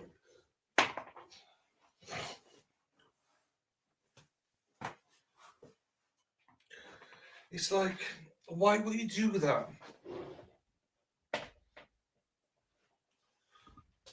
I don't get it personally, but it is what it is. Each to their own, you know. But maybe chicken chow maybe, but you know, but you just don't know. I saw it as like fucking. That's like a Chinese menu. That's like a takeaway menu. Fucking hell. You have a loyalty on your foot. Shit. There you go. So what was that for your husband? Just in case you're like, fucking be loyal, you prick. Kick him in the ass. Still, Dave, no verdict, brother. No verdict, brother. It's all on this channel here. So when we see the court, I can just unmute it. I'll just leave it up now. So yeah, I did think about getting a tattoo, but I'm too much of a pussy, if I'm being honest with you. I'm too much of a pussy. I don't like needles. My problem is I'm okay now giving blood and stuff, but my veins are so deep and so small, and it takes them forever to when I went for a CT scan, they had to put one of those. Well, J Mac knows what it is. One of those things, you know, when you go for a CT scan, they put something in your arm so they can put the iodine through it. I nearly fainted because they was trying so hard to get it in, and they just couldn't get it in. It was too small. So I was like, I had to say to the guy, look, dude, stop. IV, there you go. Or cannula, I don't know what it is. Wherever they put in for that, they try to put them at the my wrist, where they put the iodine through then. But the third time they tried, I was like, look, we got to stop. They had to get me some biscuits, some cookies, because I was ready to faint. They put me lying down then on the bed with pillows and everything. And I was fine then, but I was ready to fucking. And I'm nearly 24 stone. Can you imagine 24 stone, 330 odd pounds man falling on top of you? Do you know what I mean? Fucking hell, that's not gonna be nice for them. Jury's tunnel there. Yeah, maybe they're gone, Scotty. There have been some questions though. There have been some questions. Yeah.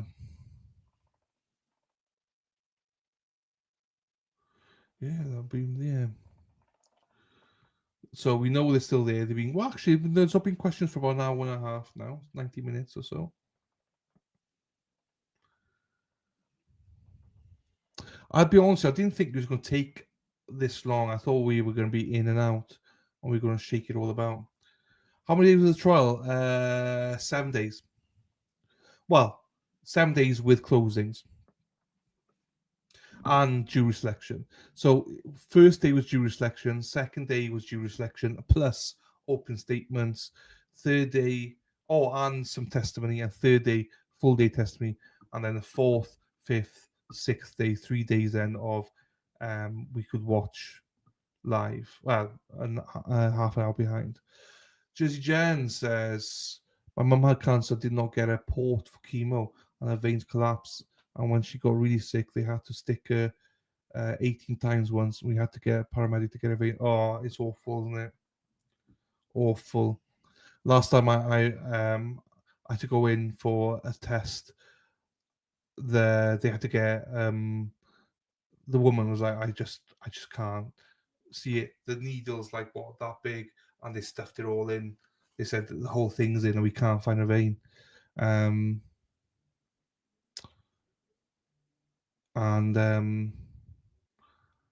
They had to get the old woman. She's like 60, 70 years old school supervisor. She had to come in, and she's a nasty bitch. She just looked nasty. But she was very nice to me because she's like, I'm so sorry, I can't fucking find a vein. I was like, I know. Yeah, my mother and my father's got shit veins. My mother, but they said my veins are deep, but they're also very thin and they're squiggly. So it's very hard to, when they find one, if they let go of it, they can't get it back again. And I said, don't worry, everything I got is small. I wish my belly was small, then it'd be fine. I wish I had good veins, though. Having good veins makes a difference, do you know what I mean? So I normally get sticked at least 5 times. So I have terrible vein spaces. Stacey says I have a bruise still from June 13th from a colonoscopy. It took 3 of them to get a vein. Yeah. They failed to get a vein for my colonoscopy. They had to get the surgeon to do it.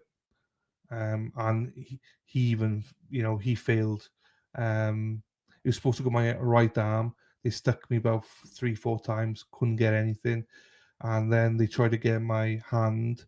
Eventually they got in like second time, so about 5-6 times. So I was like, oh shit. But it's also, I hate it because I say to every one of them, I was like, I'm so sorry. And they're, why? You're going to really struggle to get a vein. And they're like, oh, no, you'll be fine. And then 5 minutes later, they're like, oh, shit, you weren't lying. I was like, no. I hate it. And they're so apologetic because I'm so sorry. I'm like, I know. I had a lump the size of an egg on my arm, dark purple, yeah. It's faded to a light brown, yeah. It took me a while as well. Not as long as you, not June 30th, but it took me a while. My ones, I had one here after my CT scan. It's still not gotten down. It's still bruised a little bit. You can't see it properly, but it's still lumpy inside. Where it was purple and blue for weeks. I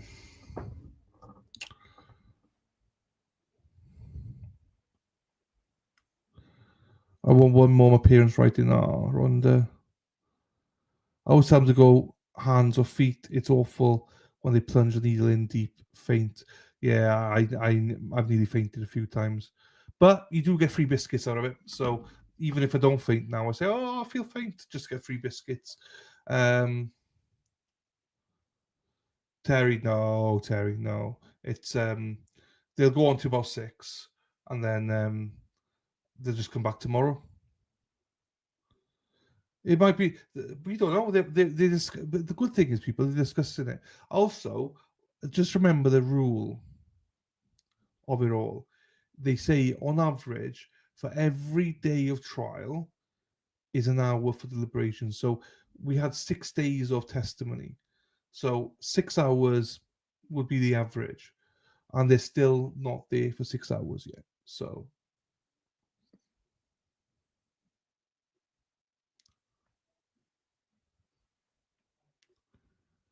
One time said she had to go into a guy's Oh no. Jersey Jen, you had to.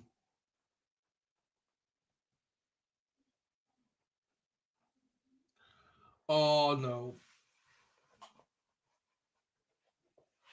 If I've got to see it, everyone's got to see it. The part about the finally got a vein on Mum that one time said she had to go into a guy's testicle once to save his life. I'm not joking. I wish you.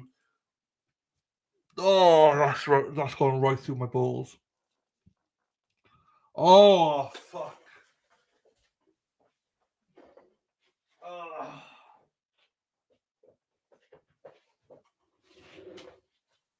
Oh, that thought. I know you're not lying. I'm not saying you're lying. I just wouldn't want to know. I didn't want to know that. I just feel it now. I feel it in my fingers. I feel it in my balls. Oh, stick it in my testes. Oh, fuck.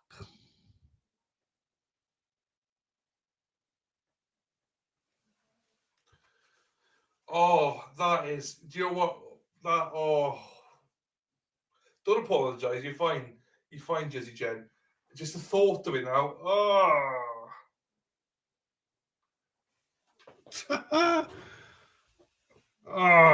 Yeah, you women go through it anyway. Just the thought of that poor man. But he saved his life. So lifelong addicts who were imprisoned and all their veins messed up from IV drug use, difficult to any medical health procedures. So some crazy ways to get IVs started on them. I imagine. Jersey Jen, don't be sorry. Don't be sorry. It's fine. It's just I'm crap with stuff like this. When it comes to medical stuff, I am rubbish. But when it comes to like balls and stick, can you imagine getting a needle through your fucking testicle? Oh, fuck! Dylan's gonna vomit. I've got to cross my legs, but I'm squishing my balls by doing that. I'm like, no, don't. Oh.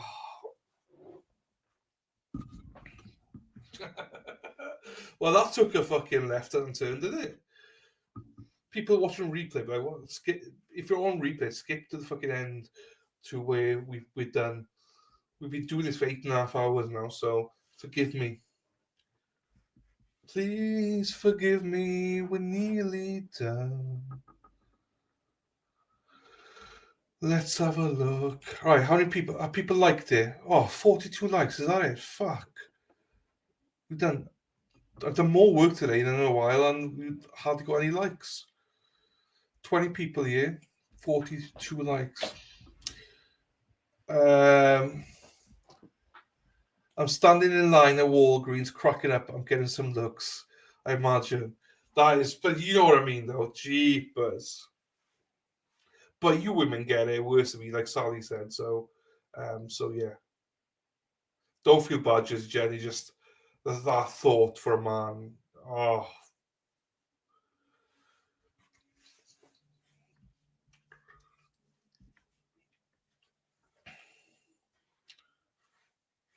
I'd rather not, Kitty. I did one earlier on. We did a few earlier on. I'm trying to, the last one I did for car chases, I got pinged for. So I'm just leaving it on this so we can see the trial. They nearly could be done for the day, or or wherever. We went from chocolate to ball surgery only. Yeah, I know that's true. Only on the alternate corner. We did. It's just the thought of it. I am a wuss. Don't feel bad.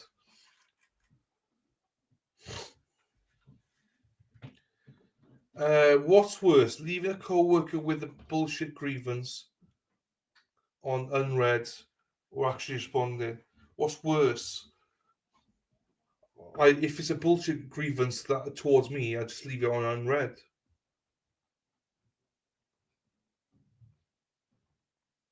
Just leave it on unread. Don't respond, Mexi.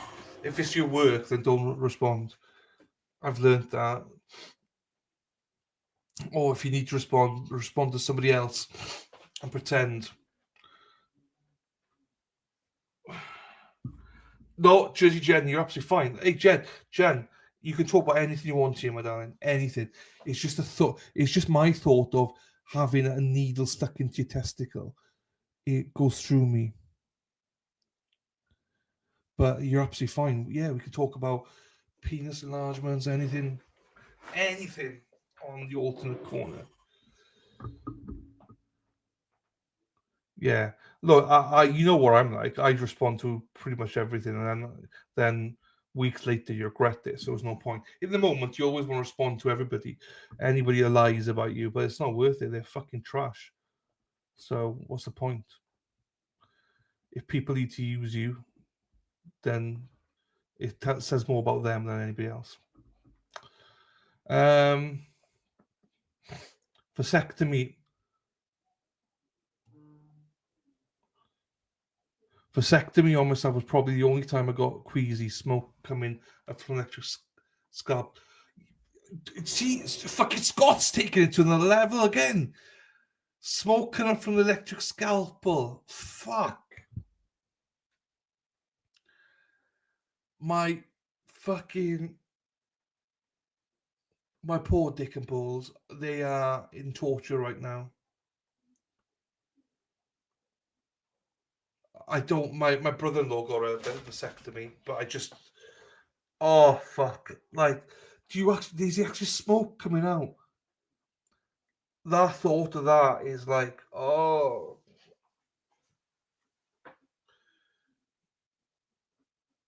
Do you know what I mean? Don't touch anything. If you manage to find it, don't touch it. Now you have to find it first, but then if you do, then don't touch it unless you pull on it. But the thought of going to an operation I don't even want to know how it's done, Scott. I don't want to know because that sounds so painful. Katie, no offense taken. We are fucking massive baby. I'm the biggest baby ever. I can't do this stuff. I'm a fucking wuss. I am what do you call a pussy. I can't do any of this stuff.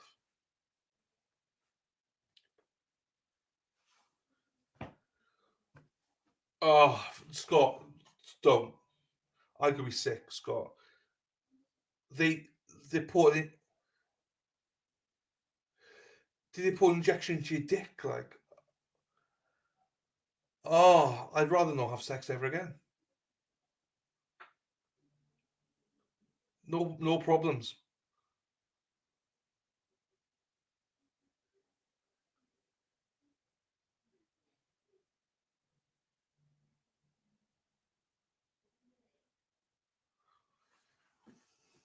Yeah. I couldn't. None of that. The needle smell. I couldn't do any of that. Scott, you're a better man than me. I couldn't never, ever do that.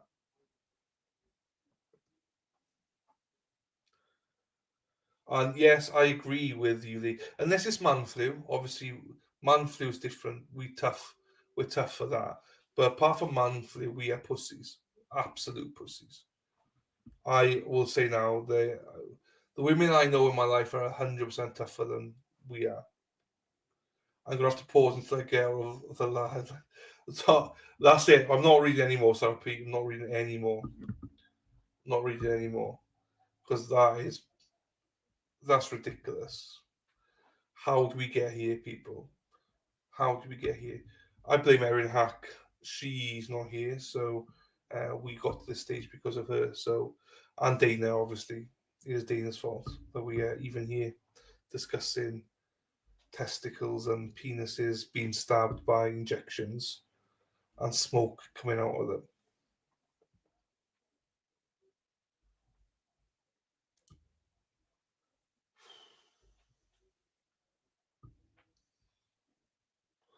Katie, so am I. I'm impatient. I thought we'd be back by now. I thought we'd be back by now. Well, let's see what the poll says. The poll says 71% say guilty, 29% says not guilty. So that's 51 votes. 51 votes and 71% guilty, 29% not guilty. Shut the fucking front door. Don't.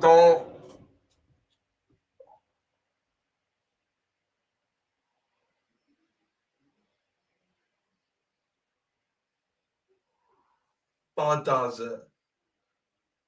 You're lying. You're lying. You must be lying, Bardaza. Oh, I don't even want to know. How do you split your foreskin? Oh, fuck. That is, do you know, a nightmare when you, do you know when you catch in your jeans?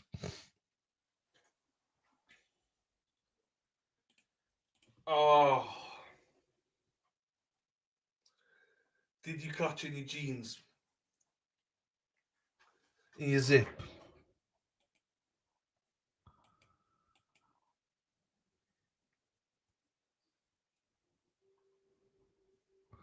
Now, they are big, and I don't mind that because it's not human. So I don't freak out about that. That's fine.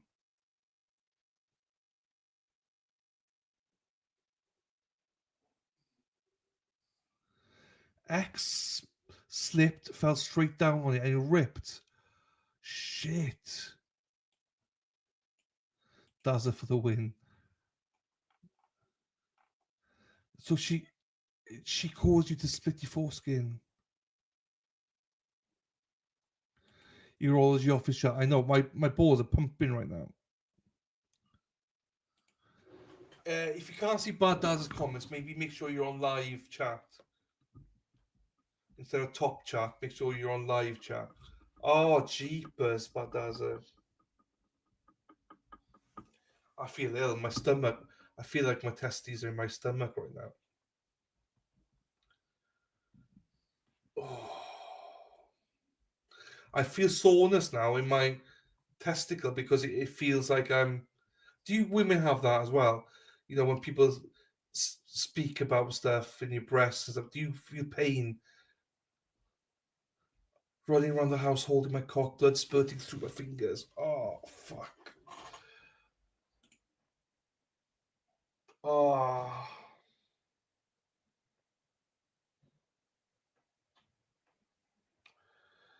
Running round the house, I was holding my cock. Blood is spurting through it through my fingers. Oh.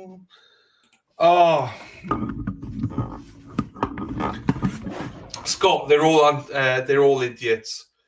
I know people call foreskin on like trouser zips and stuff, but never heard of that Bad Daza.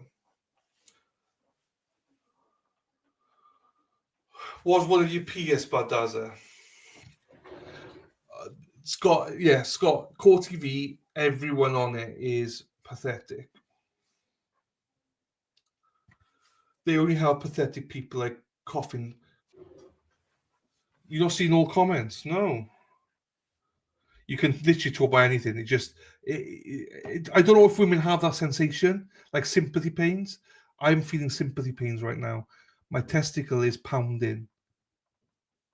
My right testicle is pounding. I feel sympathy pains. So I don't know if women have the same sensation, but I generally feel sympathy right now.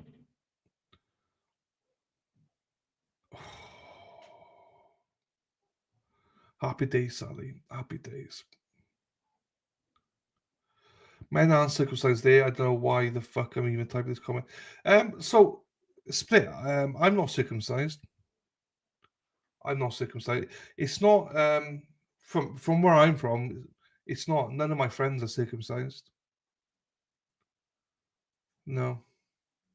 I think it's more of an US thing. The last ex. Oh, what's coming here? Yeah, I don't know why, but it's on my right hand side. It's throbbing.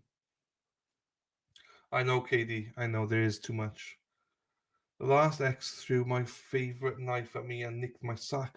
Don't. Stop. Stop. I told my friggin' belly.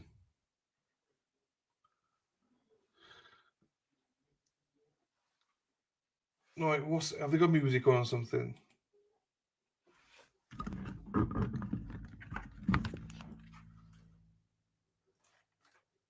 I'll leave it on. Oh no, I'll mute it because they will come back in really hard.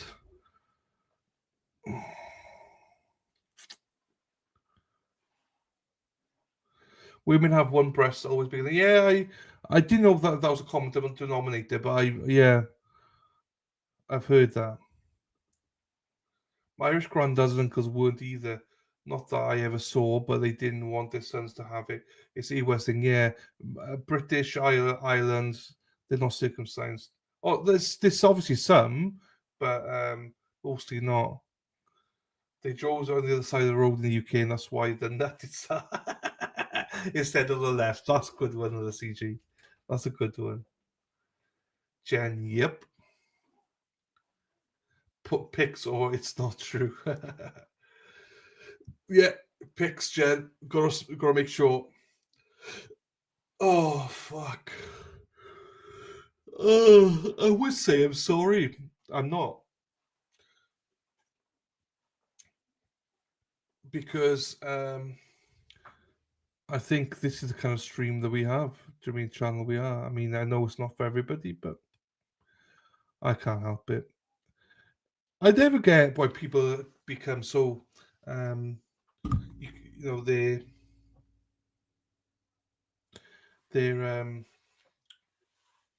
what do you call it?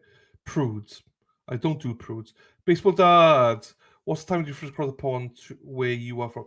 So from you in Indiana, I'm 5 hours ahead of you. So it's now 10:30 p.m. here, and it's 5:30 p.m. for you.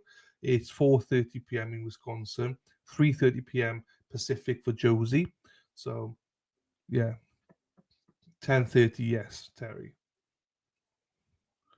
Well, have you ever been? I think most ladies have been within the circumstances. Well, I'm not going to put a poll up, but last time I put a poll up about something that people complained. So, not the chat, but people outside of the chat complained that I put such disgusting things in my polls. The most embarrassing thing about getting a vasectomy was the young female nurse taping my unit up and out of the way for the procedure. My comment was, I fathered 3 children. Why? That's true. Never mind. Sorry, it's fine. Yeah, let's not poll that. No. Why are we talking about wieners in here? Because fucking Jersey Jen started talking about. Oh, here we go.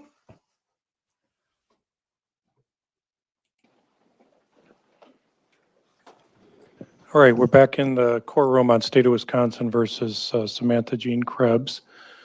The court has gotten word that the jury has reached a verdict. The presiding juror is juror number 2. Is that correct? All right, and so we'll have you hand the paperwork to the bailiff. So all of it. Yep. Okay, here we go. Verdict is in.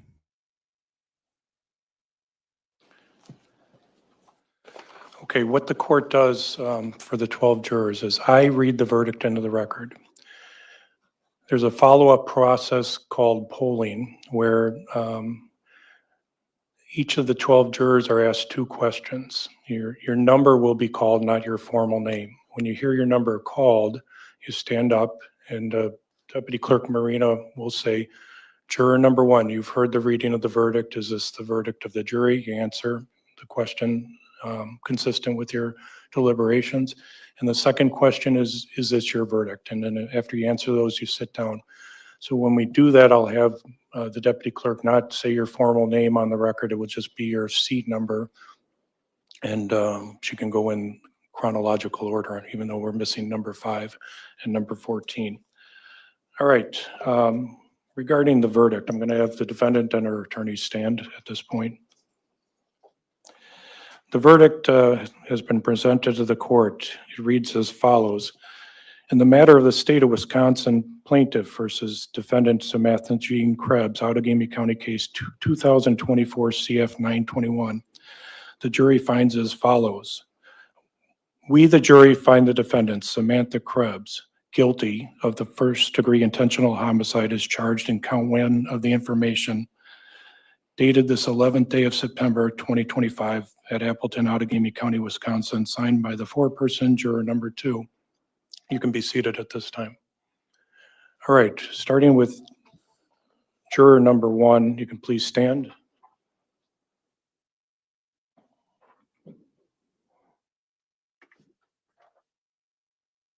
Juror number 1, you have read the reading of the verdict. Is this the verdict of the jury? Is this your verdict? You take a seat. All right, juror number 2, please stand. Juror number 2, you have read the reading of the verdict. It should be heard, the reading of the verdict. You have heard the reading of the verdict. Is this the verdict of the jury? Yes. Is this your verdict? Yes. Please take a seat. All right, juror number 3. Juror number 3, you have heard the reading of the verdict. Is this the verdict of the jury? Yes. Is this your verdict? Yes. Please take a seat. All right, juror number 4. Juror number 4, you have heard the reading of the verdict. Is this the verdict of the jury? Is this your verdict? Yes. Please take a seat. All right, juror number 6. Juror number 6, you have heard the reading of the verdict. Is this the verdict of the jury? Yes. Is this your verdict? Yes. Please take a seat. All right, juror number 7. Juror number 7, you have heard the reading of the verdict. Is this the verdict of the jury? Yes. Is this your verdict? Yes. Please take a seat. All right, juror number 8. Juror number 8, you have heard the reading of the verdict. Is this the verdict of the jury? Yes. Is this your verdict? Yes. Please take a seat. Okay, juror number 9. Juror number 9, you have heard the reading of the verdict. Is this the verdict of the jury? Yes. Is this your verdict? Yes. Please take a seat. Number 10. Juror number 10, you have heard the reading of the verdict. Is this the verdict of the jury? Is this your verdict? Please take a seat. Okay, juror number 11. Juror number 11, you have heard the reading of the verdict. Is this the verdict of the jury? Yes. Is this your verdict? Please take a seat. Okay, juror number 12. Juror number 12, you have heard the reading of the verdict. Is this the verdict of the jury? Yes. Is this your verdict? Yes. Okay, and then finally, juror 13. Juror 13, you have heard the reading of the verdict. Is this the verdict of the jury? Is this your verdict? Please take a seat. Okay. At this point, for the jurors, your service is completed, and that's for your whole service for the month. There's not another trial that you're required to be here at. In the next few moments, the bailiffs will take you back to the jury room. There's a few things I need you to do is make sure you got all your belongings. If you need any notes for work or anything else, they can arrange that. One of the deputy clerks will step out and give you a letter or a note.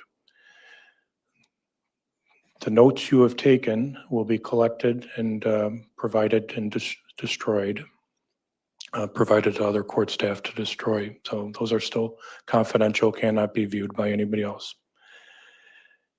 You'll be excused from your jury service. You do not have to answer any questions about the case from anyone other than the court, the judge, if I had any follow-up questions. And I don't anticipate visiting with any of you at this point. However, in the coming days or weeks, if you want to touch base with me, you can contact our court, my judicial assistant, and I'm willing to address you sometime in the days following if you had any follow-up questions. What happens next is the court arranges a sentencing date. It's usually maybe a month, at least a month, maybe a couple months out. And there's preparation usually of a pre-sentence report that gives certain recommendations that I consider, and there's other input that each side is allowed to get in preparation for sentencing. You're not obligated to participate in anything after today's date in regard to court hearings.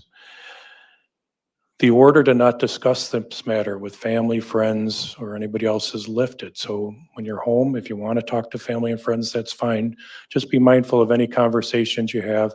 Be respectful of your fellow jurors and likely their sentiments on what they would be doing after the fact. the job we asked you to do is hard. We understand that. And we appreciate your focus and attention throughout the process. It was not a short process. It was a full week. It was a busy week. It obviously went over a weekend and took you away from family and friends. But the system can't work without committed, upstanding citizens that are focused and attentive and follow through with their service as a juror. So on behalf of all the judges here in Outagamie County and the extended court staff, thank you for your service. It's important, it's needed, it's necessary to resolve important matters in our county. So there's gratitude from all of us in government service for your role. One of the silver linings now is you're not going to get called back in for jury duty for another 4 or 5 years, and you get to go back to your daily activities. So be safe on the way home. What I'm going to do is, beyond the bailiffs going back, I'm going to have at least one deputy go back and assist the bailiffs in escorting you to your cars today after you've collected your belongings. So if Paul can go back there with Landon and Dean and Kevin, will arrange for that collective group to escort you to your vehicles so you can have safe travels home. Okay, at this point, we'll all rise for the jury.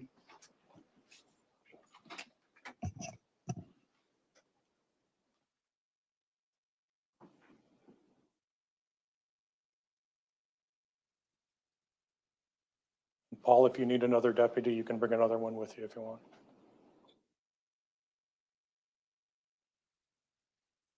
Okay, everybody can be seated.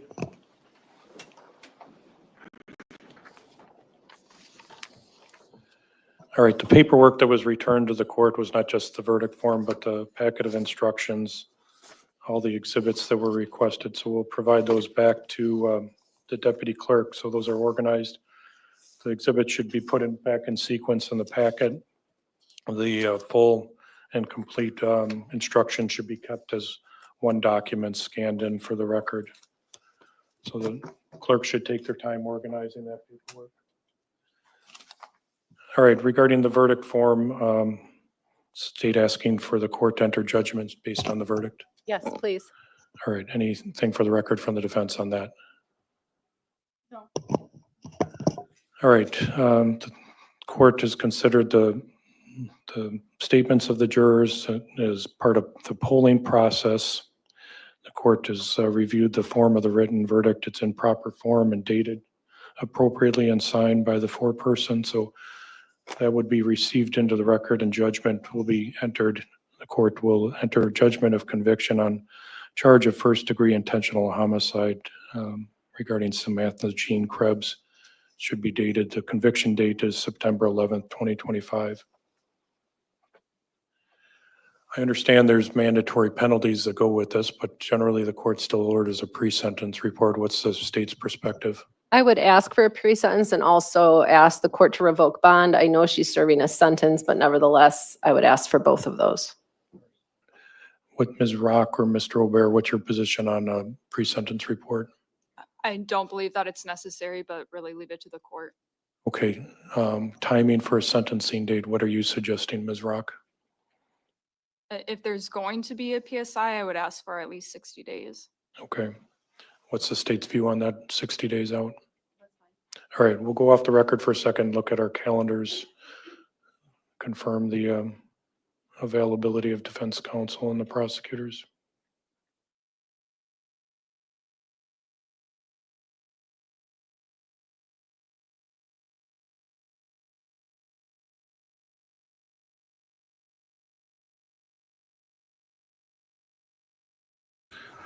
Ultimately, this is what happens. We get a circumstantial case. It comes down to who you believe, and they didn't believe her. Hamburger's back in the house.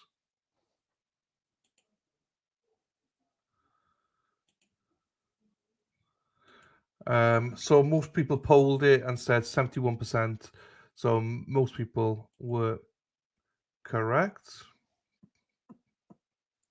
But it's never easy. It doesn't matter what you think. It's never easy.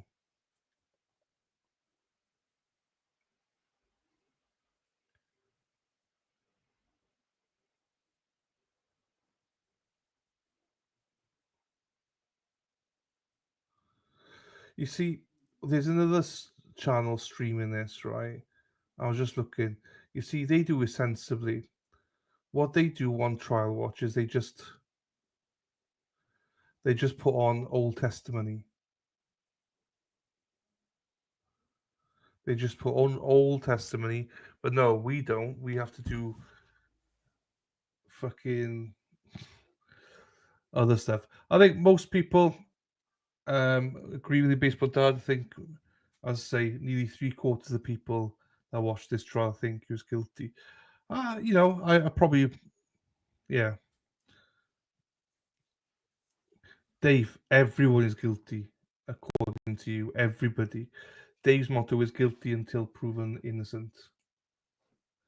The court is still off the record. Look at diaries. So once they get back on record, the order will be coming up. No, we have the Zone, Dave.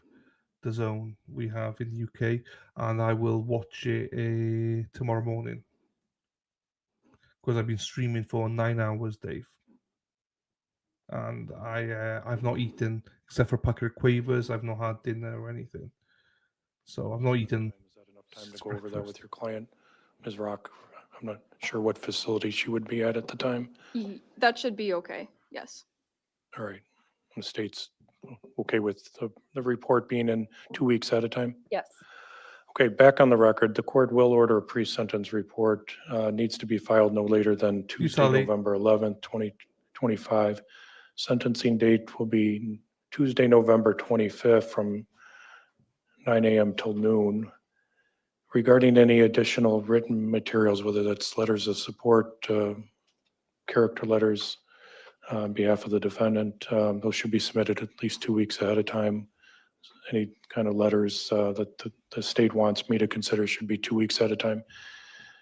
I'd ask that at least a week before the hearing, by November 18th, and it can be filed under seal. If there's people that are going to make statements to the court, just summarize in a letter or memo to the file. It can be filed under seal, their name and how they're related to either the victim's family, or defendant, if the defendant has people that are going to speak on her behalf on November 25th. Let me pause off a second. Terry, we'll see. If the new trial starts, I might go live. As it currently stands, I do not plan to stream tomorrow. I feel really tired. But we'll see. I might go live tomorrow. I don't promise anything. But yeah, we'll see. All right. Based on the conviction, the court will revoke bond, and defendant will be taken back into custody. Procedurally, is there anything else the state's asking for me to acknowledge on the record? No. What about from the defense? No. All right. For the people in the back of the courtroom, once again, you're welcome. It's a public courtroom to participate in the sentencing hearing. Same rules will apply regarding phones and behavior in the back of the courtroom. For the people in the back, and some may be related to the victim, some may be related to Ms. Krebs, depending on comings and goings. Appreciate your attentiveness, appreciate your decorum in the courtroom. The attorneys on both sides work very hard, and even though there's one side that's not expecting the result and has to process that, I want to stress to you just that in 36 years of being in the courts, the lawyers work very hard. And so if you're affiliated with either side, I hope you pass on the appropriate sentiments to the lawyers, the defense attorneys, and the prosecutors. They conducted themselves in a very professional and thorough way, and I appreciate their advocacy. All right, as Judge. somebody who's been in their profession for 36 years. With that, we're adjourned. Fucking hell, Judge. She wants to get out with it.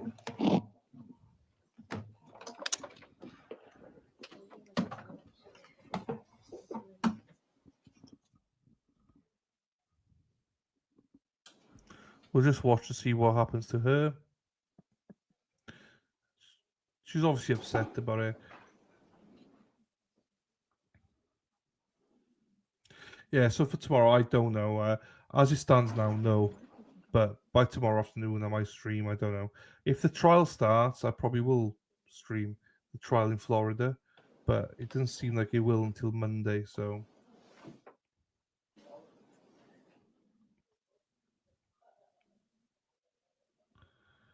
well, I don't think the closing for the defense helped. I don't think they were very good. I think her female attorney did a good job. I think he did a terrible job. Okay, with the court adjourned, I'm asking that the camera be off. Thank you.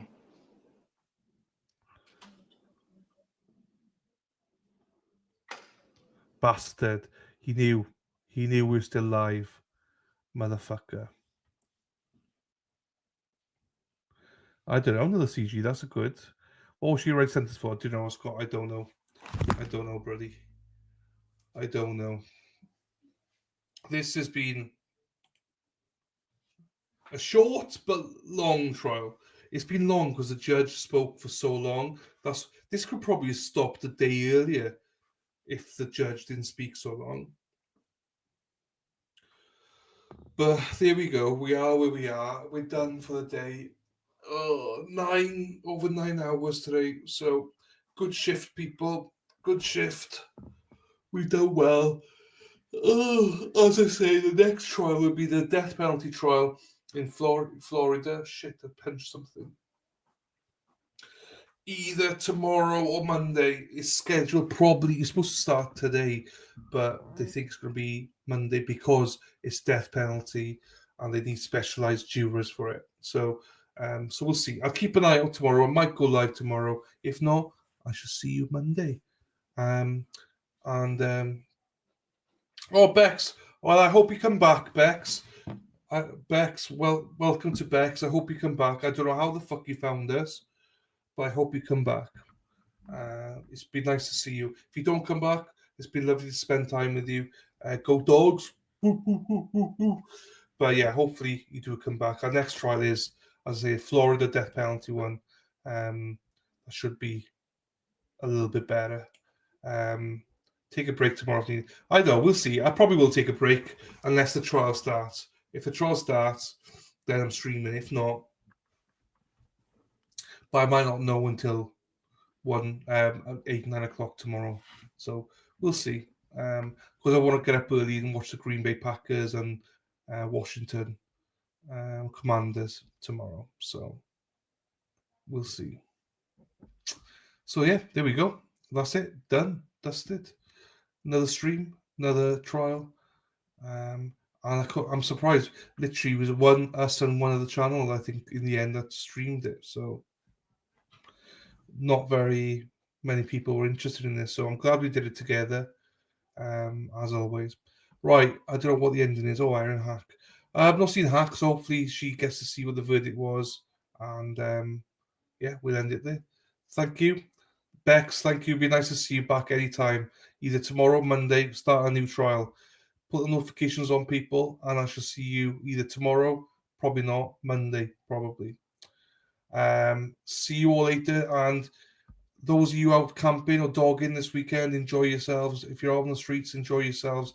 If you're having a quiet weekend, enjoy yourselves. Anybody, see you later, people. Ole, ole, ole, ole, ole, ole, ole, ole. Erin Hack, hack, hack, ole. Erin Hack, hack, hack, ole. Let's go, Erin Hack, hack, hack, ole. Erin Hack, hack, hack, ole.